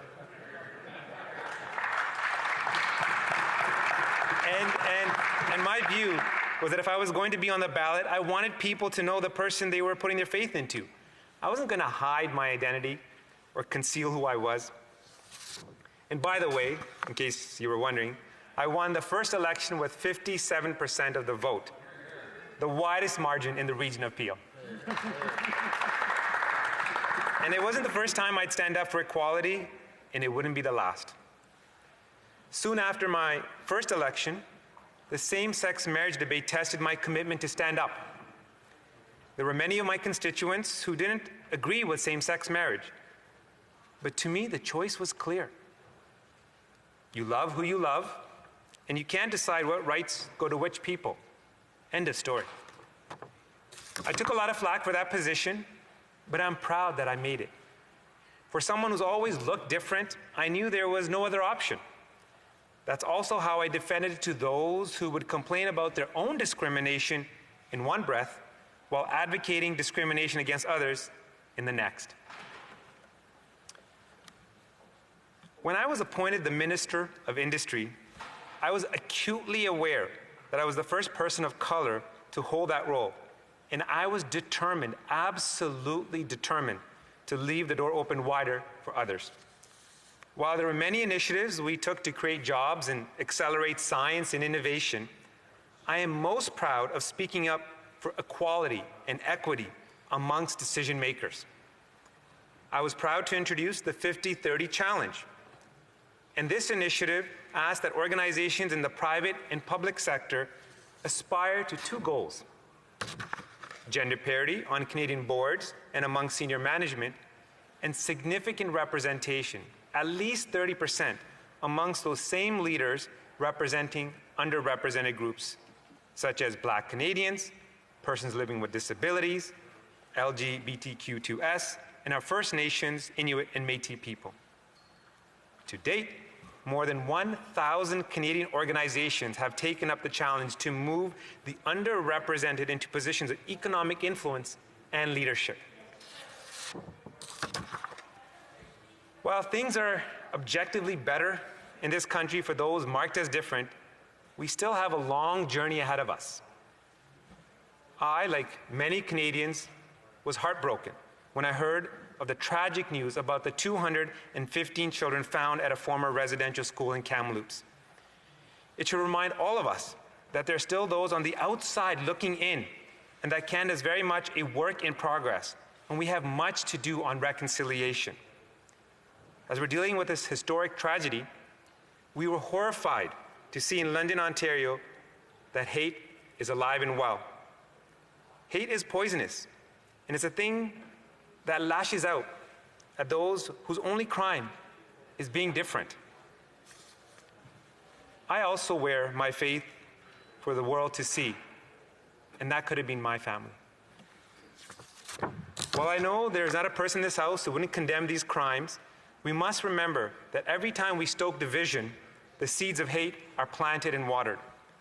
And the country looks to us in these moments, but what we say and what we do in between these moments has just as much impact. En fait, il y a ceux qui... In fact, there are those in this country who still claim to serve public interest and passing laws on discrimination and pitting Canadians against each other. This approach will end up by failing, as it always has. But we must make our leaders understand that this is not something we will tolerate in today's Canada. It is our diversity that is our strength. And to quote once again the former Prime Minister, a society that focuses on uniformity is a society that creates intolerance and hate. As you know, I requested an additional 30 seconds to make this final remark here, so thank you for your indulgence. but I'm tremendously optimistic for the future. I see that my daughter's generation already thinks very differently about these challenges, and it brings me hope. Politics has taught me that progress is not linear. It happens when enough good people fight long enough and hard enough to make things right. And the most important lessons are the ones that you learn again and again. And not surprisingly, the advice I have for my daughters, despite all my experiences, boils down to what my parents taught me. Be thankful for all that you've been given and return the favor by lifting others up. Believe in yourself, but remember that it isn't all about you. Be kind to others and understand that those without kindness are the ones who need it the most. And finally, in politics as in life, try to leave things a little better than you found them. I hope, colleagues, that in our service, we left our community and country better off for our efforts. And I'm confident that those who sit in this chamber and those who will fill these seats long after we are gone will do the same. Thank you very much. Merci beaucoup.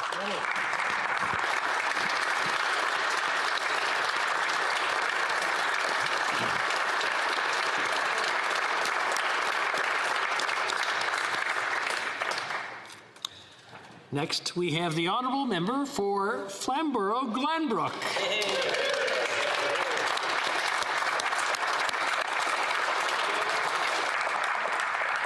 Thank you very much, Speaker. For almost 16 years, I've had the honour of speaking here in the House of Commons chamber to represent the interests of Canadians. And the adage goes, all good things must come to an end. And so on the day of the next election, I bid you and my colleagues adieu and express my appreciation for the many individuals that have made it possible for me to serve as a Member of Parliament and serve my country. First and foremost, my thanks go to my amazing and beautiful bride of almost 40 years, Almut Sweet. She has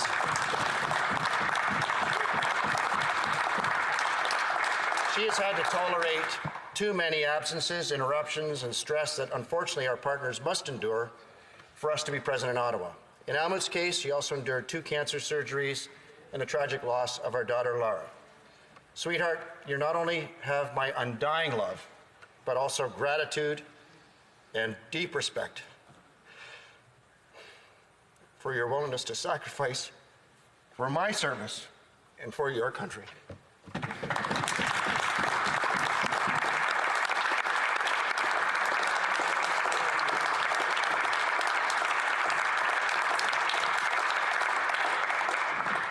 Speaker, my next thanks go to all my children who, along with my wife, suffered many absences due to my being here in Ottawa. All of them have been so gracious and always referred to my absences as a mission they approved of, and we're thankful for my work representing our country. And I'm so looking forward to spend more time with them, more time with Teresa, Christopher, Lucian, Ruben, DC, grandchildren, and far too many names to name. Next are the constituents of Flamborough-Glanbrook, but also those of Waterdown, Westdale, West Hamilton, Dundas, and Ancaster that I served for quite some time as well. Please accept my heartfelt thank you for placing your trust and confidence in me to represent you here in this House of Commons. Your vote gave me the privilege very few Canadians have been able to experience throughout the history of our great nation, and for that you have my sincere, undying gratitude. Now, Speaker, forgive me and all my colleagues, please, because one of the missions we had in my office was to launch young people into successful careers in politics. So my staff over the years, the list is long, but they deserve to be named. Doug, Carolyn, Diane, Steph, Lori, Aaron, Justin, Keisha, Michael, Catherine, Rebecca, Justin, Jacob, James, Nathan, Rachel, Monica, Alicia, Sandra, Luam, Chris, Jacob, Colin, Tracy, and presently Patricia, Liz, James, Simon, Denise, Alex, and Dan. All right. Every member should readily admit, without hard-working, dedicated, patient staff, they would accomplish very, very little. Thank you, Team Sweet, for all you do to make me look good, but more importantly, for all you do for Canadians. You're a gift to our nation. As I just said, all of my staff are amazing, but there are very special staff who believed in me and were with me from the very beginning and deserve special mention.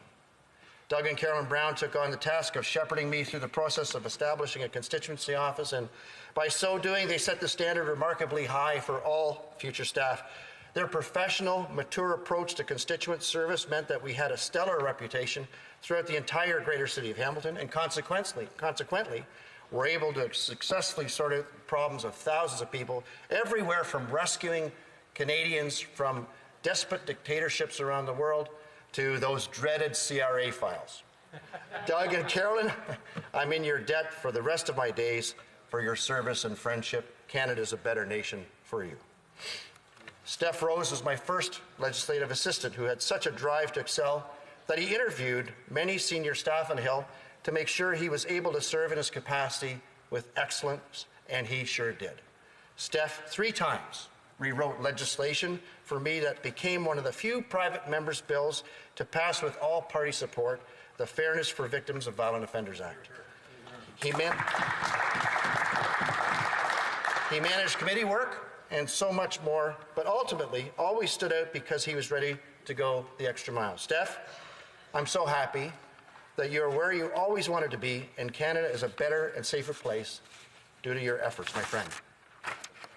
Somehow, I convinced a fine man named Dan Muse that I was a candidate that needed to be elected to serve Canadians alongside Stephen Harper. Now, Dan started his career as a special assistant to Jean Charest when he was elected as a member of this House. The riding was known as Ancaster, Dundas, Flamborough, Westdale in those days, and since 2004, he's helped me with virtually every aspect of my parliamentary career, including, after particularly rough days, I was able to dump on him my frustrations. Dan has served this country in ways that many will never know, and he will never be adequately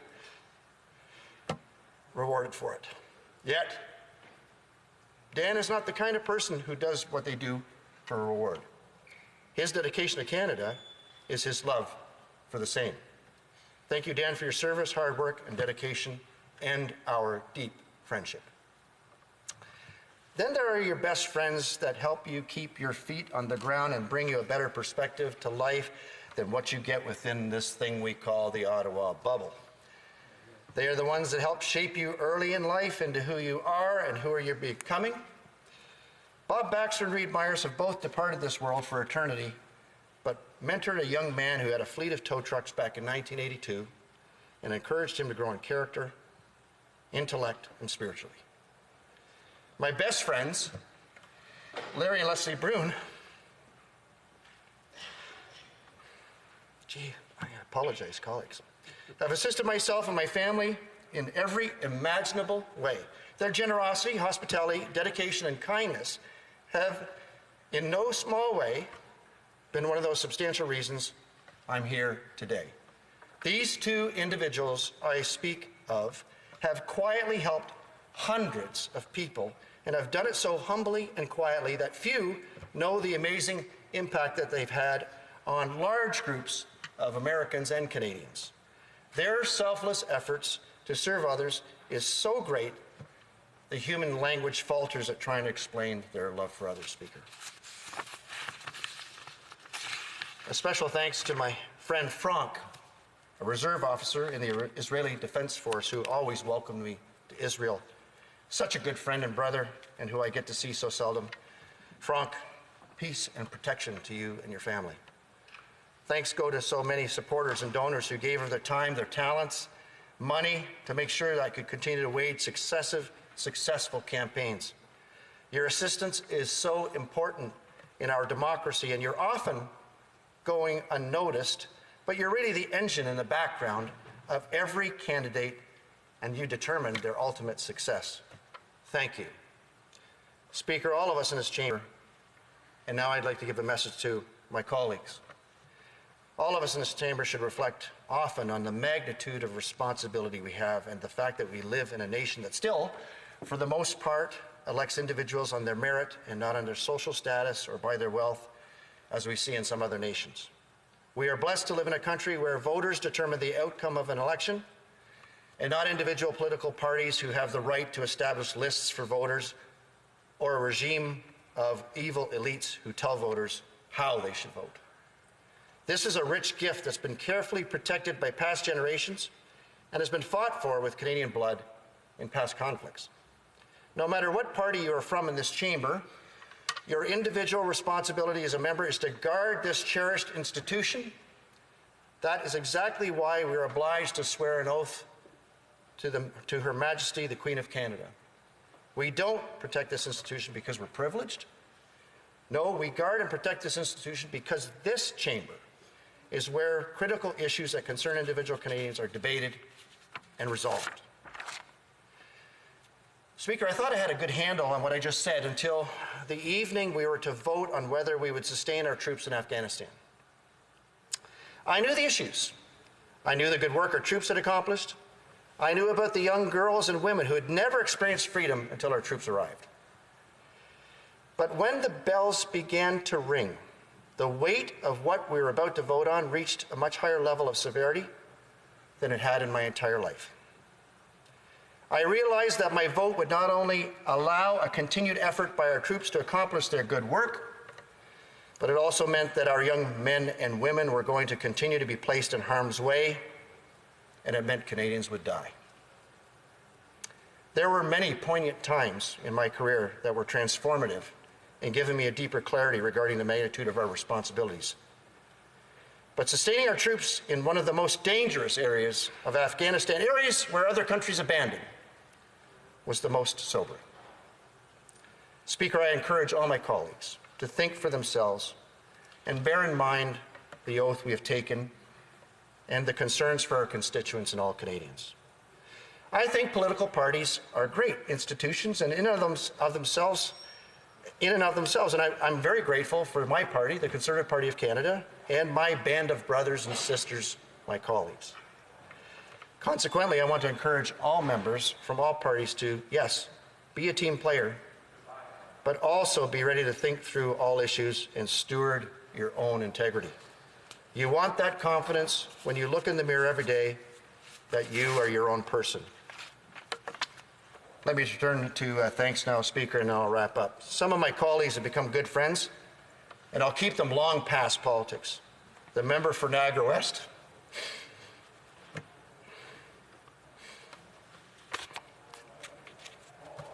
such a good friend, phoned me up after I was elected, said, come on up here, I'm going to show you the ropes so you can hit the ground running and you're not going to have to figure everything out for yourself like I had to. He has been profoundly generous. I just want to give Dean all of my gratitude. The member of Brantford Brant, a great gentleman, and I've appreciated his character and candor. When you have colleagues that you can disagree with, debate, and still be friends, it's priceless. David Van Kesteren retired before the last election, but for all the time he served with me and was my seatmate, we became great friends and sorted out a lot of important issues, and we had a lot of fun. The member from Coast Bay, Central Notre Dame, made our trip to London and Scotland a special treat, as did the member from Gatineau in joining me for the most scenic jog in my life down the River Thames in London. Speaker, for almost 15 years, I served with a member from Lanark, Frontenac, Kingston on the Subcommittee of International Human Rights, and with two fine Liberal members, Mario Silva and Erwin Kotler. We worked together to stand up for people who were being jailed, persecuted, tortured, and killed. We were able to save many lives working together. I'm so grateful for their cooperation and work with me. Finally, Speaker, some have asked me why I'm leaving Parliament. Well, the truth is I'm not fully well. I want to take this opportunity to encourage others who are not well to get help. I've thought a lot about it since January when I made the decision not to run in the next election, about what caused my mental health challenges.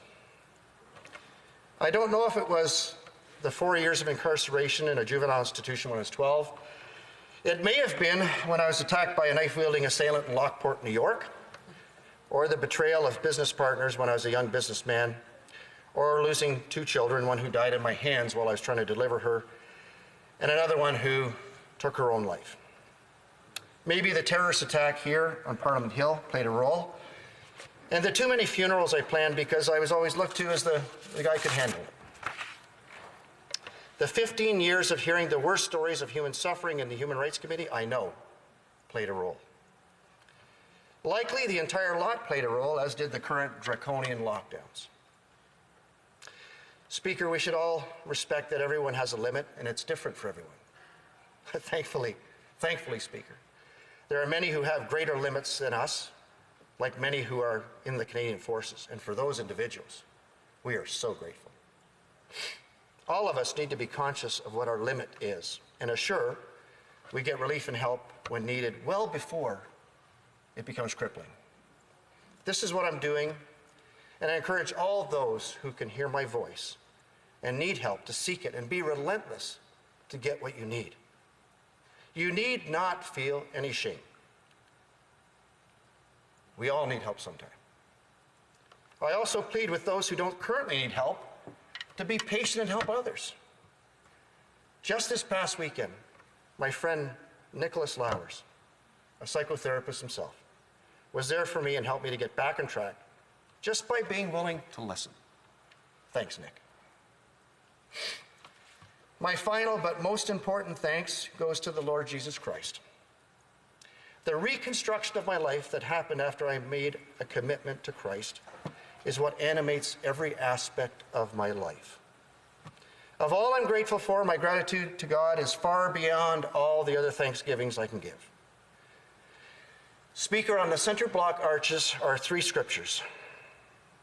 Without a vision, my people perish. Give unto thy king thy judgments, O God, and thy righteousness unto thy king's son. And on the other, he shall have dominion from sea to sea. These are words that guided principled people, as imperfect as they were, to build a nation that people from the 4 corners of the world want to get to call their home. Speaker, people are not staying up all night thinking, I just have to plot and scheme how to get to Iran.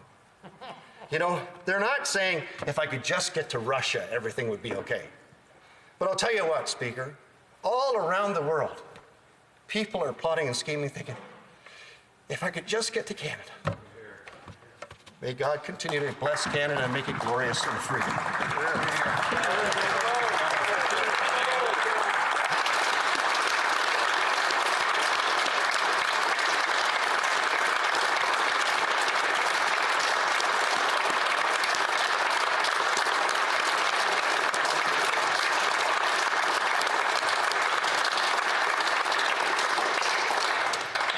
Now, the honourable member for Miramichi Grand Lake. Thank you, Mr. Speaker. Mr. Speaker, honourable colleagues, dear constituents and supporters, to my hard-working team, my beloved family and friends. Aujourd'hui est la journée dont je... Today is the day I saw coming for several months now, a day that I faced with great sadness. 2.5 years, I have had the privilege and honor to sit in this house and represent the good people of Miramichi Grand Lake. I am very proud of what myself and our government has been able to accomplish for our riding, but of course there is still a long list of more things that needs to be done, and that will be passed on to our next Liberal MP from Miramichi Grand Lake to pursue and deliver, because today, Mr. Speaker, I wish to announce that I will not be the candidate for the next federal elections, but I will remain your MP until such a call is made. Monsieur le Président de... Mr. Speaker, I'd like to recognize and thank all the people who supported me, because more than often, some of them are forgotten. But for those, I hope you will forgive me and know that I'll always be very grateful to you. In my life, 6 years is really but a small portion of the time that I have been up on my feet, Mr. Speaker. Most of my life I have spent in my community with my family, building our business and being involved in local, provincial, and national organizations. The voice I brought to this House was not one of an acclaimed politician, nor one with tremendous legal or political science background, which I respect and admire, Mr. Speaker, and such expertise is absolutely necessary in this House. No, my voice, which I believe is just as important, Mr. Speaker, was one of rural, smart, hardworking people, including our vibrant Indigenous communities. I was glad, Mr. Speaker, that I was able to have it heard in so many different ways, such as the privilege of sitting as a member of the Fisheries and Ocean Committee and also on the Agriculture Standing Committee, which I had the opportunity and honor to chair throughout my time as MP.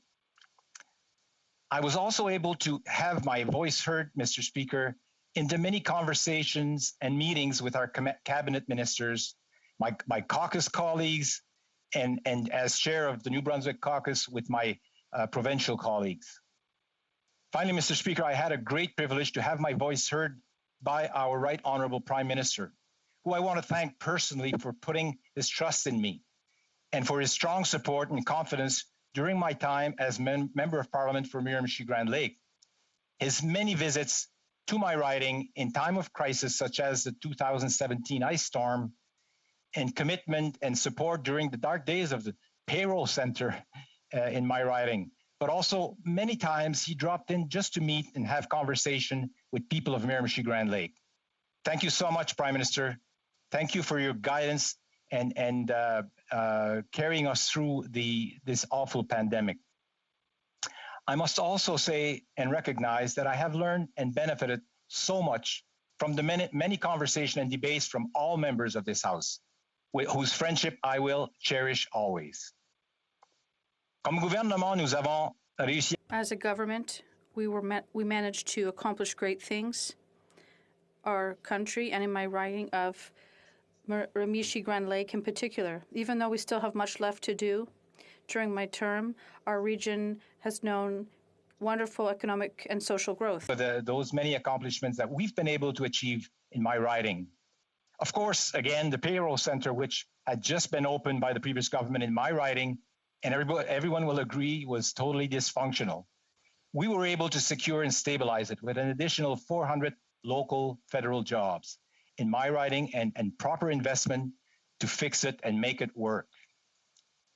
Other investments such as the refurbishment of the Minto Town Hall, the community in my riding, Chipman, water sewage treatment, the Chatham Wharf, the new Napan Agricultural Show building, the new Miramichi Airport Terminal, the auditorium, La Salle Lisa Leblanc in my community of Rogersville, roof for the Nigawak Sportsplex and refurbishment of the Renews Arena, the new Anderson Bridge, the new water system for the town of Doketown, K-8 school for our indigenous community of Elsie Pugtug, water and sewage for the villages of Nigawak, Minto, and Rogersville, renovation of the Kushibugwak National Park are just but a few of many investments myself and our government were able to secure. On the strategic economic front, my riding also benefited greatly with the millions invested in our fisheries sector, with processing plants upgrades and small craft harbors and stability funding for our fishers, multi-million of investment in our primary sectors such as peat moss, the forest sector, agriculture, and also great investment in our summer and winter tourism industry. On the social front, Mr. Speaker, unprecedented investment in the Canada Child Benefit brings over $3 million to our family in Miramichi-Grand Lake every month to over 5,000 families. Our increased New Horizon program, Disability Accessibility program, to name a few. The doubling of the Canada Summer Job program, mental health investment, and housing and immigration program are all record high investment. Although much remains to be done, Mr. Speaker, our steady work with our First Nations in housing, clean drinking water and language and culture teaching, and work on truth and reconciliation has made great strides. Of course, I'm so proud of our non-wavering commitment for the environment, whether our ocean protection plans, polluters pay legislation, and our plastic bans, and also our commitments to zero carbon emission by 2050. These measures will secure a livable planet for the next generation. I also want to take the time to thank the mayors and council and business and local leaders from all communities in my riding for all their hard work and great cooperations. Mr. Speaker, I would now like to take the opportunity to recognize and personally thank my office team, Ashley, Hannah, Roger, Bertrand, Christine, and Mary Paul and Peggy, and the Jose and Louise.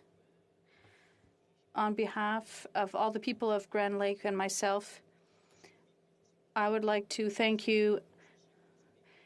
You have helped many people. Also, my campaign team and all the constituents of Miramichi Grand Lake, you gave me the privilege of serving in this House, so thank you. I want to thank the team of the House of Commons, from security to the cafeteria workers, the pages, all the support staff. Know that you're appreciated, indispensable, and we really want to thank you from the heart. I've had great conversation with you and enjoyed my sidebars with security and everyone. So it was just great. Finally, Mr. Speaker, I want to thank the people who mean so much in my life and who have sacrificed a lot for me.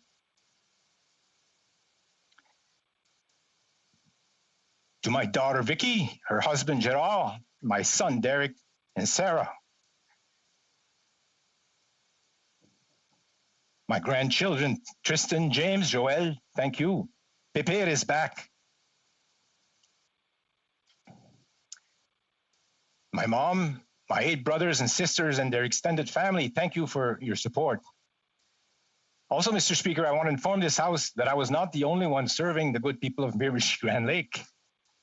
My wife, Lise, also accompanied me to so many events and took care of so many things for me that I could do my job. She also served.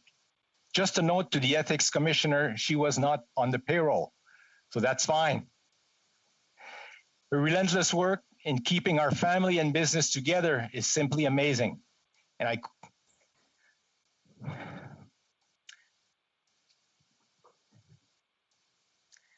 can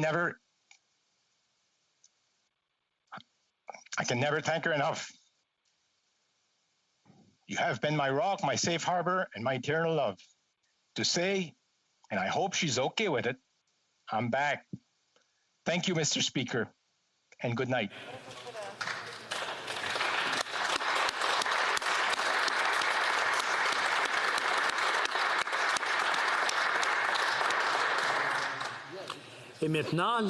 And now, the Honourable Member for Mirabel. Thank you very much, Mr. Speaker. Here I am, once again, for a 3rd time, and I thought it was my last speech, but now, if we don't have elections, I'll still come back for another term. I was elected in 2015. I was only 30 years of age. I had young children. I went back and forth for 2 years to not miss anything in my children's lives. My objective was always to give my children a better future. I wanted to give them a country that wasn't Canada, but rather Quebec. I've always been proud to be the member from Mirabel, but I was never proud of the land that the federal government stole from my region, several acres. But I am very proud to be have been the member of Mirabel to defend those people who lost their land. I'd like to thank my children for having waited for me so often when I wasn't home. And they knew I was coming to do my farewell speech tonight. I'll give them a treat when I get back, but we'll see that. Also to my spouse, Joni, who's always been by my side, who believes in our cause.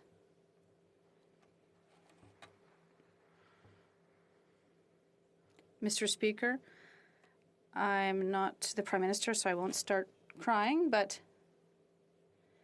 now that I've paid some compliments, I'd like to make the rest of my speech. The biggest problem in Canada is Canada itself. It's a state that says it's progressive. It has legislation, but it is being dictated to by a monarchy. Canada's progressive message, Mr. Speaker, is this. We are not born equal under law.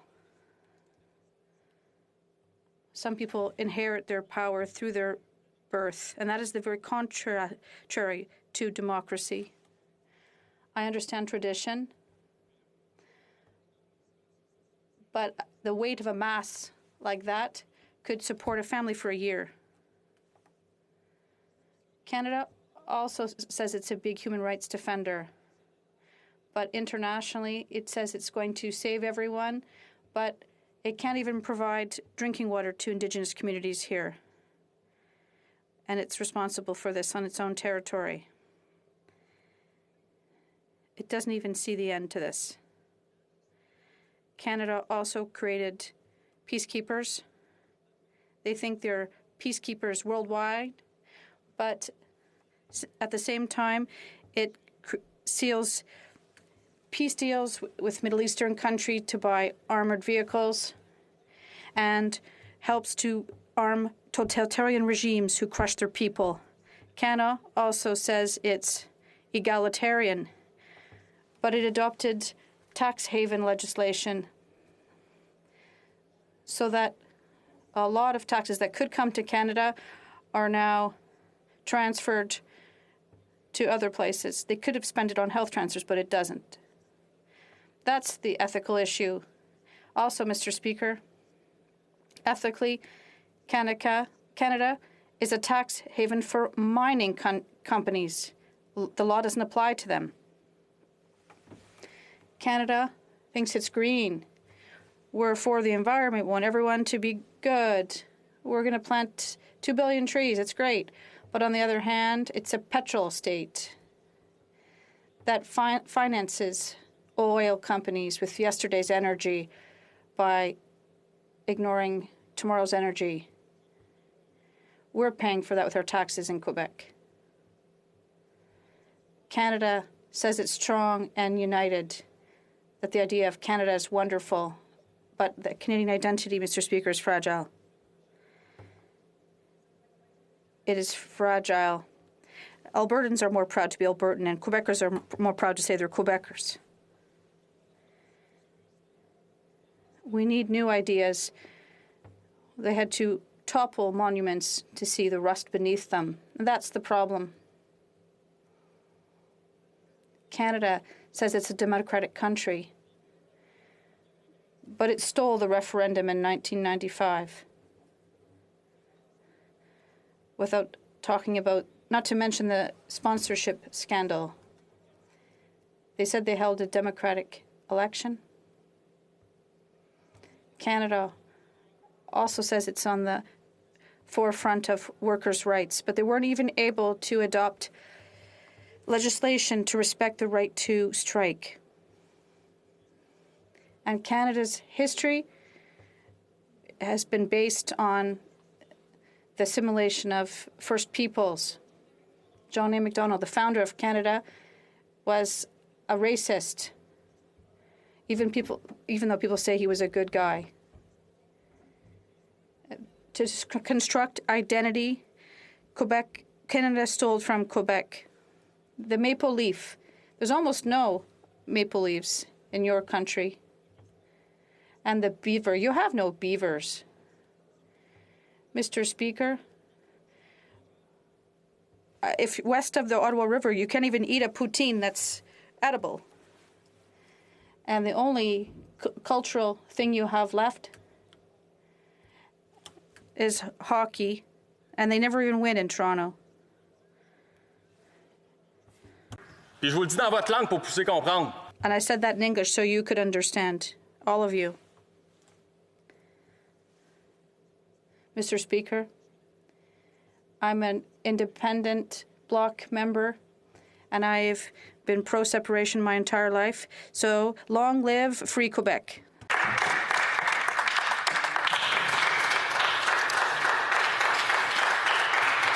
And now, the honourable member for Sudbury. Thank you very much, Mr. Speaker. What may be the last time as MP for Sudbury, I would like to take this opportunity to reflect on my time here in the House and the dynamic community of Sudbury that I represent. Premièrement, Monsieur le Président. First of all, Mr. Speaker, as you know, when you go into politics, you don't go it alone. First and foremost, it's a family decision. I was honored to serve the people of Sudbury because of the support of my wife, Lynn, my children, Mylène, Henri, and Theo. I'm proud of you and I love you. Yesterday, was our 21st wedding anniversary. Thank you, Lynn, for your ongoing support, for allowing me to live this unforgettable experience, and for sharing this journey with me. Supporters and all the voters in Sudbury for their ongoing confidence in me. The help I've received along the way, along with the friends I have made, the lessons I have learned, will stay with me forever. Thank you to all of you. The list is quite long, but I would like to thank Mike and Marie-Ève, who have been here and have been there with me since day one, and my team, with Fumbi, Lynn, Sophie, and Bernard. Mr. Speaker, I want to thank the Prime Minister for his confidence in appointing me Parliamentary Secretary to the Minister of Natural Resources, a post I held for nearly 3 years. As Member of Parliament, I have seen the amazing work that can be accomplished on various committees when partisanship is put aside. Yes, that does happen in this House. And when we're all sitting here in this House on Wednesdays, before the doors open, we all get together and we sing O Canada. It's unfortunate Canadians do not witness that most members of Parliament are first, proud Canadians, and second, members of political parties. I've also seen in this chamber the stark divisions of partisanship and the lasting damage caused by denial of obvious facts, such as climate change and institutional racism, all faced by Canadians every day. We all have a duty as members to show all Canadians that we have learned from our own history for more than 153 years, and that we must all respect our differences and show that fear of our linguistic, cultural, religious, and racial differences have no place in our society. It's been a very difficult year for all Canadians, and I know the work of this government has made a very positive difference in the lives of Canadians. I know my riding of Sudbury has been very well served by the programs we have put in place, and I'm both honored and humbled to have played a role in that. For me, the role of this House and as a Member of Parliament is to listen to Canadians to find the best way to help them. After listening to Canadians and because of changes made since 2015, I have a lot of hope for Canada, and I want to tell you why. First, I am hopeful because of the ingenuity of Canadians. Our governments must continue to foster the opportunities that this amazing Canadian talent offers us. Let me start with my riding of Sudbury. 40 years ago, our lakes were all polluted, the landscape was black rock, and the trees were decimated because of pollution from mining. Ingenuity was building the tallest superstack in the world so that pollution would go further. We have then planted 14 million trees on that black rock. Now, because of research, ingenuity, regulations, community, we have reduced the sulfur dioxides by 98%. And all of our lakes have fish. We can treat the water and drink, and the superstack is coming down in the next years. We are ground zero that the environment and the economy go hand in hand. Ainsi, Sudbury est devenu For example, Sudbury has become an international research center. A world-class public-private research consortium located 2 kilometers underground in Valley Creighton Mine, and its world-class team of researchers led by Art McDonald were awarded the Nobel Prize for Physics. In addition, many of Sudbury's mining supply companies are leading the way in electric underground vehicle technology, and new battery and energy storage tech is being pioneered in Sudbury at an industrial scale. And the mining industry is also leading the way in First Nations economic partnerships. The Côté Gold Project, for example, in my neighboring riding of Nickel Belt, well served in this House by my friend, the MP for Nickel Belt, include 2 neighboring First Nation communities, the Matagami and Flying Post First Nations, as partners. In Sudbury, Wanapate and Atitmaching First Nations are also partners in the mining projects in Sudbury. We must continue in supporting this ingenuity, and this gives me reasons for hope for scientific advancements and economic opportunities, jobs in Canada. J'ai espoir. I have hope because Canadians want to see more efforts to fight climate change. Sophia Mature reached out to my office in Sudbury and asked me to participate in the first ever Fridays for the Future student strike in Sudbury. From then until now, Sophia and a dynamic group of young friends have organized more than 70 events, including sign waving, singing, Bollywood dancing, and lots of advocacy. These inspiring young people are leading by example. And there are so many of them in communities across our beautiful country. Sophia's message to me and to all of us in this chamber is simple. We can lead now on these important issues, or we can get out of the way. With a price on pollution, electric vehicle battery plan, a hydrogen plan, Canadian minerals plan, planting 2 billion trees, clean fuel standards, clean tech innovation supports, environmental accountability legislation, and many more policies, we are on our way to reach our carbon targets of 2030 and 2050. Ainsi, Monsieur le Président.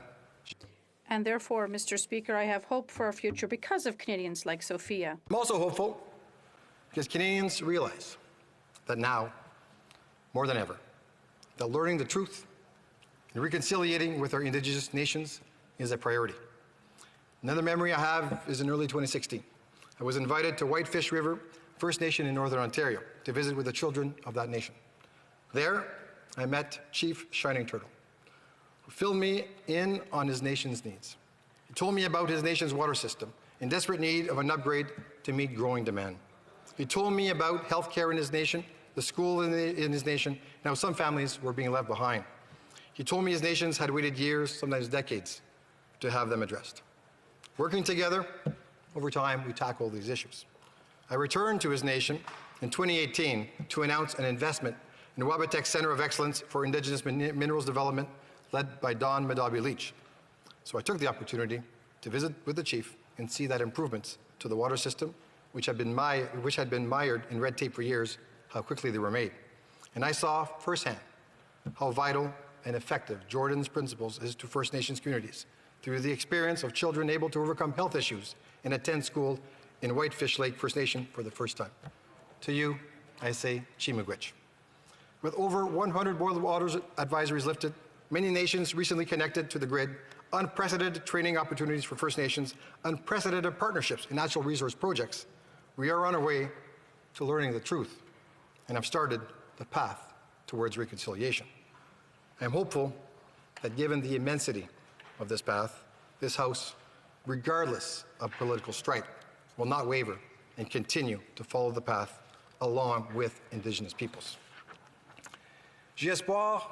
I have hope for a strong bilingual Canada because Francophone minority communities have asked for investments in their cultural, educational, and community infrastructures. In Sudbury, I've seen the effect of this investment in the Place des Arts, a project led by Paulette Gagnon and the ROCS. We have a place in our community for the arts and many other community organizations to ensure the continued vitality of our community. This is a story we've seen for the last 5 years that will be repeated across Canada, so I'm very hopeful, Mr. Speaker. I especially want to thank the voters of Sudbury for placing their trust in me twice. It has truly been one of the greatest honors of my life, being Sudbury's voice in Ottawa. I will be forever grateful. Sudbury is a microcosm of Canada. For the majority Anglophone population and over 45,000 French-speaking residents, Sudbury has the third largest Francophone community outside of Quebec and a strong Indigenous population. Sudbury was built on the backs of waves of immigrants from Italy, Finland, Poland, Ukraine, Greece, Croatia, Serbia, many more.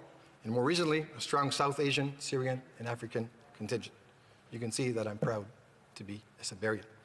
But Mr. Speaker, I grew up in a working-class home in Kapuskasing.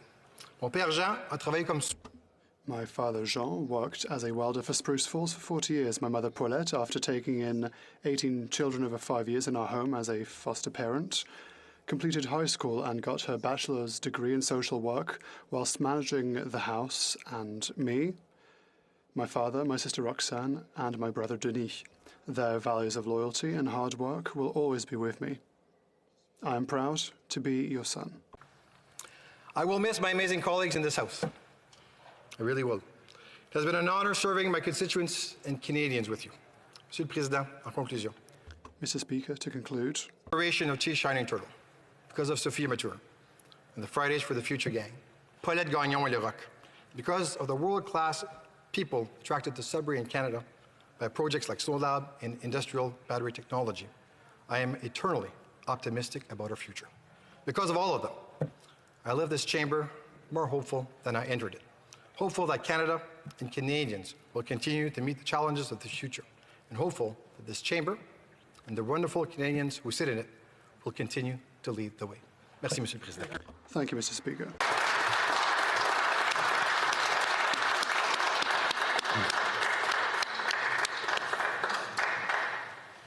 The honourable member for Nunavut. Matna. Mr. Speaker, every time I walk onto House of Common grounds, speak in these chambers, I am reminded every step of the way I don't belong here. I have never felt safe or protected in my position, especially within the House of Commons, often having pep talks with myself in the elevator or taking a moment in the bathroom stall to maintain my composure.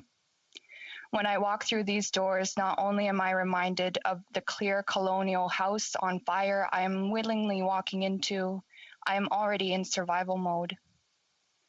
Since being elected, I expect to be stopped by security at my workplace.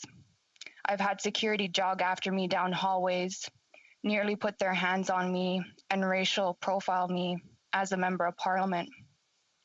I know what to do in these situations. My life in Canada, and especially through this experience, has taught me many things.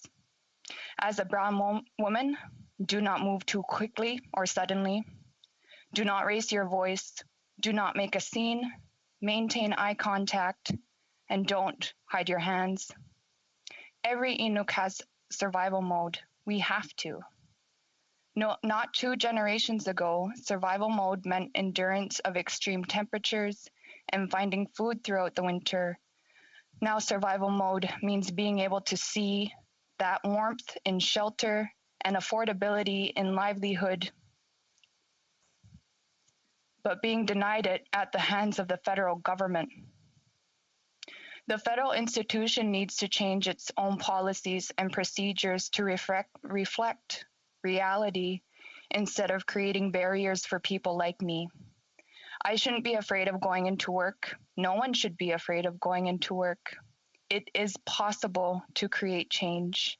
It can be started here in the House of Commons and reflected in Canada. There is a refusal and unwillingness for change, not an inability to accomplish it. People like me don't belong here in the federal institution. I'm a human being who wants to use this institution to help people, but the reality is that this institution and the country has been created off the backs, trauma, and displacement of Indigenous people. Even if we're told we should run, we still face huge barriers. Young people have been told they are not experienced enough, not ready to lead. Women have been told to sit pretty and listen. Disabled individuals have been shown they aren't even worth the conversations, and Inuit kill themselves at the highest rate in the country. We are facing a suicide epidemic, and this institution refuses to care. During my time in this chamber, I have heard so many pretty words like reconciliation, diversity, and inclusion. I have been called courageous, brave, and strong by people outside of my party. But let me be honest, brutally honest, nice words with no action hurt when they are uttered by those with power over the federal institution and refuse to take action. There is nothing to take pride in the legacy this institution continues to not only maintain, but to build and fuel. People in power have choices, and they consistently choose priorities that uphold systems of oppression, leaving babies sick in moldy homes, parents missing their passed on children because these powerful individuals don't think change is worth the money. Recently, I asked a minister what he would do in my shoes. If his riding had the highest rates of suicide, with the most homes in need of repair, if women and girls were going missing in his community and children were being into the foster care system without regard for their well-being, how would he feel? I asked if the minister would change his answer if I told him to keep waiting. And he couldn't answer me. He said he would never even try to place himself in my shoes. But that's exactly what the problem is. Inuit have been telling those with power and ability to make change to try and survive in their shoes for 1 day, 1 week, 1 month. They couldn't. Maybe it is impossible for ministers to understand what we go through every day, but I am urging you, telling you to listen, believe us, and do something about it. When we tell you to act now, you need to act now. And if you understand, then shame on you. Because if you understand how much this hurts, you understand how deep it cuts. It would be easier for me to be told that I am wrong and that you disagree than to be told I am right and I'm courageous, but there is no room in your budget for basic human rights that so many others take for granted. You see, Mr. Speaker, I don't belong here. But my presence, I hope, is starting to crack the foundations of this very federal institution that started colonizing Inuit barely 70 years ago. I realize that this is difficult for some members to hear, but it's the reality and the truth. This place was built on the oppression of Indigenous peoples. People like my grandfather who were born and raised on the land but forcibly relocated into settlement that was financed and built by the federal institution. Our history is stained with blood. Children, youth, adults, and elders' blood. It's time to face the scale of justice. On one side, we have a mountain of suffering, and whenever the government gives us a grain of sand of support, they seem to think the trauma from our past has been rectified, that somehow they deserve a pat on the back. But it will take a mountain of support to even begin the healing process. As long as these halls echo with empty promises instead of real action, I will not belong here. Although I may not belong in this institution, I do belong in my party. The NDP has always been a party committed to uplifting voices of all those of all different backgrounds, often ignored by the federal institution. I'd like to thank my leader, the member for Burnaby South, for listening to me and making me feel safe and comfortable to voice what I need to. While members from other parties have come to me asking me to advocate for an issue their parties focus to retouch, I never felt muzzled by the NDP. I could never join another party, and I am a proud New Democrat. Thank you to my colleagues. Thank you to members from Westminster Burnaby, North Island Powell River, and especially Hamilton Centre for always having my back. Without my NDP colleagues, I wouldn't have such a great platform. That is true in the want to do more, to do better, and to do right. I'd also like to thank, of course, my number one supports, my mother and father, Pia and Jimmy, and my brother Lars for everything from day one.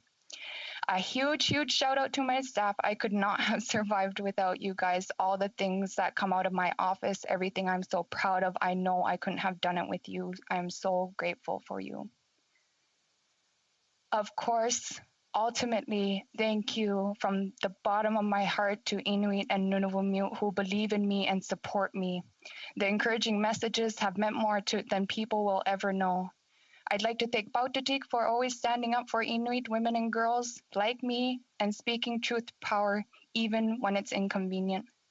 I will always fight for human rights of Indigenous peoples in Nunavut and across the country. I believe that we are living through a shift in this country where Canadians are starting to wake up to the reality. I'm looking forward to a time where people like me could belong here, a time we can be here. I hope another young or Inuk or woman or all three will follow in my footsteps and continue pushing this institution to support Indigenous peoples in Canada. I have shown the nation and the world that impossible is possible, that hope can grow where it's purposely put out, and that if we work together and use our voices, we can influence real change. I will always believe politics can look, feel, and be different. It can, it has, it started. We will keep it going. We must all ensure it does. Matna, Mr. Speaker.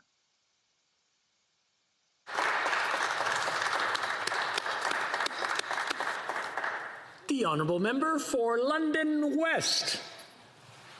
Thank you very much, Mr. Speaker. It is with a heavy heart that I rise in the House of Commons today to give my farewell speech. While I'm very hopeful this won't be the last time I will speak in the House, I can't be certain. Minority governments tend to be that way, unpredictable, and so I will take this opportunity to officially say goodbye. This is not easy. Leaving something as important as this never is. But making the decision to get into politics wasn't easy either. When I first started to consider running for politics in 2014, many of my friends and colleagues thought I had momentarily lost my mind. But I knew I hadn't. I knew in my bones that Canadians wanted change, and I wanted to be a part of that change. My only regret now is that I didn't consider running for the Liberals much sooner, because it has been an absolute honor to represent the people of London West in this House, and I'm proud of what we have accomplished.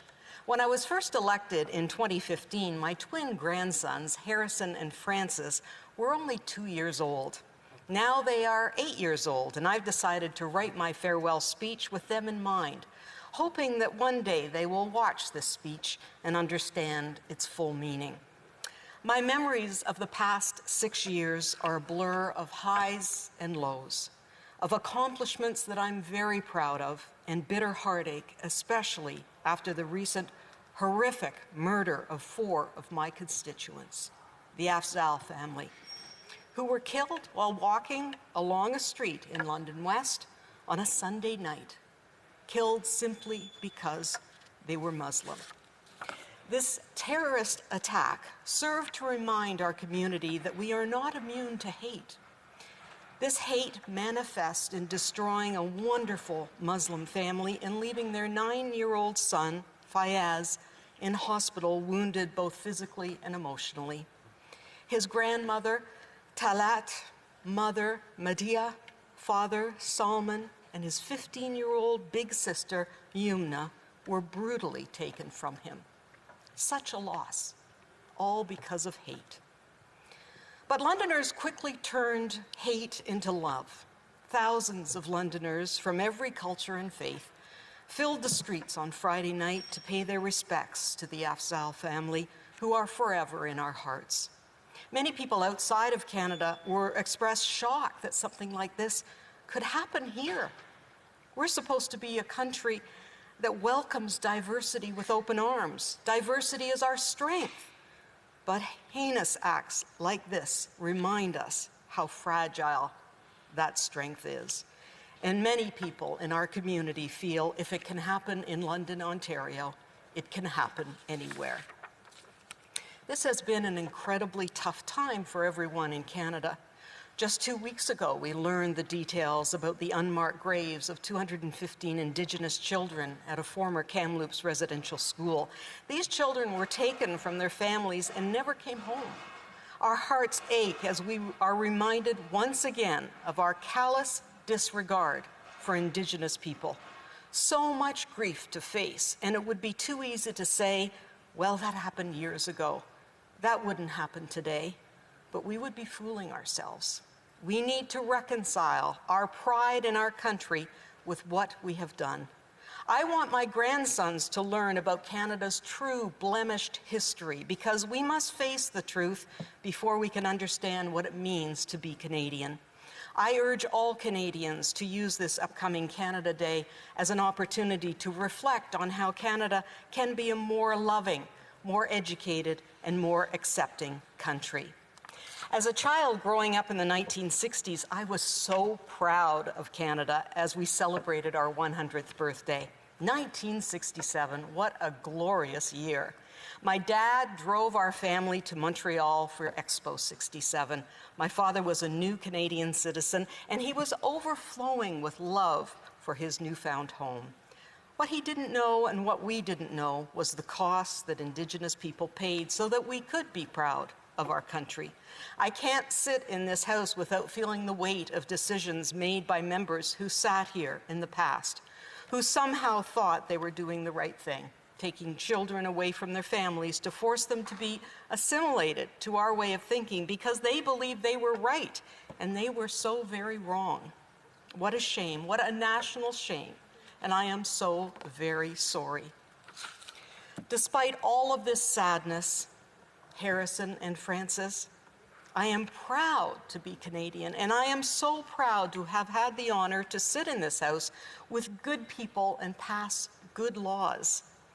To be a member of Parliament during a pandemic isn't something any of us expected, but despite this challenging time, we have accomplished so much. I don't have time to list everything, but I do want to talk about some of the areas I was most involved with.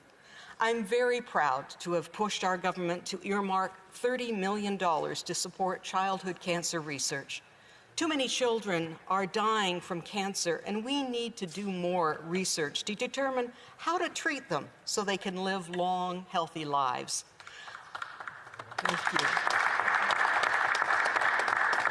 I am proud of co-sponsoring a study on Indigenous housing in rural, urban, and northern communities that will hopefully be a catalyst for changes that will ultimately see Indigenous people get the housing they need and deserve. People with disabilities has always been a focus of mine, even before I came into politics, and so I am proud of working to help pass the Canada Accessibility Act through the House and the Senate. This act will pave the way for a more accessible Canada for this and future generations. How we treat our seniors has always been important to me, and it struck me as odd that we didn't have a seniors minister who would focus on their issues.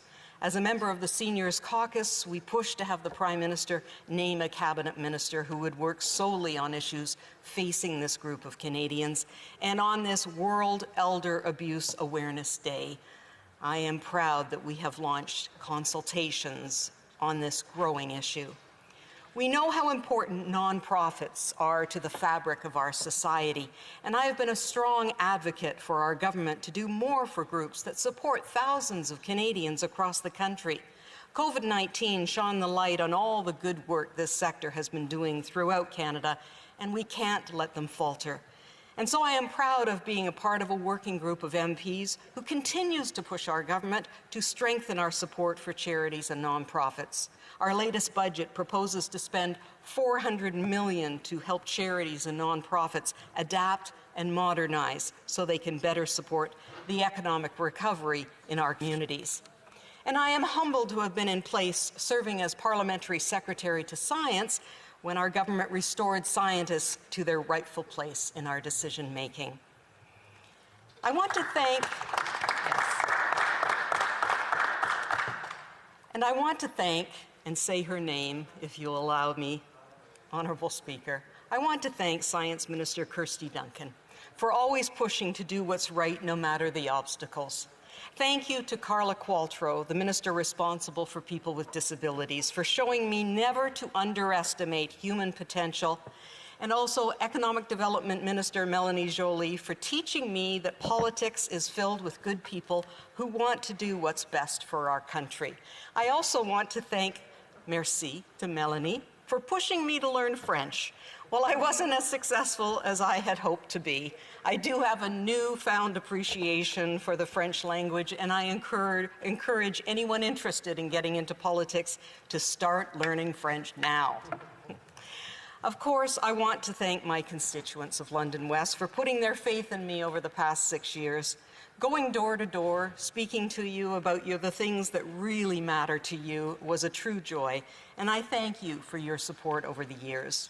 Whether you voted for me or not, thank you for allowing me to be your voice in Parliament. Together, we've done great things for the City of London. We've opened our hearts, our arms, and our homes to families from Syria who are building new lives in our city. Construction of a new Maple Leaf Foods plant is underway thanks to the federal government funding. And sticking with the food industry, we are strong supporters of the Grove in London, an agriculture hub that will help us become a leader in agriculture manufacturing. And we can't forget the millions of dollars in investments to the Greenway wastewater treatment plant, a critical infrastructure project for London West. There are so many people to thank. To my family, who were supportive right from the beginning, my son Billy and daughter-in-law Kelly and daughter Lauren and soon-to-be son-in-law Mark, you have been unwavering in your support and understanding. To my brother Bill and sister-in-law Joanna, thank you for reminding me how proud Mom and Dad would be of what I've accomplished. And to my husband Brian Meehan, thank you for being at my side as we ventured this path together. I can't imagine doing this job without a supportive spouse, and you have been my cheerleader, a confidant, and a shoulder to cry on. We really had no idea where it was going to take us, but you were there every step of the way and helped me make this final decision to step back. To my staff, Devin Monroe, Elaine Fury, Mac McGee, Pat Shanahan, and Brendan Edge. Thank you for always being there for me and our constituents to answer their calls and their emails day in and day out. It hasn't been easy, but you made me look good. I consider all of you friends and can't imagine doing the job of an MP without your support. And finally, thank you to my grandsons, Harrison and Francis, who always find ways to make me smile. When I told Harrison that I wasn't going to run for re-election, that he wouldn't have to go door knocking with me again, he turned to me and said, "Does that mean you won't be going back to the Liberal Tower ever again?" The Liberal Tower. When they came to Parliament Hill 2 years ago for what was officially our last sitting day in the old place before the renovations began, they would have walked up to what would have seemed like a massive tower, the Peace Tower. I was Liberal, so in his mind, it was the Liberal Tower. I hope to one day, when the renovations are complete, to return to the Liberal Tower with my grandsons and marvel at the history of it all. And maybe they will look up and say, Grandma Kate tried her best to make Canada a better country for everyone. Thank you, Mr. Speaker.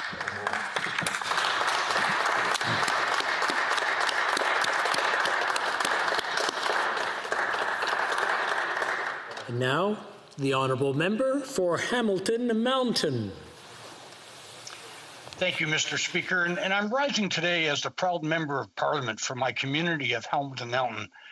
Over the past 6 years as their MP, it's been my immense privilege and honor to serve these constituents, and 9 years before that as their city councillor for Ward 7. I've spent more than 15 years serving the people of Hamilton Mountain as an elected representative. It's been an exciting and rewarding experience to hear from my community, advocate on their behalf, and fight for the Hamiltonians as their representatives at City Hall, and then here now in Ottawa.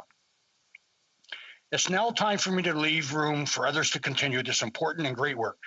I plan on spending time after leaving politics with the people I love deeply and care, and volunteer to help the seniors in need, and I want to work with my grandchildren and my shop to help them build things. This may be one of my last opportunities to speak in the House. I want to take this opportunity to talk about what I and my caucus have championed over the 6 years during my time in Ottawa, and what prompted me to run in the first place. Mr. Speaker, I came to Ottawa to fight for the people of Hamilton and for Canadian workers and pensioners. I am a proud steelworker, and my roots in the labor movement advocating for workers is why I'm a New Democrat. From my time at Stelco on the production line, and then as a union steward, and then as president of USW Local 5328, the labor movement has been my life, and protecting workers has been a priority during my time as an MP. What we've seen in this House shows why we need a strong voice fighting for workers and for labor. We've seen several efforts by this government to legislate striking workers back to work and damage their ability to bargain for a fair deal with their employer. We've seen this government refuse to act on scab labor, We've seen this government refuse to protect the pensions of workers during bankruptcy and insolvency, and instead put big banks and investors at the top of their list. This is why it's so important that we continue to fight for workers in this place. And Mr. Speaker, I want to let you know that even when I went through a bankruptcy at Stelco, back in my days, I'll never forget the Judge Farley's word that he told me, his advice, because I thought it was disgraceful how workers were being treated and a bankruptcy protection. He said, I don't like doing this, Mr. Duval, and if you want to change it, go to Ottawa and change the legislation. So that's another one of the reasons why I'm here. We've also seen it's an effort by this government to create a two-tier system of junior seniors and senior seniors by only giving an increase in OAS payments to some and not others. We've also watched them fail to act to protect single seniors and allow them to continue to pay substantially more taxes than seniors in a couple with the exact same income. During my time in Ottawa, it has been my priority to fight for seniors, to advocate for them, and to push our government to do better. In this House, I have sponsored a number of bills and pushed forward many initiatives. I have championed anti-scab labor legislation aimed at protecting unions during labor disputes and preventing employers from undermining their collective bargaining. I have fought against government action to legislate striking workers back to work, taking away one of their strongest tools they have at their disposal to collectively bargain for a fair deal. I have pushed to protect the pensions of workers during their bankruptcy and insolvency proceedings and make sure that payment of the unfunded portion of pension plans comes before payments to big banks and investors. I hope that our parliament is dissolved, that before our parliament is dissolved, quite possibly because of an unnecessary election call by the Liberals, that we can pass through the House the best shot that we have protecting retirees and pensioners, and that's with Bill C-253. Mr. Speaker, during the pandemic, the time spent at home has reminded me of the importance of family and loved ones. As members of Parliament and as public servants, we are often forced to put our duties and responsibilities first and our families second. The toll this has been immense, and I'm so lucky to have my family by my side the entire time. I want to thank my wife, Sherry, my kids, Lori, Mandy, and Megan, and my entire family, grandchildren, that they have given so much support and have made many sacrifices that have allowed me to do this important work and save our community. Sherry, I am so excited to spend more time at home with you, and I'm hoping that you're going to be excited me being there with you, with our family and with our grandkids. Mr. Speaker, I want to remind all my colleagues in the House of the importance of our families and loved ones, and that the role that they play in supporting our work. Our families and loved ones make just as many sacrifices as we do, if not more, to allow us to serve our community. We miss a lot of important moments in their lives while we serve. And when we leave public service, it is my belief we owe it to them to make up for that lost time and to cherish our families. I want to thank my incredible team of staff, both here in Hamilton and in Ottawa. In no particular order, I would like to say to Val, Rose, Bill, Tony, Kathleen, and Aidan, and my former team members, Chris, Aaron, and Jackie. Thank you for everything that you have done to support me, your dedication and your loyalty, and our work throughout the years and your service to the people of Hamilton. Your dedication to our constituents shows how important it is for an MP to have a great team fighting for our community. You made me look good each and every day. I want to thank the people behind the scenes supporting the whole NDP caucus, the team in the NDP lobby, and particularly Anthony and Christian, have made the time serving as a member of Parliament and being in the House so much easier and effective. Their dedication is what allows us to be an effective caucus and allows us to do the work that we do best. They have provided so much guidance to us, and their contributions to our team is something I will never forget. To my NDP caucus colleagues, thank you. Thank you for fighting with me to protect workers' pensions and seniors, and I'm proud to have served in a caucus that worked hard every day to protect people. and I am grateful for all your support, your friendship, and your shared knowledge that made me a better MP. Thank you to my leader, the Honourable Member for Burnaby South, for the guidance you have given our party. I cannot wait to see if you become Prime Minister and demonstrate that an NDP government is the one that will put people first. Canadians can put their trust in New Democrats to fight for them. To those in the Labour movement who have supported my work and helped champion the causes I have taken on, thank you. In particular, I want to thank the incredible team at United Steelworkers and Canadian Director Ken Newman and District 6 Director Marty Warren for their faith in my fight to protect workers, retirees, and pensioners. Your work and activism shows that the Canadian Labour movement is strong and will not quietly fight for the rights, will not quietly fight for the rights of workers across Canada, but will be loud until you are heard. I want to thank the members of the Hamilton Mountain NDP and all the volunteers, supporters, and activists that came out during each election and fought to make sure that Hamilton Mountain is represented by a New Democrat and by a party that will fight for them. And I also want to thank Monique Taylor, the MPP for Hamilton Mountain. From the time that she was my assistant at City Hall to now, we are working together representing Hamilton Mountain provincially and federally. We have been a great team. I am so proud of her work to fight for our community, and I can't wait to see what she does more. And I want to thank the people of Hamilton. Without you and your support, I would not have had the honor of sitting in the House of Commons or have had the important duty of fighting for all of you. Every day that I spent serving the people of Hamilton was a privilege, and I was humbled by the trust you put me to represent you. Mr. Speaker, again, I want to thank my wife, Sherry, of 47 years. I'm going to be home this time. And Mr. Speaker, it has been my greatest honor to be a member of Parliament. I thank you. I respect you. I want to thank all the people in the House, and I want to thank all the members. I've become friends with many of them. I really, really appreciate it. I've had a great time, and I'm going to miss a lot of people. Thank you.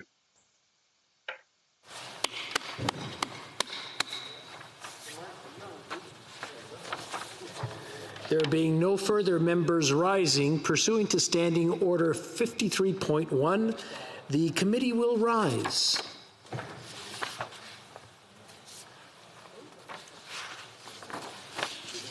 Just read it right now.